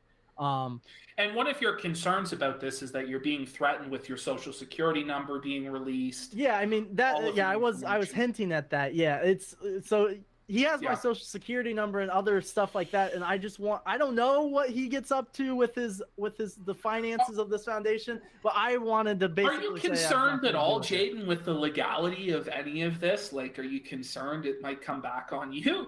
I mean, not super concerned, but also I know how Nick operates. I don't know how much I want to get into it because he is like threatening lawsuits. Can you give us an idea of how he operates? Stuff, when you say you know how he, when you say I know how he operates, so that does make me a little concerned. Can you give like a general idea of like what? Yeah, I mean that's kind of the whole reason I'm leaving. I'm all over the place with the timeline. I had it laid out. You good, bro. Yeah, I mean, one of the reasons I left is because he claims that it's not a cult. Well, actually, he claims it is a cult. But everyone that says it's a cult, he kind of laughs at. You cringe. But I don't know if you guys have noticed, anyone that has any sort of clout, high-profile character within this organization, you can't really leave. You're kind of stuck in it. And Jake Lloyd obviously walked away, said nothing. He's ruined. There's myself. I put out one statement, 2 Telegram posts, by the way, 7 streams about me, and like all these personal things that aren't even true. And then in the one case that this is what really woke me up, and we're going to hear from one of them later. There's an employee named Simon who Nick has known since 2017, like back to Charlottesville, basically. Like, and he's worked for Nick. He's done his merch designs. He's done his video stuff. He's done all kinds of stuff for this guy on basically no salary. And it's like a full-time job. And he saw what was going on behind the scenes as well. And I kind of want to get into that eventually. Let's go into go into the Simon stuff because I think this was really compelling. So you said this guy worked for 8 months for Nick. Nick paid him minimum wage to do all of this. That's what Simon said. He'll confirm that, but that's what he's told me. Yeah. And then for 4 months, Simon didn't get paid at all. That's what he told me. His story. And now when he asked Nick for the money, Nick said he was going to go after him legally, right? Well, it wasn't so much asking for the money. It was the fact that Nick talks about on the sweat. He says in November there's a falling out. So he keeps talking about girl. I didn't start talking to or dating any girl, going on dates for 2 months after November. So just here's the timeline. In November, there was the New York rally. Total disaster behind the scenes. Total shit show. We were there for 9 days, supposed to be doing all this content. Nick's throwing a bitch fit, as he usually does. And all the interns are fed up with him. I'm fed up with him. Everybody behind the scenes was sick of this guy. And it just like, and we can get into details if you'd like. But long story short, after November, after that rally, me personally was like, fuck this guy, basically, on a personal level. Tell us about what he wanted to wear to the rally, just quick. What did he want to wear to that rally? Yeah, I mean, you mentioned it. You mentioned it before. He wanted to do like the Donda face covering thing, where he wears like a black mask, and I'm like, yeah, probably not the best idea if we're trying to appeal to like 6-year-old Trump supporters wearing a black mask and black Doc Martin. I don't know, but not important.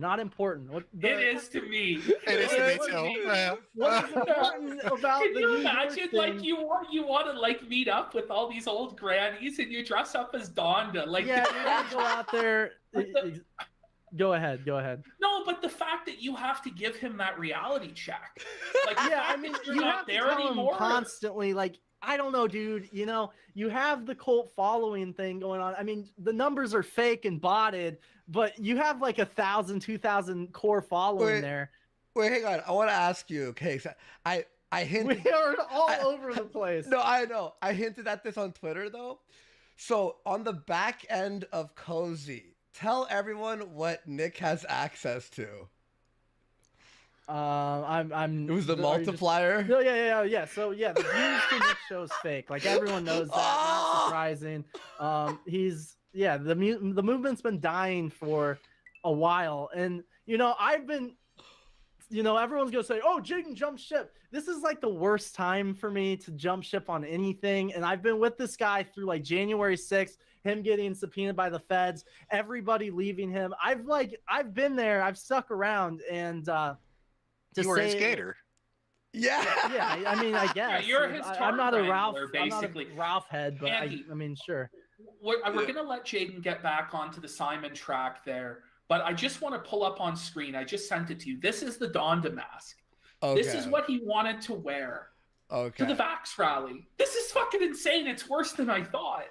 It's like a gimp mask, man. What the it's fuck? Like some shit like a sex slave would wear, bro. Here, let me share it for everyone in this call. Jaden, did he have like a lot of ideas like this? Was he like, I want to wear costumes? Yes, it was like I told them yesterday. He had an idea. He really does think he's Kanye West. It's one day he's Stalin, the next day he's Kanye. He was telling me that he was going to get T.R. Sarter to design him shoes, and he was going to sell America First shoes. Why would he wear this? Like he's Kanye. And... So I'm an old boomer. Okay, Sure. So is this guy robbing a gas station? What the fuck am I looking at? It's the Kanye aesthetic. You go out to meet grandmas and little kids, and Correct. hey everybody, give me your fucking wallet. America First. Yeah. Instead of wearing that, he just wore the the cucks like surgeon mask, the blue mask, all around the city. He wore the lifts, Jaden. He had the lift boots. I mean, he wears the Doc Martens. He tries to get the big ones. Wait, I want to say it's a bit off topic on the Sam thing, but I want to bring this up real quick. So when you lived with him, right? He was hype about showing you a certain television show. We are all over. Can you? We're gonna be here for hours. We will be here for hours. To the like actual meat and potatoes. This is the meat and potatoes. This stuff's funny. Please but it's tell like, us. There's things in here that are like damning. Please tell us about the TV show. Okay, and then we're gonna talk I about promise. him like threatening to dox people and go to the feds with information. Yeah, because I want to hear that stuff. Damning stuff. Hear this. Go. What? Yeah, Nick. He binge watched Euphoria and he tried to get me to watch it. And I'm like, dude, like with the first episode, there's like a fucking dick right there. I'm like, yeah, I'm good. I'm out. And he's like, dude, it's a good show. And I'm like, yeah, I'm good. Went back downstairs, didn't watch it. And he's like, so he called you upstairs to the litter box to watch Euphoria? Yeah.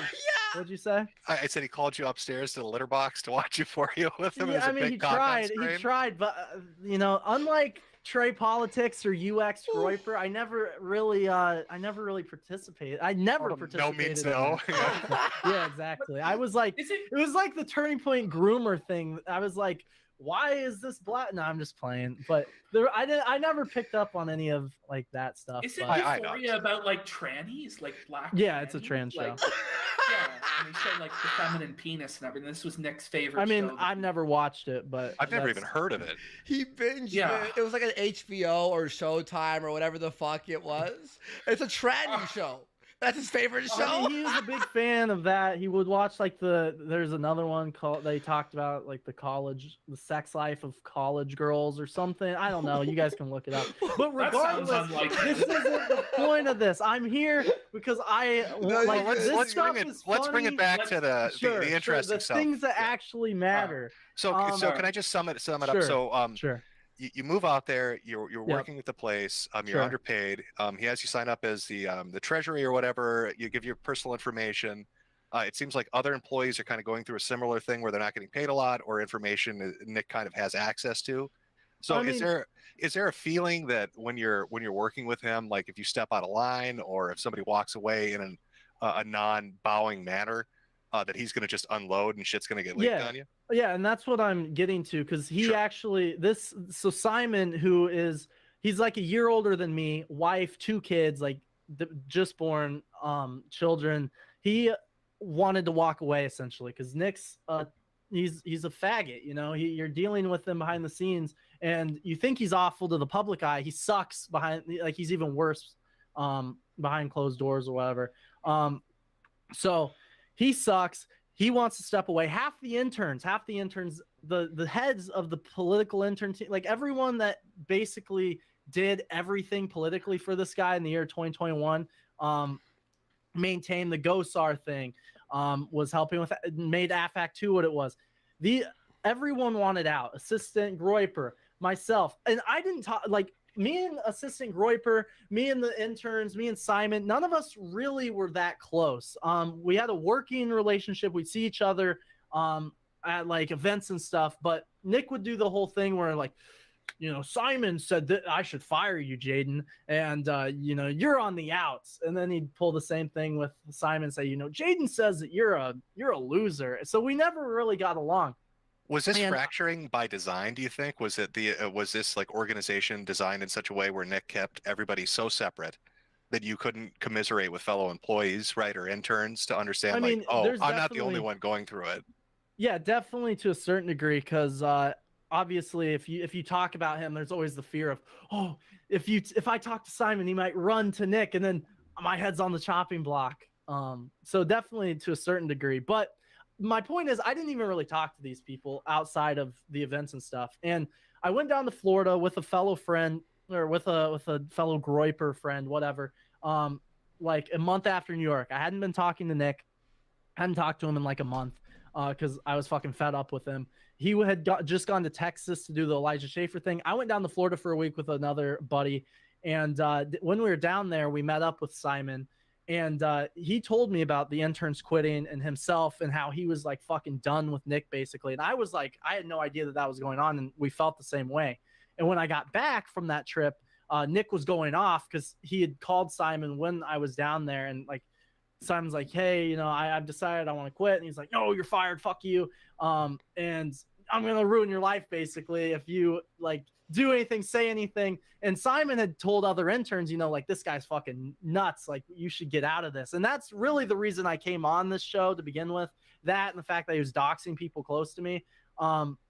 Because this guy, it's not just like a haha funny, he watches a gay show. It's like, this guy is a sick, like, person who sees no problem in like destroying young How long did it take you? How long did it take you to kind of come to that conclusion? I mean, I know you had a relationship and you worked together, and things probably didn't turn sour right away. But like, how long into the relationship did it start to become? I mean, just, you know, friendship. Did it start to become, you know, apparent? Like, you know, shit, maybe this guy's not on the level like I think he is. Yeah. So I called Jake Lloyd about just things that I was like questioning about it back in April of last year. But when I officially was like, I'm done with this, was December, when I got back and talked to Nick for the first time in a month, and he was going off and he was like, I'm reporting Simon, or I'm going to sue Simon. I don't even know if I can win, but I'm going to sue him just because he's poor, and I'm going to like rape him in legal fees. And this guy, like, he'll tell you he is not well off financially. Nick didn't pay him anything. He has a wife and 2 kids. Like, he's in a not like the best scenario. And then when he also was, when Assistant Groiper left, he's like, I'm reporting this guy to the fucking feds. And it's like, this is when I was like, okay.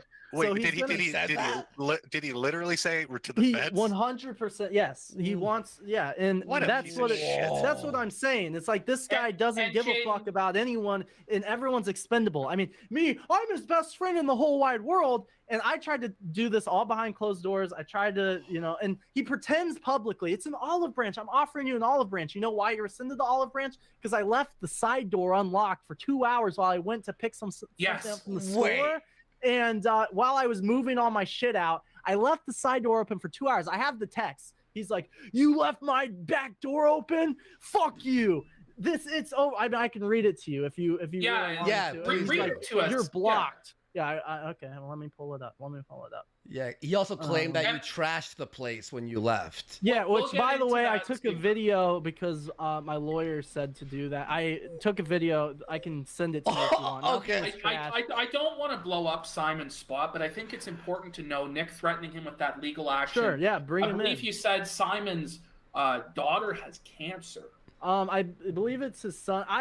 Bring His son. son. He has the link. He's if you want, he's willing to But come. tell him to hop in. Yeah, give him the link because, like, the shit with Simon just blew me away because Nick's mother has cancer, and he's very glib with jokes about cancer with Metokur and this and that, and then he's going to try and sue and bury a loyal member of his organization. Well, poverty. Ashton, it's way different. I'm like, I'm fine getting shit about it, but like, if you got a kid, right, that's sick or got something like that, and you're going to use lawfare to try to fuck with somebody, that's really sick shit. It's fucking distasteful. Like, it's disgusting. It's dark. It's disgusting. It's disgusting. All right. You know? Here we go. Yeah, I didn't know about any of this. This is all But new shit to me. but we're moral fagging, right? Yeah, The yeah. Catholic leader. There- Hey, Simon. Hey, how's it going, guys? Yo, what's up, bro? Hey, it's good to be here. Excellent. Can you lower your mic just a smidge, bro? Absolutely. Give me just one moment. Thank you so much. I don't know how this Hangouts thing works too well. Yeah, this story gets dark. The Euphoria thing was pretty funny, but like this is getting fucked. All right, hang on. All right. Hey, is this better as far as... much better. Excellent, Okay. excellent. Great. Okay, well, go ahead and tell us the story, Simon, of you working for Nick and what happened, brother. Hey, well, thank you guys for having me on and let me tell this story. Like Jaden said, I was threatened back in December. So I've kind of kept quiet about this for a long time. And a lot of people close to me have encouraged me to keep quiet about it because it's fucked. You know, I don't have a lot of money. As Jaden kind of alluded to earlier, I was being paid minimum wage or by some adjustments less than that if you consider the amount of hours that are being worked throughout the year. And if you take the 4 months that I was denied payment because, Nick got his money stolen by the feds, which we'll get into later. So I've known Nick for 5 years here, and I can pull up these pictures on my cam. Can you guys see that? Yeah. So these are some photographs of me and Nick together. It's kind of a little slideshow.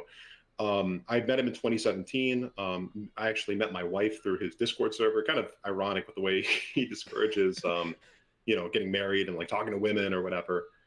That's me crouching down so I could be at the same height as somebody asked me to. Because he's like, you're 6'4", you're gonna make me look small, So there's the picture of the the reception of the wedding. You can see this is him giving the best man speech. You know what I mean? So we were very close. This is for a your long time. wedding?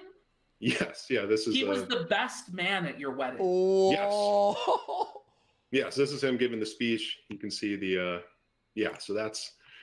Just wanted to make sure that was included so nobody thinks I'm bullshitting here. Yeah. You know, me and this guy were incredibly close for a long time, you know what I mean? And I did care about him a lot. And I think in the beginning, he had a good heart, I just want to get that out of the way. In the beginning, what he was doing was, in my opinion, noble back in 2017, 2018. Things started to deteriorate along the way. But I, started to work for this guy and go as hard as I possibly could, spending less and less time with my wife and my kids, unfortunately, and spending less time with my family.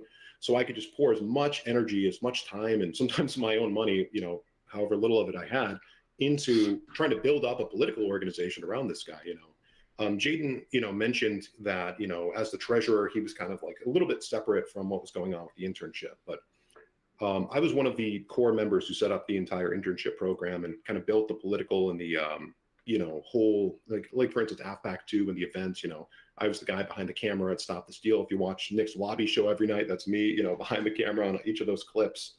I dedicated everything that I possibly could to this guy. And in December, after he acted like a total fucking faggot in New York City, when we were supposed to be like, confronting leftists and getting like epic footage of owning the left, he's putting on a little mask and, I flick off a leftist guy when we're out in Times Square and he's like, Simon, you're going to get me killed. What the fuck is wrong with you? And he's like crying to the other people who were there, just a kind of a little taste. We'll get into New York later of what was going on there. Like Jaden mentioned, I was like, look, this is hurting my family. This is bad for me. I need to do something else. I need to like actually make some money. And, support myself here, and I can't do it with this fucking, psychopath as my boss. And so I and a number of other people, very important, like Jaden said, people decided to step down and walk away in December. I think it was December 9th or December 10th. And I told Nick on the phone, like, hey, man, we've been friends for a long time, so I'm going to tell you straight up, what you're doing here is fucked. Fuck you. I'm open to like having a discussion sometime and working through this and helping you hopefully become a better person. But, if you do this, you're going to push everyone away from you. And, in 5 months, we're starting to see that take place. But after that phone call, as Jaden mentioned, this is, I'm sure, what we're really going to get into. Nick is talking to all these people in the internship, and he's saying, and he's talking to Jaden, he's talking to others, saying, I'm going to sue the shit out of Simon. I'm going to make sure he doesn't have any fucking money. I'm going to make sure that he has like $100,000 worth of debt over his head, that kind of thing. Just to summarize, saying it to multiple people. And I get, I talk to my people, advisors, whatever, try and talk to some people who know the law. And they kind of said, look, this guy, he's a millionaire. He has more money than you. It doesn't matter if you were in the right or in the wrong. You have to just do what he says. And I want to bring up, because this is a very important part of the story, Nick demanded my NDA or non-disclosure agreement. Who's this? And just to kind of illuminate that, when we set up the internship, under the guise that this was going to be a serious political organization like a Turning Point USA or like, CPAC, that type of thing, we created these non-disclosure agreements or work for hire forms as well, because we were under the assumption, okay, all the people we bring in are going to be paid employees of a real political company. So it makes sense to go through the legal rigmarole that you would expect when talking about a political organization. But towards the end of the year, what we find out is Nick was holding these NDAs as basically blackmail over people's heads. Like, hey, you talk about me, and this is what was said. If you keep telling people to leave this internship program and to leave the movement and causing all this damage, I'm going to sue you for breaking your NDA, for defamation and all of that. And Nick and some of these faggots close to him, and as Jaden has alluded to, and we can get into those people later, actual faggots, by the way. It's like the Sussy Squad? Like real yes, faggots. The Sussy Squad, yeah. We're going to get into the Sussy Squad, folks. Oh, we're going to get into the Sussy Squad. There's a Sussy Squad, a real one? Well, that's what Nick calls his new streaming group. But I mean, there's also like a high up intern that's like an actual fag. But yeah. He literally sucks talk, and there's the 4'7" Asian homosexual. But we'll get into all of this. Yeah, we'll get into all of that. I'm actually, can I ask you one question? I'm really curious about this. It sounds similar to what Jaden's saying, and I'm guessing probably an experience everybody else had. It seems to me like Nick wanted everybody to share the risk, but not the reward. So put in the work, do the hours, burn your reputations down, get articles written about you, maybe screw up your work future, your college. Mm-hmm. But maybe I'll pay you, basic minimum wage. And if you have a problem with that, well, you're not dedicated enough to it. Is that kind of accurate? Would you say? That's definitely exactly right. He would always say, we're all a part of this, man. We're all a Mhm. part of this. So I'm making all this money right now, but in the Mhm. future, you guys will also do well. Eventually, if I It's don't like a cast pyramid you out scheme. like I do Yeah, yeah. everyone else, It's the then old Ethan talk Ralph about move. casting. Yes. Oh, yeah, it was like Exactly. what he said. I remember, like, getting in on this, after January 6th, it's like, this is like our AF coin is at like its little dip right now. Getting in, buying in right now is like buying it at Bitcoin at like $100. It went just you wait a year, and this is going to explode and go up and up and up and up. And it's like, okay, the only thing that we've been seeing going up is the number of people getting doxxed and having their lives ruined by this fucking maniac. So. You're exactly right, Jim. It was definitely, I don't think it was intended to be a scheme. At least, myself and the other people who worked on the internship program, we did not intend for this to be basically a honeypot, which is what I believe it is now. But Nick, being the leader of this whole group and this organization, that's what he decided for it to become. And so we were talking about the Sussy Squad, some of these people like Black Swan hiding, these fucking deranged sexual degenerates are taking people's doxes, and they're like just in group chats saying their full name here. I'm hinting that I'm going to dox them there, like and if you, and they allude to this to any of those people who are leaving, hey, if you say anything about Nick, not only can we sue you, at the time I had already been doxed, my name's already been out there, so I'm able to appear on the stream. These people who were in college, a lot of these guys were 19, 20, 21. Some of these guys were working for political campaigns. Some of them were working, in pretty important jobs. So some of them were in Fortune 500 companies, if you can believe that. And they're saying, hey, if you do what Simon did, if you leave with him, and they're alluding to those NDAs, maybe we're going to have to look at those. Maybe we're going to have to, put your name here, put your name there. And I'll just say this, there's people who've been doxxed since that leaving in December. And we know with certainty who was behind that. It's not a coincidence. Well, what about Ultros, right? He was one that was doxxed, right? Yeah, that's my top donator. He Nick's mentioned him. He mentioned him like 3 times on the sweat, and he did a whole tweet thing about him. He's like Ultra 666, which isn't even real. Trying to like attack this guy, and then he knows this dude because this guy was kind enough to give me and Nick baseball tickets, and he knows this guy's name. And then Ultros is just minding his own business. He supports me. He doesn't support Nick. That pisses Nick off. He wants to cut off my money, basically. So he tries to scare him off by sending all of his little goons. Max Keeble, who's Max Keeble Groiper, who's a head intern, is following him around in the chats, dropping his docs. And, so this, just to be clear on this Sussy Squad, these kind of people you're talking about, are these people that are working for the organization? Are they friends of Nick? And do they have access to the information? Like when you guys sign employment contracts or work for hire, NDAs, is he like, hey, take a look at this and go fuck with them a little bit? Yep, that's exactly right. What the fuck? Does anybody have the artwork of the Sussy Squad on hand? I could pull that up actually. Can you pull that up of the artwork that Nick had commissioned of his Sussy Squad? Oh, and can I ask, is there a gentleman by the name of Big Tech in the Sussy Squad? No. He's a dangerous motherfucker, so I just wanted to check. He's trying out for the Sussy Squad, but he hasn't made it yet, Jim. Maybe a few more bro jobs and Big Tech will be there, but...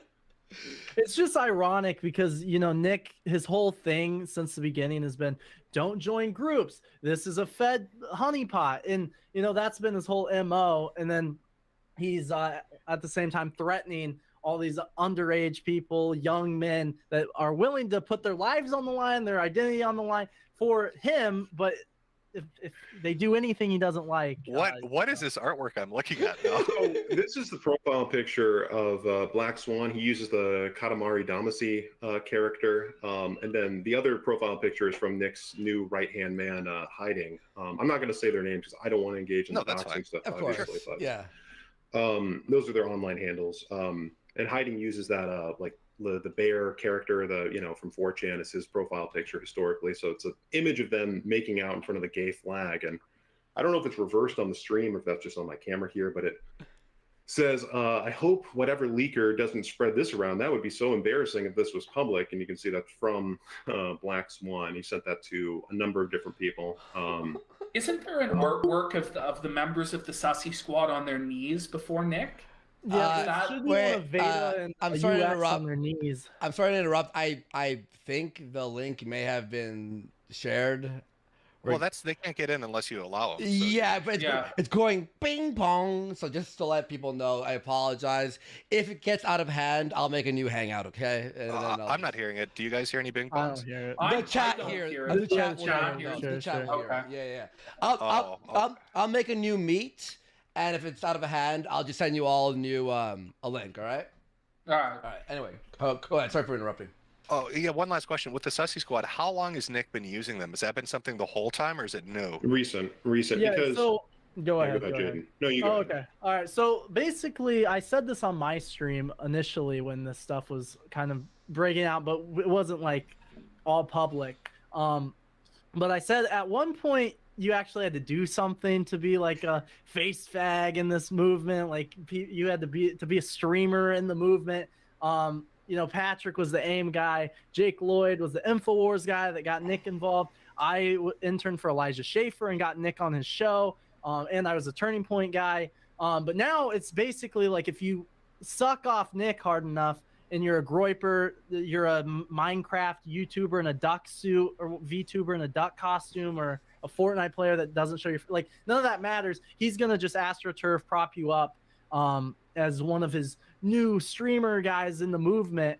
And I think it kind of goes to show just how far we've fallen. We went from like Patrick and Jake and other like respectable people, Scott Greer, to like Veda and UX Groiper and people that no one even knows who these people are. Like, it's obviously this thing is a joke. It's not a political movement. And that's why everyone, like, that's another reason I wanted to come on here, because everyone wants to be like, well, Jaden only streams games and Nick is saving the white race. And it's like, I get it. You don't have to like my content. That's fine. But to be like so disillusioned, to believe, drink the Kool-Aid that this guy's doing anything at all other than making content on the internet, like, it sounds like he used a lot of your guys' connections or the stuff that you did kind of coming into it to get a boost for himself. And then once that 100%. usefulness was used up, just kind of tossed you to the side because he figured, fuck it, I'm not going to pay you. And what are you going to do about it? 100%. He did that to Jake with the InfoWars thing. He did that to me with the Elijah Schaefer thing. And in fact, he actually said that to me himself, because with there was a whole drama. I'm not going to get into it with a TikToker, but he was like, in a way, replacing me with this guy, and I was asking him, you know, like, what's going on? And he's like, well, he's young and handsome, and not for nothing, but what have you done for me lately? And I was Isn't like, this Trey? Isn't this yeah, Trey? that was Trey. And I was Trey, like, the pedophile, by the way. Yeah. Confirmed. Who's confirmed. openly like about underage girls and shit like this. Nick said he wanted to replace Jaden with him because he's handsome and tall, young and tall. But very sussy there from the sussy squad. Sure, and that was always lingering though. Is this and that's really the crux of it? Is it's like you, like, without him, you're nothing. That's what his whole thing is. Is, you know, you want to be like Patrick Casey, you want to be a loser like Jake Lloyd. If you don't do, you know, if you're not 100% loyal, if you speak out, if you tell me I'm in the wrong here, I can get rid of you at any moment. And he would always threaten that. I mentioned that to him before. And then we'd be cool. I'd be like, so what was up with the whole, you know, because he would talk about, hey, we're in this together. I'm like, well, a month ago you said, what have I done for you lately? And you don't need me. And he would be like, oh, that was just a loyalty test. No big deal, whatever. And he's done that. Yeah, tell them about the shit test. Shit test, basically. Yeah. I mean, yeah, that's exactly what that was. And there were multiple occurrences of that, you know. I have messages throughout my phone. I don't know, I can find them, but it's like basically it messages along those lines of, you know, you're mad at me, well, that doesn't really matter, but me mad at you, that's a big fucking problem for you, buddy, and just random stuff. And throughout the whole thing, he'd tell me, he'd be like, hey, I have an idea on how I can get Steve Franson out of this thing. It's like, well, why do you want to do that? Well, he's not a Stalinist like me. Okay, because Franson wasn't a Stalinist. Franson wasn't a communist, so he's on the out. Yeah, and he's a boomer, and he doesn't really get it. And Beardson's a loser, and he doesn't, you know, he's a bad look. Maybe I should get rid of him, but he is loyal. But he's a bad look. So the internal view on Beardson then from everybody is that he's a loser, right? And I mean, now I was always trying to the be case. nice to the guy, but now he's saying he's gonna shit talk me. Dude, I already have the screenshots of you shit talking me from days ago. You can pretend to take the high road, but you know, we all know. Does Nick like anybody? Because it sounds like he shit tests everybody and talks shit about everybody until they're no longer useful. Just like the John Doyle thing that you guys covered before. You know, John Doyle, please, I love you. Behind the scenes, fuck John Doyle. John Doyle sucks. So that's usually how it goes. He's the guy. He's the guy. Anyone in his way, he'll crush. And you experienced this too, Simon, with the shit test? Did he ever do that too? Oh yeah. Like I remember vividly when we were in New York, you know, at the Springfield event, which we'll get into later, you know, I was there with Beardson, and I'll say this, I loved Beardson. You know, me and Beardson went back to 2017, and he was somebody at the time who was exposing the alt-right for the fucked up shit they were doing, you know, kind of similar to what the casino does. Do you notice how it was okay when they did it, but it's not okay when we do it? Right, and I had a lot of respect for them because a lot of his arguments kind of convinced me to move away from the alt-right, and, you know, we'll go into that later, but the point of the story is in Springfield, you know, I was, you know, with Beardson the whole time. I, you know, spent a lot of time hanging out with this guy. I thought, you know, this guy's like a good friend, a true friend, and I thought he was, you know, he's telling me behind the scenes, like in private, like, oh, I love Nick. I would do anything for Nick. You know, Nick's been really good to me. I love Jaden. You know, he's my great friend and blah, blah, blah. At New York, Nick is, you know, at a dinner table with me and Jaden, and he's talking about Beardson, and he's saying, he's like, oh yeah, and Beardson and his wife, and he's talking about how like Beardson is probably cheating on his wife or something like that. You know, he's kind of like making jabs like that. Beardson is infidelious, and I'm like, saying like, Nick, that's not true. You know, that's not true. You know, and I was talking to some of my friends afterwards, and I'm like, this is not, this is not right. You know what I mean? Like, whatever you want to say about Beardson now, and he also said a bunch of nasty things about me after I left without ever messaging me or talking to me about it. So it is what it is. But you don't treat your friends and associates like that. And he would do the same thing to me. I was tasked to work on a documentary that was being made about Nick over the last year, and I was editing some of these scenes together, and if you remember during Stop the Steal, he had a documentary and following him around. Simon, I hate to cut you off, but you were in the Louis Theroux documentary, right? Yes. Saying that Nick was the greatest. Yes, you were yes, that yes. guy, right? Yeah. Okay. Yeah. Yeah, my wife was in there too. She was the one who said she doesn't want to talk to journalists. Oh, yeah. Yep. Yep.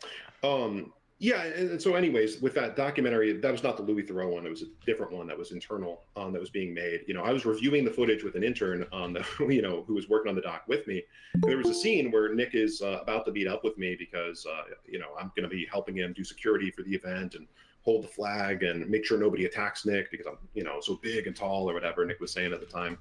And he's rolling up to the event, and in front of this camera, which I guess he's forgetting is rolling or whatever, is like, oh yeah, Simon is a big fucking oaf, look at this guy, like he can see me from like across the street, and he's like, oh yeah, look at this retard over there, like, oh, what are you doing drinking a water, like you're supposed to be getting ready for the battle or whatever the fuck. So he's saying this to the camera, filming it, and then you're watching it, editing it later on. I'm tasked with editing the damn video, and I'm like going through, and it was embarrassing too because I'm supposed to be like a director over some of these interns, and I'm working with my my intern team that I was doing the video editing with.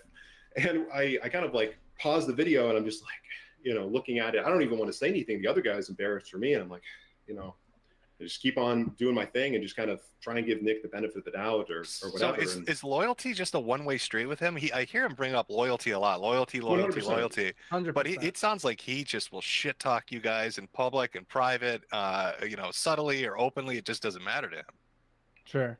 Yeah, I mean, he was threatening me 2 months after the GoStar thing, and I was the one that had that contact because of my Turning Point USA days. Like, I knew some people behind the scenes and got that contact rolling. 2 months later is when he was threatening me initially to kick me out. What have you done for me lately? Well, 2 months ago, I got you the GoStar connection, and people behind the scenes will say as much. So, it's 100%. The loyalty means nothing to him, obviously. Yeah. Yeah, the loyalty thing is more of like a religious test than anything. I've become somebody who considers myself a traditional Catholic, and very close to the Christian faith over the last 5 years, especially. And one thing that was always like kind of I felt uncomfortable about, was kind of teetering and back and forth on, was the way that Nick would always compare himself to Christ. And all of his fans, they'll make art where on one side it says like the Father, the other side it will say like the Holy Ghost or whatever. Then in the middle, Nick will be there with this big face. It's like, okay, what are you trying to do here? And I think that art and some of the stuff around that, how when anyone betrays Nick, they're immediately Judas. Well, who did Judas betray? Jesus Christ. A lot of people have a almost religious belief that Nick is supposed to be the leader or the savior of the white race or of the Americans or whatever. And so when they give him loyalty, like they would give loyalty to a god, you know what I mean? That's. And I just want to quickly interject, Jaden, what you told me last night, does Nick attend church? You lived with him. Does he get up early on Sunday to attend mass? I mean, I can tell you that I could count on one hand the amount of times I know that he went while I've been there. I'm not even Catholic, and I know that I've. And on one hand, in 2 years, so less than 5 times in 2 years. No, as far as I know, I mean, I'm obviously not in the I don't know what the dude's doing on just Sunday, your but personal experience. I don't think he's ever woken up before 5 o'clock ever. So. Did you guys, when you guys went out for meals in public, did he pray? Did he bless the meal? No. Did you ever see him pray? Did you ever see him? Talk about... I mean, Simon can actually, he can talk about that with the whole White Boy Summer thing, actually, if you want to take Yeah. Well, real quick on the meals thing, I remember I would be, I have a habit of always praying before meals, doing the sign of the cross, and saying the quick meal prayer or whatever. And I remember, we would be at like McDonald's and Nick would be like rolling his eyes and kind of making fun of me. And he would even tell other people, yes. And he would tell other people behind the scenes, like, oh yeah, is this guy really going to pray again? That sort of thing. And at White Boy Summer, we were at Baked Alaska's house, and some of the guys all got together to do a rosary, prayer, like big group prayer. And, we invited Nick to it. They brought along extra rosaries for anyone who didn't have one to follow along or whatever. And we're like, hey, Nick, you want to join or whatever? And he kind of looks at everyone getting ready, kneeling down and praying or whatever. He's like, he kind of throws his hands up. He's like, and he goes and he sits somewhere else in the room. He basically goes, sits on the corner and goes on his phone. You said this was at Baked's house? Yes. We all went to Baked's house for the 4th of July. Was Baked a part of the prayer group? I think he was, or that might have been.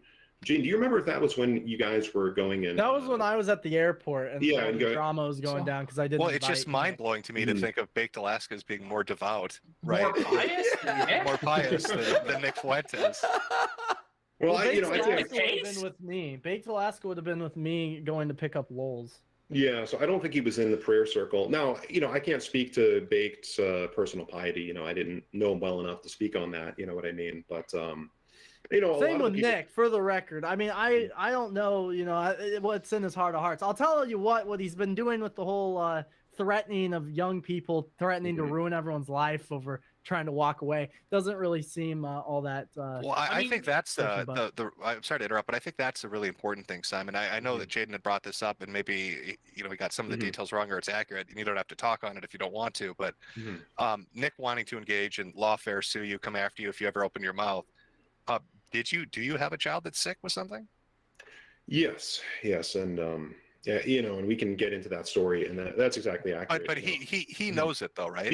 Yes. So he's not unaware of it. So he wanted to hurt you financially and screw with you, knowing you have a sick kid.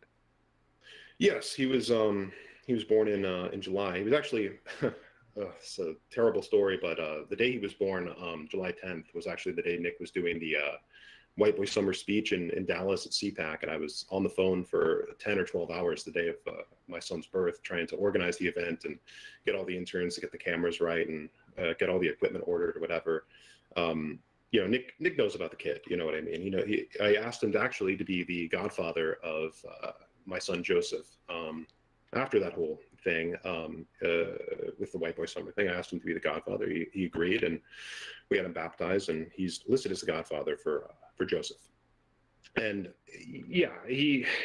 my son was he was diagnosed with an issue in his left eye where the doctors weren't sure if it was a form of ocular cancer or if it was something else. Now, by the grace of God, it ended up being something else, but for a couple of months, it was unsure what it was going to be. And, even though it was thankfully something else and he's healthy now, he's not going to have correct vision in that eye. Thank God. Yeah, that's anymore. amazing.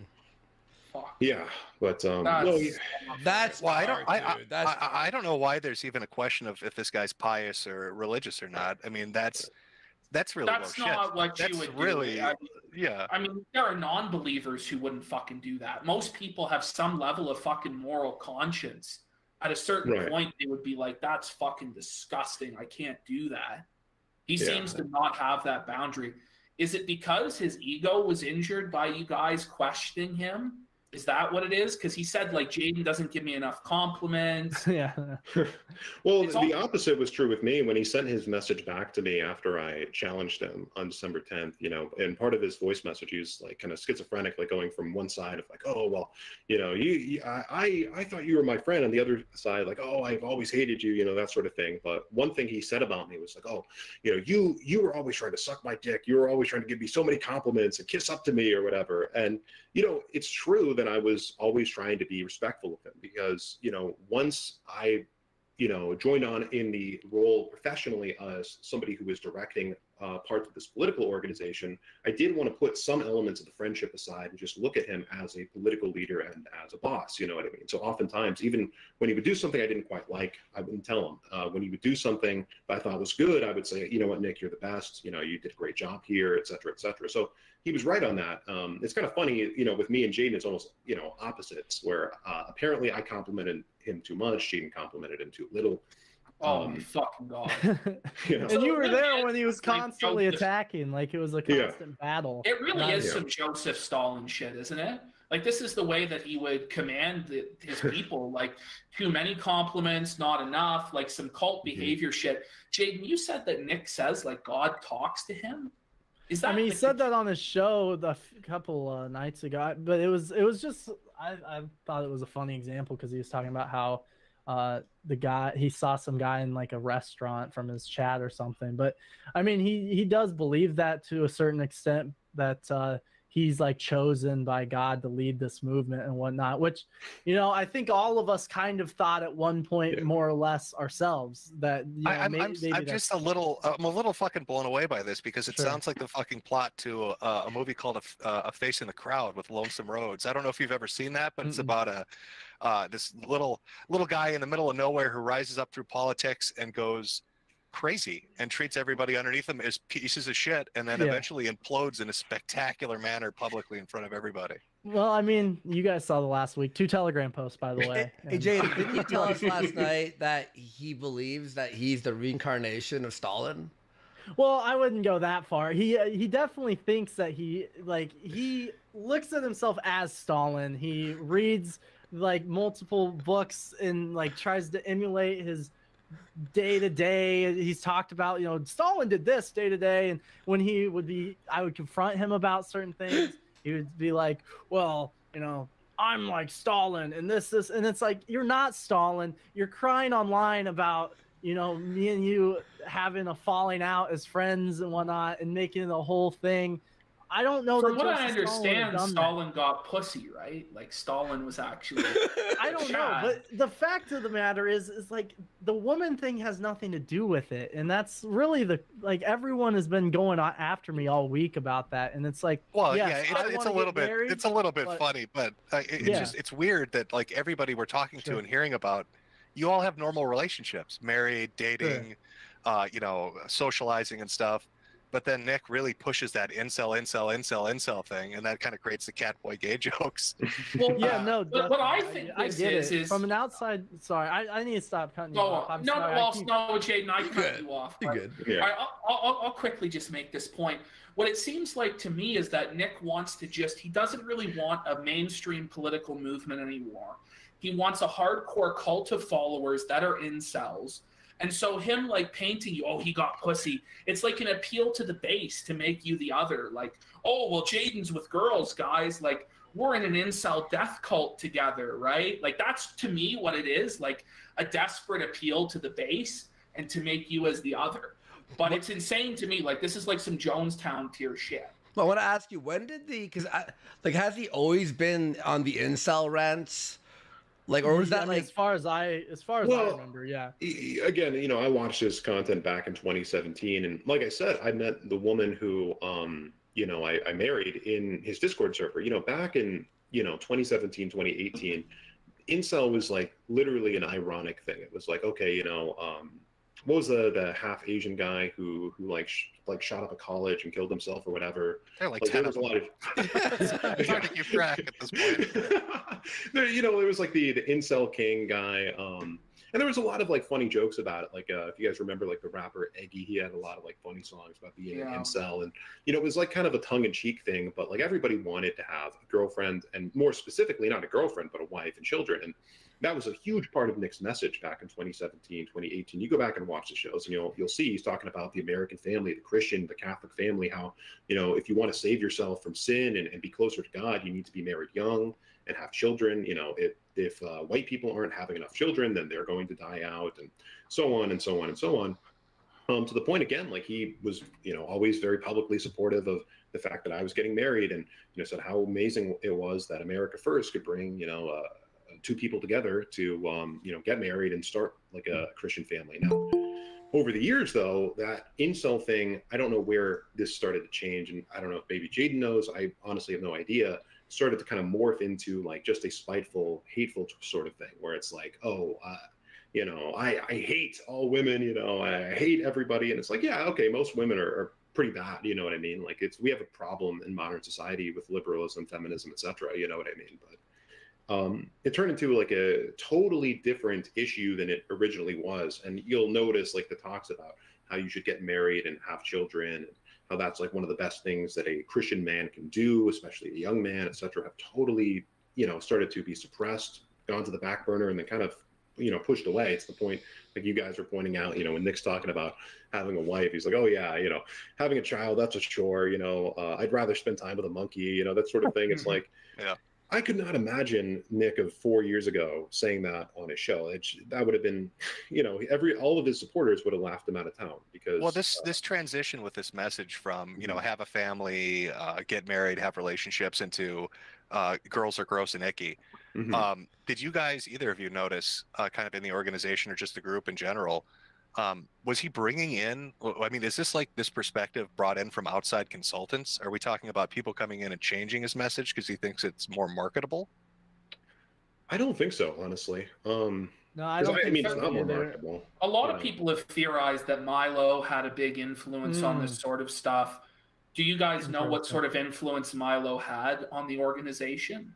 I mean, I think now is basically all that he's all Nick has left with the MTG thing, because he's managed to burn every other political bridge or connection that he had, from the Ghostar disavow to Homan running out of AFAC 3. They lost their keynote speaker, yeah. Like, they talk about AFAC 3 like it was a victory because they got Marjorie Taylor Greene to appear on a stage that she didn't even know where the hell she was, when their keynote speaker, and this is a tangent, is supposed to show up, right? He's, this is the guy they're hyping up or whatever. He comes into the room and it's like, oh, okay, I need to get the hell out of here, and ditches, before the show even starts. And as we all saw, the article came out, like, yeah, I didn't know what this organization was. They kind of told me it was a youth conservative thing. With AFAC too, we didn't have to lie or deceive people about what we were doing to get people to come to it. Whatever you guys may want to say about AFAC 2, nobody immediately disavowed after. Nobody was disavowing each other on stage. Our keynote speaker showed up in person and gave a speech, But yeah, go ahead. Sorry, no, I mean, do you have anything to add to that? Well, I wanted to. Sorry, go ahead, PPP. No, we gotta migrate to the other call. We're getting too many fucking dings on, so we're gonna migrate to. And that the last call. guy's an asshole. Whoever you are, that was genius. He put his name as the link. Oh, well played. Well played, sir. That was I just DM'd Ash and I'm like, yeah, we have to move. I have the new link. I'll send it over to you All right, guys. I'll be right over there in a second. Hold on. All right, chat. They won that round. All right, we're good though. We're good. Let me delete this link right now, just to just set that up. Sorry about that, chat. Let me send this to everyone too. Here we go. I'll send it to Jim. Whoops, that wasn't supposed to happen. All right, we're getting everyone back in here. Very crazy fucking shit. Hang on. Send it to you. Okay, the next ding dongs are gonna be fucking real. So, and to you. All right. All right. There we go. Oh, I think we're back. We are back. We got everyone. Okay. I just sent it to Jaden too. So, all right. So, I gotta say, guys, I'm kind of blown away. I know you've used the term cult and shit before, but like it's ticking the boxes. It really is ticking the fucking boxes. It's really fucking insane. In fact, some of this like Simon stuff I didn't even hear about yesterday. Well, that with his kid being sick is that's just fucking reprehensible. Well, that's like, when Jaden was telling me about that yesterday, I said, holy fuck, man, we got to get Simon on. And Simon thankfully agreed to come on. Hang on, I might have fucking leaked that one too. I'm sorry, guys. All right, I'm sorry. I might have. Did I show it? Yeah, I did. Oh wait, you showed it again. I think I showed it again. It was me sending it to fucking Jaden. I'm sorry. Ashton, Ashton, you gotta bring Gator in to run your shit. Yeah, I think it's Gator time. Or we use fucking Discord, but someone doesn't want to use it. Let me just resend this link over to you. Okay. Hang on. Okay, so we're all dropping out to go into a new one? Yeah. We're all dropping out again. We're all dropping out again. I'm sorry. Save me, Daddy Jim. Save me. Like, I don't know if it was leaked, but just in case. All right. Yeah, someone. Yeah, no, that was definitely leaked. Shit, it was me sending it to fucking to Jaden. All right, join. Okay, I'm gonna make sure. I'm gonna make 100% sure that nothing is being shown. I promise nothing will be. I'm gonna have a fucking mental breakdown, man. I'm gonna have like a. It's like, how about me? I hear bing bong, bing bong, bing bong, bing bong, Yeah, bing bong. Like, holy fuck. I know. All right, there we go. I'm not gonna share anything until everything is sent. Okay. All right. All right. I'm gonna close this. Delete that. All right. We are good. We also have an absolute shit ton of donos, but sorry everyone, but we'll read it when things are. The flow of it is going too well, I think, to interrupt for donations, and I think people understand that. But we will read them all. We will read them all. Oh yeah, I agree, Ashton. I like this is really good shit. Like I want to hear more of it. You know? Yeah, It's 100%. captivating. I'm sure everyone understands. And I'm sure both Simon and Jaden are putting themselves out there with Nick being this litigious and threatening. Yes. And we have their back 100%. At least I do. I do too. Yeah. Whatever they need in terms of dealing with this bullshit, I'm gonna try and help them as best I fucking can. Because to be honest, I'm fucking disgusted. I'm fucking pissed off. Like, I'm not happy with the way Nick conducts himself. It's basically like my worst fears are being confirmed. Like some shit I thought I would say, I'm playing it up, hyperbole. This is my speculation. A lot of that is being confirmed today, so it's fucking crazy. Can I ask you guys, once you're cast out into the wild, right? Like once you kind of walk away from this and, he's done what he's going to do, does he continue to keep taking pot shots? I know Jaden, like for the last week, he's been kind of shitting on you, but does that continue for months? Like, will he just look at randomly throw Patrick. shit? He hasn't stopped talking about Patrick. He still talks about Patrick in private. Like, dude's obsessed, and I feel like I'm probably gonna be the number one guy at this point because he's like, oh, he was my best friend, even though we like barely hung out. Really, if we're being honest. No, I honestly don't see him ever leaving me the fuck alone, if I'm being honest. Like, that's part of why we came on here, is because, I wanted to walk away cleanly. I mean, I wanted to, tell as many people as possible initially, because there's real danger. It is a honeypot trap for people who are getting involved in this internship at this point in time. However, with the legal stuff, I was like, okay, well, I'll say a prayer. I hope these people just see through it, and I can walk away. Over the past 4 or 5 months since we departed, there's been, basically they have a chat called like Reaper Intelligence or like Intelligence Agency or whatever. And in the internship program, they've turned it into like a gay ops program where they have all these guys, conducting reports on where I've been working and where other people have been working, what sort of jobs that we've been taking up in the meantime, and sharing around like. Seriously? Yeah, 100%. Yeah, 100%. that's crazy ex-girlfriend shit. You know what I mean? That's really weird. Yeah, it's like, so even if you're not a public face like Jaden, behind the scenes, they're going to ask interns like, oh, what's their new Twitter account? What's their alt? Oh, they're working at this company. They're working on this project. Let's keep an eye on that. Let's see if we can do anything to that. Let's see if we can get that shut down, whatever they're working on. And I didn't want to believe it at first. This is somebody who's known Nick for 5 years. I mean, I've dedicated almost half of a decade to working with this guy and trying to prop him up. Like, I did not want to be on this show. I never thought I would be doing like the equivalent of what I did to Richard Spencer on the Weekly Sweat those years ago. And by the way, if you guys didn't know, I used to work with Spencer back in 2017, was volunteered as like his security. I would drive him around, et cetera, et cetera. And I saw disturbing things come to light. He brought in his Israeli Mossad agent journalist to a house full of again, at that time, right-wing young kids and Identity Europa. I went on the Weekly Sweat to expose that back then. I didn't think I'd be having to do the same thing with Nick, 3-4 years later from when that was, but well, with the Catboy, with the Catboy Intelligence Agency shit, because I know Nick did a stream. I can't remember how long ago it was, but he had like audio or video of Richard Spencer having a freak out. And at the time, I thought, everybody must have a Spencer tape. It just kind of seemed like everybody's run into this guy. They've got a recording of him spazzing out.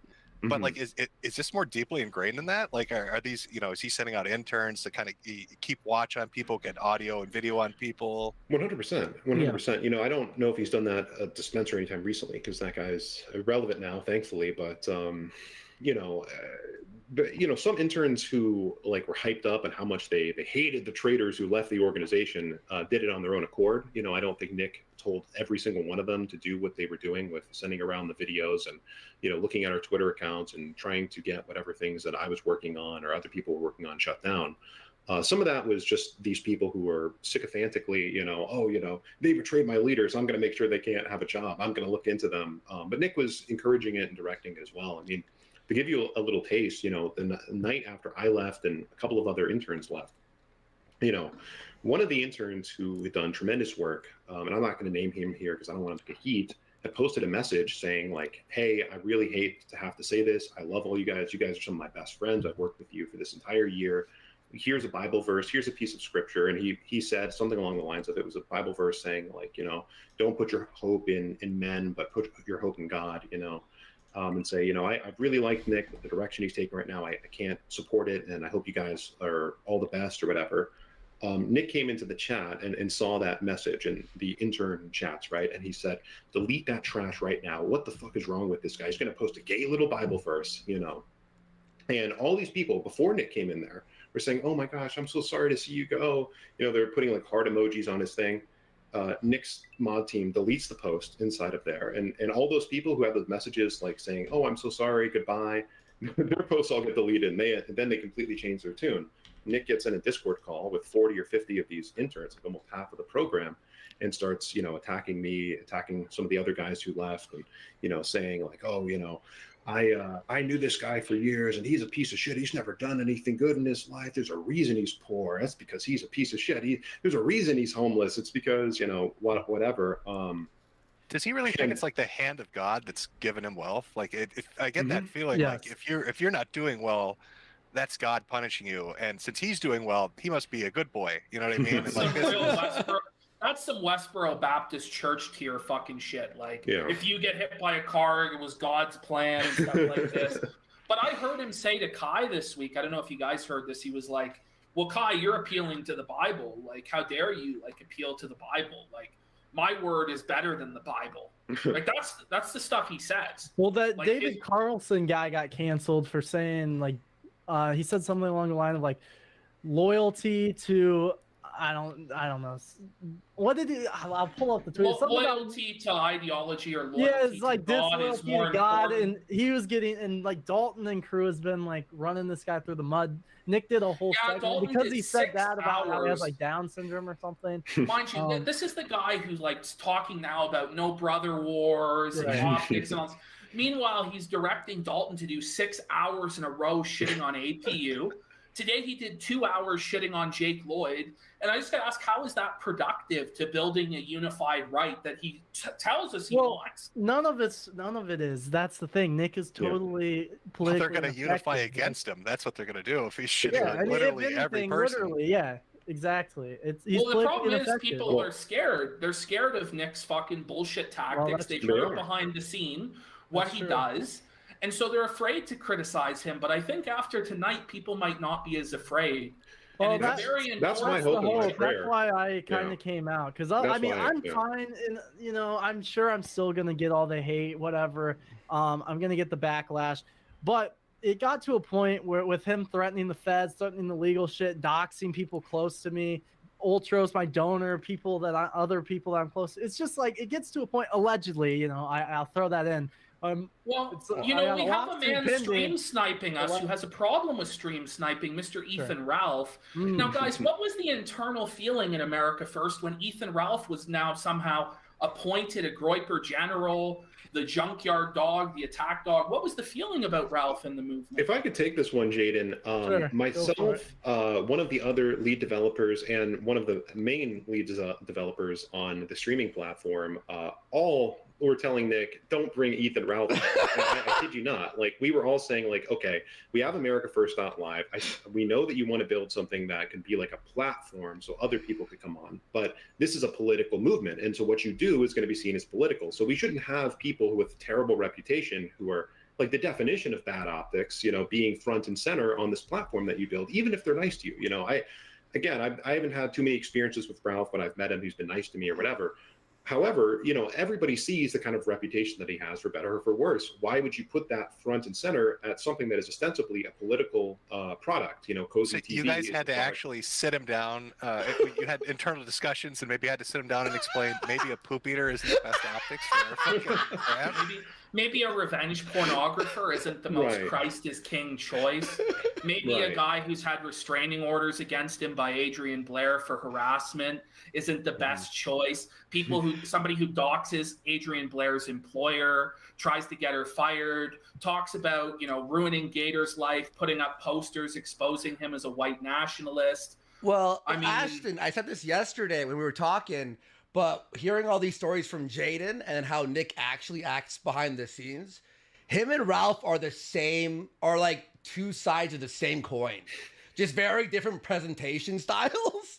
Like they are the fucking same, basically. And now Nick has to sit there defending shit eating to Mr. Metokur, like on a stream on Michael Alberto's I mean, I do find it interesting how he's gonna come after me as like he talked to a girl and he's a simp, while he has Baked Alaska, who has like the whole Cassandra arc where he's like driving back and forth across the country trying to get right. chick. He has Ralph, who has like two baby mamas or whatever, and again, I've never fought with Ralph, whatever. I know he's taking shots too.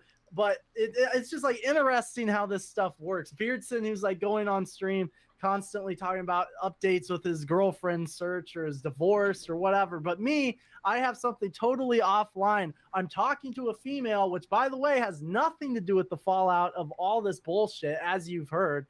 And for whatever reason, this is what he's going to use as his main attack vector against me. Wait, just hang on.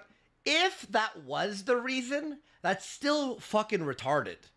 I agree. Wow, you 7 days. 7 days. Holy shit! Well, how long do you think it's going to be, Jaden, until Ralph is posting your social security number? Yeah, I mean, that's a good point. I mean, because that's his job now, is to do the dirty work, right? Well, to do him, the Max doxings. Keeble, UX, any one of his little proxies. Yeah, I mean, I anticipate that.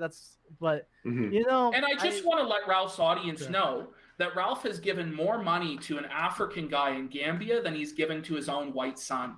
So I just want to point that out for his audience as well, just for you guys to hear. Well, it's to troll us, He's decided that stream Right. sniping is based, No, it's to troll us. It's to troll us. He's trolling us so well. I mean, we're making so much money.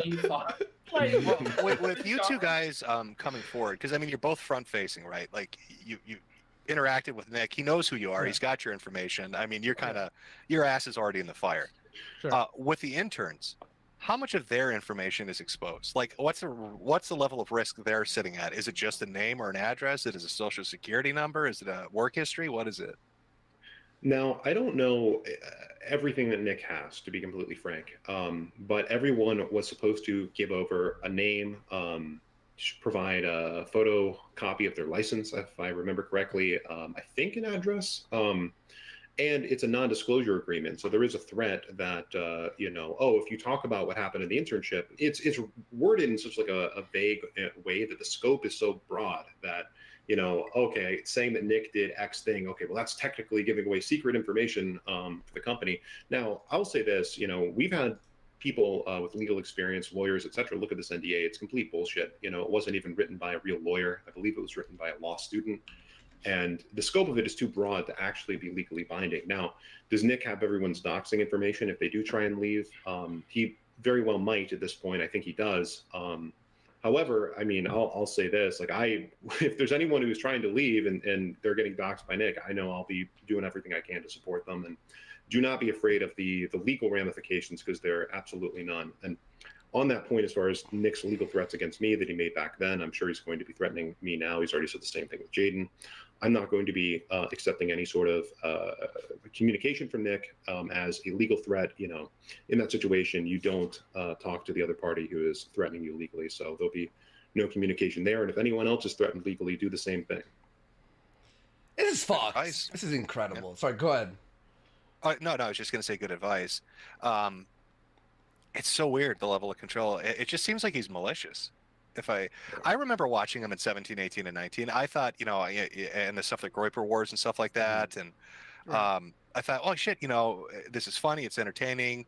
I thought if somebody in kind of the online world could break off and maybe do like a television thing or a radio thing, maybe not politics, but he'd have the opportunity to. But like the last year or two, it's like somebody hit a switch. Yeah, and I can't figure out, is that outside influence? Did he go on a trip like Ralph did and get beat with pipes in Portugal? Like what happened exactly? Is he on drugs or something? No, I don't think he's on any drugs. Yeah, that's the thing. I've wondered the same thing. Simon and I talked about it. Like 2019, Groyper Wars 2020 with Stop the Steal and stuff. Like it seemed like we were on the right side, and then something changed. I don't know if it was. What was the internal feeling when Nick brought Catboy Cammy over to the States and streamed the date with Catboy Cammy? Was the internal feeling that was a smart move, or? I didn't really know him all that well. I barely knew him. I was still at college. So Simon, this is. Well, at that point in time, Nick was very good towards me and towards other people. So I didn't have any reason to think that he was lying when he said that nothing weird was going on there. I mean, the guy Cowboy Cammy is a weirdo. I mean, everyone's seen that. Like that's not a mistake. You can't mistake that from a mile away. However, I remember him talking about, because he went by Lolly Socks, I think, before Cowboy Cammy. This guy.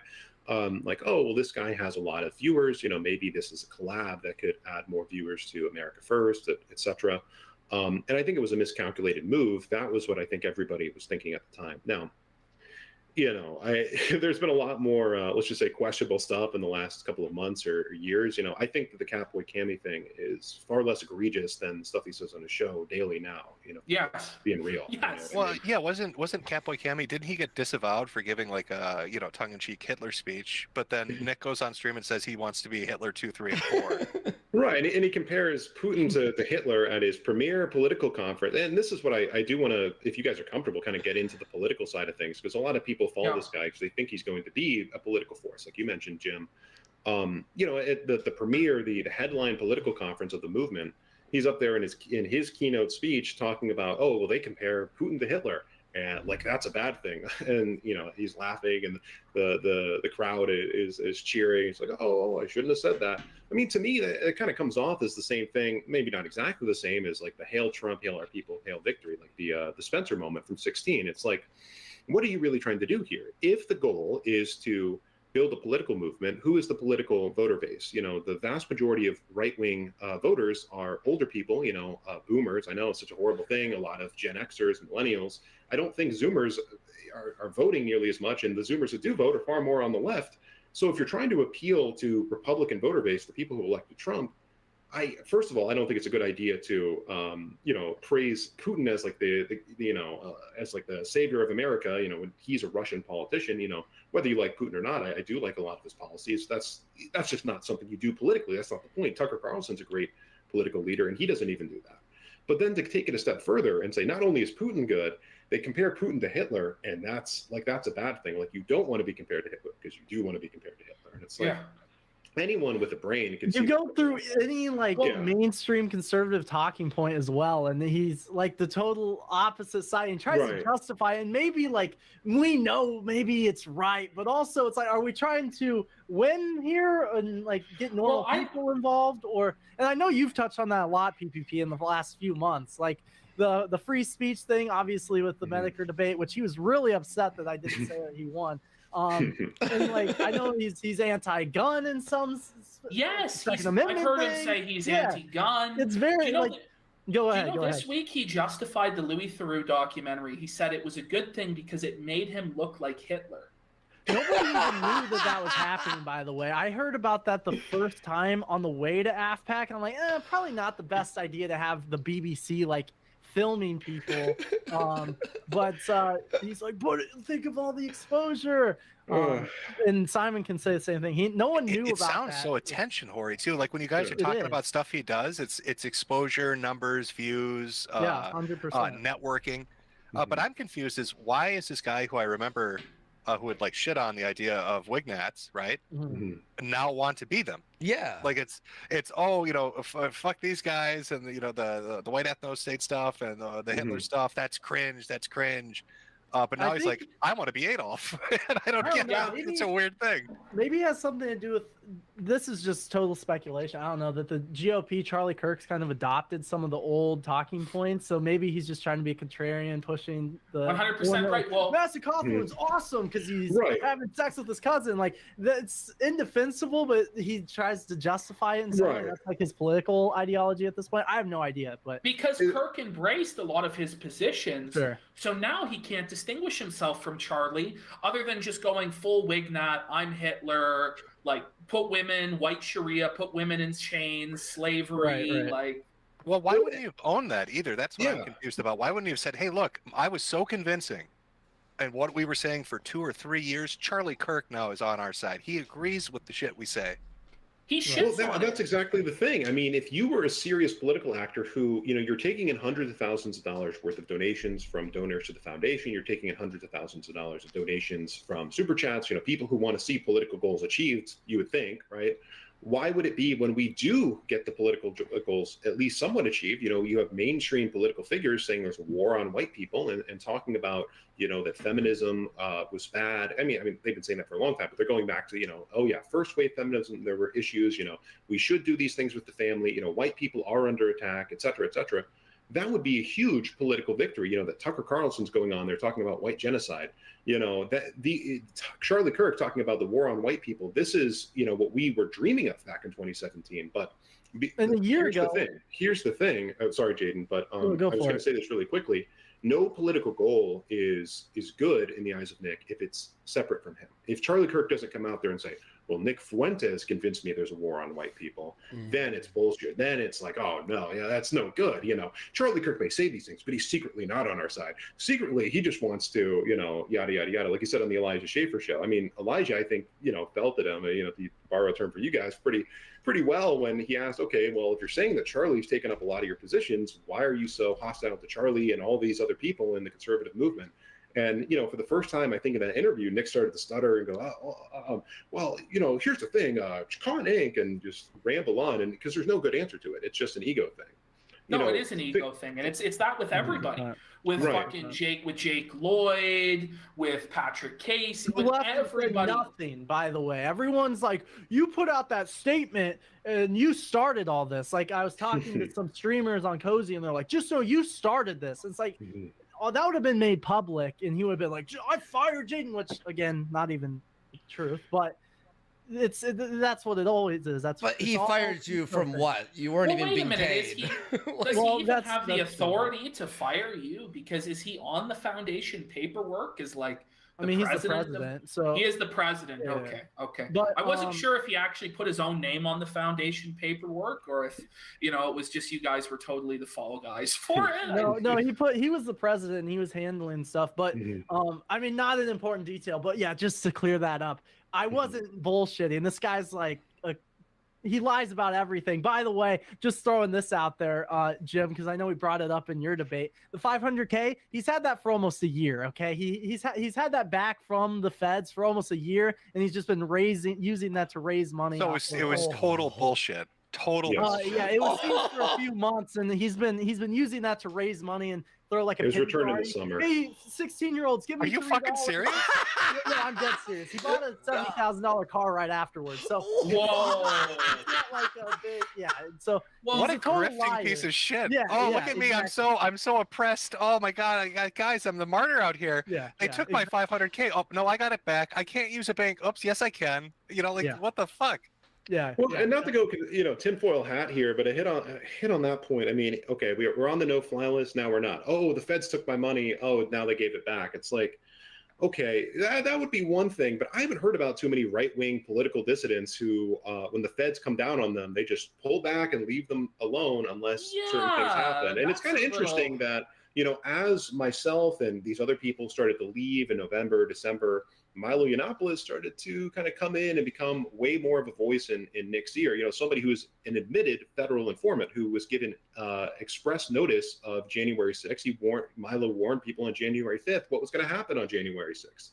a literal federal informant is now advising this guy. It's, I don't know, if I was the federal government, I wouldn't, and Nick is really trying to take down, Joe Biden and the State Department and DHS. I wouldn't give him his money back. I mean, if I have this unilateral control, I wouldn't, take him off the no-fly list if I thought he was a legit threat. But I don't know, maybe I would if I had people in his ear. Also, mm-hmm. Do you guys know if Bake took the plea deal or not with the feds? I have no idea. We'll find out on the 11th when he's going to court. Yeah. Right. He said he would though on the Milo interview. Remember? Yeah, because he doesn't want a bench trial because he knows his justification is the bench trial. The judge will murder me. But to get it dropped from whatever the counts were down to a misdemeanor is a little suspect. It feels like there's a lot of suspect stuff going on. That 500K thing is kind of a big fucking bombshell. I got to be honest with you. Ooh, yeah, and that's I've known that, and I didn't ever feel comfortable, and I don't know about. I've heard some rumors. I'm not gonna get into it for legal reasons of things that he's done with that. I don't know, but yeah, I saw when he keeps bringing it up with you on the debate, and he brought it up a few nights ago to when he's throwing his pity party as he always does. Oh, it's so hard. My life's so hard. Everything's so difficult. It's half the shit is just bullshit. It's just lies. And go ahead. Yeah, let's talk about that, Jaden. That's the thing that makes me sick and makes me want to come on this show. And this is what I want people to hear.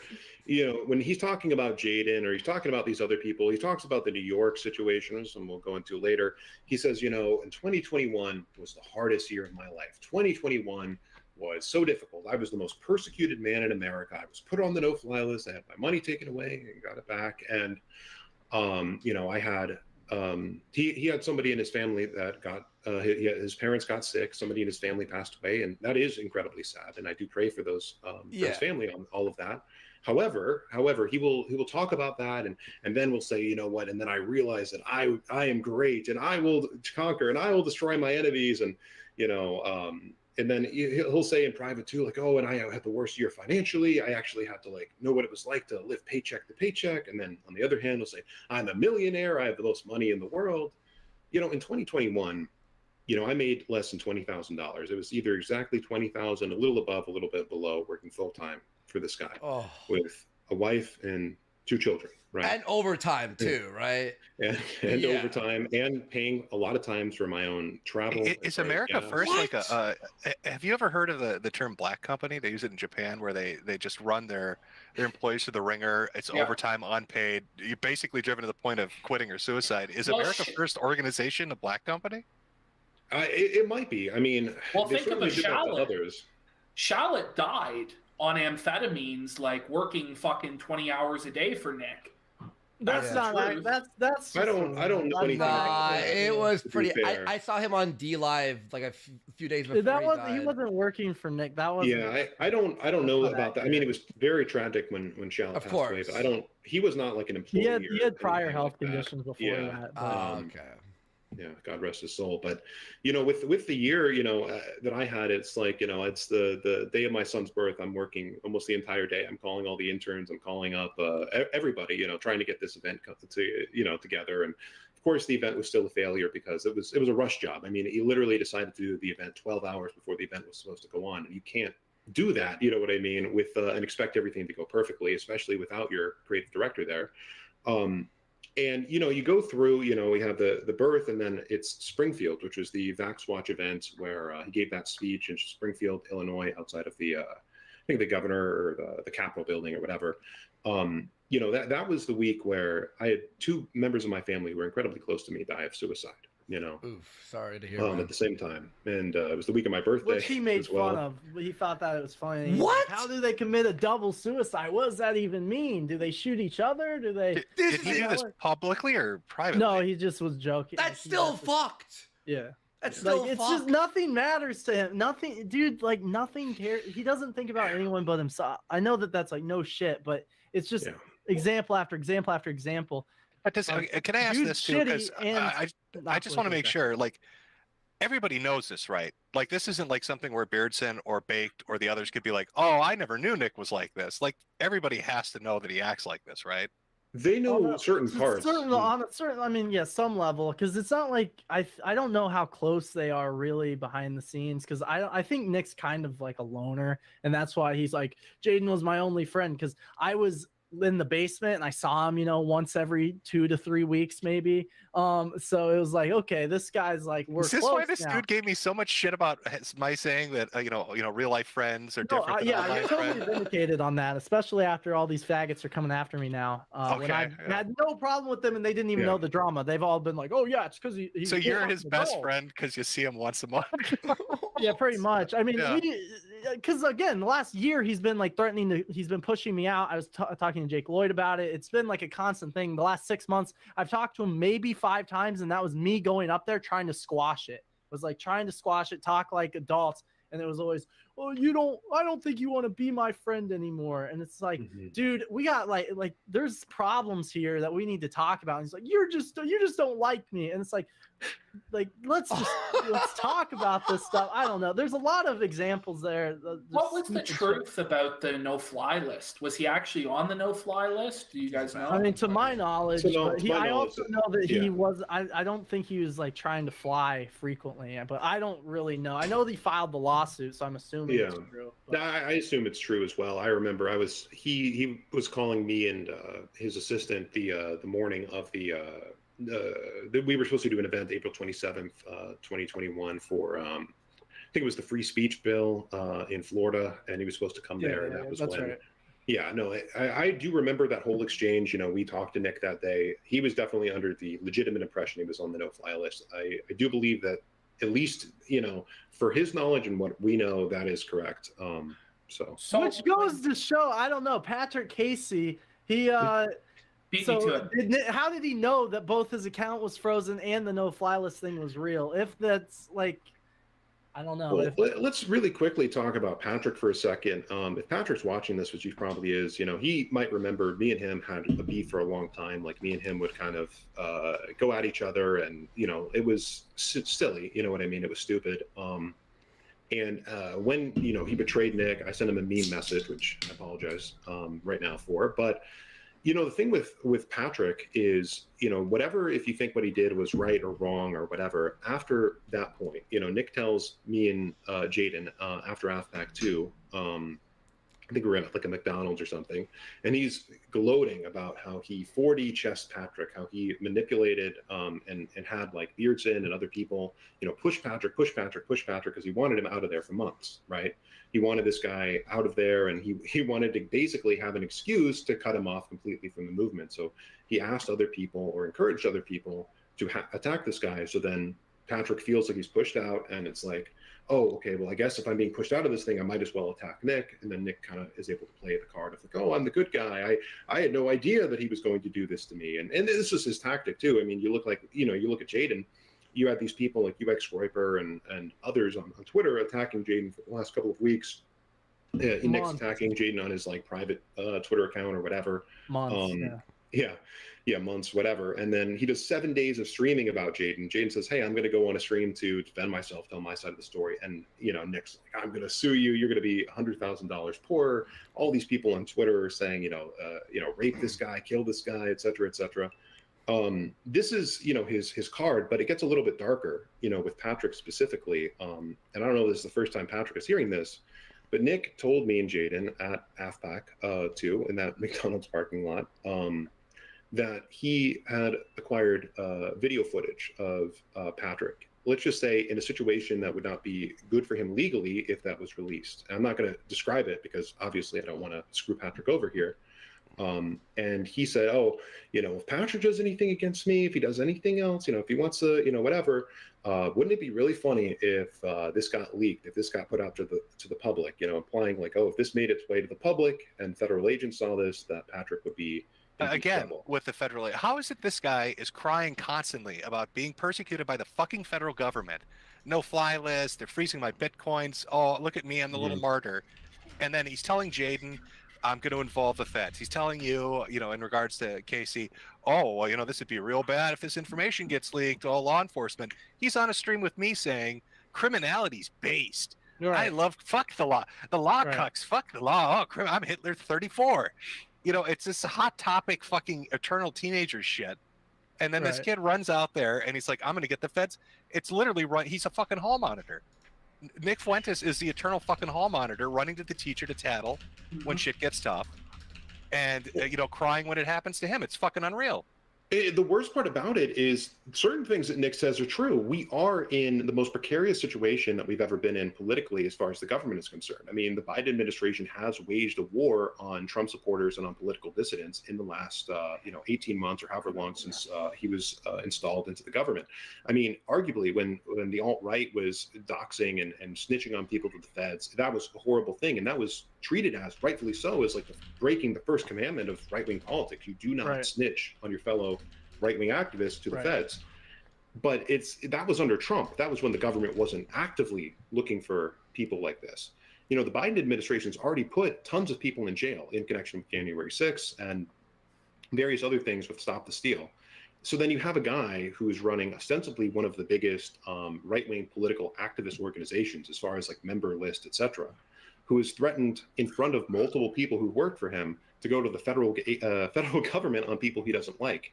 I hope that we don't have to spell it out for you here, but if anyone's listening to this, you know, please do not join this organization. Do not associate with these people politically, because the moment that you are perceived as a threat or as doing something wrong to Nick or any of these people, you know, you might be getting a knock on your door from the federal government. And to Nick, honestly, to Nick, that's it. It's to Yeah. Nick. Like that's Yeah. the person. Yeah. And he'll throw any one of you under the bus. Like he doesn't. I wanted care. to ask, because there are groypers that are in solitary confinement right now because of January 6th, right? What is Nick's vibe about that? Like, how does he feel about it? Is he really concerned? Has he been making an effort to try and get these guys Oh yeah, I'm freed sure or he's raise losing legal funds? sleep over it. I'm sure he's real fucked up over it. Well, I'll say this, you know, I've never heard him mention it. Yeah. I'll say this: if there were gripers who were there and they did anything bad against Nick, you know, hope that you never let any other griper know that. You know, if you ever said anything against Nick and you were there, like, just fucking disappear. By the way, I just want to give that message very clearly. If you were anywhere near the Capitol, just do not mention it to anybody, because are these people above talking about stuff like that? No, absolutely not. So update. Sorry to cut you yeah, off. go on. Yeah, so this is one of the main reasons I came on here, because they've been threatening me and threatening people close to me. They just posted Ultros, my donor. Black Swan's retweeting Tom AF, all people close to Nick.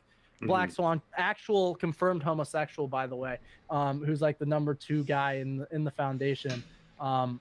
Is retweeting doxes of people who support me. So Absolutely there you have pathetic. It. Absolutely Yeah, pathetic. there you have Heading it. to the you know, feds, doxing, fucking not paying your people, ego trip. Fucking. He wants to cry. He's gonna cry and play the game. Oh, hey, I didn't do it. It was just my guy right underneath me. Hey, I disavow it. I disavow doxing. But also, here's this guy, this person, that person. It kind of smells like Sargon, but more mask off. Isn't it? No, I'd like to interject on that. I feel like I owe Sargon a bit of an apology. You know, he did a lot of cuntish things and he ran his political thing badly, but he wasn't this much of an asshole. No. And to be fair, you know, at least he had the balls to use a hard R rather than a soft A like little bitch Fuentes. Okay, I just want to put that out there. You know, Sargon didn't shy away from it. Didn't need to wear a Kanye mask. We're sorry, Sargon. We didn't know what manner of faggotry would come after you, Sargon. Oh yeah, Sargon, you've been redeemed. No, Sargon redeemed. Sargon, we sorry. Yeah, and by the way, I'll just put this message out there, Alex. It is not a good idea to dox people, okay? And you know who you are, okay? Let's just say that. I'm not going to dox anyone. No one I know is going to dox anyone, but would somebody like that you've doxed counter dox you? Maybe. I'm not going to encourage it. Please and don't. this is the game you get into. Yeah, but this is like, this is a very played dangerous this game. with like the dissident right forever. escalation. So exactly. People are playing swatting tag now, doxing tag. Like, this is something and that wasn't. I put out 2 Telegram posts. I wanted to walk away from this. I didn't want it to escalate to this point. But Nick's like, mutually assured destruction. I'll fucking kill you. I don't care if you cut off my arm. I want to say this real quick to all the groypers, because I know there's a bunch of groypers who DM me all the time, who are on the fence, who have been on the fence, watch our show, still watch Nick, and are like, you're making some points there. Look, you all have to leave now at the same time? What are they gonna do? Dox everyone all at the exact same time? It's gonna be a bunch of random names. No one will care. Everyone had, like, if you're on the fence, like, this is the eye opener. He is a fucking Fed. Let's just be fucking frank here. I want to ask one question from our donations. This has now been put out publicly. He asked, Simon, since you were in the Discord, do you remember Nickaboo32 / Tran Egoist Catgirl? He was the trap that Nick was friends with, even privately DM'd, whom Nick's mods used to run cover for and pretend wasn't trans. What did you think of him? Well, so when I first ran into that guy, I assumed. So one pattern that you guys might be starting to pick up on is I give people the benefit of the doubt to a fault in a lot of situations, and I'm trying not to do that anymore. So I didn't think that guy was being serious when I first saw him in the Discord, so I didn't really think much of it. And I saw like some of his like joke posts on Twitter. He's like joking about gay stuff. Back then it's like, I'm going and meeting my girlfriend and like doing all this stuff, like, thinking about getting married. I'm thinking like, oh yeah, these other guys are just like that. They're making jokes about this sort of thing. They're not actually, interested in that sort of stuff in a serious sexual manner. And if they were or whatever, that just really wouldn't make sense. So I don't know, like, I don't know the full story with that guy. I think I might have talked to him in the Discord once or twice, thinking that he was just like a troll, but to the person's question, I honestly don't know if he was close with Nick or not. Real fast update. Someone just told me that apparently when Ralph heard about the doxing, he started dancing on his stream. So he's watching. Were all four of his tits jiggling? Were they all just jiggling as he was doing it? I thought he maybe get excited when you started talking about the number 2 guy in the organization. Number 2 and Ralph, he might get hungry. I don't know. These are the good people, though. These are the righteous Christian people that are restoring the soul of America. Ethan, Ralph dancing, celebrating a doxing. Just remember, Groypers at home, you're in a fucking cult. You're in a fucking cult. You're going to get down on your hands and knees and lick Ethan Ralph's dirty fucking gun crease for Nick Fuentes. Are you guys for fucking real? Like, you have... So sorry, I was just going to add on to that. There are good people in this organization. I've met some of them who are normal, who have families. You know what I mean? It's like, look, if you are like an adult, somebody who is serious, please leave this thing. I mean, this is the reason I'm going on here and I'm taking a serious risk. I'm not too worried about the legal stuff, to be fair, but it's going to be a shit show regardless. Sure. You guys have the opportunity to leave. There are good people in this thing. Met a lot of very, very good people at these events. And that's the saddest thing. And this is why I feel so compelled to see this organization burn to the ground. Is there are good Christian men and women who have supported this thing, who've come out to these events, who've treated these people as like their close friends, who look up to Nick as like a real leader, a Christian leader and a political leader, and they think that there's a hope and a future there, and there's not. You look at every move that Nick has made in the past 5 months since I and the other key interns stepped down, he's burned every single political bridge. So if you're saying, well, maybe he's a bad guy, maybe he doxes and swats people, but he's our only political hope, who else could we go to? I have to break it to you. Nick has used the internship to try and attack Joe Kent, this guy who is ostensibly the most right-wing candidate in America, at the moment. And I don't know, maybe there's some fringe guy somewhere else, but most right-wing successful candidate in America. What is Nick's response to that? Oh, let's destroy him. Let's make sure he doesn't win his primary, that sort of thing. Because he doesn't kiss Nick's ring. Right. And he JD loved Vance. him before that. He loved him before that. Yeah. And then he wanted us to work for Joe Kent. And by the way, go on, Jim. I was going to say, so I get this right. He wants to attack Joe Kent, but Cawthorn face fucking his cousin. That's awesome, based the shit. Yeah. Fucking red pill. Bros, come on. Yeah. And by the way, Nick is so influential. His clout is so powerful. Remember, he said he got Gosar elected, shit like this. But somehow he couldn't stop Joe Kent from winning the primary. So, his or JD Vance. JD Vance just won. Or JD Vance. JD Vance won as well. So Nick has no real power, and Gosar will be reelected despite Nick's best attempts to slander him. Ghostar's saying the same thing we are. You know, he says Nick can't shut his fucking mouth, and it's killing him politically, and it's true. It's true. Do you guys know if it's true that Beardson was the one that fucked up the Gosar thing? Is that actually true, or is that just No, I don't. I think it was just Nick. I mean, you look at this guy, and Paul Gosar, God bless him, went out on a limb for him last year. And last year there was something that looked serious. You know, there are parts of it you could poke fun of with Halfback too, but it was visually, you know, coherent. You had like a beautiful stage. You had all of these different moving pieces. You had speakers where the speeches led into each other, and they made sense. You know, you had Steve King, who was a legitimate person, you know, who'd done real things for, you know, our interests, and you had Paul Gosar, and people loved him. They treated him with respect. You know, there was like an air of like, you know, after he got off stage, like, hey, don't say anything stupid to Paul Gosar. This guy's doing us a huge favor. This guy is risking his political career to help people like us. And, you know, how does Nick repay that sort of thing? How does Nick repay one of the most right-wing congressmen in America going out on a limb? Instead of like, you know, trying to make sure that his message is like becoming more and more like in line with like what conservatives as a base would find appealing, you know, trying to make sure that like what Paul Gosar just associated with isn't like fucking repulsive to most like boomer conservatives. Instead, he starts like, oh, you know what? I feel like I'm going to start saying the N-word every night now. I'm just going to start saying the N-word every night. I'm going to, you know, start counter signaling every like major mainstream conservative talking point. You know, like if you look at again Marjorie Taylor Greene, they're touting this as like this huge win for the Groypers. Oh, she showed up on stage. She didn't know where the hell she was. You know what I mean? And after the Marjorie Taylor Greene appearance, the very next day, oh, I don't know who Nick Fuentes is. That's his views. Oh, I hate that. I don't want anything to do with that. And then to bring it back to Paul Gosar at Halfback 3, he wouldn't go there because he knew that Nick was a fuck up. That Nick couldn't keep his mouth shut. He couldn't stop himself from saying the N-word or comparing himself to Hitler, things that a serious political person would not associate with, right? You know what I mean? Imagine being at a dinner party with this guy, you know what I mean? He like sitting down to have a steak, and he just won't shut the fuck. I'm Adolf Hitler, and I'm going to rule the world. Well, it's actually Joseph Stalin. It's actually Joseph Stalin. He doesn't even idolize Hitler. It's fucking Stalin.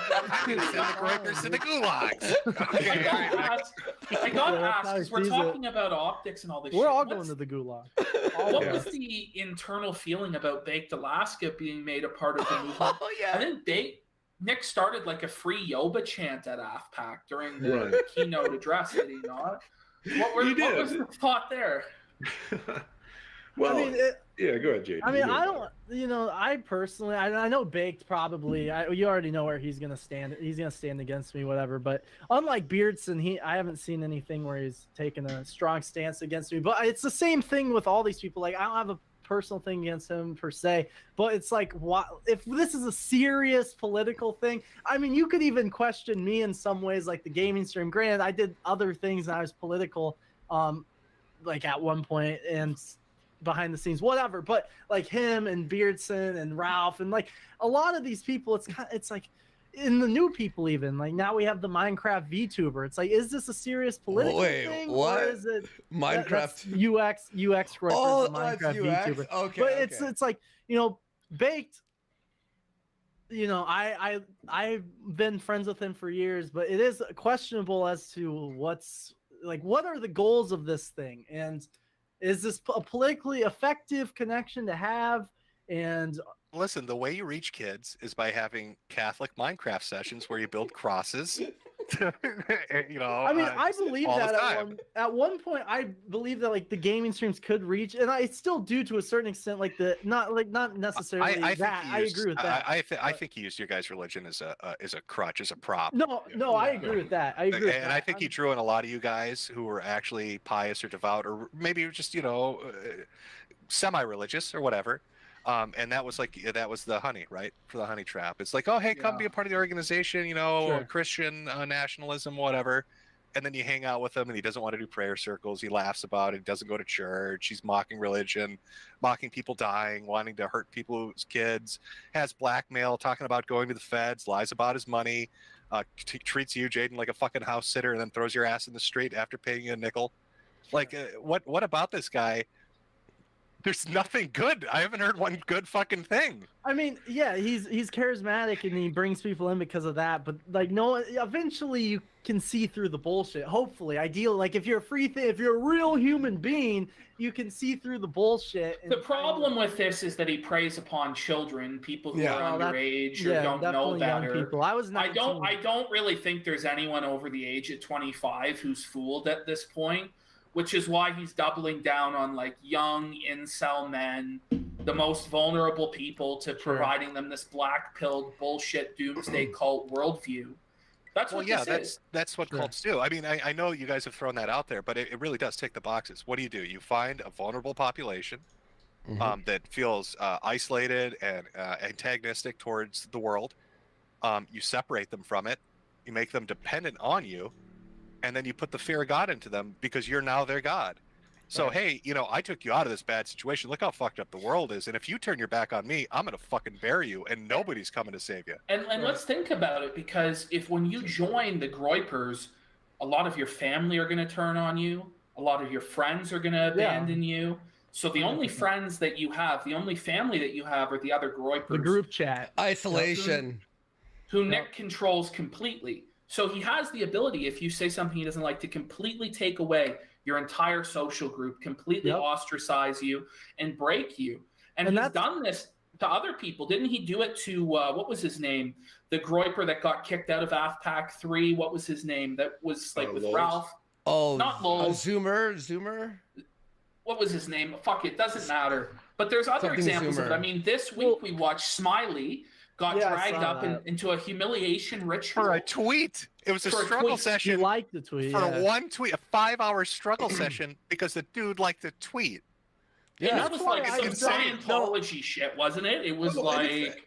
And if anyone knows Smiley, it's like people in AF would make fun of Smiley because of how obsessed he was with Nick. Like he was always like, "Oh, Nick, I want to be right close to you. I want to be, I want to be your best friend. I want to be, like I remember at White Boy Summer, he was like, "Oh, Simon, bring me to the Nick house. Wherever Nick is, I want to go hang out with them." And I had to, tell him like, "Oh, well, Nick doesn't really want to hang out with you." I had to make up an excuse. And it's like this guy, okay, so he's obsessed with Nick. He's loyal to Nick. He wants to like move away from what he's doing with his family or whatever to go like be a part of Nick's thing through Baked Alaska. And what does he do wrong? He likes one tweet making fun of Nick. That's all it takes. You can like be obsessed with this guy for a year. I heard also, you know how we were making that joke? We were watching the Yoba RV. Me, Metokur, and Ash. No, first off, that wasn't a joke. Okay, listen, this dude, I don't know what kind of anatomical anomaly he's packing. His giant cock. That was so funny. Smiley, I'm telling you, bro. There's a reason he's always smiling. You know what I mean? There's a reason. He needs to take that big dick energy and just go do his own thing and become fucking popular. Smiley, you can do it, bro. We have faith in you. And some of his IRLs recently have been pretty fucking He's a good content creator. He's funny. He's actually funny. And high energy, too. Yeah, exactly. Well, apparently, he had seen the clip, either of us three watching the big dick a clip, and he was laughing, and apparently Nick went off on him like, why would you laugh at Kino Casino and what they're like? It was funny, like, so yeah, Smiley's on the outs, I suppose, or maybe he's trying to get back in. Well, he apologized, right? He's been thrown out of the Yoba mansion too. Wooz is out on his fucking ass too. Wooz said he was anti-Jaden gang because of all this. I don't know. I guess that wasn't enough. It wasn't enough. That's what people need to learn. I was saying this. Nick was saying this on the Sweat, and it is true. Like I was always like, those aren't my friends. Like these are your friends. These people, the ones that constantly are sucking your dick, not my friends. Don't associate. Because I always said, if it ever came down to, hey, fuck Jaden, disavow Jaden, I knew that the knives would be out. And I said the same thing about Beardson. And, I hope I'm wrong, but I'm probably the same thing with Baked, that it's already confirmed with Beardson. The second Nick says, fuck him, knives are out. Same thing with the group chats. Like, it goes all the way up the rank of AF. If I could elaborate, done. Your friends hate you. Yeah, your friends hate you. That's exactly what it is. From the wedding that I had in 2019, I think there's only two people, 2 friends that I invited to it, who I'm still friends with today. I won't name them because they'll get fucking destroyed apparently. But like everyone else, it was all like AF people who were at that, who I invited to my wedding. You know, it was Nick. It was people like Black Swan. He was, you know, for all this stuff that he's doing now, he was a close friend back then. You know what I mean? It was, you know, hiding a lot of these people who are now part of the Sussy Squad intelligence crew. You know, we were all like, you know, this close back in 2019. And those people, and this is exactly what will happen to you as well. When I said that I didn't like what Nick was doing, they were in their group chats with Nick. They were saying all these things, and they never once reached out to me and were like, hey, Simon, you know, I want to hear your side of the story. I want to know what's really going on. How many people reached out to you from Nick's circle who said they were your friends, Jaden, and wanted to hear your side of the story? 1, and I'm not, well, 2 technically, but I'm obviously not going to say who that is. But yeah, I was actually kind of surprised with the people who did and the people who didn't, because it shows who has character. I actually have one of the members of the Sussy Squad, Black Swan himself, pictured in front of a pride flag. Have you guys seen this picture? Do you want to just pull that up on screen, Andy? This is Black Swan of the Sussy Squad in front of a gay pride flag. This is Nick's right-hand hatchet man in the Sussy Squad. Yeah, Ashton, I think you're kind of right about the Scientology comparison, because it sounds like you're declared like an SP once you're thrown out. Yes. And like, you know, if anybody that was associated with you can't ever talk to you again, or they're SPs. Oh, you got to be fucking kidding Like, me. look at this guy. Off. Go like, fuck look off. at this guy, Jim. Like, look at him. Look at his stash. Like, look at how fucking, like, feeble it is. Like, he's trying to grow the pedo. Is that even real, Simon? That's... that looks... I don't want to dox him. I don't know if that's him or not. I'll give him an out on that, because, you know, I don't... It's him. It's him. Well, I'm not saying that. It's him. I'm saying it is. That's Black Swan. That is the Sussy Squad in action. Holy fuck, man. Does he huff paint? What am I? Is like aerosol cleaners or what? You know? Yeah. Well, that's fucking amazing. That guy is fucked. I really want to see the other members of this fucking Sussy Squad. I really do. Well, I'll just say I disavow bringing up any of their pictures, even though they're doxing everyone we know. It's just, you know, like I don't want the argument to go both ways. It's public now. This is it's been public for a while. My hands with it. It's been public for a while. Well. It's like you, Sussy Squad. Yeah, it's been public for a while. It's like whatever. It's all over the place. I know what you're saying, but like come on. Yeah, I mean, if they're gonna dox people and try and get them reported to the feds, like it's like okay, well that. Well, and it's public now too, so whatever. It's not like we like hacked into his phone. The physiognomy. Why was it's all over Twitter and everything. Yeah. Yeah. Yeah. So why does Nick complain about? Like I've heard him talk about toxicity, right? Like people are being toxic and all this shit. Why is it? Sounds like he's the one with the issue, going after people, life ruination shit. Ladies and gentlemen, we need to find a new meeting now. When I opened it up, it showed the link for a second. It went into the middle of the screen. Fuck. God damn it! All right, guys, just give me a second there. Shit. All right, we'll be back in a sec. Okay. All right. Fuck. Sorry. Yo, I shrunk the screen. I did everything I could. I tried my best. Now I'm just going to delete the entire screen. It's going to be black. It's going to be blackness while I hate Google. Like, meats suck. Yeah, put the link right there. Why? It's retarded. All right, let me send this to everyone. Fuck. Oh yeah, by the way, everyone, I'm going to thank you everyone for the super chats. We promise we will be reading all the super chats soon. I really don't want to interrupt or whatever. I know people will lose their mind, but we really, really, really fucking appreciate it. Where's that? There it is. Who's this? Hello? Hello? That? Oh, wait. Oh, my God. End call for everyone. There we go. I went into the previous call. There we go. There we go. Okay. Don't share the screen. All right, Ashton, you hear me? Yeah. All right, we're getting everyone back in. I'm just gonna put the screen black if I ever have to share anything. This thing just like literally puts it in the middle of the fucking screen. Like, I don't know why it does that. It's so stupid. But whatever. All right. We are back. Yeah. So I'm getting word now. That the big drop. So the big drop, confirmed drop. As you know, as I've said, I was like dating a girl, and then we broke up, and then I talked to girls, and then I talked to more, and then Nick's like, oh, he's all of a sudden a big sip, whatever. I guess Beardson's big drop. He's always a shit talking faggot. First of all, last night you were saying he's like, we're cool. He's telling Simon we're like little bro. I'm like his little brother. Never done anything to this guy. I guess he's bringing on one girl, which was the big drop. The big massive drop is that I'm not proud of this. It was a mistake, but there was a girl that I kissed during White Boy Summer. Base! I kissed her. Wait a minute.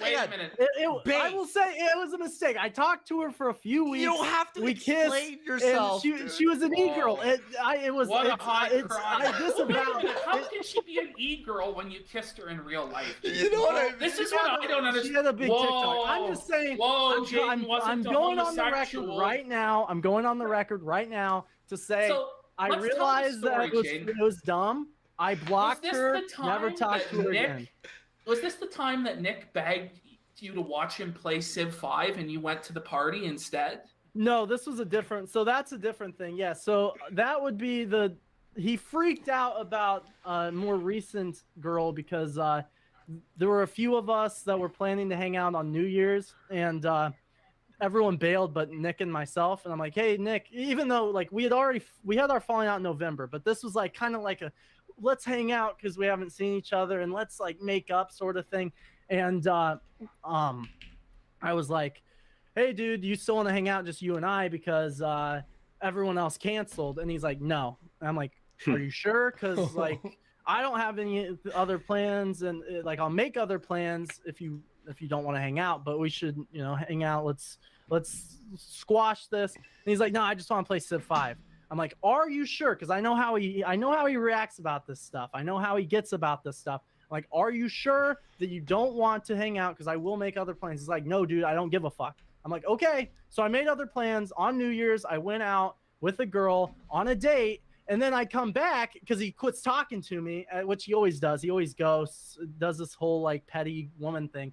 And I'm like, what's the problem now? Why are we fighting again? And he's like, you ditched me for a girl. And it's like, that's not true. I asked you 3 fucking times. 3 times to hang out. And I even Come on.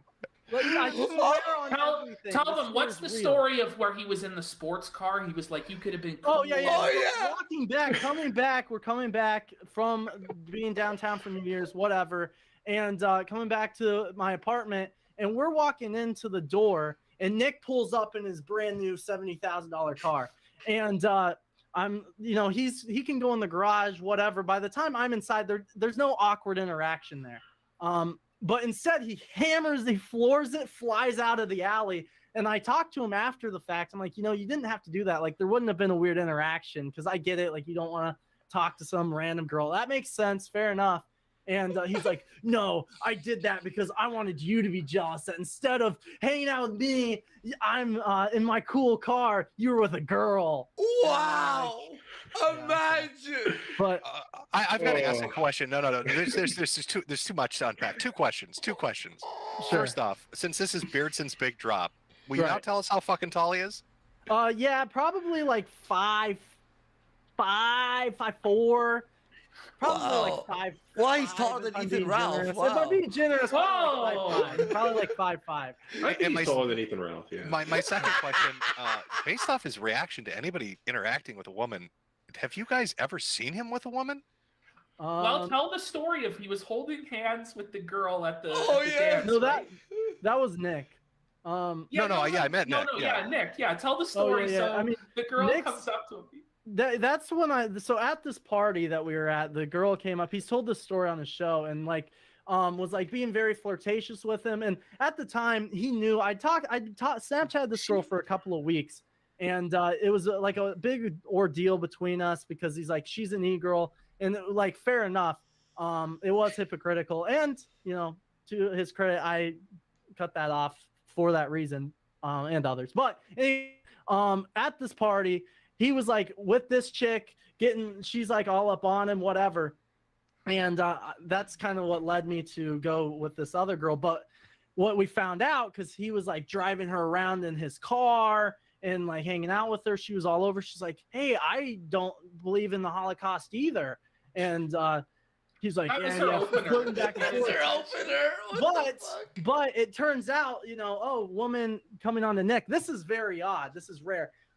It turns out that it was actually Lance Video's ex-girlfriend, and he was at the party, and she was just like trying to make him jealous or whatever. Lance actually told me and a couple of other interns that exact story, so I do know that story. It's 100% true.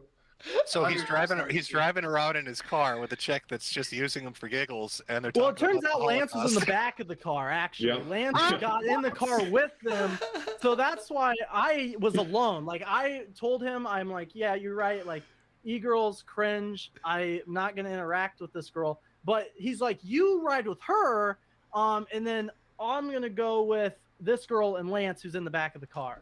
So he had to be chaperoned. He couldn't be around a female alone. By her ex-boyfriend, yeah. No. But I'm saying, was it really the ex-boyfriend's choice, or was Nick like, let's bring your ex-boyfriend along because I don't. I mean, I was open to come. I was like, dude, like, because I knew that this other girl like had a thing for me, and I was like, I'll come with you, just So, and he's like, no, you go. It's just it's so weird. Like, and it was like maybe a 10-minute drive. So it's how long did it take you to, and not just like the maliciousness, but how long did it take you guys to pick up on just the weirdness of this shit? I mean, he's always been weird. It's especially when I moved to Chicago. It was like I was watching the narcissist video that was posted on Kiwi Farms, and I think RPG shared it, and it was like described my situation perfectly. Like the whole being around him was like a chore because he's so fucking weird and impossible to talk to and be around, and the whole thing. Like, yeah, he's a weird guy. I tried to avoid contact, and then he's like, "Oh, it's the girl." It's like, dude, I've avoided contact with you for over a year, like since I've basically been in Chicago. Didn't you take care of him? Isn't there a story when he was sick that you took care of him? No, he said he took care of me, and he just ordered me Uber Eats one time. He really took care of Jake. What a sweetheart. So that's a big, I'm the best friend in the whole wide world. Jaden, I want you to, and we got to get this in. This was the funniest thing. So when you left, right, when he kicked you out because you left the door unlocked or whatever, right? You left the couch. And yeah, I left the couch. I left my couch in my bed because I had to move by myself, and he was like, be out by May 1st. Fair enough. I waited, and I was waiting to move initially because like we were supposed to all move to Florida. But then he got mad at me after November, and he's like, "You need to get out or pay me." And it's like, okay, well, I've been here because I was supposed to have a job, and then I was waiting because we were supposed to go to Florida, and he had like family issues and things. So I was trying to stick around and be like a good friend. I wasn't just gonna be like, "Fuck Chicago, I hate it here, I'm out." But he's like, "You need to start paying me, whatever." I'm like, okay, fair enough. May 1st, I'll be out. I wanted to get out as soon as possible anyways to get the fuck away from him. But I left my couch and I left my bed just because I can't haul that in my car. And it's like an 8-hour drive. So, and I didn't want to rent a U-Haul. But he's telling all of his buddies that he got a black light because he wanted to go see if there was any cum on my couch. He's like, that was some sort of own. No. Okay, hold on. He's cum hunting? Yes, he was licking the spots. I don't know about that. But no, come on. Little Nick like this, prancing around like a cat, licking up cum. He's got that was the big. Like I told you. It's looking cum. That's so. Do you think like he cut out the patches where there was some semen and he like sniffs it as like a remembrance thing, like a memento? That's fucking weird. I don't know. It's the truth. It's the truth. Oh, no. Was there cum on the couch? Was there cum on the couch, Jaden? You can tell us. No, I don't. Okay. You leave a little batter behind as a memento for him. Come on, Jeff. No, I don't think so. He claimed I left all this trash behind, but I have the video. Like I left. Jaden, are you gonna tell the underwear story, Jaden, or are we gonna Oh save fuck! that Is there more? No, Please tell that he story. just Please tell that made story. up. There's no story. You're killing me, Jaden. You're killing me. You know, that's how you know Jaden's there's no story. He won't tell the story. What a There's no fucker. story. You know, that's how you can tell these truths. But, you know, that's so funny. That's the thing. I will say that, though, Ashton. I will say that, like, I have no reason to hold back against this fucking faggot. And I could just, like, say whatever I want to, you know, just get fan service from your audience, whatever, and just, like, totally decimate this guy. But I'm being 100% truthful. And tomorrow, again, like, this is the big drop. I have a girlfriend, and I kissed a girl 9 months ago. That was on TikTok one time, and then blocked her. Chat. I'm interested to see what he makes up, and I don't know where I go from here. If I'm everyone, his big drop on Jaden is he kissed a girl. Like that is like pedophile, rapist, all this horrible things. He kissed Which a was girl. fine for like Trey and stuff. That's fine. He's a pedophile. He asks trannies for dick pics or whatever. Leaked, all real, all true. You know, hangs out with Ollie Alexander. Everyone knows that guy's past. Because I remember Nick thought he was awesome. But Jaden, it's just so funny to me because last night you were like, "All right, guys, I'll admit it. I kissed a girl," and I'm like, "Sick! Like it's awesome. What the fuck? Like you were telling us like we're gonna be like, what?" Like I like that. I'm happy for you. Congrats. Well, I was being a hypocrite, and I disavow, and I've like realized. But yeah, I mean, at the end of the day, it's like not the end of the world if we're being honest. Like if that's what Nick's gonna spurt out for seven days. Who cares? Yeah, I agree. If anything, it should be considered a good thing. You know what I mean? Like again, if we're talking about a political, religious movement that says that white people aren't having enough children, wouldn't the obvious thing be to push people to meet women and marry them, have sex, and then have children? You know, it's like, and I know exactly what Jaden's talking about. I would be embarrassed to like say positive things about my wife in the group back then because it was like, you know, persona non grata to be, you know, involved with women anyway. If you weren't saying, you know, oh, women are disgusting whores or whatever, it's like, you know, look at this simp over here. Look at this piece of shit. Oh man, he's a fake cell. And right.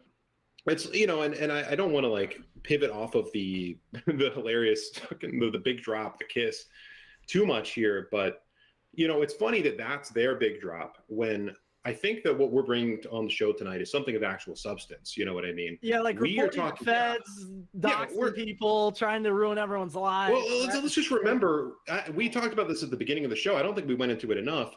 2x multiplier on Nick's viewership number. I helped build America First Live. I was not the main developer. The main developer, again, is a good guy. If there are any of these Kiwi Farms people listening, you know, like there are good people working there. There are decent individuals, talented individuals. You guys have seen Cozy. That was essentially built by a very small handful of people. And, you know, I do hope that they get the hell away from this thing after this. However, I know with certainty since day one, and I saw the numbers, we had the ability to display live viewers on the show. Remember, Nick was talking about on his show all throughout last year, before they showed the live numbers, the watching count before, you know, below Nick's video, he would say, oh, well, you know, we really haven't been able to implement that feature yet. You know, we have too many other things we're working on. We're working on getting emojis in the chat or whatever.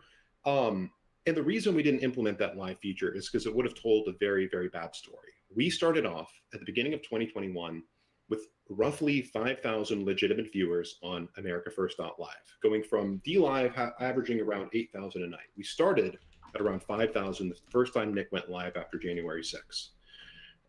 After that point, we were dropping into the 4,000s. We kind of went a little bit back up to 5,000 during AFPAC 2, and then it was just a slow decline to the point we were always in 3,000 or less by the time that Cozy was set to come out. So we, you know, they were faced with a choice. Do we admit that, you know, last time people saw us have legitimate viewership numbers, they were around 8,000, 7,000, etc. And now they're at 3,000, which would be an admission that our movement has shrunken, that interest has dropped off in what we're doing? Or do we apply a 2x multiplier in the code to Nick's channel specifically? At the time when I was there, I didn't see them applying that multiplier to any of the other channels. I don't know if they do that now. It wouldn't be hard to do. But they decided to apply a 2x multiplier in Nick's viewership number. And again, that is a multiplier that can be adjusted up or down. They could, make it 1.8. They could make it 2.5. And when Nick says, at least when I was working there, when it would say 7,000 on the site, we could see the back panel and it would say 3,500. When it would say 5,000, it'd be 2,500. So what was the justification for this? Was it that he wanted to present fake it till you make it? Or is this the feeling I get when it comes to Cozy TV and his whole political ambition is I think that he knows that he's burnt too much capital and too many people with the politics stuff. And so he's looking for something he can package as a alternative media site, drive up interest and popularity in it, show good numbers, and then maybe later down the road sell it off. Kind of similar to what was it Xander with Bitwave did with Library and Odyssey. I don't think that's the angle at all. We talked about would we allow public funding or investing into the site? And back when I was there, at the very least, that was not something that was discussed or entertained by Nick. I don't think the intention is to take Cozy and make it a mainstream platform. If that was the intention, I think they'd be doing things very, very differently. And again, it was something that was kind of morphing throughout the year as we were building America First Live. Taking that and turning it into Cozy.tv, the decision of okay, is this going to be something like I mentioned earlier, that is a political place for political content that's centered around the America First message, or is this a general platform for anybody who makes content who isn't breaking the law, like a free speech platform like an Odyssey? And ultimately, I think we got the worst of both worlds, where it's no longer, what I and other people were pushing for. It'd be a platform for Nick to, advance his show. Instead, it became something that is okay, it's Nick's platform. If you disagree with Nick, you're off, and Nick only brings you on if he likes you. But we're going to bring on people who are, doing horrible things that most Catholics wouldn't approve of. What did you think of the DMCA features only being implemented once Jim said something? What do you think of that? Well, see, here's the thing with the development of the things that we did. This is an almost entirely volunteer staff. I was one of the only paid employees, so it wasn't like they had a big team working on Cozy who was thinking about oh yeah, we got to bring. Well, yeah, don't take it wrong either. I mean, we're not shitting on the developers. I mean, it sounds like you guys got fucked. It sounds like streamers got fucked. And if Nick wants to be the head of the organization and making all the shots and calling all the calls, then that's shit he should have had buttoned down with legal advice. When it comes to terms of service, privacy policy, DMCA registered agents, he can't expect that you guys are going to work overtime on Walmart wages and do every fucking single thing for him. Right. It'd be ridiculous to expect that. No, you're 100% right. And I think again, they probably did have an oh shit moment. Oh yeah, I guess we forgot to put that in, or maybe it was on the docket. I was not part of, any of the goings on since December. So I don't know, but I mean, I think it's the way that we operated was kind of we would just, because we were putting everything together with an incredibly small team, we would really things were not happening in parallel. They were more happening in serial. So when a new feature comes out, that's all that was being worked on for a period of time. So it was kind of we're implementing things as we go. So I assume that is because you brought up a very good point. And honestly, the people at Cozy should thank you for bringing that up, because it's probably going to help their legal situation if they get into any trouble. Well, it would pull their ass out of the fire if they had a legitimate fucking claim come in, and then they're good. Because that report button, from what I understand, was in response to the UX raid on eThoughts, and was kind of a joke, it goes nowhere. So when I was looking for DMCA stuff, and I was looking for 230 stuff, it just wasn't anywhere. So I was like, that can't. Nobody's that dumb. I mean, they have to have it somewhere buried in there. Does this site make money in any way? Who the hell is paying for this shit? I believe Nick with his $500,000 in cryptocurrency he fucking lied about. Yeah, I guess that's where it's coming from. It's just well, it's a platform for Nick first. So when he makes all this money on the platform through super chats, I don't know if he has agreements with other streamers. That was never something that was discussed with me, but I know at least he personally. No, not to my knowledge. He's talked about implementing a feature like lemons on DLive.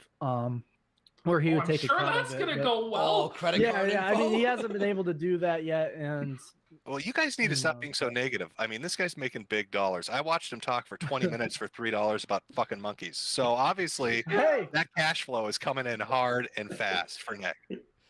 Yeah, well, it was coming in hard and fast for Nick. I mean, one thing that people have to understand about Nick, and I don't want this to get into doxing territory, obviously, but Nick is supported mainly, like the majority of his money is coming from small handfuls of individuals rather than like he's a millionaire off of like a million people giving him $1. It's more like 5 people giving him, you know, whatever, like a fifth of $1 million.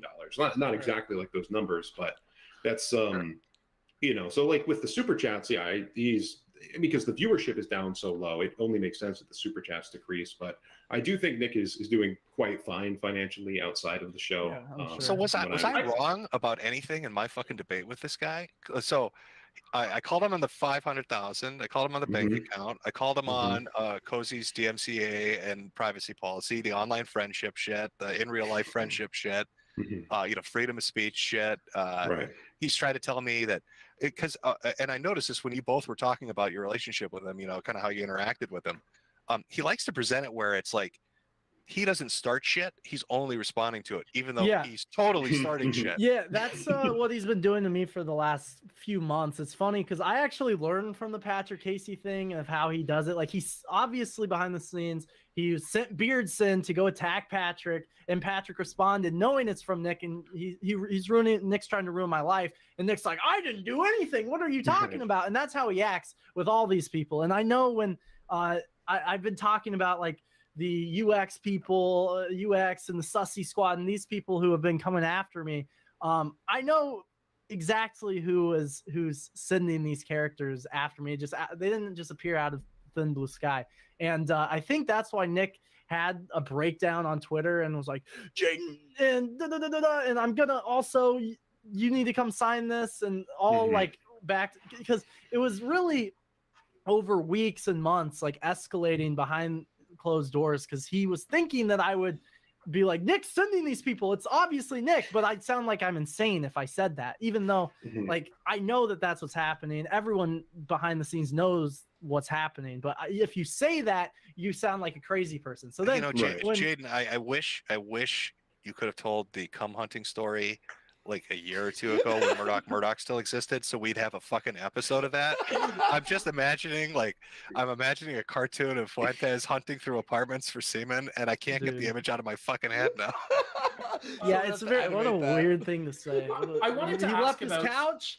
I'm gonna take a black light to it. Like, what first thing you think of? I'm gonna go look for that. Kind of odd. A bit sus. I wanted to ask about a sussy character in and of himself, Milo Yiannopoulos. Nick had said on stream, and I've used this clip a lot, that Milo was involved in the back end, that he had helped with development, running the merch store. Is that true? Is that the case? Definitely in the back end. I don't know about the merch store though. Yeah, Jane, you said he wasn't in the back end, right? No, I mean he's the reason like MTG and Crew's there. Right. But when it comes to the internship and stuff or the merch Like store, I don't like believe payment processing. I don't believe and stuff that's like true, this. no. No, I don't think so. Milo kind of came into the fold as like a serious advisor to Nick. You know, like Nick, the people that were close to Nick that worked for him would oftentimes suggest him ideas, and he would shoot them down. But then he would come to us and be like, "Oh, well, I was on the phone with Milo all night last time. He told me this and he told me that." And so Milo, in my from when I was there, acted as like Nick's like political advisor. So his tard wrangler. That's what Milo's now going to be. Milo's the last tard wrangler left. Yeah, I mean, son of a bitch. He was always checking his phone because he's like, Milo's shitting on me right now. He's making fun of me. I need to change something. It was Milo's texts and Kiwi Farms that were constantly in this guy's brain. Like he would be scrolling his Kiwi Farms and like Milo's texts.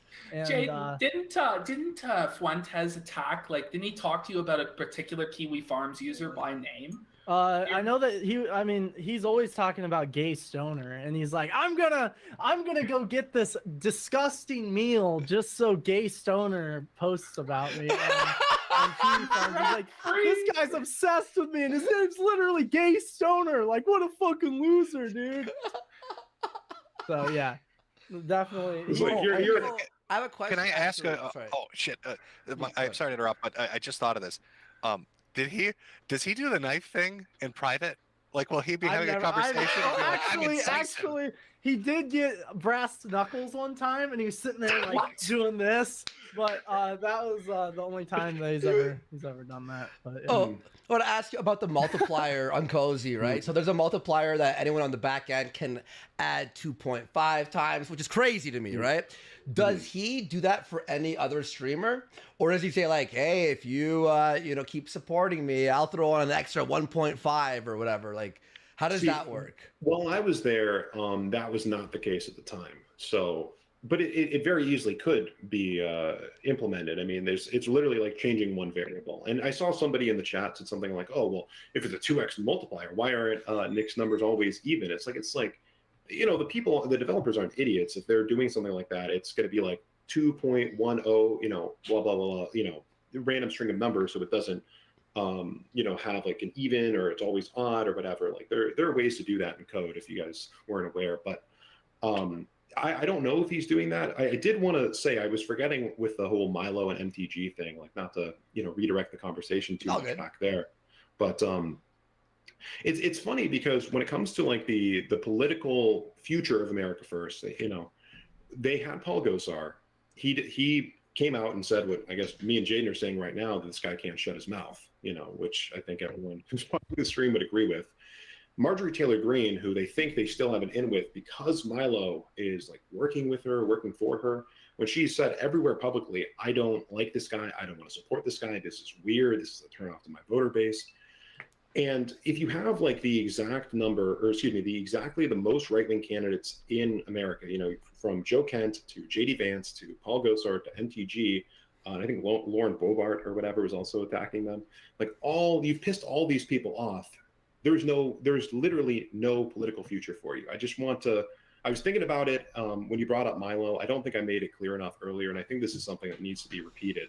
There is no political future when you have no candidates. You appeal to an extremely small number of people, to the point where you have to lie about the number of people who are actually watching your show to not demoralize the people who are in your cult or whatever.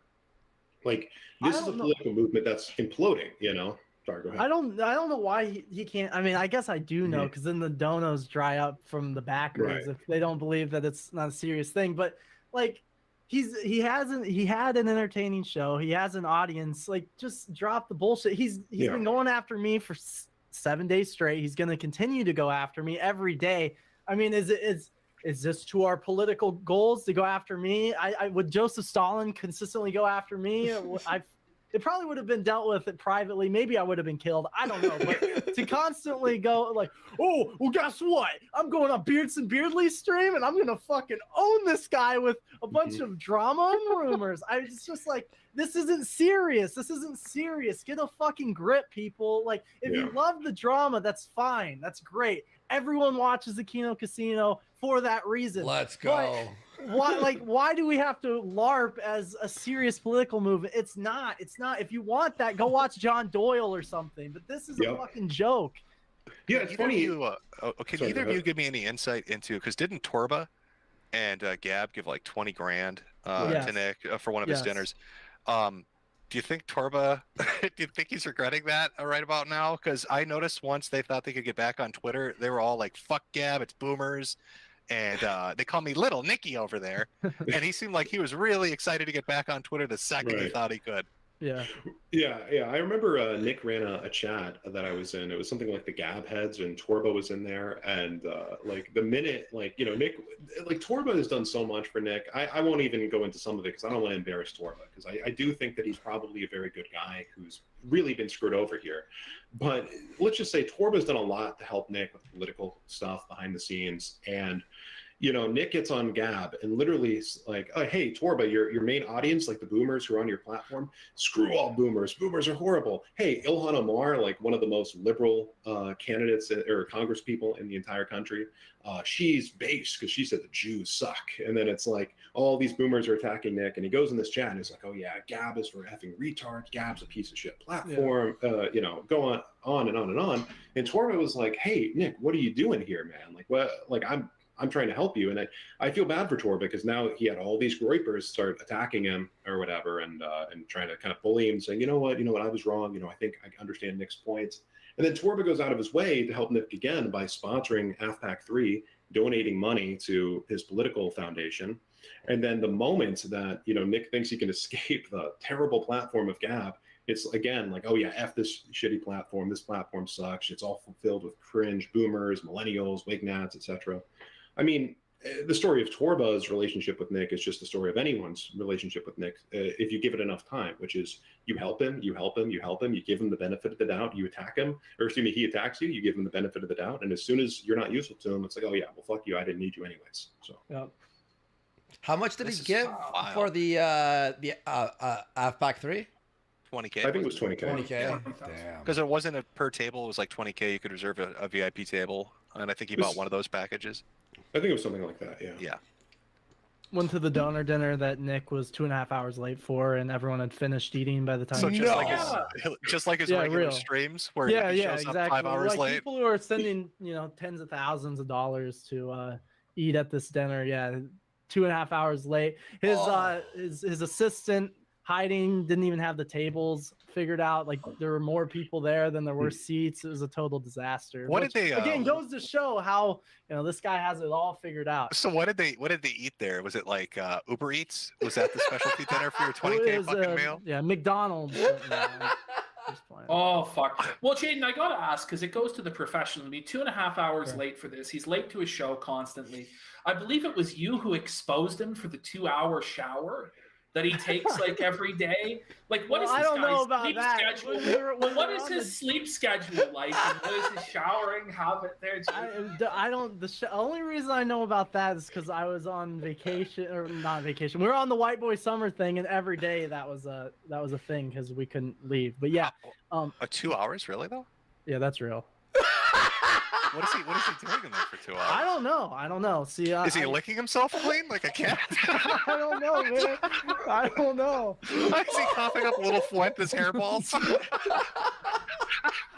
Don't ask me. 2 hours. What the fuck? No. Like, does he like wake up? Because he says he like wakes up at like 6 in the evening most days. Yeah, that's real. Is that true? That's true. Yeah. Yeah. I mean, that's why I started the whole thing. He streamed during my time slot. What the fuck? It's like I started streaming like an hour. I started streaming around like 7 or 8 o'clock Central. I used to go live after a show every night. I started streaming before that because he was like going live at like midnight, and I'm like, I'm not streaming at 4 a.m. I'm just not gonna do that.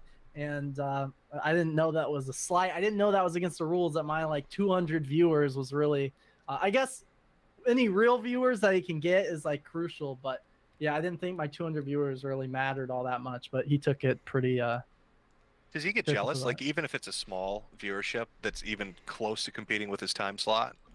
I mean, I didn't know that was a problem because he was crying about it on the Weekly Sweat. I don't know if you saw that, along with me not complimenting him enough. Well, that's a crazy thing. All the shit I've seen of this guy, I've been watching now for like the last. I mean, Kino Casino covers like the AF stuff, sure. But like I've been actually going to Cozy to watch shit, and it really is cry fest. Like that whole Smiley shit for 5 hours. He's been shit talking you for 2 hours. Who is it? Is it Jake Lloyd, or who's the guy you showed his video earlier at the start of the stream? John Doyle. John Doyle. Fuck yeah, John Doyle. Like he complained about him for like an hour too. It's really weird. It's constant bitching. And if I could praise John Doyle for a second, this is a terrible story, but we went to APU, the event over the summer, SAS 2021. To kind of investigate and see, hey, what are these other guys who sound a lot like us doing? Like, are they trying to steal Nick's thing? That was kind of the thought. And it's like, oh, John Doyle, he's stealing Nick's talking points. So we got to like go there and see if they're trying to subvert Nick and the movement. And so we go out to this event, and I actually see John Doyle like before he goes up on stage, and I talk with him, and I tell him who I am. I tell him I'm working with Nick and whatever. And he's completely in private. It's just the two of us. And you know what he says? Nothing but nice things about Nick. The entire time. He's like, you know what? I don't always agree with Nick, but I really respect him. And, what you guys did with AFPAC 2 was like a freaking miracle. Like I was watching that, and you guys, it was a class act, it was incredible. And then, we go like to Nick and we're like, hey, John Doyle said these nice things about you. And it's like, really doesn't change how much Nick is going to talk shit about this guy behind the scenes and now publicly. And I don't know. It's in that whole APU thing too. All those APU guys, incredibly nice. They knew that we were like from AF to like check on them, see if they were subverting the movement. And they were like totally cool about it. I think the worst thing that one of them said was made a joke about the Catboy thing. Like, you know what, you guys are doing a good job at what you're doing. May I just interrupt for a second?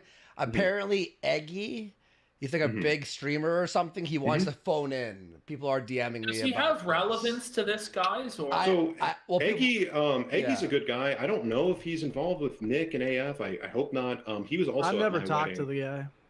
I also invited him to my wedding back then. He was like used to be on the Weekly Sweat-a-thon. Like he was very, very funny. He has incredible music. So I don't know. just don't know if he's really relevant to this discussion at this point. Like I don't. Yeah. What do you guys think? I mean, do we want to bring him on? Like I don't really know. Simon, you said he was at the same wedding.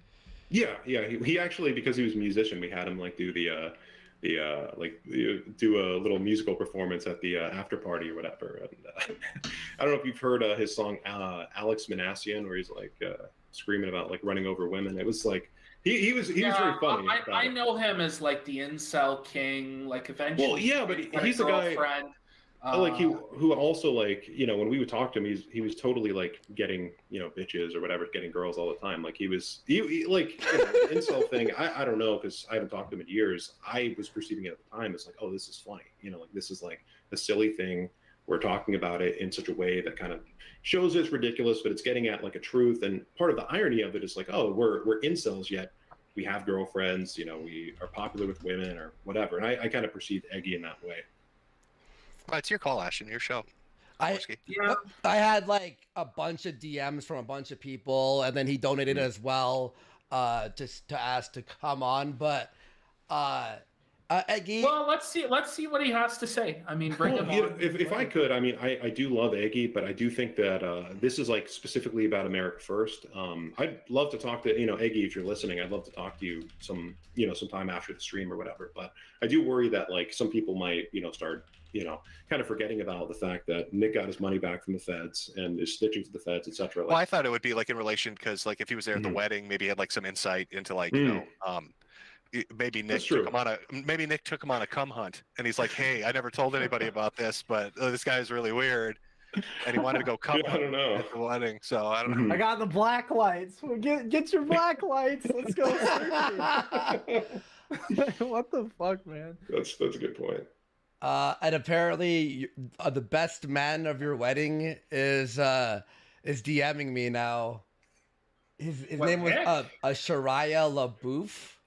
Oh yes, he was the other one there. Sharia LaBouffe is a good guy. Yeah, what's he saying? He's a real one. Groomsman along with Nick. And he goes, I have tons of info if you would like to let me on. I mean, I'm down to give Eggy 5 minutes or that guy 5 minutes and see where it goes. But if it's just like some boring shit or I'm getting like a million DMs about this stuff. I don't want to interrupt. We could keep talking, and whenever we want to bring people in, I could send them the invite after. Because I'm enjoying Jaden and Simon going over this shit. Yeah, just letting everyone know. So when we're like, there are more people who would be down to hop on if you guys want to keep moving and going. But yeah. So is there anything specifically, Jaden or Simon, that like that you wanted to talk about that hasn't been talked about yet? I mean, it feels like we've gone over a good amount, but like, is there specific things you're like, I have to fucking talk about this? Jaden, do you want to go first, or No, you can go first. I need to think about that. I don't. Okay. Oh, now you're digging deep in the vault for the fuck. I'm trying to think. Like, I mean, they're definitely, you know, like he's trying to come at me hard with like this stupid bullshit. I mean, there definitely is other stuff there, and I wanted to hold myself back and be like presentable to the Groypers, like on the side, and not be like, oh, he's just attacking him, because like this guy's done a lot of fucked up stuff to me, and I've tried to be like amicable on stream and whatnot. So I don't know. I just want to. I don't. You go, Simon. It's hard because like, you know, me and Jaden know too many fucking embarrassing stories about this guy. A lot. It's like, a lot. But it's like, you know, Yeah, because they're going to do the because they have nothing on Jaden or myself that like could be damning in any sort of capacity. They're going to like try and go below the belt. They'll make up stuff about Jaden. Say, oh, Jaden's dating a stripper. The people were saying that or whatever. How is that? But okay. Oh my God, Jaden's getting pussy. Quick, fucking call the cops. Oh, Jaden punched the girl's vagina. Oh, it's the end of Jaden. Yeah, apparently it's not just a death cult. It's like a homosexual death cult, which I guess with like the AIDS or whatever, it'll work itself out one way or another. But I'm trying to not go below the belt. But trust me, it'd be very fucking easy to do that. I did want to if we do go in that direction, before we get into that, I did want to say about the political stuff. Nick, when we had the internship, I don't think we've really discussed because this has not been very publicly well known what the interns actually were doing. We had whole swaths of interns that were serious political actors who were creating like a political train that we had the idea that Nick was going to be able to ride into some sort of like platform, into some sort of campaigns or influencing candidates. Like there was a legitimate plan here. When people talk about like, some people will say that that there was like no plan, like, and I don't know if Nick necessarily had a plan, but there were people around him who were planning on serious things. And these people, and I watched them get, we opened up an AF Candidates website, if anybody remembers that. And we were flooded with applications. We had people go for days and days and days, again, unpaid college-age kids, go through all of these applications.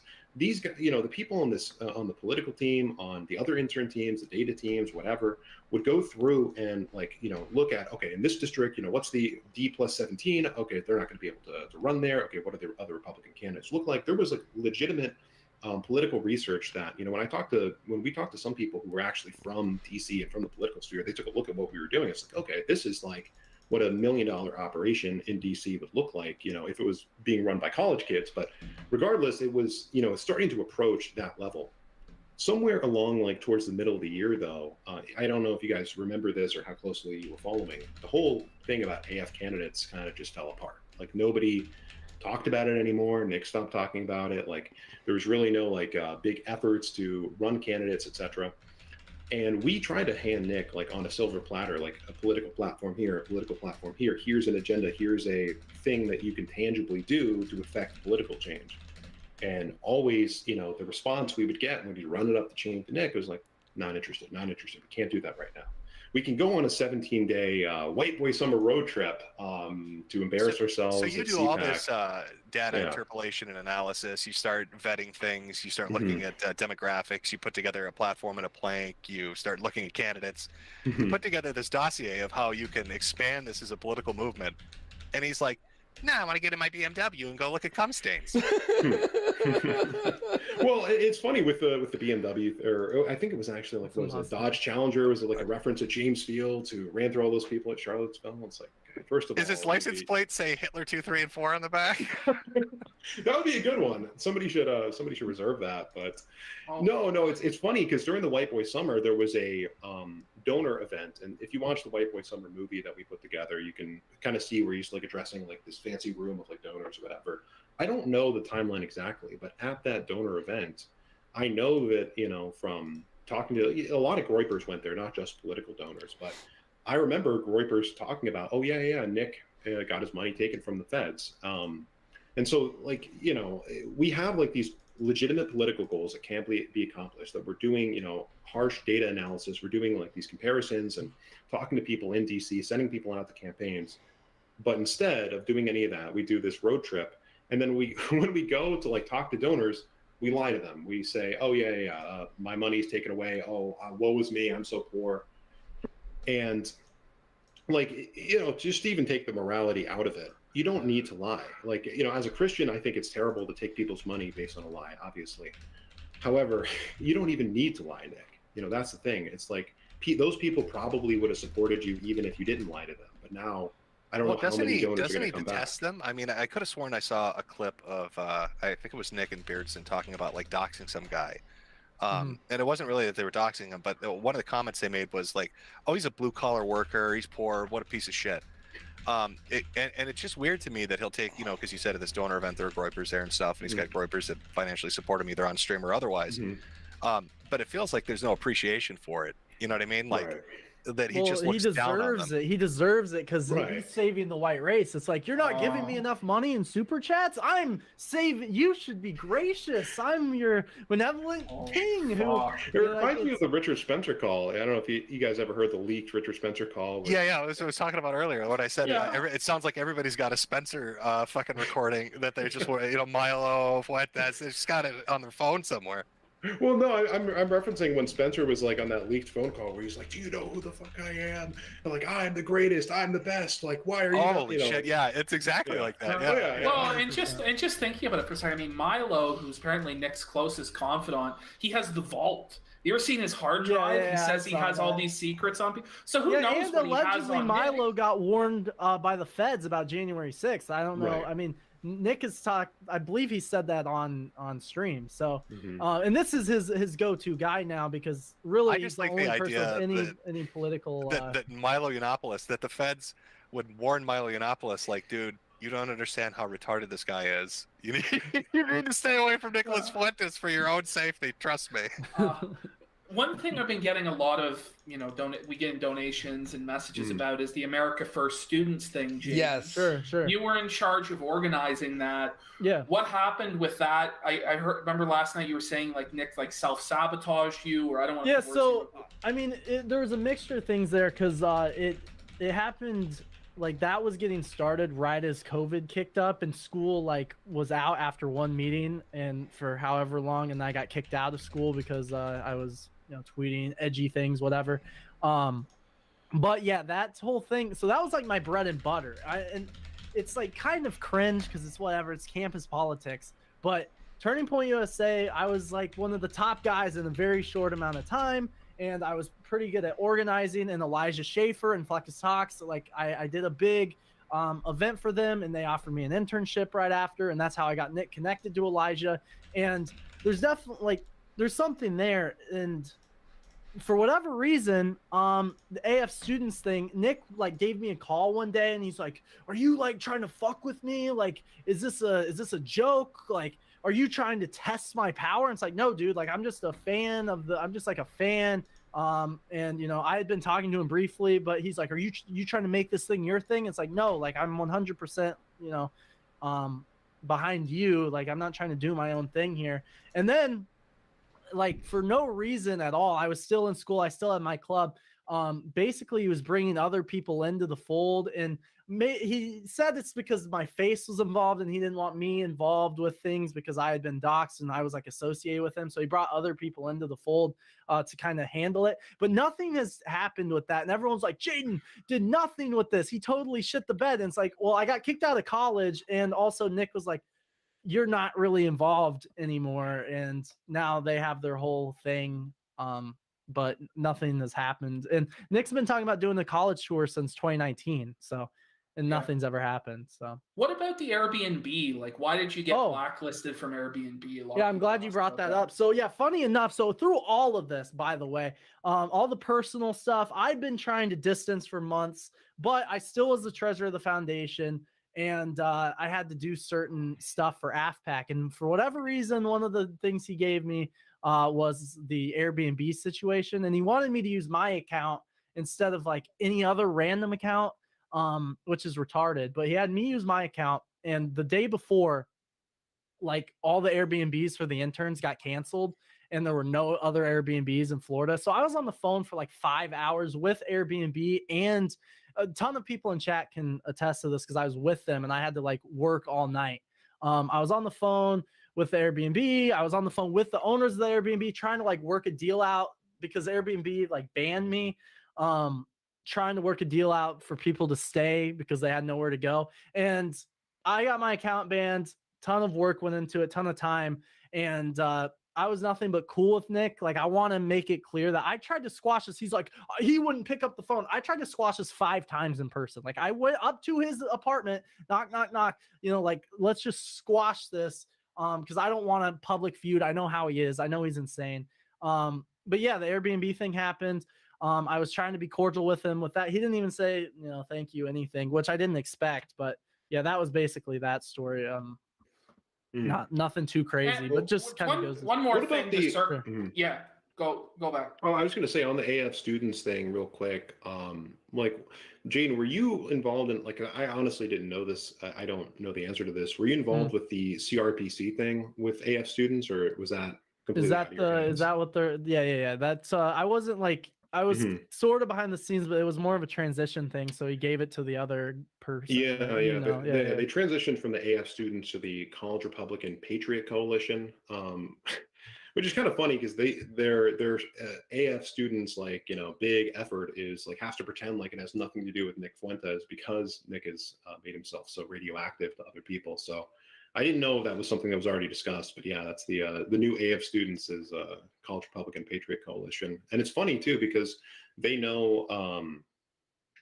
I think they know that, like, if they came out and said, "Yeah, we're the AF," we're the Nick Fuentes organization, like, they would be kicked out of every college. So I don't. By the way, anyone who's in that, I don't want them to get kicked out of college. Just to be clear, but it's like, if this is who you're going to form a group around and kind of make your leader, it's like, you know what you're signing up for at that point. I just want to circle back around to something that Jaden had said earlier about like the social security number. Sure. Did Nick directly tell you that he would leak your social security number, or did you hear this from a groiper or what? Because that sounds like fucking extortion to me. It sounds like I haven't heard it directly from him. I've just heard from other sources. And on top of that, he's just insane. And I've heard him threaten to take his assistant to the feds. I've heard him threaten to take Patrick Casey to the feds. I've heard him, he's already, like we've said, Simon and myself threatened to sue us. So I'm not saying that. I just am like clarifying why I put that statement out publicly and didn't. One, I wanted to go out on my own terms. And again, I want to reiterate that text message that he put out proves exactly what I was saying. Like, he asked me to come sign something. And I had this resignation letter already done and over. Like, I already had it prepared because I was planning to leave once I moved. He said that. I didn't know what the fuck he wanted me to sign, but I just sent him that resignation, and that was my response. He wasn't asking me for that. Not that it matters, but just throwing it out there that was just another like slight lie, because that's what it's all about, is this fucking ego. I'm in charge. You're my bitch. Oh, you do this on your own terms? Oh, now you're the bad guy and I'm going to slander you for 7 days straight. We did the same thing to the interns who left too. When me and others, told Nick, we talked about, some of us talked about wanting to resign ahead of time. We were like you, Jaden, we were planning our resignation, trying to be careful because we knew Nick's a fucking psychopath. You know what I mean? He will fuck people if they leave. And one of those people, UX Groiper, heard about this and ran and told Nick, and so Nick, he gets us into a call, and he won't even stay on the phone with us because he's so mad. You know what I mean? He has to send us a voicemail because he can't even talk to us. But it's like, you know what? I was going to fire you anyways. I've been wanting to fire you for months and blah, blah, blah. It's like, and then he tells everyone, oh yeah, I fired them because they're imbeciles. And it's like, nigga, come on. Like, you got advanced information that we were planning on resigning. It's like, that's what it is. Simon, did you ever reach out to any of the donors and said to them, you've been lied to about what Nick did? Did you ever? Well, me personally, no. And I don't think anyone else has, because of the, with the whole NDA thing. And I do want to bring that back up. That's actually a good point. With the legal threats, I wasn't sure if knowing the names of the donors would be in violation of the NDA. I don't think it is now. I do think the NDA is complete crap, but at the time I was a little bit worried. Like, if I, message these people, which, not going to say the donors here, and God bless them, by the way. I do hope that they get the hell away from this thing as fast as possible. I mean, some of these people, man, it's like they're hard. What's his play even here then? Because I guess I'm trying to imagine I'm Nick Fuentes right now, and this stream just happened. And people have come out and they've disclosed this kind of information. If he seeks to pursue this legally, right, he's going to look like the world's biggest cunt. Who's going to rally around that? Like, oh, he's following through with this threat. Yeah, but I don't think he's going to get as much of a backing as he's imagining, based on the things that you guys have been talking about. You'd be surprised. I mean, I think he'll still have his core, and which is all you can really his expect. Core of half the numbers he presents. Yes. Well, do you know what the current strategy is? Baked Alaska is saying he's going to press you IRL and kick your ass, Jaden. So this is the current strategy, is to send Yoba as the hitman. Hey, It's Jaden, interesting. boxing, you versus Bake. Let's fucking go. That would be interesting. Yeah. Alaska's gonna come mace me. Yeah, it's And funny. I held back on the guy. You heard it. I was. Didn't You you were say very that there was a? diplomatic. Yep. Didn't you say there was a bunch of sussy people at Bake's party? Do you want to get into that? And during White Boy Summer, yeah, it was the Sussy Squad was all out in force. Again, because I don't want to be involved with doxing, I won't name them who they were there or whatever. But yeah, I mean, like these are the type of guys who they call themselves the Sussy Squad. One of them is an actual homosexual. The other one is a sexual degenerate of like another breed, which I don't even want to go into. And these fucking faggots would constantly be like all over each other, like grab at each other. Like, one of them would always have his shirt off in front of them and they would like tackle him and start tickling him. And I don't know if that's what Nick means when he's talking about being sussy with the bros, but like I think about like all. So that sort of sussy gay behavior was going down at Bake's pool. So you're telling me that Yes. at Baked Alaska's house, they just have random half-naked tickle parties? On occasion. What the fuck? Maybe just I for don't the know. 4th of I July, fell asleep but- drunk on the couch, but they all took pictures of me. While Did you I wake was- up sore? No, I didn't. Thank God. Just for the record. Yeah. But yeah, I passed out on the couch and they all took photos with me, which is Well, odd. real quick, as we were talking about the Nick's recourse, so I don't think it'd be any surprise that me and Jaden know some people who are still in the internship in various different departments and various different teams. And Nick's people, and this is in the last 2 or 3 days, have demanded that they sign new work for hire forms and new NDAs. I don't know if maybe Nick somehow lost the old ones or they need to like reword them so they can fuck people even harder. And this is one of the big, we're talking about the bombshell. Jaden kissed a girl. Here's a bombshell. They're trying to get any interns who are still left in there to sign new legal documents signing over their lives to Nick Fuentes. If any of you people are watching the stream, please don't fucking do it. Put a fake name and then run away. I mean, it's this, like they're doing this right now. And I think they're demanding the new NDAs probably before the end of the week, maybe into next week. So you have a couple of days, Well, I remember Jaden saying that John Miller in particular was sussy. Is there any reason that John Miller was sussy at Bake's party? Or? All I remember about John Miller at Bake's party is I felt very fucking bad for him. He got drunk, which is what it is. And I know Jaden, him and you were like fighting or whatever. And everybody was in the pool, which by the way, because we were recording footage for the White Boy Summer movie, Nick said, absolutely do not record anything that goes on in the pool. I don't want them to see my hairy groiper belly, that sort of thing. But we're all in the pool. And I guess like Nick was on a power trip or he had just had enough. And excuse the language here, but he goes up to John Miller and he just starts screaming at him.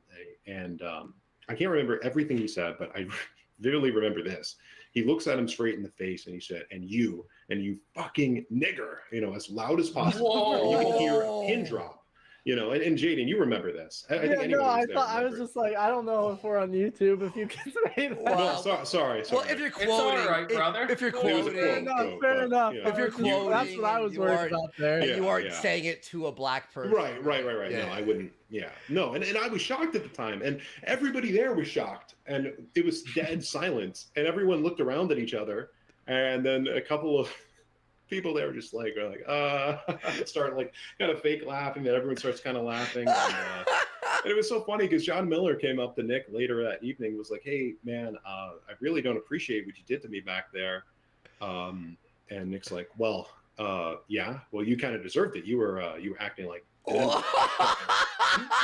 and you're just like, look, man, I That just kind of want an makes him apology. sound cool, though. I don't know if that's exactly cool. Like, yeah. I don't know. Like, this is supposed to be an integral member of his It's like, and again, John Miller Oh, is a great guy. Like, I don't know about the sussy stuff with him. That's not my thing. I didn't ever experience that with John Miller. But John Miller is a guy who came from the Blaze, who had a real political career, like Jaden. He's a black guy, trying to give his life, sacrifice his career to speak at AFPAC too. John's black? Oh, you didn't know this? That makes the story crazier. Yeah. This is a black conservative Oh who my decided God. to screw his political, put his political career in jeopardy, in harm's way for Nick, to legitimize Nick's event. And he goes to hang out with Nick IRL, and this is what happens. Oh, I thought it was just some white guy that he was calling the N-word. No. That wouldn't really be a big deal. But the fact that it was specifically at the only black guy there.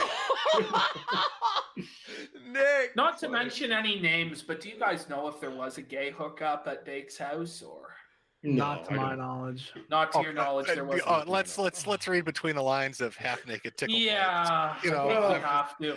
I was at the airport. I see. This is another example of just how insane this guy is. I went with Baked Alaska. He's like, hey, I'm going to pick up Lowell's from the airport. I'm like, yeah, I'll go with. And me, him, Jimbo, and Trey were going to the airport. And Nick was pissed off, and he's. I guess I didn't invite him. I didn't invite him to go in Bake's car, and this was like a big issue. And he even aired it out on stream. Nick, Jaden didn't invite me to go to the airport to pick up Lowell's. I'm like, I didn't know I had to do that. He's like, if you're my friend, you should want me to go with you. It's like, dude, just speak up. So I must have been at the airport when the tickle fights were going on because. I wasn't in the house, guys. Listen. I had nothing to do with that. Yeah. You give me enough dumper rumper jokes. I wasn't around for the tickle fights. Sure. Yeah, the dumper rumper jokes from the outside, the inside is Jaden talks to girls. I just can't win. You get nailed from both sides on that shit. Dude, what the fuck? All right. Yeah, Bake does want to fight you for sure. Like I sent some screens. I don't think I'm in his weight class. Like, who even care? Like, Bake's like fucking 215 pounds. Yeah, I guess he would have to lose some weight for like a proper fight, and I don't think Mace is allowed. So I don't know. Well, let's be realistic. Where are you going to fight him? Leavenworth? I mean, May 11th is coming up, so I don't know where that fight's going to be fucking scheduled. Well, he'll just throw all the American Patriots under the bus they recorded allegedly, and for his plea deal or whatever. If he wants to fucking come after is Nick's move to just come out as gay to own you, Jaden, and say he pumped your dumper? It wouldn't surprise me at this point. Seems like so that's the power move. Any of these guys got going, which isn't really surprising because the political movement's dead. They're just spiteful towards me, which again, none of them even knew me and Nick had problems until like a week ago, and we haven't talked for. Don't you love that too? Like everyone would suck up to you because you're close to Nick. Everyone would suck up to me because I was close to Nick at the time because they want to be close to Nick and they say, "Oh, you're the best, you're the best." Then Nick throws the bus. They're like, "Oh yeah, piss on his corpse. I hope he chokes and dies in his next meal." Yeah, I said Baked Alaska and Beardson weren't my friends; that they were Nick's friends, and then here they are, not talking to me, and instead coming after me for no reason at all. Whoa! It's almost like they were never my friend at all. That's crazy. It's like the whole internet thing's real. You're totally vindicated on that. One thing I wanted you guys to expand on is the New York City rally. It seems like that was a big point of where you guys became disillusioned. What was the problem with the New York City rally? Well, do you want to go on this one, Jaden? I mean, I can start. You can fill in. I mean, initially, so we were there for like 9 days, I think. And it started off very rough. We were going there because we were supposed to make all this crazy anti-mask content. And I pitched this idea to Nick because I'm like, a way that maybe you could go viral, possibly on, I don't know, TikTok or something, is like to do the sort of Baked Alaska pressing people in public about the mask stuff without like macing them or getting in fights with like black people, but like going in there and causing some mayhem about that. That's initially why we went out there, but somehow along the way they decided to do a Staten Island rally, which is 2 hours outside New York on a Wednesday at noon. And you guys saw it. There's like 50 people that showed up, and they kind of just caged us in. And Nick did his chants with the megaphone, and then left. And he was pissed. He was pissed because no one showed up. Which common sense. Big political brain guy here. Noon on a Wednesday, 2 hours outside of a major city. Well, you're forgetting one detail, Jay. Sure, go ahead. No. My favorite part is when we were going to this event. Because we had put it out publicly that where the event was going to be held. We started getting reports that Michael Hayden and the SPLC were in attendance at the event and they were taking pictures of people. I remember myself and other people, or maybe, I forget who said it first, but somebody said it first in the chat or in the car or whatever, wherever we were at the time. It's like, maybe we should decide to hold the political event somewhere else. Like maybe we should call it off. You know what I mean? Because, like, first of all, is this really going to be such a political win? Is this going to be such a political success that it's worth Michael Hayden taking pictures of like 20, 30, 40 people? Like that's a question you have to ask yourself. And I remember at the time, like going along with it, and afterwards, I felt very bad about it. And Nick was so angry about how the event was such a huge failure. And I was thinking, like, you know what? I think Nick's right. It was a failure because Michael Hayden doxed all those people. And then we brought it up to Nick. They're caged like animals, and Michael Hayden's just walking around taking pictures of every person. We're like, that kind of sucks. He's like, who gives a fuck about them? It's like my image of us looking like retards in a cage and no one's showing up. You want to talk about the image? Like, so we're supposed to be like the most anti-mask, anti-vax group in America. Yeah, we hate the mask. We would never wear a mask. If they ask you to wear a mask at McDonald's, you rip it off and say, I will not comply. And if anyone's been with Nick, you ever go anywhere with him, he's always was wearing a mask. We would be on the Long Island Railroad. Every single person on there, myself, all the interns, no mask, ever. Puts on the mask immediately. We kind of like nag him for it or whatever. And, like, I don't want to be seen. It's like, it's obviously you, man. It's like it's a blue piece of paper. It's not going to hide much. And so we're trying to get the content. Like, I prepared for weeks for this New York thing. I went and learned all of these different broadcasting solutions in case we need to do like mobile on the go, like multi-camera broadcasting of like an impromptu rally. I learned, all of the different techniques. I set up, I talked to all the interns, got them ready to ingest footage in a timely manner because I thought we were going to be going like hard, like into each store, getting an hour of footage, get it to them, get them to edit it into the right formats. We went over how to do it for TikTok, Twitter, everything you would need to go viral. And we get there and it's like, oh, I don't feel like it today. I don't feel like it. Let's walk around Brooklyn. And not do anything at all. Yeah, not do anything. Like, hey, let's like go into a store.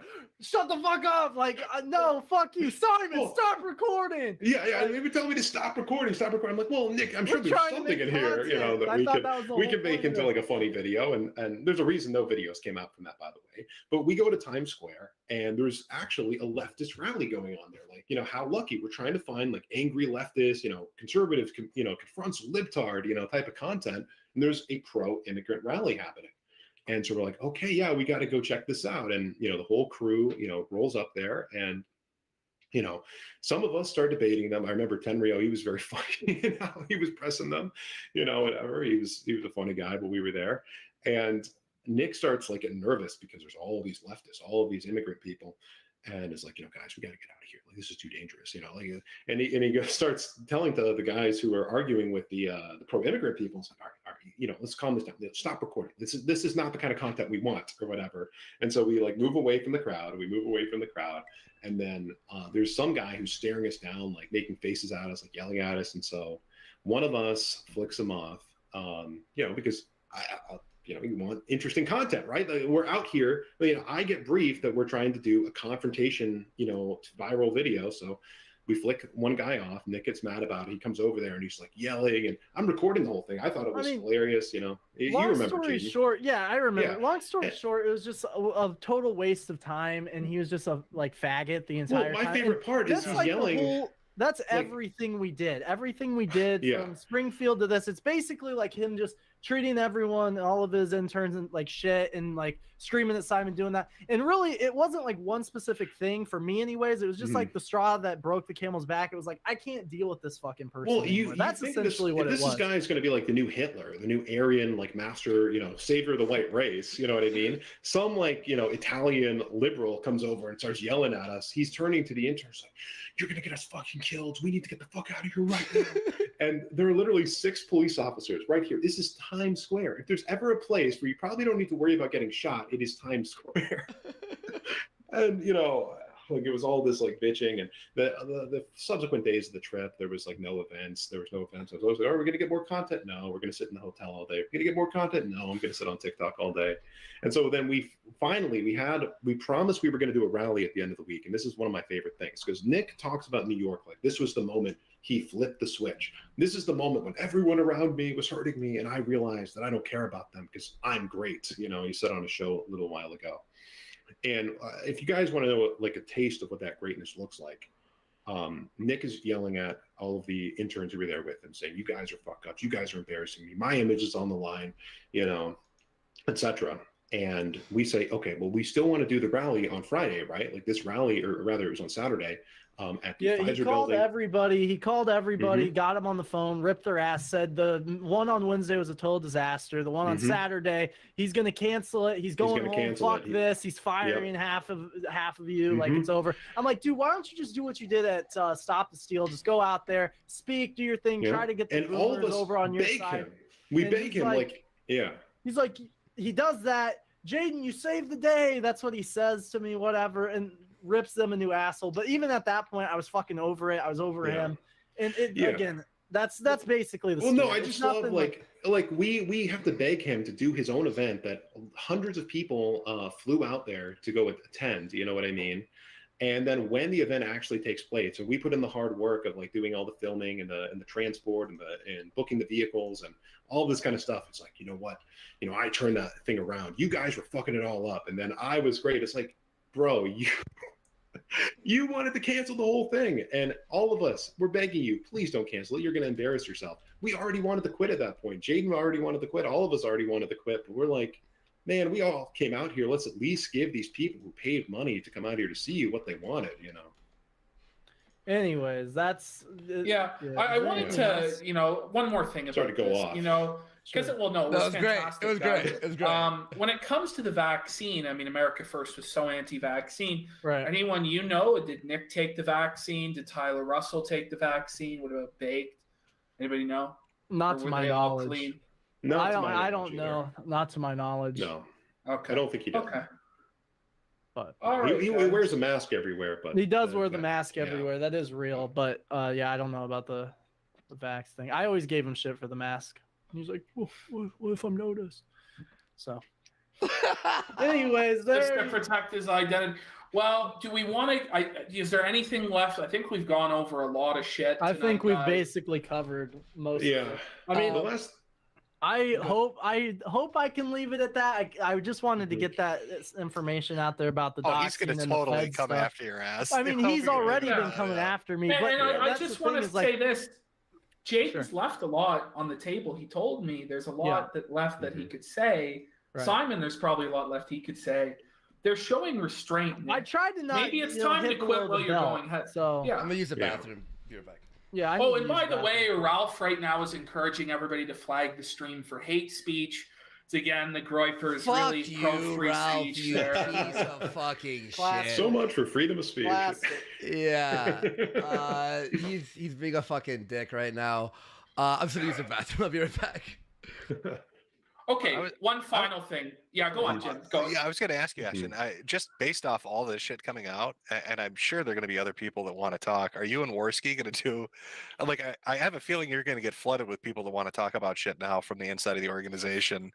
You guys are going to be doing streams probably fucking daily for weeks at this point. Yeah, I mean, we already have before all this dropped, weeks worth of content, and we also have other people from within that wanted to tell stories. We heard from Patrick Casey. Casey is actually, I think, recording something for us to show where he's, he doesn't want to go on live because he doesn't want to incriminate himself, but he wants to be sure to expose as much as he can. I'm sure we'll hear from other people as well, and we'll continue to cover the story. And I don't really think there's a fucking thing that Ralph or Nick can really do about it. I just want to say, like, again, I want to remind everyone that's like all the Groypers out there, everyone that's like, you were my favorite streamer and now I hate you or whatever. It's like, I tried to leave amicably. I did not want this to be what it had, but it had to, because Nick is a what do you call him, Mexican child, like the Mexican child leader of the white race. Yeah, Jane, we gotta get it in. What's the deep lore on the Dumper Pumper stream? Like, why did that happen? Do you think, dude? It's all like you said with the SpongeBob shirt yesterday. It's just all like. I think most of it, he just wants to embarrass everyone, kind of belittle them. What was the terminology you used yesterday about the SpongeBob shirt? You know what I'm talking about? I'm asking you. I'm more curious, like, Because that was like a 10 humiliation ritual. Yeah, That's all it is. That's all it is. It's a humiliation ritual. Sorry, I'm retarded. I'm like have to piss so bad. That's all I can think about right now. But yeah, it's a humiliation ritual. Obviously, you watch the clip. I'm like, haha, yeah, dude. I don't know what the fuck you're talking about. And I feel like most people feel that way when he does. He said he was going to spank your dumper and put you to bed at a good time. Weirdo, man. The guy always used to talk about Patrick Casey's dumper, by the way, you know. Why? Yeah. I mean, now he talks about the same stuff. If you watch any of the Sussy Squad streams with him, Veda, and UX, I mean, they sit there and like talk about how, oh, your voice makes me bricked up, and like there's a million clips out there. Sussy. Yeah, it's Sussy. Yeah. Do we want to? Go on, Jade. No, I'm done. Go ahead. Okay. Do we want to try and slam through some of these super chats, guys? Because there are a lot of super chats. There's like a time. Now, Well, most if you want to things, use the like bathroom, if you've been asked about it already, sure. You got to go. Well, go to the bathroom. All right. Well, yeah. Let me go piss real quick. I'll be right back. Yeah. Well, if you do the super chats, try to hit the ones that for the guests, right? Like that's what I'm looking for right now. Questions, and then if you guys have already answered it, just say already answered. Okay. So we don't waste too much time. All right, so I'll scroll through right now. And by the way, everyone, after we read more super chats, when everyone leaves, Ashton and I will be sticking around. We have a bunch of Nick Fuentes clips we're going to be watching. Still. One. Okay, I think we're gonna do one. We're gonna do the one where Nick copes about how he doesn't go to the gym because he's too short, how he's a king and kings don't work out, kings aren't muscular. I don't know if Nick knows anything about history, judging by his Spartacus comment. I don't think he knows fucking jack shit. But I think most like ancient kings were warrior kings that were pretty fucking yoked. But anyway, Nick's like off in his own fucking fantasy land. He talks about how he wants to be thin, he wants to be a fat, and I think he says he wants to be dainty. This is the sort of shit that he's saying. Yeah, and then twinkish. Is that what you're saying? Yeah, twinkish. Yeah. He wants to be twinkish. Yeah. And it's fucking crazy. But I will say, I mean, the stuff tonight, I mean, I talked to Jaden last night, and it was even more than what we talked about last night. It was fucking shocking, some of the things that you guys came out with, and it was very brave of you to do it. It's a crazy stream, man. Crazy stream, and thank you. Like this it is was nuts. Yeah, and we hope for the groypers out there who are freaked out. Honestly, I've already had like 10 like message requests on Twitter, or like, all right, I'm done. Thank you for this stream. Like, thank you for that. Like, I appreciate it. Like, 10 people just added me like privately. So it is working. Two Telegram posts. That's all it took. Neither Jaden or Simon, you know, when they talked about all this shit, took shots at the groypers. I mean, it was all, you know, Nick did this shit or the generals did this shit, but it wasn't shitting on like the user base. You know what I mean? So I don't know, man. It's just the stories are fucking wild. This like the Nick shit is so much deeper than I fucking imagined. Yeah, dude. Yeah. And I mean, there's still more stuff we can dive into, but I mean, when it comes to the stuff that people need to know, like for their safety and well-being, and just the fact, like, we'll save it for part 2 next week when Nick goes after you and your family, and then we'll reset from there. I think before we get into the super chats, like before we go to the super chat questions, I just want to reiterate, because you bring up a good point. Like, there's a reason that we haven't attacked any of the individual groypers, because I think a lot of these people flocked to this movement because they wanted something that was right wing, that was, militant, and that was Christian. You know, they wanted to see the things that we read about in the Bible. They wanted to see victories accomplished on earth for the kingdom of heaven. And with what everything that me and Jade have been talking about tonight, I want to make it abundantly clear. Nick is not accomplishing anything for the kingdom of heaven, nor will he ever in the capacity of doing what he's doing right now with America First.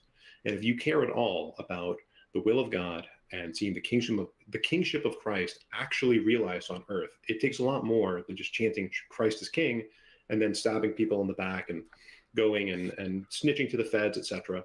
And so when you were considering whether or not you're going to fill out those work for hire forms, those NDAs, think about, I know this will sound gay, this will be played and made fun of, because Nick would always make fun of when I'd go on a Christian tangent, a religious tangent, or whatever.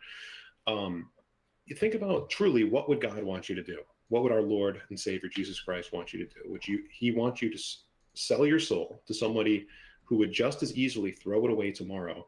Or would he want you to live a good life, get married, find a woman, have actual joy, raise good children for, who, with the white race, we don't have very many children, as Nick's pointed out many times.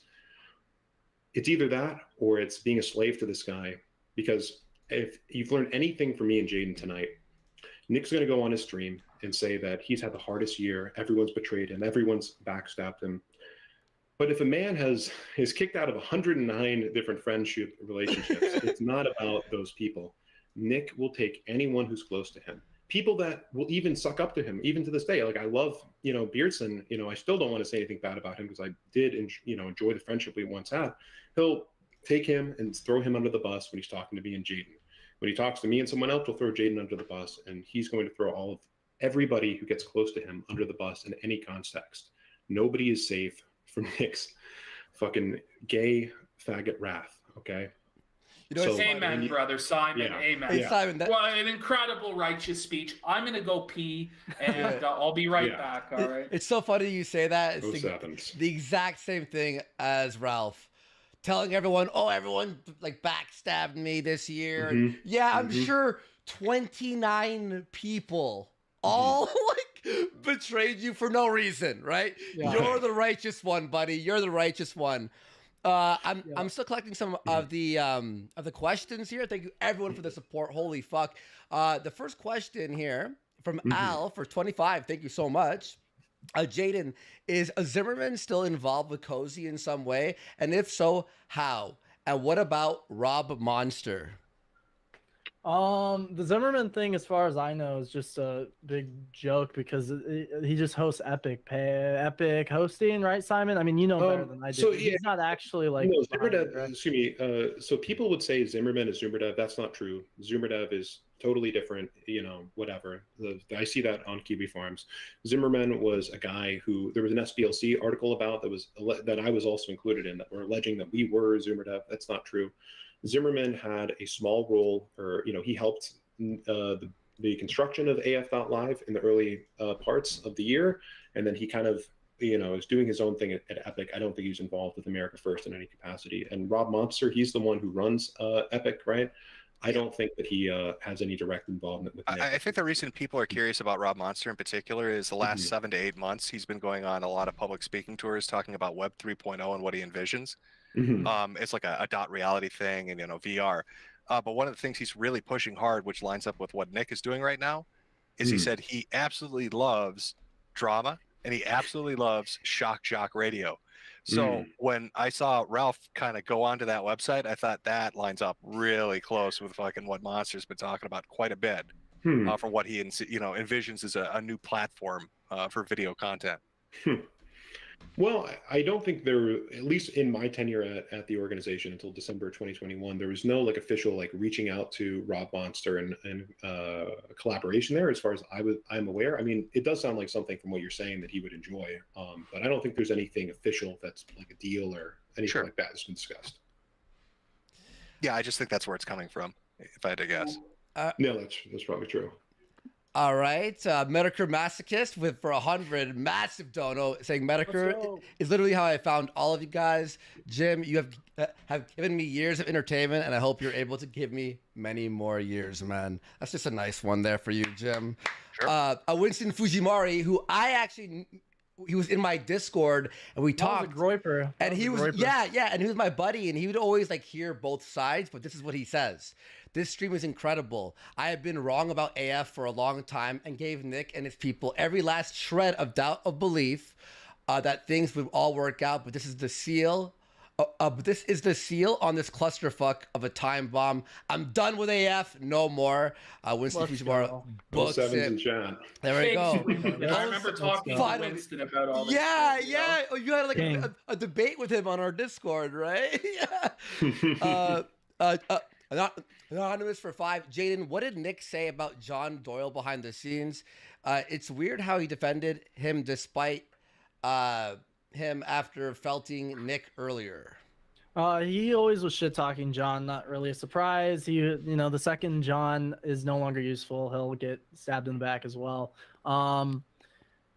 Yeah, the only reason he did that obviously is because he has to deal with me, and he's doing the whole APU thing. And if John John is much bigger and more serious than me. I'm a fucking random game streamer. Like John's an actual serious political person, and yeah, the second that's no longer useful, he wants nothing to do with him. He's not a big fan. I'll just say that. All right. Big fat retard for 50. Thank you. Simon, since you were in the Discord, do you remember? Oh, you read this one about Nickaboo. And all right. Ashton brought it up. Anonymous for 15 saying, is Nick scared of someone like Curtis Yarvin, who is clearly smarter, more articulate, and able to break down complex political issues into layman's, and also has much better foresight? So is he? I mean, he's scared of PPP. I don't know anything about that guy, but I mean, PPP has more political insight than Nick Fuentes. So, that's a damning statement. Wouldn't surprise me. Holy fuck now. We got Anonymous for 20. What happens to the people who bought AF merch from this lunatic? Will they be compromised as well, since Nick has most likely a federal, or he is most likely a federal informant? I heard the merch was delayed for a long while. ... So I used to run the merch store for Nick. That was actually when I started working with him officially. We I took over the merch store in summer of 2019. So it's me personally, I don't have control over the merch store website anymore. I mean, for obvious reasons. So I don't know what Nick is doing with the data. I wouldn't trust him with it, frankly. But yes, when you order things on a merch website, there is, you put your address and all that stuff. And I don't know if Nick has a security team like clearing out the database of addresses and names, after a certain amount of time. And I recommend them to do that if they aren't doing that. They weren't doing that while I was there. All right, we got Anonymous for 3. I just gotta ask, do they talk about like the Kino Casino privately a lot, or? Yes. They are felted. They are 100% felted. Oh, I have a question. And it's funny because half of them watch it in secret and enjoy it. Like I told you, I've been watching this for months. And, secretly, I know some of them also watch and enjoy, but they just keep it on the down low. They don't say anything. Oh, it's like, yeah. That's so funny. Yeah, I saw Wuza was watching the stream. He watches all of our shows. I wanted to ask you, just from me, what is the plan? Say, trust the plan. What is the plan? Do you know? Make Nick a lot of money and fuck over everyone in the meantime. There you go. Anonymous for 3. How much do you guys think Andrew Anglin influences Nick? Nick seems to have gone full incel around the same time that Andrew Anglin did. AA and NF seem to agree on anything and never criticize each other. Thoughts? I know he's a big fan. Yeah, I would say this about Andrew Anglin. I don't know if he's watching this right now, but I think Andrew Anglin is a great writer. I think that he's somebody that over the years, he did the brave thing in 2017. He had connections to the alt-right, and when he saw that they were like a fed honeypot, he made it as well known as possible to stay away from them. And I hugely respect that, and I appreciate him for doing that at the time. Like, I don't know if I mentioned this earlier, like I was with Spencer, I was at Charlottesville, and Anglin, was somebody who was influential to me in being steered clear of a lot of that bad stuff that was happening at the time. I don't think him and Nick have like official contact or constantly talking. I honestly don't know. And I do hope that if Anglin sees the stream, he's somebody in my mind who's been like the most anti-doxing, anti-snitching to the feds type of person in the right wing. He was somebody who exposed a lot of that Fed snitching back then. I would hope that if he does have some form of relationship with Nick, that he does start to distance himself and asks his readers to kind of distance themselves from something that is this dangerous. So.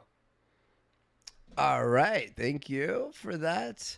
Anonymous for 20. Can we help Simon at all? What a whirlwind of a story of him being your best man and godfather to your child, then treating you like shit. I'm so sorry. Bless you, man. But how can we help?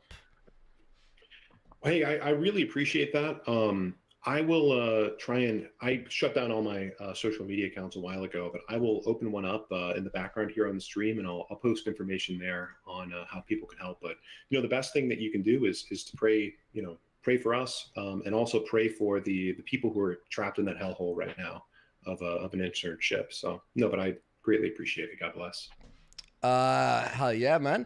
Anonymous for 3. What if Nick's whole movement is just to get more Mexican cock?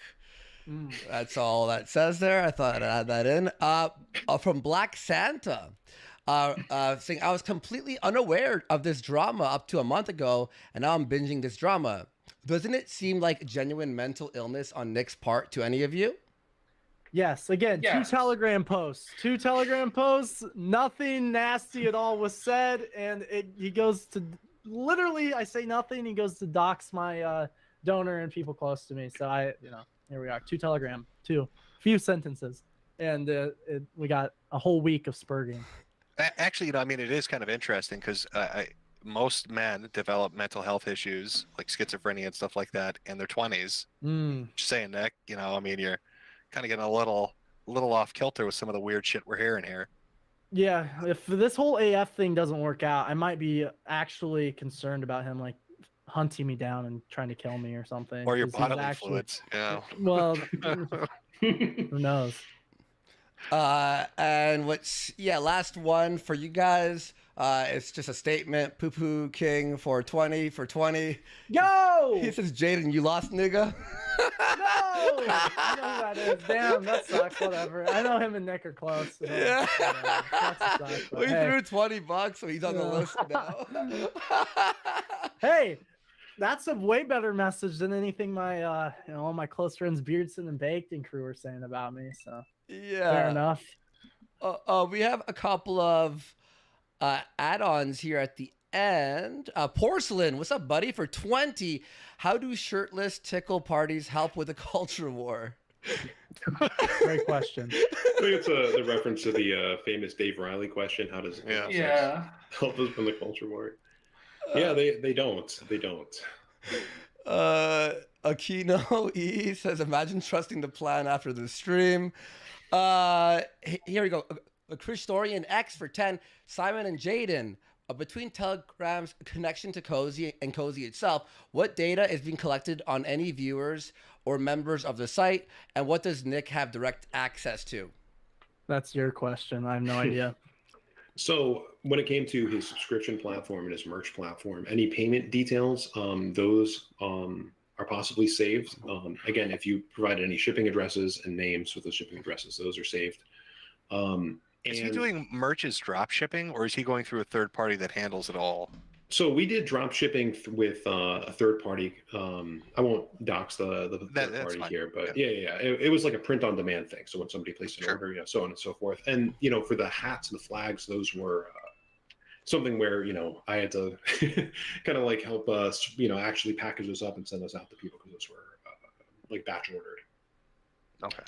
As far as Cozy TV, like IP addresses, I mean, any website that you connect to collects IP data.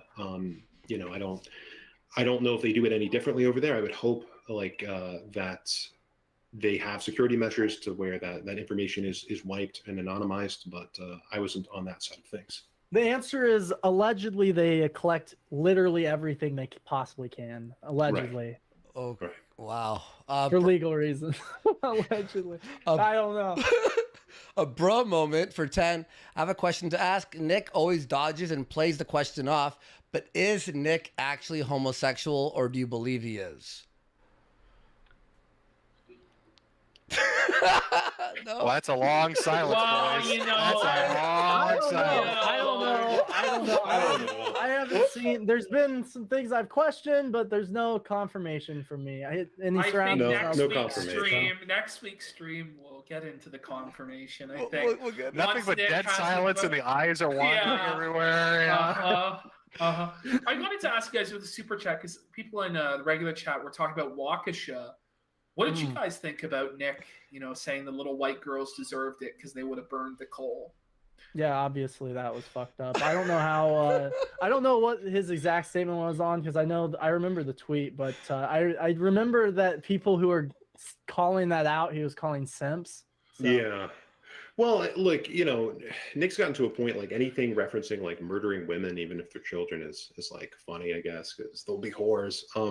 The person who made the tweet, I think I remember him somewhere saying that it was actually ironic and he was kind of baiting people. So I guess Nick fell for the bait. I have no idea though. Yeah, because I heard that live stream. I mean, it wasn't just the tweet. It was he went on to like an hour-long live stream where he was arguing with people from Twitter, saying that like you don't get it. It's fucking based. Yeah. This is bowling for kids and parades is based. It's like like Jaden was saying earlier. It's like a contrarian thing. If the popular opinion is something that's sensible and reasonable, he's going to take the route that makes the least sense because it will piss people off. It's just I think stuff like that is just being edgy to be edgy. But yeah, it's again serious political movement. You know, you call yourself Hitler, white girls getting like things are universally disliked on the right. Oh, actually, they're based. You know. Just 2 more questions here. Spring of Life for 20 saying, Jaden, I will drop $100 to your power chat right now if you apologize to Patrick Casey. Oh, I've already talked to him behind the scenes. Yeah. Because, I mean, obviously, I'll put it out there. I know people were like questioning me in chat and whatnot. Like at the time, I 100% was behind Nick. I was the one pushing for AFAC too. So when he's talking about loyalty, I had his back more than anybody. But when it comes out, the no fly list thing happened, and the bank account freeze happened. I mean, that is true. Both of those things were true. He warned them of that. So, I mean, I know that that's like suicide because everyone's like, he's the biggest traitor. I mean, now I guess I'm the biggest traitor according to these groypers. But he was looking out for people's best interests, and he definitely got shafted in that. And honestly, it's shitty that I even contributed to that because like him and I didn't get along personally. So it wasn't like I was like, oh, this sucks. And I was a part of that. So it's all right. I don't know. You live and learn. You grow up. Yeah. I've talked to him and told him as much, but now publicly too. So Spring of Life, send him $100 right now. Go ahead. And real quick on Patrick, I think this is important to bring up as far as his character versus Nick's. Like I had disagreements about the way he, reacted when he was pushed into that corner. I think it was wrong that they did that to him, but I think that maybe the way he handled it wasn't the best, and I'm sure he would agree with that. But I'll say this about Patrick. At AFPAC 1, there was a situation where there was a there was a girl. I know, right? There was a girl at AFPAC 1, but there was a girl who was being seriously sexually abused. And I'm not gonna talk about her identity or whatever. And I found out about this, she kind of admitted to my wife what was really going on, and I could tell that there was something serious there. I'm sorry to interrupt, but abused by who? Another groyper who I hope and I think is no longer a part of the movement. But I don't want to call attention to any event. That's fine. That's kind of a heavy bomb to drop. All right. Yep. Yeah. And at the time, like I was torn up about it. It was really heartbreaking to hear about, and some other good people, also, actual like Catholic people heard about this and were like disgusted. I remember one of them was like, yeah, next time I see this guy, I'm going to fucking kill him for what he did, which is not a threat, but, Patrick kind of wanted to know what was going on. And I told him about this whole thing, and he took it very, very seriously. And he kind of was like, you know what, like, please let me know what you're doing to help her, and me and a couple of other groypers organized to help her get out of that situation, give her a way out, get her to a safe place to stay for a couple of months, etc. And Patrick was, checking up on it the whole time, saying, like, hey, if I can help in any way, like, let me know, at the event and afterwards, following up, seeing if she was okay. I mentioned this thing to Nick and the other guys like later, and it was like, are you really going to believe this girl? You're really going to believe it? She's a little crazy. Am I right? Doesn't she kind of come off like a little bit of a schizophrenic? He did the shit when I debated him, when we were talking about Ralph and the Alice allegations. And then he's like, oh, you believe all women? You believe all women? And then he's like, he told me that rape should be a private matter between the rapist and the victim. Well, I forgot about that. Yeah, it was a very disappointing thing at the time. I just kind of wrote it off as like Nick being a little bit immature and like edgy. But I will say like Patrick was somebody who was like legitimately trying to look out for this girl's best interest. Yeah. I know he's going to be called a simp, but and seeing like Go kind ahead, of experiencing the whole crew, all the people you think are your friends for years turn on you and like try to push you out and like publicly, oh, I love the guy. Like I definitely feel for him, and I contributed to that, and I could see where I was wrong. And Patrick, I've like I said, I've talked to him already, but yeah, that's that. If it wasn't for him with that whole situation, I probably wouldn't be here. Patrick walked so the rest of us could run the fuck away from America first. And 07s for Patrick. 07s for Patrick. 07s. And last one, and I think this is a beautiful final question. It's poetry here. Who from Mycroft? Who won the Groiper War? Well, I did. Not me. I lost the Groiper War. I lost the Groiper War. We could have been sitting cozy, with I don't know, Charlie Kirk or whatever, and here we are. Here we fucking are. So Yeah. the real loser's me. I'm the loser. Nah, dude. I think you cut your story out well. You dropped some massive bombshells. I hope this woke up a lot of people.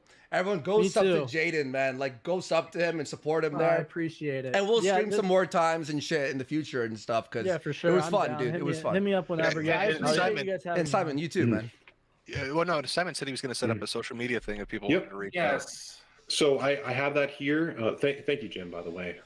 It is on Telegram. It is t.me/Simon Dickerman. I'm going to drop that link to you guys in chat here. DICKERMAN. Yeah, SIMONDICKERMAN. No, I appreciate that. And I did want to say before I go, Jim, I've actually been watching your shows since 2014. So it's kind of funny. You were actually the first right-wing content creator I ever saw. So it kind of comes full circle here. Full circle, yeah. It's weird, isn't it? Yeah. Actually, Z for 50, thank you so much, saying send money to Simon on Cash App, and he puts your Cash App. Is it cool if I say it? Sure. It's money sign Simon Dickerman, the exact same thing. So if you do want to help him out after this fucking all the craziness we've just heard, on Cash App, money sign Simon Dickerman. What a stream! I mean, we're still gonna be sticking around and reading more super chats and watching some more clips, but gentlemen, thank you guys for having me on. Thank you for giving me a platform to tell my side, because again, he keeps slandering me, Spurg out. If you ask any Groiper what I did, I mean, I guess I got a girlfriend or something. I don't know. Hopefully I was able to kind of tell my side of things. People can kind of see where I'm coming from here, because it wasn't just out of the clear blue sky like he's been pretending. And he's gonna probably come back with more. I'd say it was a mistake what he did this week. I mean, I tried multiple times to reach out to him. I've tried to handle it. Even before I put out that Telegram post, I texted him and said, like, can we talk like adults? And he's like, oh, maybe I'll get back to you on Monday. And it's like, okay, well then, like, fuck you. I'm out. I want nothing to do with this. I'm moving. I'm done. So thank you, everyone. Appreciate you guys hearing me out. Thank you, chat. Thanks, if Nick never went to the feds or said he was going to went to the feds, I wouldn't be on this show myself. So, well, welcome. Played yourself. Yeah, thank you guys so much. House always wins. See you guys later. House always wins, bro. God bless you guys. House always wins. Gentlemen. God bless. All right, guys. Well, that was fucking wild. Thanks for having me on for this. Yo, thanks, man. You asked I really awesome appreciate question. you, Jim. You kept shit really focused, and you were on point tonight, Jim. So I really appreciate what you did for us tonight. You were excellent, man. You were excellent. This was fucking phenomenal. This was really phenomenal, and you guys are gonna get flooded with people that want to talk. So I look forward to watching 800 streams in the next 2 weeks. Through the entire employment. You'll get a lot of content, Jim. We really appreciate you coming on, because it wouldn't have been the same without you. Same viewership, same questions. You did a great job. Hell yeah, bud. Yeah, thanks. All right, well, you guys enjoy reading super chats now for the next 5 hours. Well, you're going to be doing it tomorrow, aren't you? You're still. Are you still streaming tomorrow, or are you pushing it back a day? There's so much fucking shit to condense. I thought, okay, there's no way this can get more retarded, right? Like I can finally play catch up and do Acer Thorn, and everything's gonna be okay. And like Ralph is, it's just Ralph himself is a fucking vortex, and now Nick come hunting. I don't know what the fuck I'm gonna have to look at how I'm gonna put this together. Can somebody, my last thing before I leave here, please, for the love of God, if you're an animator or an artist, please draw me a picture of Nick Fuentes hunting cum.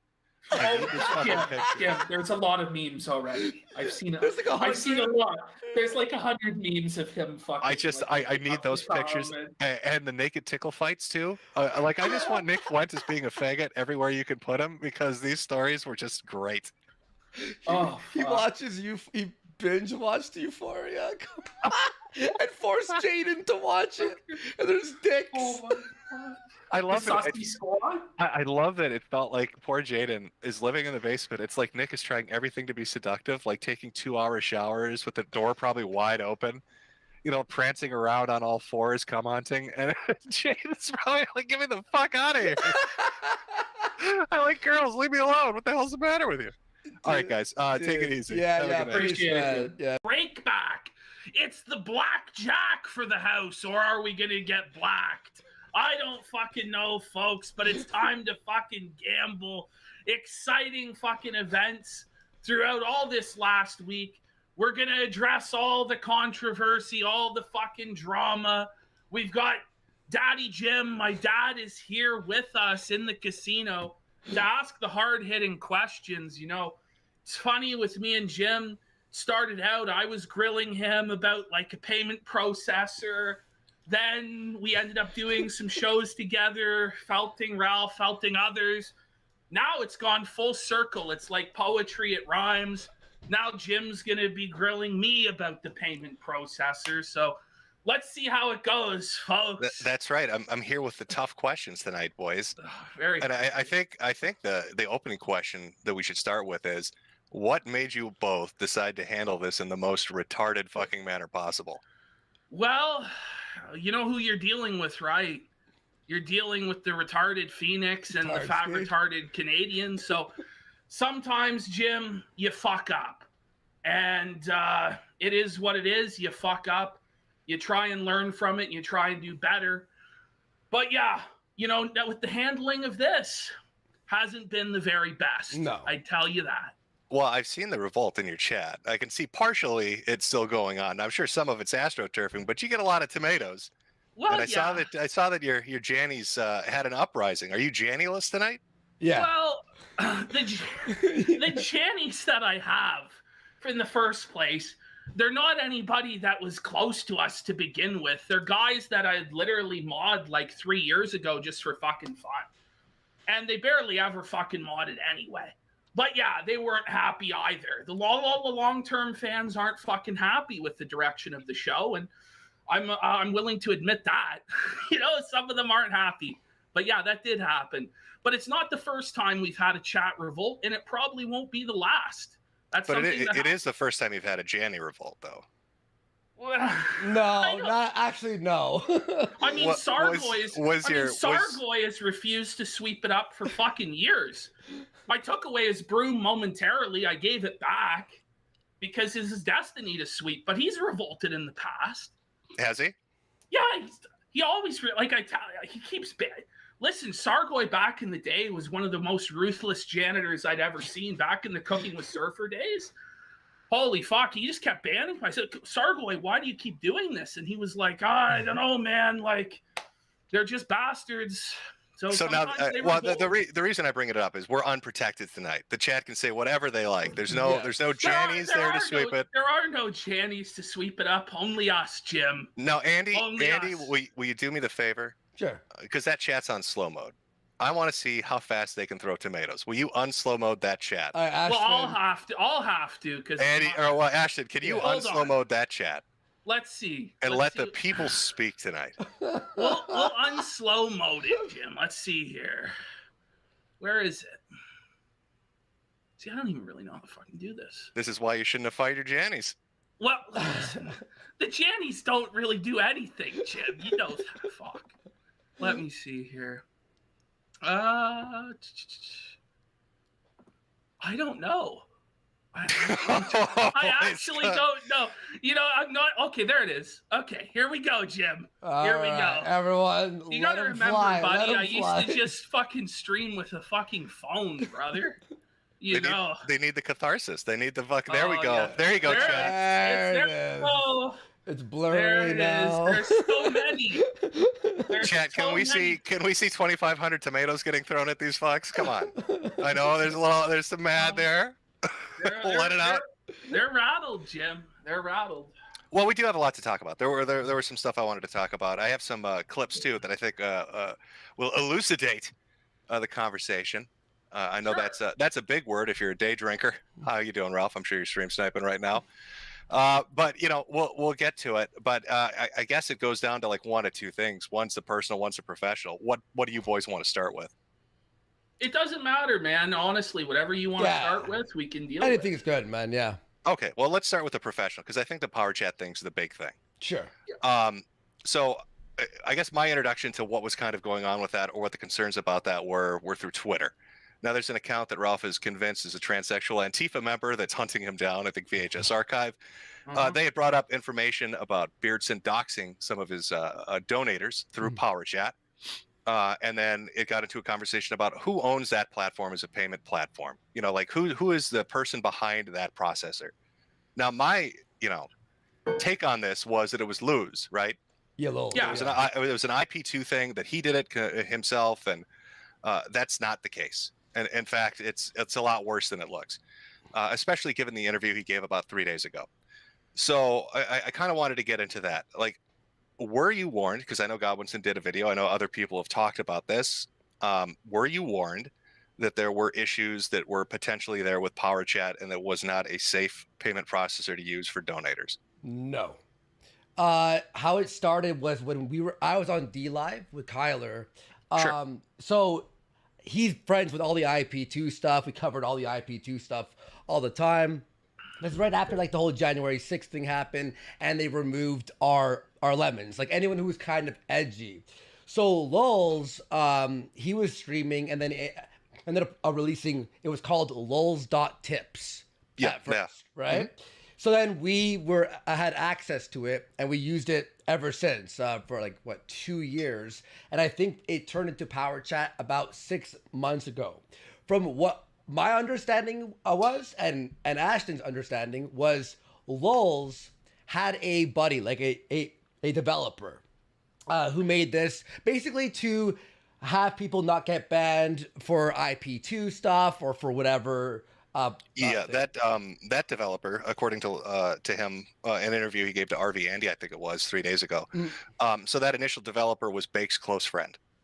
That's the person that set the entire thing up. The guy went by the name of Saint, right? And he was a developer, but yeah, I hadn't even heard about that.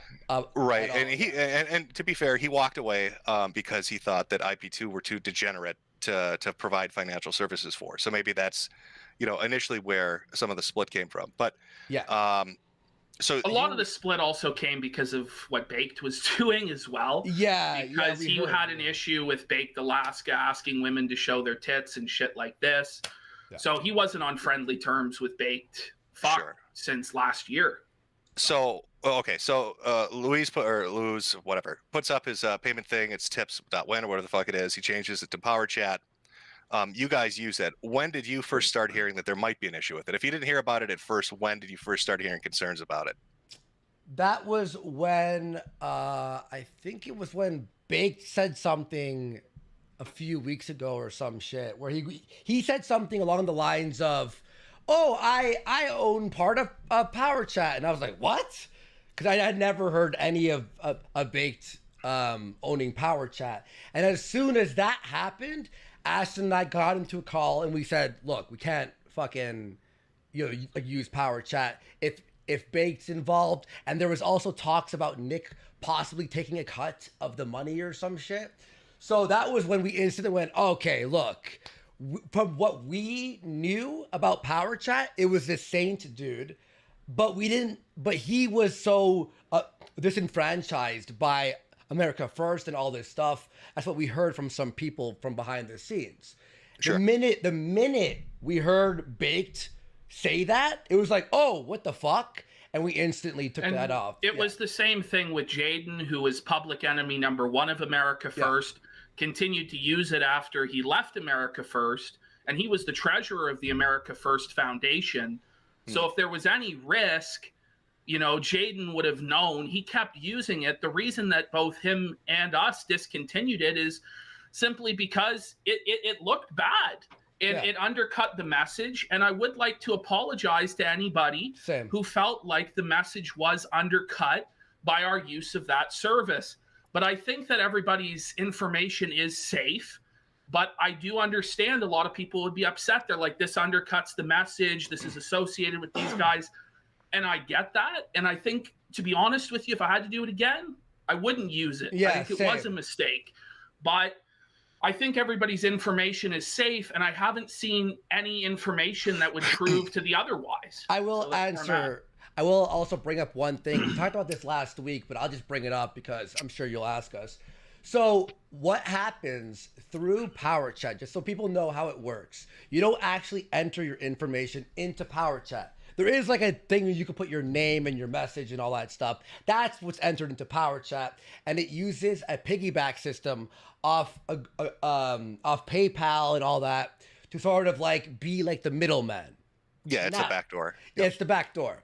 Now the thing is, and I've said this before, is that when you use your PayPal, if it's a personal PayPal, there is a way, and this is like many donation services have this when they use that backdoor, is you receive an email from their PayPal saying blah, blah, blah, donated, blah, blah, blah.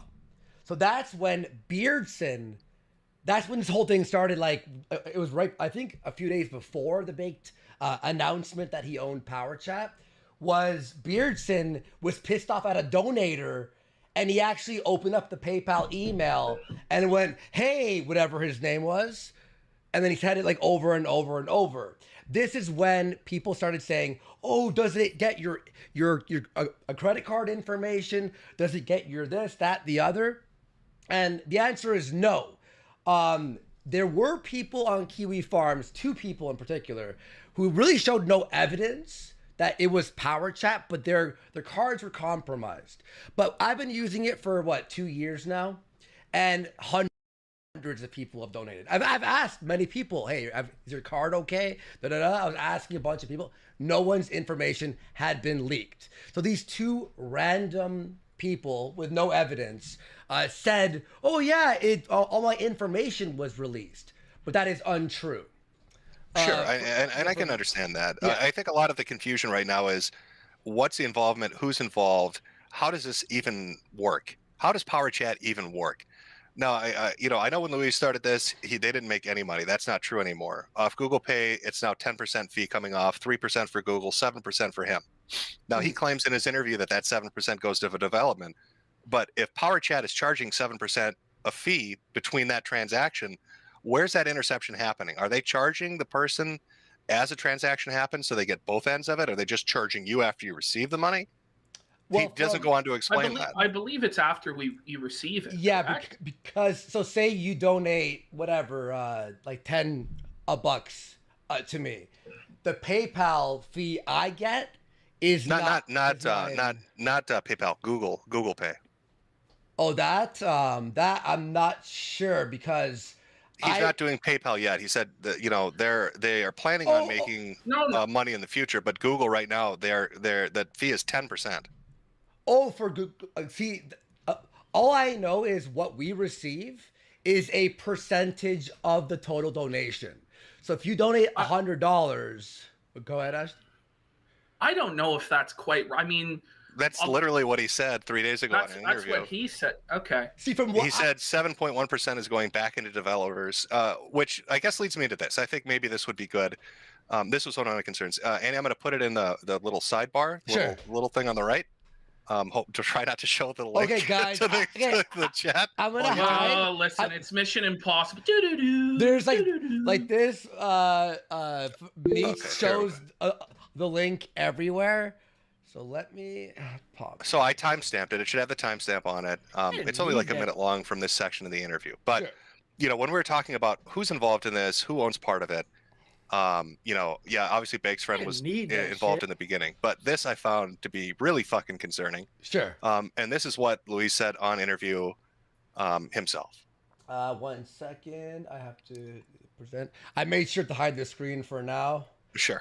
Just so we don't get anything crazy happening here. Okay, I'm gonna delete that. If it shows by accident, I truly I'm sorry. This thing works really weird. So, all right, please be good.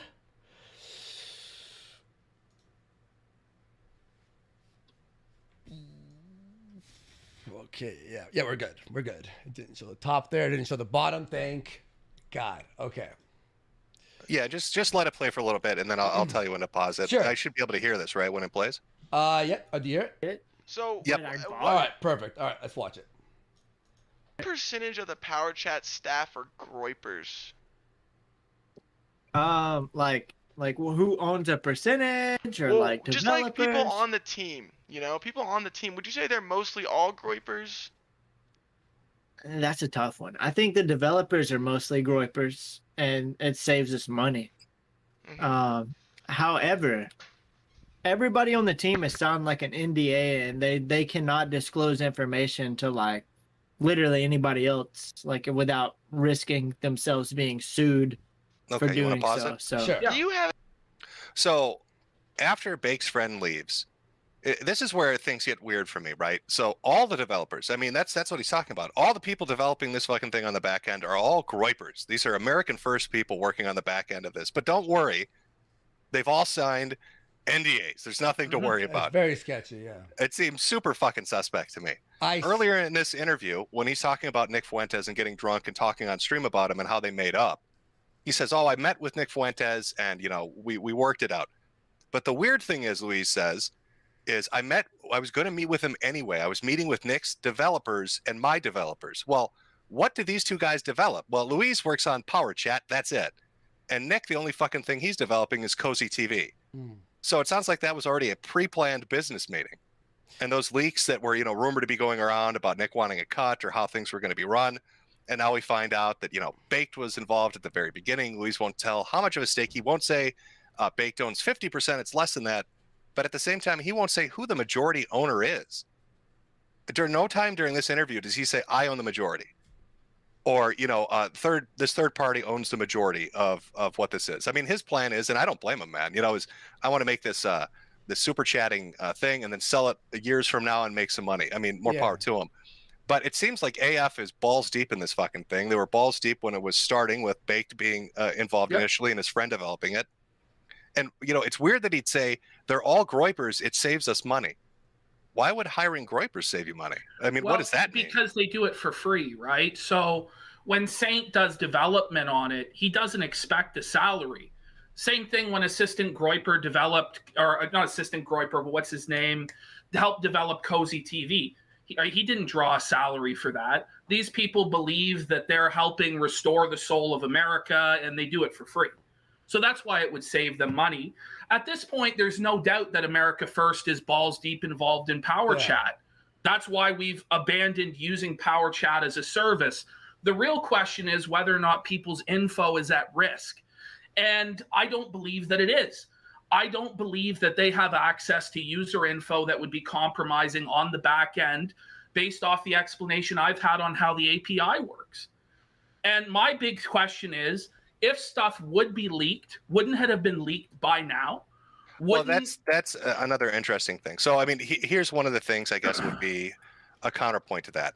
Baked Alaska is going in for a federal plea deal on the 22nd, which is 3 days from now. We don't know exactly what, details are a part of that. Luis on this stream says that Baked is going to sign a deal for 6 months in federal prison in Florida. Yep. That he's going to serve the entire thing at a minimum facility, whatever. He calls him a pussy for taking the deal, said he should have went to court, whatever. But it's weird that Baked is up on federal charges for January 6th, Baked is directly involved with PowerChat. Bake's friends work on PowerChat. Groypers are working as developers for PowerChat. And what does PowerChat serve? Yeah, it serves IP2, but who gives a shit about, crackheads in the desert in an RV? What's the other major group that this serves? People that would donate to a show like yours, or people that are donating to, right-wing shows, which are the majority of what Cozy is, isn't it? So you've got right-wing oriented people donating money through Yeah, I mean, the PowerChat. question is whether or not Baked is selling the payment details to the feds as part of a plea deal, right? But it still just hasn't been proven that he has any access to that, or that anybody at PowerChat has access to those details. And until that occurs, for me, I am pretty much 100% convinced that everybody's details are safe. Because remember, the only thing, if PowerChat is collecting info, if they are, it would only be whatever you manually input into actually PowerChat. The back door, all that stuff, that is very secure through PayPal and everything. That's just like the middleman, right? So I'd like to read a post on Kiwi Farms. Sure. It's from the Kino Casino. It's always really reliable. I know 100% reliable. Sure. Yeah, I know. 100% reliable. This guy's gonna analyze the code line by line. Yeah. So it's from a user, Smarty Pants. It's in the Kino Casino thread on page 238. Post 4,755. I don't know about you guys, but from where I'm standing, the pay piggies are in big trouble. If you use PayPal to donate, yes, the user can obviously dox you by PowerChat. The way PowerChat is implemented in the example you'll find in the following link, it's probably very similar to the way PC was implemented it. Now, bear with me. And he shows a substitution for 3 lines of codes, right? And he says that by substituting 1 line of code for a console log and using the PayPal button in the example to make a payment of 1 cent, you'll find that your full docs, name, email, billing address, phone number, you can find the console tab in the bottom right. Needless to say, all this information can easily be stored in a database by PowerChat. Now, I don't know the validity of that. I mean, this is something that just went up. I don't know how to code, but listen, I don't know how to code either. Right, but all I see is Google Pay is now, Luis is implementing a percentage being taken from that. And now somebody's saying, well, if you just alter this 1 line of code, now we can store shit comfortably. Right. This is a guy on Kiwi Farms. So let's saying that require PowerChat to somehow hack the person's actual password for that stuff. Yeah. So there is no way that PowerChat can actually hack into someone's PayPal information or any of that shit. There is no way. But it's whatever. They never communicate with PayPal at all. Exactly. So the only thing that technically, if they were to sell any information out of feds, would potentially be if you were to put your real name in the form, or your real information. So that's how we see how it works. I'm not saying that you guys have knowledge of this. I'm just saying that it looks really fucking shit. It does. 100%. No, I mean, of course it does. Well, there's a reason people are, getting upset. Yeah. But so far as I'm concerned, it hasn't been proven. We've got a guy who may or may not know how code works or how a fucking computer works or anything. Yeah. On Kiwi Farms saying, this is how it works. Wait. To be fair, in a follow-up post, he said that he is the highest-ranking member of Geek Squad, so you can trust him. Okay. It's true. We'll trust it. We'll trust it. But for me, it's I look at it more PPP. These are good faith posts, okay? So we need to take them as good faith posts. I look at it as somebody trying to stir the pot and stir shit, and I get it. I did the same thing during New Project 2. The same thing is now happening to me. In a way, it is a level of karmic justice. But with both things, at the end of the day, I think it's a bit fucking overblown. Yeah. And everybody knows. Everybody wants to have fun. Everybody wants to shitpost. Everybody wants to start a drama. That's how it is. I know that. So I don't begrudge them, but I find it hard to take that post as gospel fact. Do you know? And also, I'll say this, even besides, because from what I gather, there's no information being stolen or sold to feds, right? But even with that being said, you're right. the minute we heard Baked was on board, it was an instant call. Power Chat needs to fucking go. Like there's no way. I don't know what their plans are with it, but even if it is to make a profit, that's still, in my opinion, helping America First, which we don't want, obviously, because of our message. Yeah. Well, the funny thing is in the interview, Lewis is he thinks that you two are going to come crawling back on your hands and knees. I think he refers to you as bitches and says that you'll beg him to get back on the platform because you won't be able to use anything else. No. Well, I don't know. I'd sooner just not make money at that point than knowing what I know now. So you'll never go back to Power Chat, Never, no matter what. Never. No, there's no way. Never. We will, and neither is Jaden, and neither is anybody else. We talked to everyone. Yeah, everyone. Like, we know like the info's not sold, but whatever the fuck they're planning with making a profit and using it to support America First, no. And Lulz to say that, like, I mean, he has the right to say whatever the fuck he wants, but we will not be returning to Power Chat ever. It was never a consideration in the first place. After we removed it, right? So when all this was happening, why didn't you guys just talk to your chat about it? Because it seems like you kind of tried to play it off, or you didn't want to address it. We kind of did, but what ended up happening is I went more off on a tangent about Josh that came across as egotistical and insane. Then we did address it with the chat, but then I turned it more so into a Josh thing. Do you think what Josh said was fair? I don't know if it was. I'd say, you know what, it's fair. You know what I would say? His assessment is somewhat fair. Yeah. But where I was coming at it from was I'm trying to get under Josh's skin. I'm making a lot of statements that are very hyperbole. Josh did post a couple posts malding in the thread and stuff like that. But Josh isn't getting pelted by tomatoes. So I mean, how did that work out? He's not getting pelted by the tomatoes. It didn't work as I wanted it to work. But my intention with that was, you know, in the past I have been able to bother Josh and rattle his fucking cage, and I'd like to dance with Josh and try and rattle his fucking cage, and that's what I was doing. But we did explain the Power Chat stuff. Well. Like that was like Ashton's like banter over there. Well, I mean, I think what people saw it as, at least this is my perception of it, is you built up a show kind of, focusing on grifting and bullshit, especially coming from like Fuentes or from Ralph and stuff, but you know, a good portion from Fuentes. And then it comes out that he, as we heard from Luis, Groypers are involved, Bake's involved, everybody's fucking involved in this. I think people felt like they wanted more than just, 5 minutes or shitting on Josh to talk about this, because how do you build a show up shitting on dudes and then use their payment processor to make money off your audience for shitting on them? It's fair. Yeah. It's a fair criticism. You know, it's not out of left field. It's not fucking insane to say that. Well, I think what really was sort of like why we brushed it off more than we should have was the accusation that we were working with feds. Like, they literally said, hey, Ashton and Andy are working with feds, this and that, and they overblew it to something that's so ridiculous to us that it was almost like okay, like, no. It's honestly ridiculous. Like, it was just kind of like me giving a fuck you, which wasn't probably it wasn't the right way to go. Yeah, for sure. That's the reality. Well, you were full of piss and vinegar about MB2, Chinese Mafia. I sure was. Good faith and all of that. Josh clearly is still upset about it, which is understandable.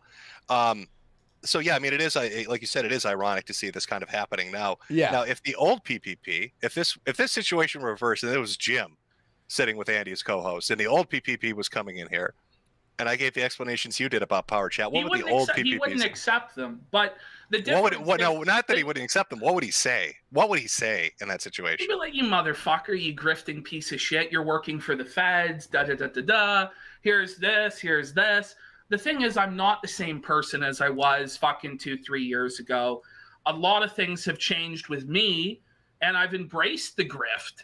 And, the Jim of 2014, 2015 would also say different things about the Jim of 2022 as well. So you can see how it is. I think what Ashton is saying is he's grown as a person. Well, I've changed. That's very sweet of you. No, I've changed. I was very immature back in the day, trolling, fucking trying to fuck up everybody's grift, everybody's fucking livelihood. But I'm now in that position where I'm grifting. It's my livelihood. And I realize there's really nothing wrong with making money online, you know? And I think you came to the same fucking position over time, you know? So there's a difference between me from 2-3 years ago and me from today. Again, I went through a lot in my personal life. I had a best friend of 4 years. You know, it didn't work out with him. He called the police on me. I was in a quasi-homeless state, living off COVID bucks. I didn't want to fucking take the vaccine. I couldn't find fucking work. I ended up, you know, like dead fucking broke in a cabin in the middle of the woods in winter, freezing. There was no insulation. I was fucking freezing, struggling. And it was in that cabin when you're that cold and you can't make it stop, and you have that personal betrayal in your life, and the guy is talking about your personal life and everything like that. I made a vow to myself I would never, ever let myself get to that position again. And, you know, one of the only opportunities available to me at that time, because I didn't want to take the vaccine and I couldn't get work from home, was to start grifting. And I knew Andy knew how to make money. And I called Andy up, and Andy helped me get started. He fucking got me equipment. I sent him like all this money and stuff. And when we did start to make money and everything, you know, was going well, and I went to pay him back, I said no. He said no. He said don't, no. You know. Look, but times change and people change. That's my point on that. Well, a big thing too to say about how he's changed. When we talked, obviously it was sketchy because Ashton has said probably the most vile things about me that any person on the internet has said besides Ralph. Like there are videos of Ashton like saying I think I've said put a bullet in his head. I think I've said family, the same thing about Jim. My family and shit. Yeah. But the thing was, I had just ended my show with Kyler. I always thought Ashton was funny, even though he was a little bit psychotic. And I thought, hey, a show with two who used to be enemies, you know? And the more I talked to Ashton, we were like talking before the show even started, and I would say we became very friendly with each other, and you didn't seem like the Ashton you were before, definitely, 100%. And then we fired, then I sent you all that money. I paid for the Fiverr chick for the intro. I got everything all ready. In all fairness to Ashton, again, he did go, well, after we made our first check, or like the first proper check, he went, Andy, here's the like 1,000.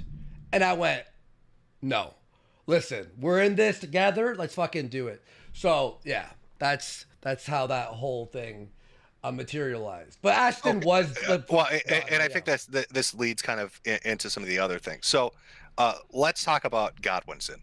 Sure. First off, can you say his name? Can you say Godwinson? Because the chat X. No, just like, Godwinson. say his name. Say his name, motherfucker. Can you say Godwinson? Yeah, of course I can. The reason I didn't want to address it is because myself and Godwinson were such good friends, and me and him had said to each other, you know, we're never going to say a bad word about each other. And I took that very seriously because of our friendship. And I never wanted to say a bad word about him or fight with him on the internet or anything like that. I just didn't want to have fucking drama with him. And my hope was if I ignored it, it would go away. But, you know, I should have known better. You know, I know how it fucking goes. I know how the playbook is. And I shouldn't have fucking done that.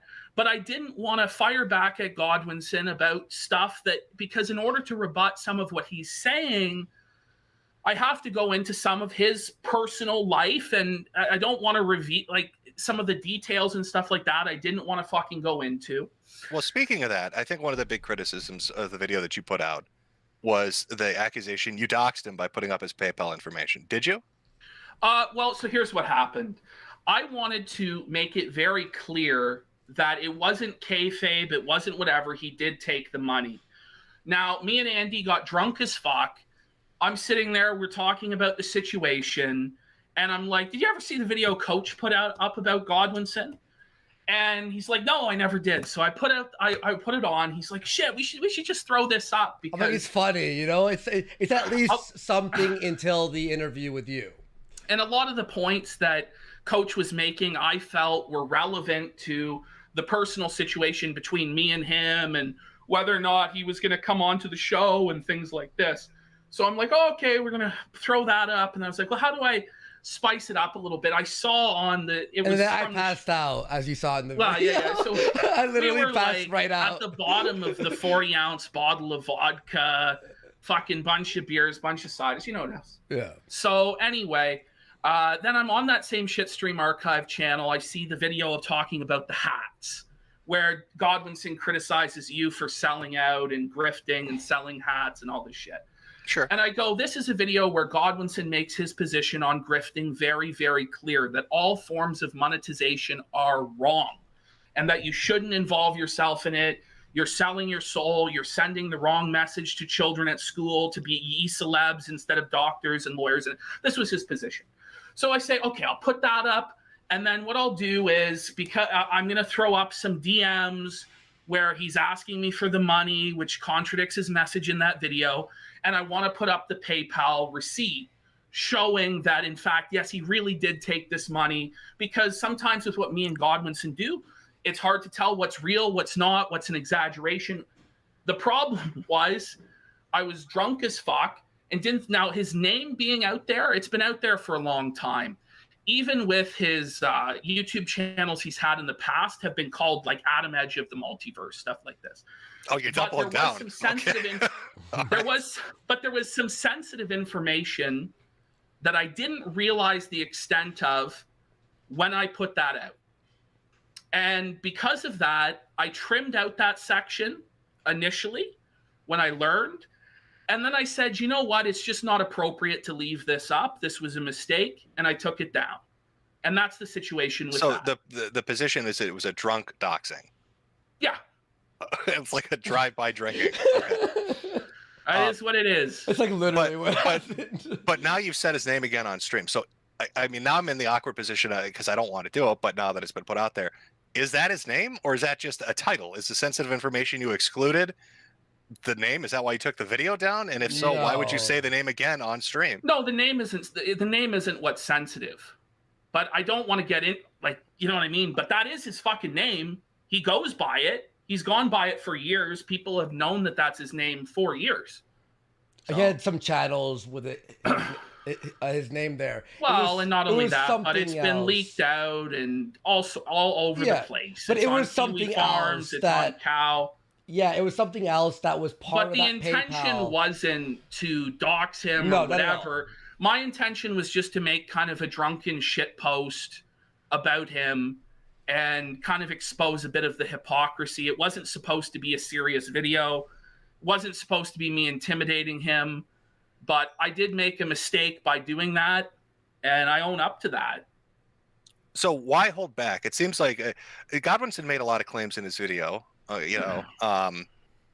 So Godwinson made a lot of claims in his video. Are any of them true? Were you planning on firing Worski? Was Godwinson going to become a co-host on the show? What was the situation with, what is it, Persephone? Was he going to have a show with Godwinson? What's the story? No, I mean, I give my perspective. I'll give my perspective from what I knew, okay? And then he'll talk about what actually happened behind the scenes. From what I gathered, was that Godwinson had given Ashton the blessing to have the show with me, right? And he was like, oh, it's doing well and blah, blah, blah, and all this stuff. But then I think it was probably 4 or 5 months into our show, so probably like last month or the month before that, was when Ashton pitched the idea of what if we got him as a third chair. And I was like, yeah, that sounds cool, right? And then that's all I knew. Like, literally, I knew nothing else, but Ashton will not go on. Yeah, so as Andy said, I mean, back in January, I basically I told Adam, I'm like, look, I don't want to do this, but I don't feel like I have any other options. I got to do this. I'm fucked. I got to start making some money. I want to do the show with Andy. And what he had said to me was, he's like, I absolutely understand that, you got to do what you got to do to survive, man. And, I give you, and I said, like, I'm not going to do it unless you tell me that it's all right. Because I really valued his opinion. I'm like, do you think that this is okay? He said, I think it is okay for you to do this and make some money. But he did say, he's like, I don't think you should do it with Worski. He'll fuck you on the money. Now, he was wrong about that, at least so far. Andy has always honored our commitments in terms of pay, and I've honored them with him, sort of thing. Yes. But Adam told me at that time, it was a couple episodes into the show, probably 2-3 weeks in. He said to me, I'm going to probably leave the internet for a long time. I'm probably never going to be back. I may interact with you. I may call you from time to time, and we may check in. We may hang out in real life in the future, things like this. But I've got this new, dream job.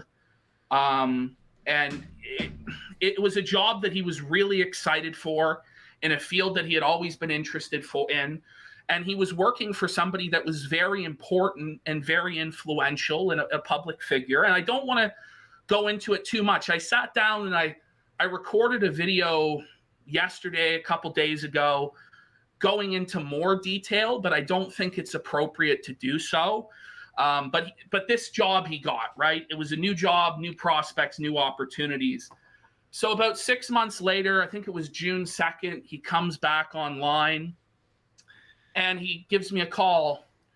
And we start shooting the shit like we usually do. We're talking about what movies we've seen, what's going on in the world and policy. We're talking for hours.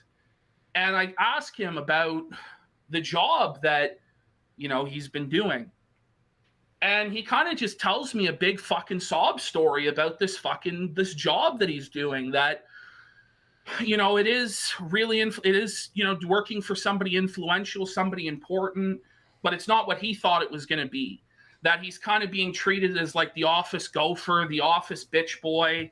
He's being told to fucking make this guy tea. He's being told to fucking make this guy sandwiches.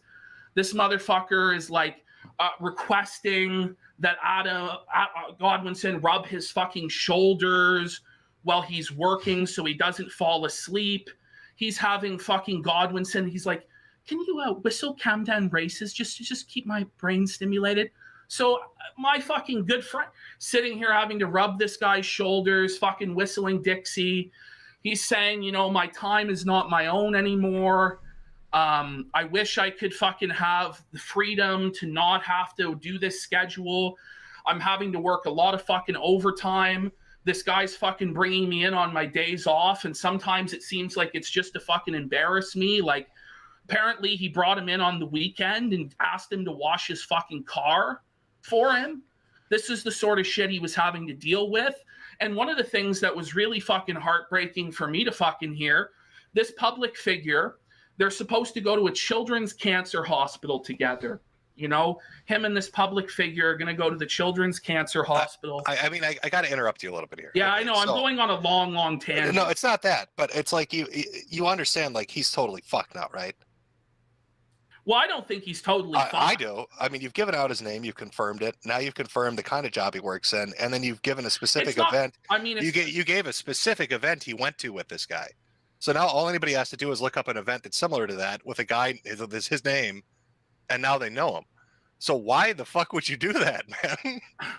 Listen, I just think it's important to provide some context to why I was considering working with him. And I think that the stories are important in a sense to bring that up. But I haven't mentioned in specific certain details that I think really would fuck him. I'm trying to leave those out of the story. Oh, I think you've double ticked him at this point. I just wanted to know what, I guess, the start of the business relationship was. Okay, so I kind of understand how it's structured between you two. And, the Percept thing saying that he was going to, Andy, I think you brought that up, that he was going to do like a show with Godwinson. Was that something that was going to happen? I mean, it sounds like there was a negotiation to get him on the channel. I mean, there was a negotiation. There was a negotiation. Did that involve money? It did involve money. I mean, what the ultimate agreement had become was I was going to pay him because he needed to quit this job and he needed assurances. I was going to pay him £2,000 a month to do the show, and whether or not he was going to be the third chair all the time or if he was going to be providing edited content. There was a lot of back and forth on that. But the agreement was I was going to pay him £2,000 a month. And I ended up paying him because I could only send $1,000 at a time was the limit. I sent him the first payment of that, which was like $800. And then the expectation would be that I would send continued payments each week in order to get him his rate. We were going into the show with Flamenco. That's when I thought it would be a great idea to bring him on board for the show. Yeah, can I do an aside for that with the real fast? Go ahead, Andy. Because you said I had no idea about this agreement, 0% like knowledge, and Ashton was literally taking it out of his pay, not mine at all. I literally had no idea. I had all no those idea. all those workouts you've been doing help you get the muscle strength to throw his ass under the bus. I don't know this fucking man. I have nothing to do with this fucking man. No, I'm saying that because you brought up a tweet that because what Ashton told me, and this is true, he told me that he had paid Godwinson to do a show with Persip and Squire, I think. Now that's why I had tweeted that 4 days ago. Now, the Ashton told me the truth like yesterday or the day before, and I'm just letting you know that I wasn't lying in my tweet. That's what I was. No, well, it did end up turning into that. So the situation with Flamenco happens. Well, actually, I've got two things. Now we'll get into the fun stuff. So, you and Godwinson, would you say you were friendly before all this? Of course. Yeah, good friends. So, okay. So you just doxed his ass on stream. Now, Andy, going back to what we talked about with Power Chat, even if we don't know if Power Chat is routed through AF Groypers doing tech support and shit, like, I mean, we don't. So it could be clean. Luis might, be straight up on that. I don't know. I really don't. I don't code. Yeah. But you did bring up the point that, yeah, the end user, like what happened with Beardson, does get the information. Mm. So if I were in your audience right now and I found out one of the co-hosts just threw his friend under the bus and I'm a donator, how do I feel safe giving you my information through a donating platform, even if it's not Power Chat? If you're using, any other alternative, how do I know, like, who's handling the money? Am I safe? What if Ashton gets mad at me? It's me. It's through my email, or was until now. Like he's using Stream Elements because I was fucked 2 days ago. I know what you're saying, but in all fairness to Ashton, he was, again, drunk as fuck. He didn't mean to do that. And I don't think that he thought that story would connect Adam with anything. Well, I know. But just from the audience's perspective. Sure, I mean, yeah. if that was a friend getting fucked and I'm just a pay pig, right? I'm not your friend. How do I know I'm not the next, victim like Beardson? You know what I mean? Like he threw that guy under the bus for no reason. Look, we've gotten some of the craziest donos, horrific, saying the most horrific shit, and I would never. And Ashton would never. I think the reason Ashton's telling this story is it's a lot more deeper and personal, and it explains sort of like the overall story that he's trying to convey here. As for people who donate, we would never, I would never give someone's information, and I really think that Ashton wouldn't do that either. And to be fair, I haven't seen that happen. I'm just asking it because it's related to the fair. Fucking... Well, I suppose it is a fair question. It is fair. Sure. I don't know. I tried to tell that story in a way that wouldn't fuck him over, but I don't know. I guess you're viewing it as it would fuck him over. I'm trying to leave things out. So it is what it is. Oh, it's doing what it normally does. You'll have to resend the link in 10 minutes when it shuts. Yeah. To go into the flamenco thing. Okay. That was a disastrous stream. Yeah. I thought you guys had him on a silver platter and you were going to send his ass to the graveyard, and it was shit. Yeah. So, my question, I guess, from that is, what happened? Well, what happened? Okay. Because sure. There are a few questions. One, what happened? Because people had said that you held back. This is specifically to Andy, that you wouldn't show information or let people show information on stream. Let me explain it. Well, Well, you can say your part. So Ashton had phoned me. He had been on the phone with Godwinson and these guys all day. Hey, we have this all fucking set up or whatever. Sure. I was at the gym, and I was like, all right, cool. Like, sounds like a plan, dude. So I went in there more like I had no idea what was happening. Like almost zero clue besides some basics of people calling Flam a pedophile. So I was caught completely off guard by like what was happening on that stream. And Ashton has more of a clearer picture of that. So what happened was, me and Adam were discussing bringing him into the show, potentially me and him doing a show, potentially him even replacing Andy at a certain point once the show, me and Andy's show had reached kind of its natural conclusion. And I thought, this is a great opportunity. Some crazy shit's come out about flamenco. I'm being told we have all this evidence, all this sort of shit, and it's all being compiled in the drive. Me and Adam get on a call, and we try and convince flamenco to do it because he doesn't want to do it. We're like, we're going to clear your name, brother. Don't you worry. Da-da-da-da. We scam him into doing the show, totally scam him. He believed it. And the reality of it was all prepared for us, but we were just too fucking arrogant, way too overconfident, didn't look over the material that was provided, didn't have a firm enough grasp on all of this fucking shit. And one of the big mistakes was not bringing Andy into the planning as well and having Andy briefed on what was in the drive. And so because me and Adam were fucking way too arrogant, way too overconfident, thought it was just a slam dunk, we didn't give a fuck, and it went the way it did. It was a fucking disaster. But I don't fucking blame Andy for that because he wasn't adequately prepped either. Why was Persephone so, I think it was specifically him, so dead set on saying that it was Andy's fuck up? Listen, can you explain that? Because it's hard to admit when your heroes fuck up and fail. It's hard to admit that me and Adam were fucking way too arrogant coming into that stream and we didn't fucking do it quite right than it is to blame fucking Andy, who he doesn't necessarily like, for it failing. That's I think the reason why, to be honest. And they were in denial and were telling me it went perfect, it went great. And Adam thought it went perfect and great as well. And I said, no, it's really not went as well as we thought.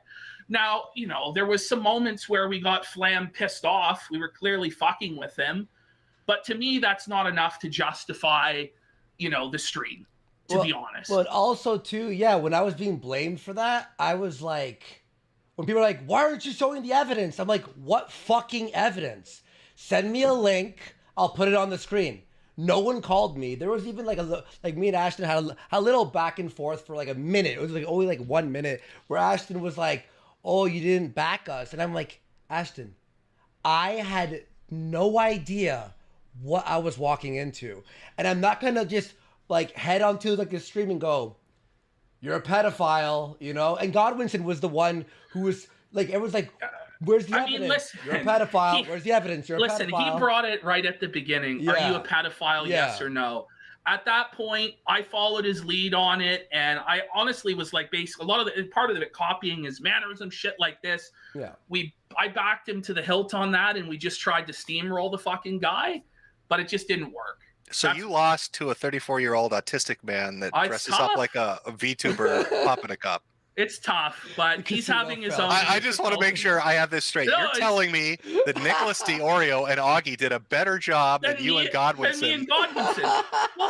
But listen, that's why we didn't prepare, because on paper it's like this is Mike Tyson and fucking Muhammad Ali fighting a fucking disabled cripple. How can you lose? Somehow a disabled cripple felted us. What can I say? Okay, so just to sum up where we are right now, Parchat might have been compromised. We don't know. They might have information we don't know. You guys did stop using it. You're using something else. I do kind of think you doxed Godwinson. I think that was kind of a shitty thing. I do think that raises some issues about information. Your Jannies have left you. Why have your Jannies left you? What's the relationship with you and Persip and all the others right now? Are they still on your team? Because they don't seem to be. So is there a fallout behind the scenes? What's going on? Well, I don't know, like the Janny, this or that. I mean, at the end of the day, with them, they were prepping some stuff for me. That role diminished a lot over the last 6 weeks anyway, before any of this really happened. Like for the last month, they hadn't been prepping anyway. And honest, it doesn't really come down to any of this drama as to why. They're just fucking burned out. A lot of the time for them, it's like, we've been doing this drama shit for years and fucking years. We're not drawing a paycheck out of this, and we're just kind of tired. And that's kind of where they've moved on. But so far as like, I think he had a spat with Andy on Twitter and that sort of thing. Yeah. That is what it is. And I want to say one thing that Godwinson brought up that I want to make, I want to bring to light. Sure. Over the last, I'd say, like a month and a half, so I was helping out with the show a lot, right? And Godwinson was saying, oh, Persip and Squire do more show prep than Andy. Now, the reason, now that is true currently right now, but the reason is, Ashton and I had a talk, and the deal is still on, where I asked him, I'm like, look, the training is fucking brutal. Like, it's like literally, I got punched in the face probably like 50 times today. You know what I mean? Like, it's fucking brutal. It's 5 hours of working out. I got to eat like just insane amounts of food that I don't want to eat. All that stuff. I'm not crying about it, but all I asked Ashton was, I said, hey, bro, do you mind if you focus on the show prep until after the fight? I'll help out with what I can if I find something interesting or a link or something. Oh, fuck. Wait a second. I think the audio got screwed up. Did you hear that, Andy? No. I could have sworn I heard a bus going by. Were you throwing him under the bus a second time? No, I'm not. No. I look at you like, oh, the show went to shit in the last 6 weeks, but it went to shit because I put him in charge. No. That's not what I'm saying at all. No, I'll say even from the starting of the show, Ashton has been the fucking brainchild of the content. I'm not saying that. What I'm saying is the reason I stopped helping. Explain it. I mean, look, me and Person Squad did do most of the fucking prep on the show. Andy contributes here and there, but the expectation really, at least for the last 4 or 5, has not really been for Andy to be prepping shows. And Andy said to me when he got this deal with the fight purse that he would give me, because we've been doing more of the prep, that he would give me half of it. And I said to Andy, that's fucking insane. He did, yeah. You don't give me half of the fucking purse. And it's a big purse. This is your health. Your health is your wealth. You might get fucked up substantially. And I said, look, I'll take a small percentage out of it to compensate for the extra work I was doing. But Andy's like, no, I want you to have 50%. We're 50% partners on everything. And that is a very generous thing of him to do. And once I'm paid after the fight, I'm going to half of it. Yeah. Yeah. Can we hold it right here? You want to start a new Google thing because this is about to die. Sure. 10-minute setup. I'll just pop out. Just send me the DM and I'll pop back. Okay? Yeah. Sounds like a plan. Okay. Alrighty. Sorry, everyone. I thought I was on my other profile there. One sec. Let me switch to this. I think this one I have unlimited. I was on the wrong email.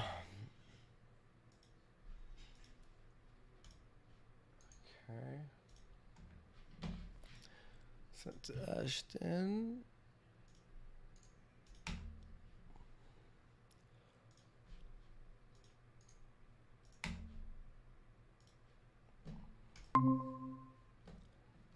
Okay, just let them 1 sec for them to join. Delete that. All right. Hey. And we are back. And I switched the email, so it should be an unlimited call now. Okay. Yeah, so... am I coming in? You hearing me? Yep, you're good. Yeah. Okay. You hear us? Okay, cool. All right. So yeah, so the reason I did step away from the show, from the prep, that is true. I did offer him 50%, but he like Ashton phoned me 3 or 4 times over the last month and went, I can't take 50%, but the deal still stands. I'm a man of honor when it comes to all that stuff and business deals. That once I'm paid after the fight, he will get 50% minus the few thousand for the training, which is like I'm showing him the bills and everything and blah blah blah. He's coming with me to the UK, and I will and I'll give him half of whatever I make, no matter what it is. And he's been very supportive of me doing like the whole fight shit. So that was why I stepped away for like about a month and a half so far. But now I'm back into helping and all that stuff while training. Let me ask you a follow-up question to your training thing. So do you think your response to a lot of the shit that's been going on for like the last 2 or 3 weeks, because there's been a lot coming in. I know Ralph is jiggling his tits in anticipation, trying to fuck you over. You got the power chat shit, the Godwinson stuff, the flamenco stuff. It's been kind of a hit after hit, lots of tomatoes. Yeah. Do you think your response has been limited due to contractual obligation on how you respond to things to keep this fight going on? Yeah, I can't go, like, I told Ashton this. I can't go all in the way I really want to on certain things. Ashton knows the words I can't say, and he knows like I have to be like a really good boy. You know what I mean? I'll make jokes here and there, like you've seen on Twitter and shit, but I have to be very limited on what I say and who I interact with, especially until the fight. Even beyond like just responding to the recent drama, but just kind of in general. In general, yes, 100%. So yeah, I mean, as crazy as this is, do you think Ralph was right when he said no to Keemstar? He was like, if I can't say this, if I can't do this. No, I think the shows that me and Ashton do, like I love doing the show. I've been having a lot of fucking fun with the shows. As of late, I laugh a lot. People go, "Oh, fake laugh, fake laugh." No, it's real laugh because I think Ashton's one of the funniest people on the internet. Like he's fucking hilarious when he's on fire. And not saying the N-word and F slur. Or, you know, or certain types of, I guess, topics. But I mean, I think one of the complaints was not that like Andy fakes laughs, but, you know, like you've talked about the fight a lot and people have been complaining about the show, I guess, quality over the last couple of weeks. And, you know, you've been training for a couple of weeks and this is coming up. Do you think Ralph had a point in that like, oh shit, it's going to fuck my show if I can't respond how I want to respond? No, because I keep the fight and training talk very like to a minimal. When it started, when it was like just announced, I was super excited and I was talking about it way more. But I limited that. But the fighting and what did it drop the stream? It happens for a second. We should be back. Yeah, we're back. Oh, okay. No, I love what I'm doing right now. It's exciting. Me and Ashton have an experience that not many people have the chance to experience. And I get what Ralph's saying. Oh, I want to talk about this or that. For me, honestly, dude, I'm not even big into like talking about certain topics, or I cannot say the N-word or F slur. And some people have been upset, but most people have been very supportive and they're excited to watch the fight. Even people who hate me, they want to see me get my ass kicked. People who like me want, you know, and it's something different, I think, for the sphere and community, especially considering there's been so much fight talk.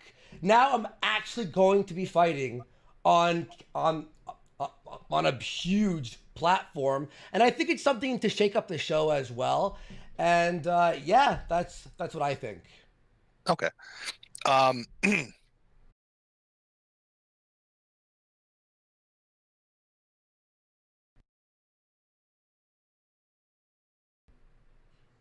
do I want to go with this? Okay. So, you know, Godwinson drops this video. He says what he says. You guys put up the response. It's a drunk one. So you pulled it down because you felt it was the wrong response and you kind of fucked up with it. Now, Godwinson isn't the only one that's going around saying a lot of shit right now.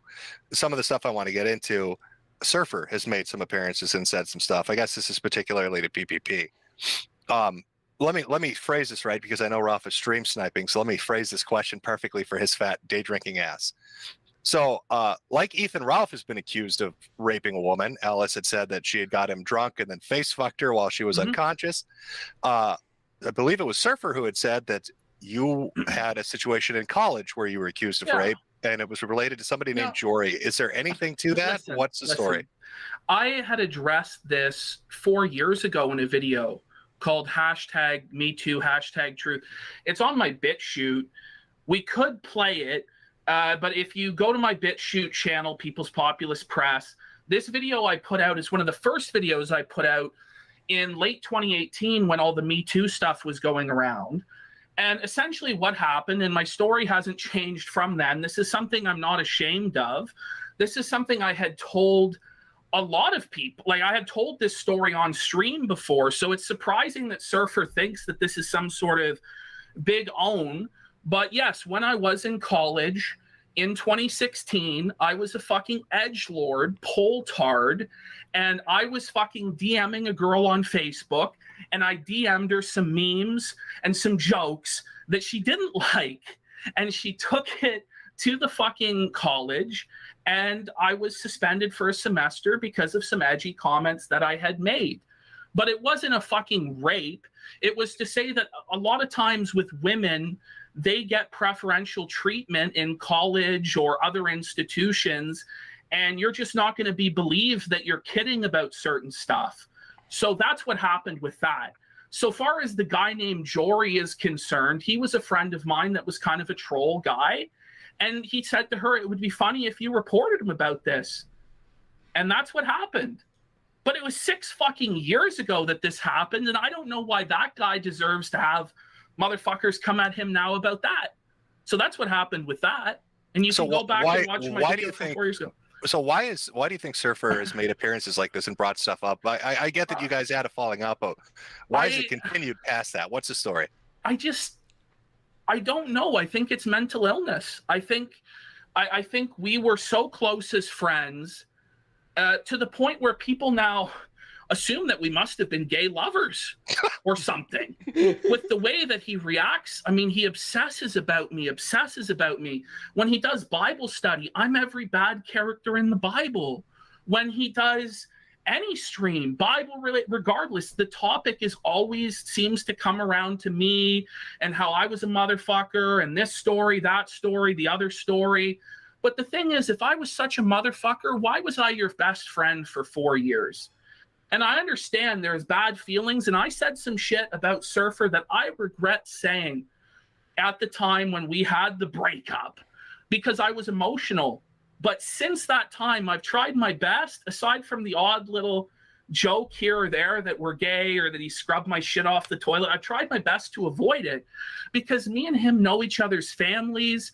We know where we know a lot about each other to the point where it doesn't make sense for me to fight with this guy. And I don't know why he wants to fight with me so badly. I think it's insane, to tell you the truth. Was there...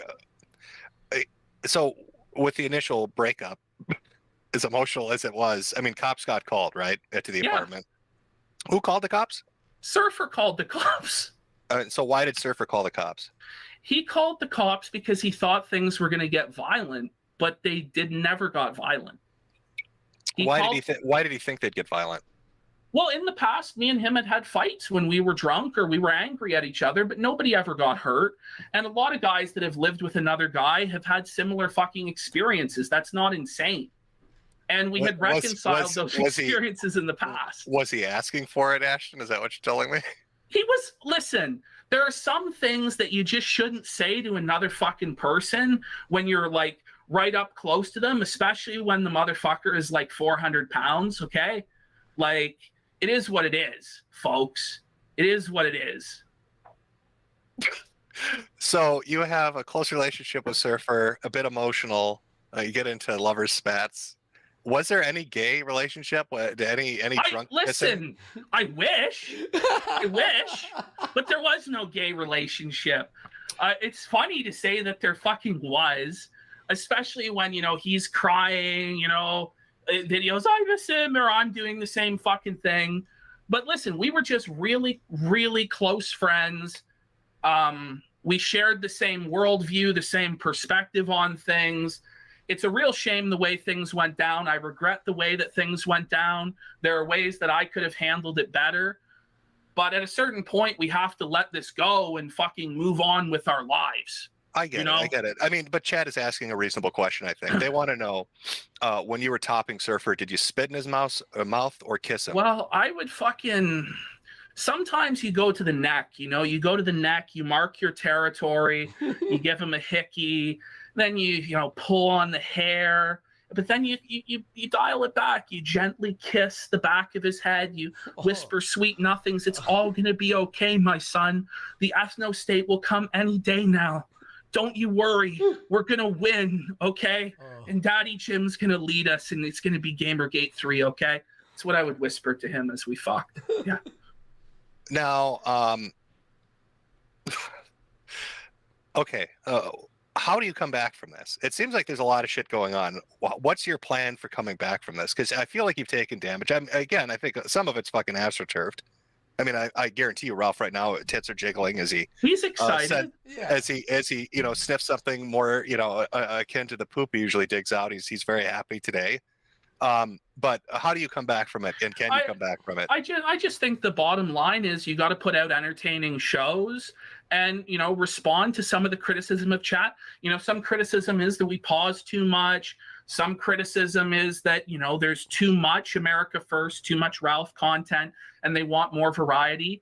And we're going to try and address the criticisms that chat have that are valid and constructive, and continue to put on shows and continue to entertain people. And that's all you really can do. And going forward, play cards closer to the fucking chest, have less people involved in the operation. Let me ask you a question. This one comes from, I'm guessing this is Surfer, that was tweeted at me. It's a straightforward question. If PPP took down the Godwinsons video because he felt bad about drunkenly doxing him, why is the video of me giving my address to the police up until this day? Well, to be honest with you, that was Surfer's decision to fucking call the police, and he has to live with it. But the video is up because people need to know what fucking happened. Perhaps I'll put it up with that censored out now. Maybe that's something I should do, but I haven't thought about that in a long fucking time. And a lot of the bad actors out there already have that. That's a fucking shame. I put up that video when I was very emotional and probably seeking revenge. But he's also done a lot of things very emotional to seek revenge and motherfuck me. So it is what it is. Perhaps I'll take it down and edit out that part. But you also realize my full name is in there as well. So I didn't edit anything. And if I had, maybe people would be like, well, what has he edited out? What the fuck? So that's why. And I want to say, to answer your question, Jim, like I really love doing this show. I know this has done damage to our show, but there is still a very a large majority of people who love it, and we like doing it. Now I've been through this, as you know, fucking a million times. Okay, the amount of shows and all that shit, and sincerely. Doing the show with Ashton has been like this show in particular is the most fun and like most wild show I've ever been a part of, and I'm willing to take some hate to keep doing it. Like I told Ashton, I'm on this ship until it sinks with you, bud, because really, like, what, we're gonna start our own shows now to, like, you know, all that, or we truck through and we learn from our mistakes. And for anyone out there, honestly, like sincerely, if you're disappointed in anything that you've heard today or any of the, I'm sorry, and we're gonna try to be better. But we're gonna keep doing this show, and it's unfortunate all this happened, but it's the nature of the beast, and I know that for sure. Yeah. Yeah. Okay. I mean, I do have a few follow-up questions. Is there a retard bell? There sure is. Sure, and Ashton, do you ring it when Andy won't shut the fuck up? No, yeah, he should. He does. What I'm gonna start to have to do is when the success is pausing, like the pause just to laugh or to go holy, then I'm gonna have to start to fucking ring it. I don't know. Yeah. Yeah, it's been ringing it for me.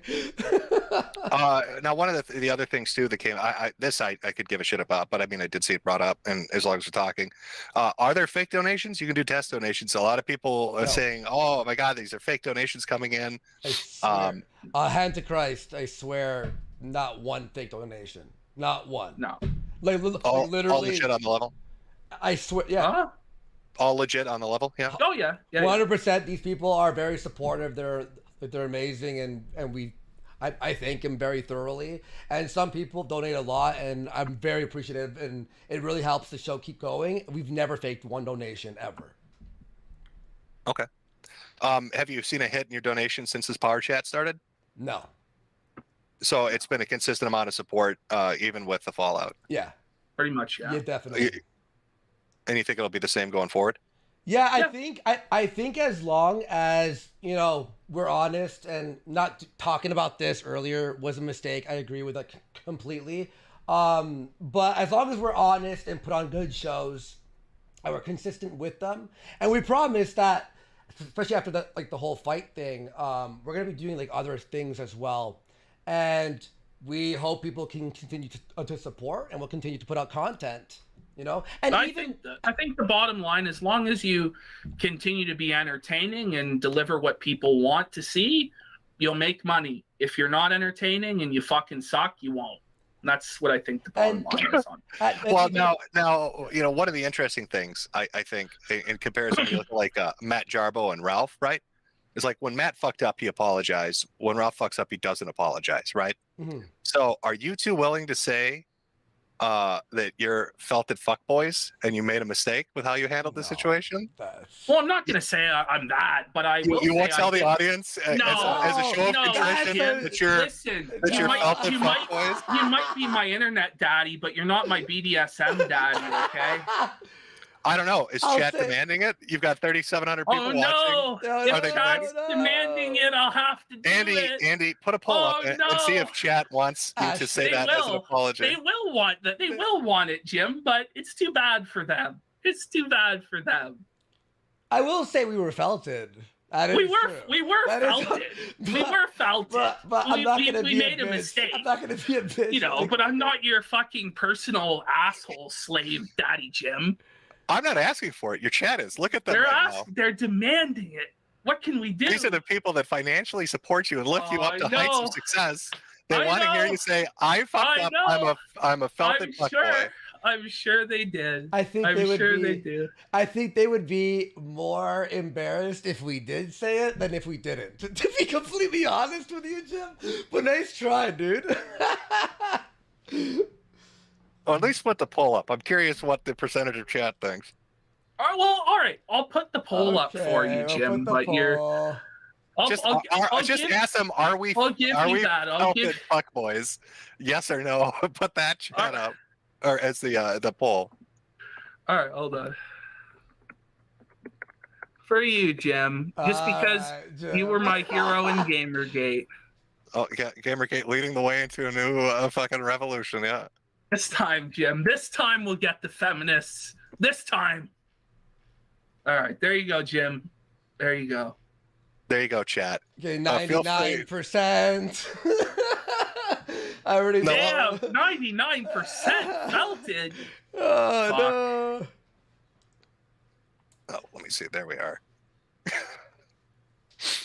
Now, are you going to leave that one up, or is this live chat replay mysteriously going to disappear?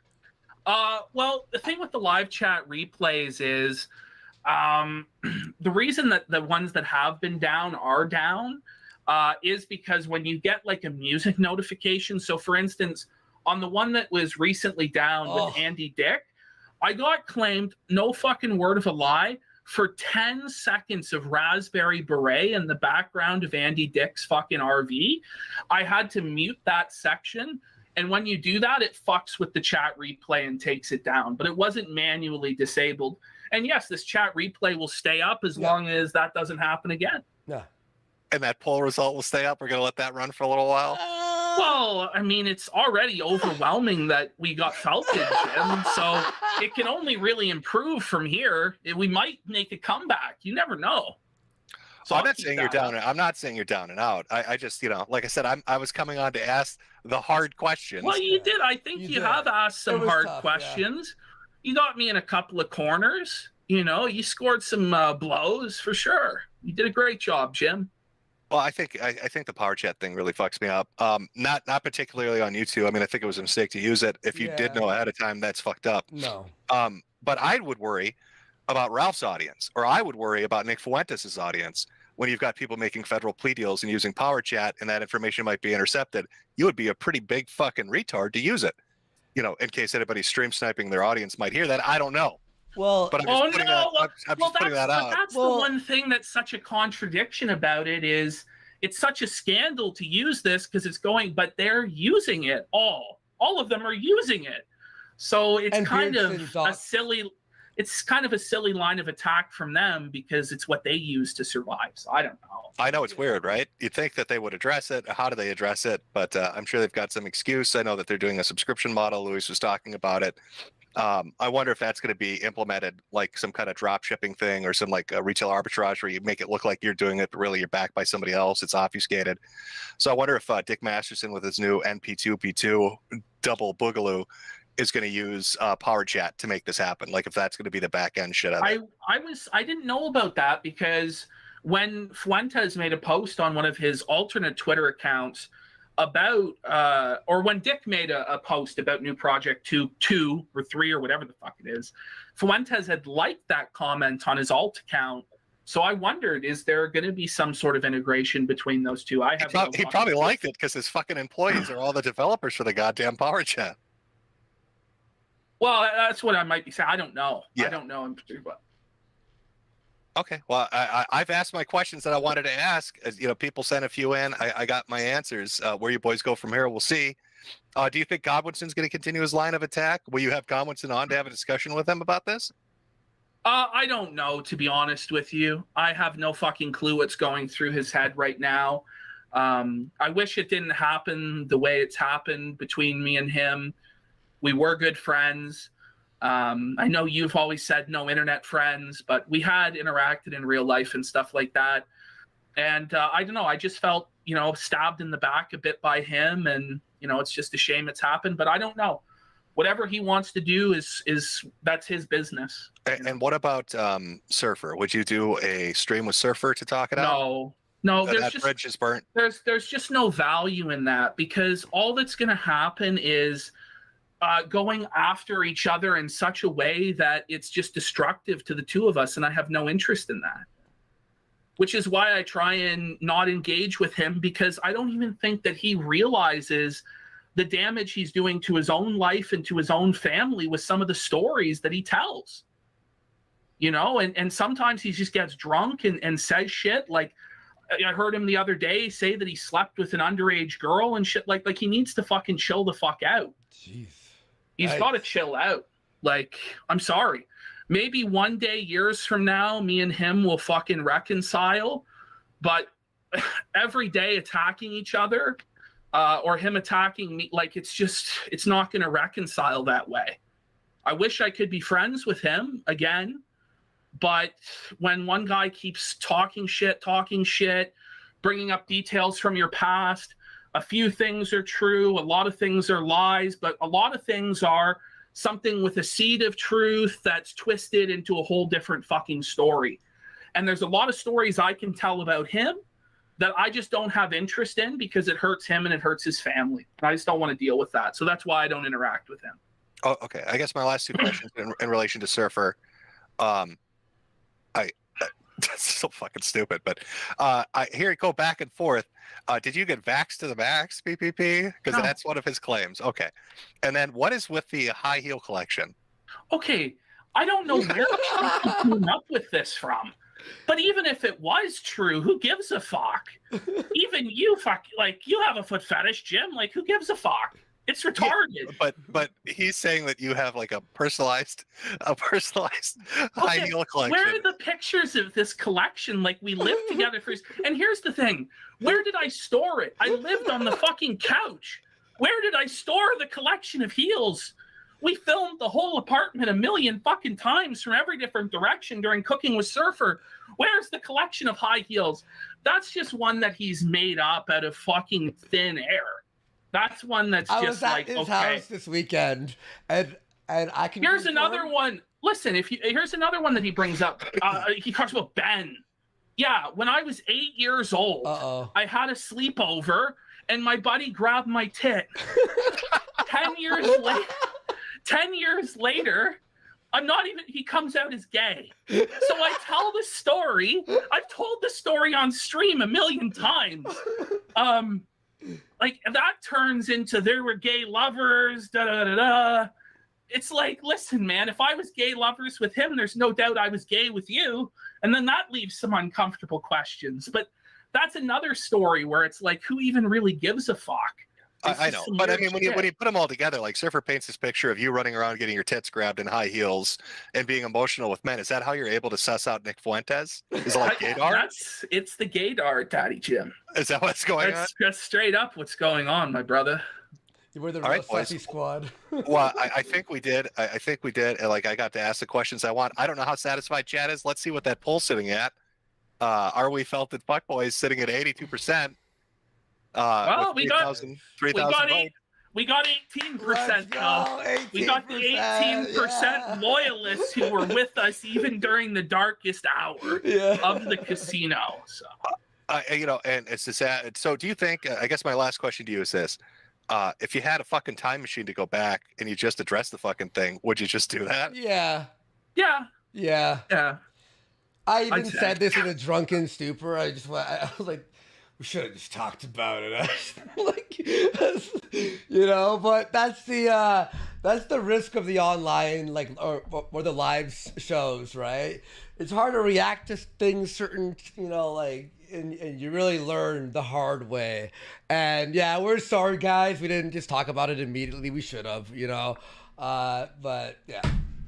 And I guess I have like a PPS question. So, like, following up on that, how does it feel now to have, well, to probably be the only two people right now, at least at this moment, who Flamenco can shit talk for fucking up, taking him down? I don't know. Flamenco's got enough of his own problems to be talking any sort of. I know, but you didn't close the deal. So Flamenco showed up and he's like, "Hey, you know, eat my shit." Like, oh, how is that? Well, like, what's your reaction? Maybe we'll be dealing with Flamenco later on this week. Is there a Flamenco special coming up? Yeah, there is. There is a Flamenco special coming up. The redemption. Whoa! This time I'm actually going to play the clips. Leave them kids alone. I mean, well, Jim, what's your opinion on Flamenco? Has he disappointed you? Has the Golden Boy let you down? So I think when the hentai leaks came out, I thought it was more humorous than anything. And then when the pedo Steam group shit came out, I was like, that looks really fucking bad. So I looked at it as they were talking about it, and it was the German guy who was in one group with him, who was in another group with a bunch of people that had like kid pictures, and they're switching them around. I don't know. There's a lot of smoke there, man. And it's hard for me to ignore that and be like, oh, well, that's just got to be a fucking coincidence. You know, like if you're in a situation where horny hackers attack you, which is such a bullshit, you know, excuse, and you have all your porn history leak, and then people start looking through it and they're like, there's some fucked up shit in here, man. How do you leave that open then to have your other porn profiles picked apart and your Steam? Like it's at the point where I'm like, is he just really fucking stupid, or is there something really wrong with him? Because you would think, like, if somebody was a legit pedophile, they would be like running out of those Steam groups, right? Like he'd be like, holy shit, the whole fucking internet's going to be looking at me. I need to get the fuck out of here. And then it's the associations too, Mr. Girl, Vito, Tox, the allegations of the Jannies and the Discord. And there's just so many things that on their own, okay, that's not compelling, but altogether look terrible. Yeah. And it's just that I honestly was a lazy cunt that day. Didn't put the pieces together because I just thought, well, me and Godwinson are going to steamroll this fucking retard. And, you know, sometimes it's like a Buster Douglas, Mike Tyson. It happens. You fucking get complacent and lazy, and then you get fucked. I'll answer one question from someone who added me. So someone's like, three quarters way through the Flamenco stream, Andy, we sent you more evidence. Did you see what was happening during that stream? Did you think I could handle what was going on with the app replies and shit? Like, it was kind of hard to even know what was happening at a certain point. But a lot crazier shit has happened since then. Right, Ashton? There's a lot of crazy shit that's fucking happened. And maybe when if it's organized properly, then we fire off.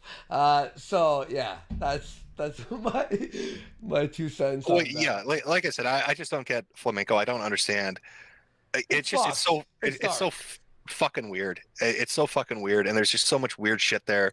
You know, I saw the Augie video where he did like Augie's out there writing manifestos and shit on this guy at this point. It's the fucking shit that he's doing. And Augie liked him a lot and was like, he treated him like a little retarded brother, you know, like he was it's a Big Brother program and he was the sped in the group, you know what I mean? But yeah, like I don't know what the fuck the guy's issue is. I like that, you know, Ralph. It's weird, you know. I want to bring it back because I know he's stream sniping, and so I just like to nudge him a little bit. Yeah. You know, Ralph was talking about like association with people. Oh, you guys, because you've streamed with him, I've streamed with him. Oh, it's terrible, you know, Flamenco, the pedophile. But Ralph, you worked with the guy, and he's still platformed on Nick Fuentes' platform. He's making money. Nick Fuentes is getting this guy paid. Well, if anybody can be blamed for the existence of Flamenco, it's Ralph. It's not you. But I'd like to like take it a notch further. When are you guys going to do a special on Lane Davis? Lane Davis? Isn't that his name? Wasn't that the guy that worked with Ralph who murdered his family? Oh, Oh, yeah. fuck! I forgot about that. Oh, yeah. Actually, Did- I was did asked Ralph- about that. Yeah, did Ralph forget about that? The business associate who did Ralph feed into his delusions? Because it seemed like Ralph was joking in those articles about Lane being crazy and thinking these things. And then, he went and murdered his family. Ralph, your business associate who wrote for you. It's weird, Ralph, how so many criminals work with you. It's what was big tech? Didn't he have like assault on women and children? His kid, yeah. Cruelty to a child? It's like a charge I've never even heard of. It was a charge that was so unique that it's like there's even lawyers were like, what the fuck does this mean? I don't know, but that's the sort of crew that they have over there. But again, remember Fuentes says criminals are based. Oh, well, they must be. Yeah. Based. I guess that's how I'm ending this. Then is I hope you guys do a special on Lane Davis because I know he likes stream sniping you. I think it would be fucking educational and entertaining for the audience. Lane Davis. It may very well be. He's at a prison you can write to. Maybe he has some things to say about the relationships with Ralph and what was going on behind the scenes. Maybe there's something we don't know. Maybe a journalist needs to reach out and just for the show's sake. And ask Lane Davis, what was your relationship with Ralph like? I don't know. Be interesting. That's an interesting one, and that is on the books for sure. The dude. Ralph lore. The Ralph lore, the deep lore. I thought I was the fucking master of that, but Jim remembered something I fucking forgot. Holy shit. Remember, boys, as bad as it may get, remember, you've never worked with somebody that murdered their family like Ralph has. And with that, I'm going to That's a positive. All right, Yeah. Jim. We appreciate you coming on. You're easy, Jim. Well, and I want to also say this.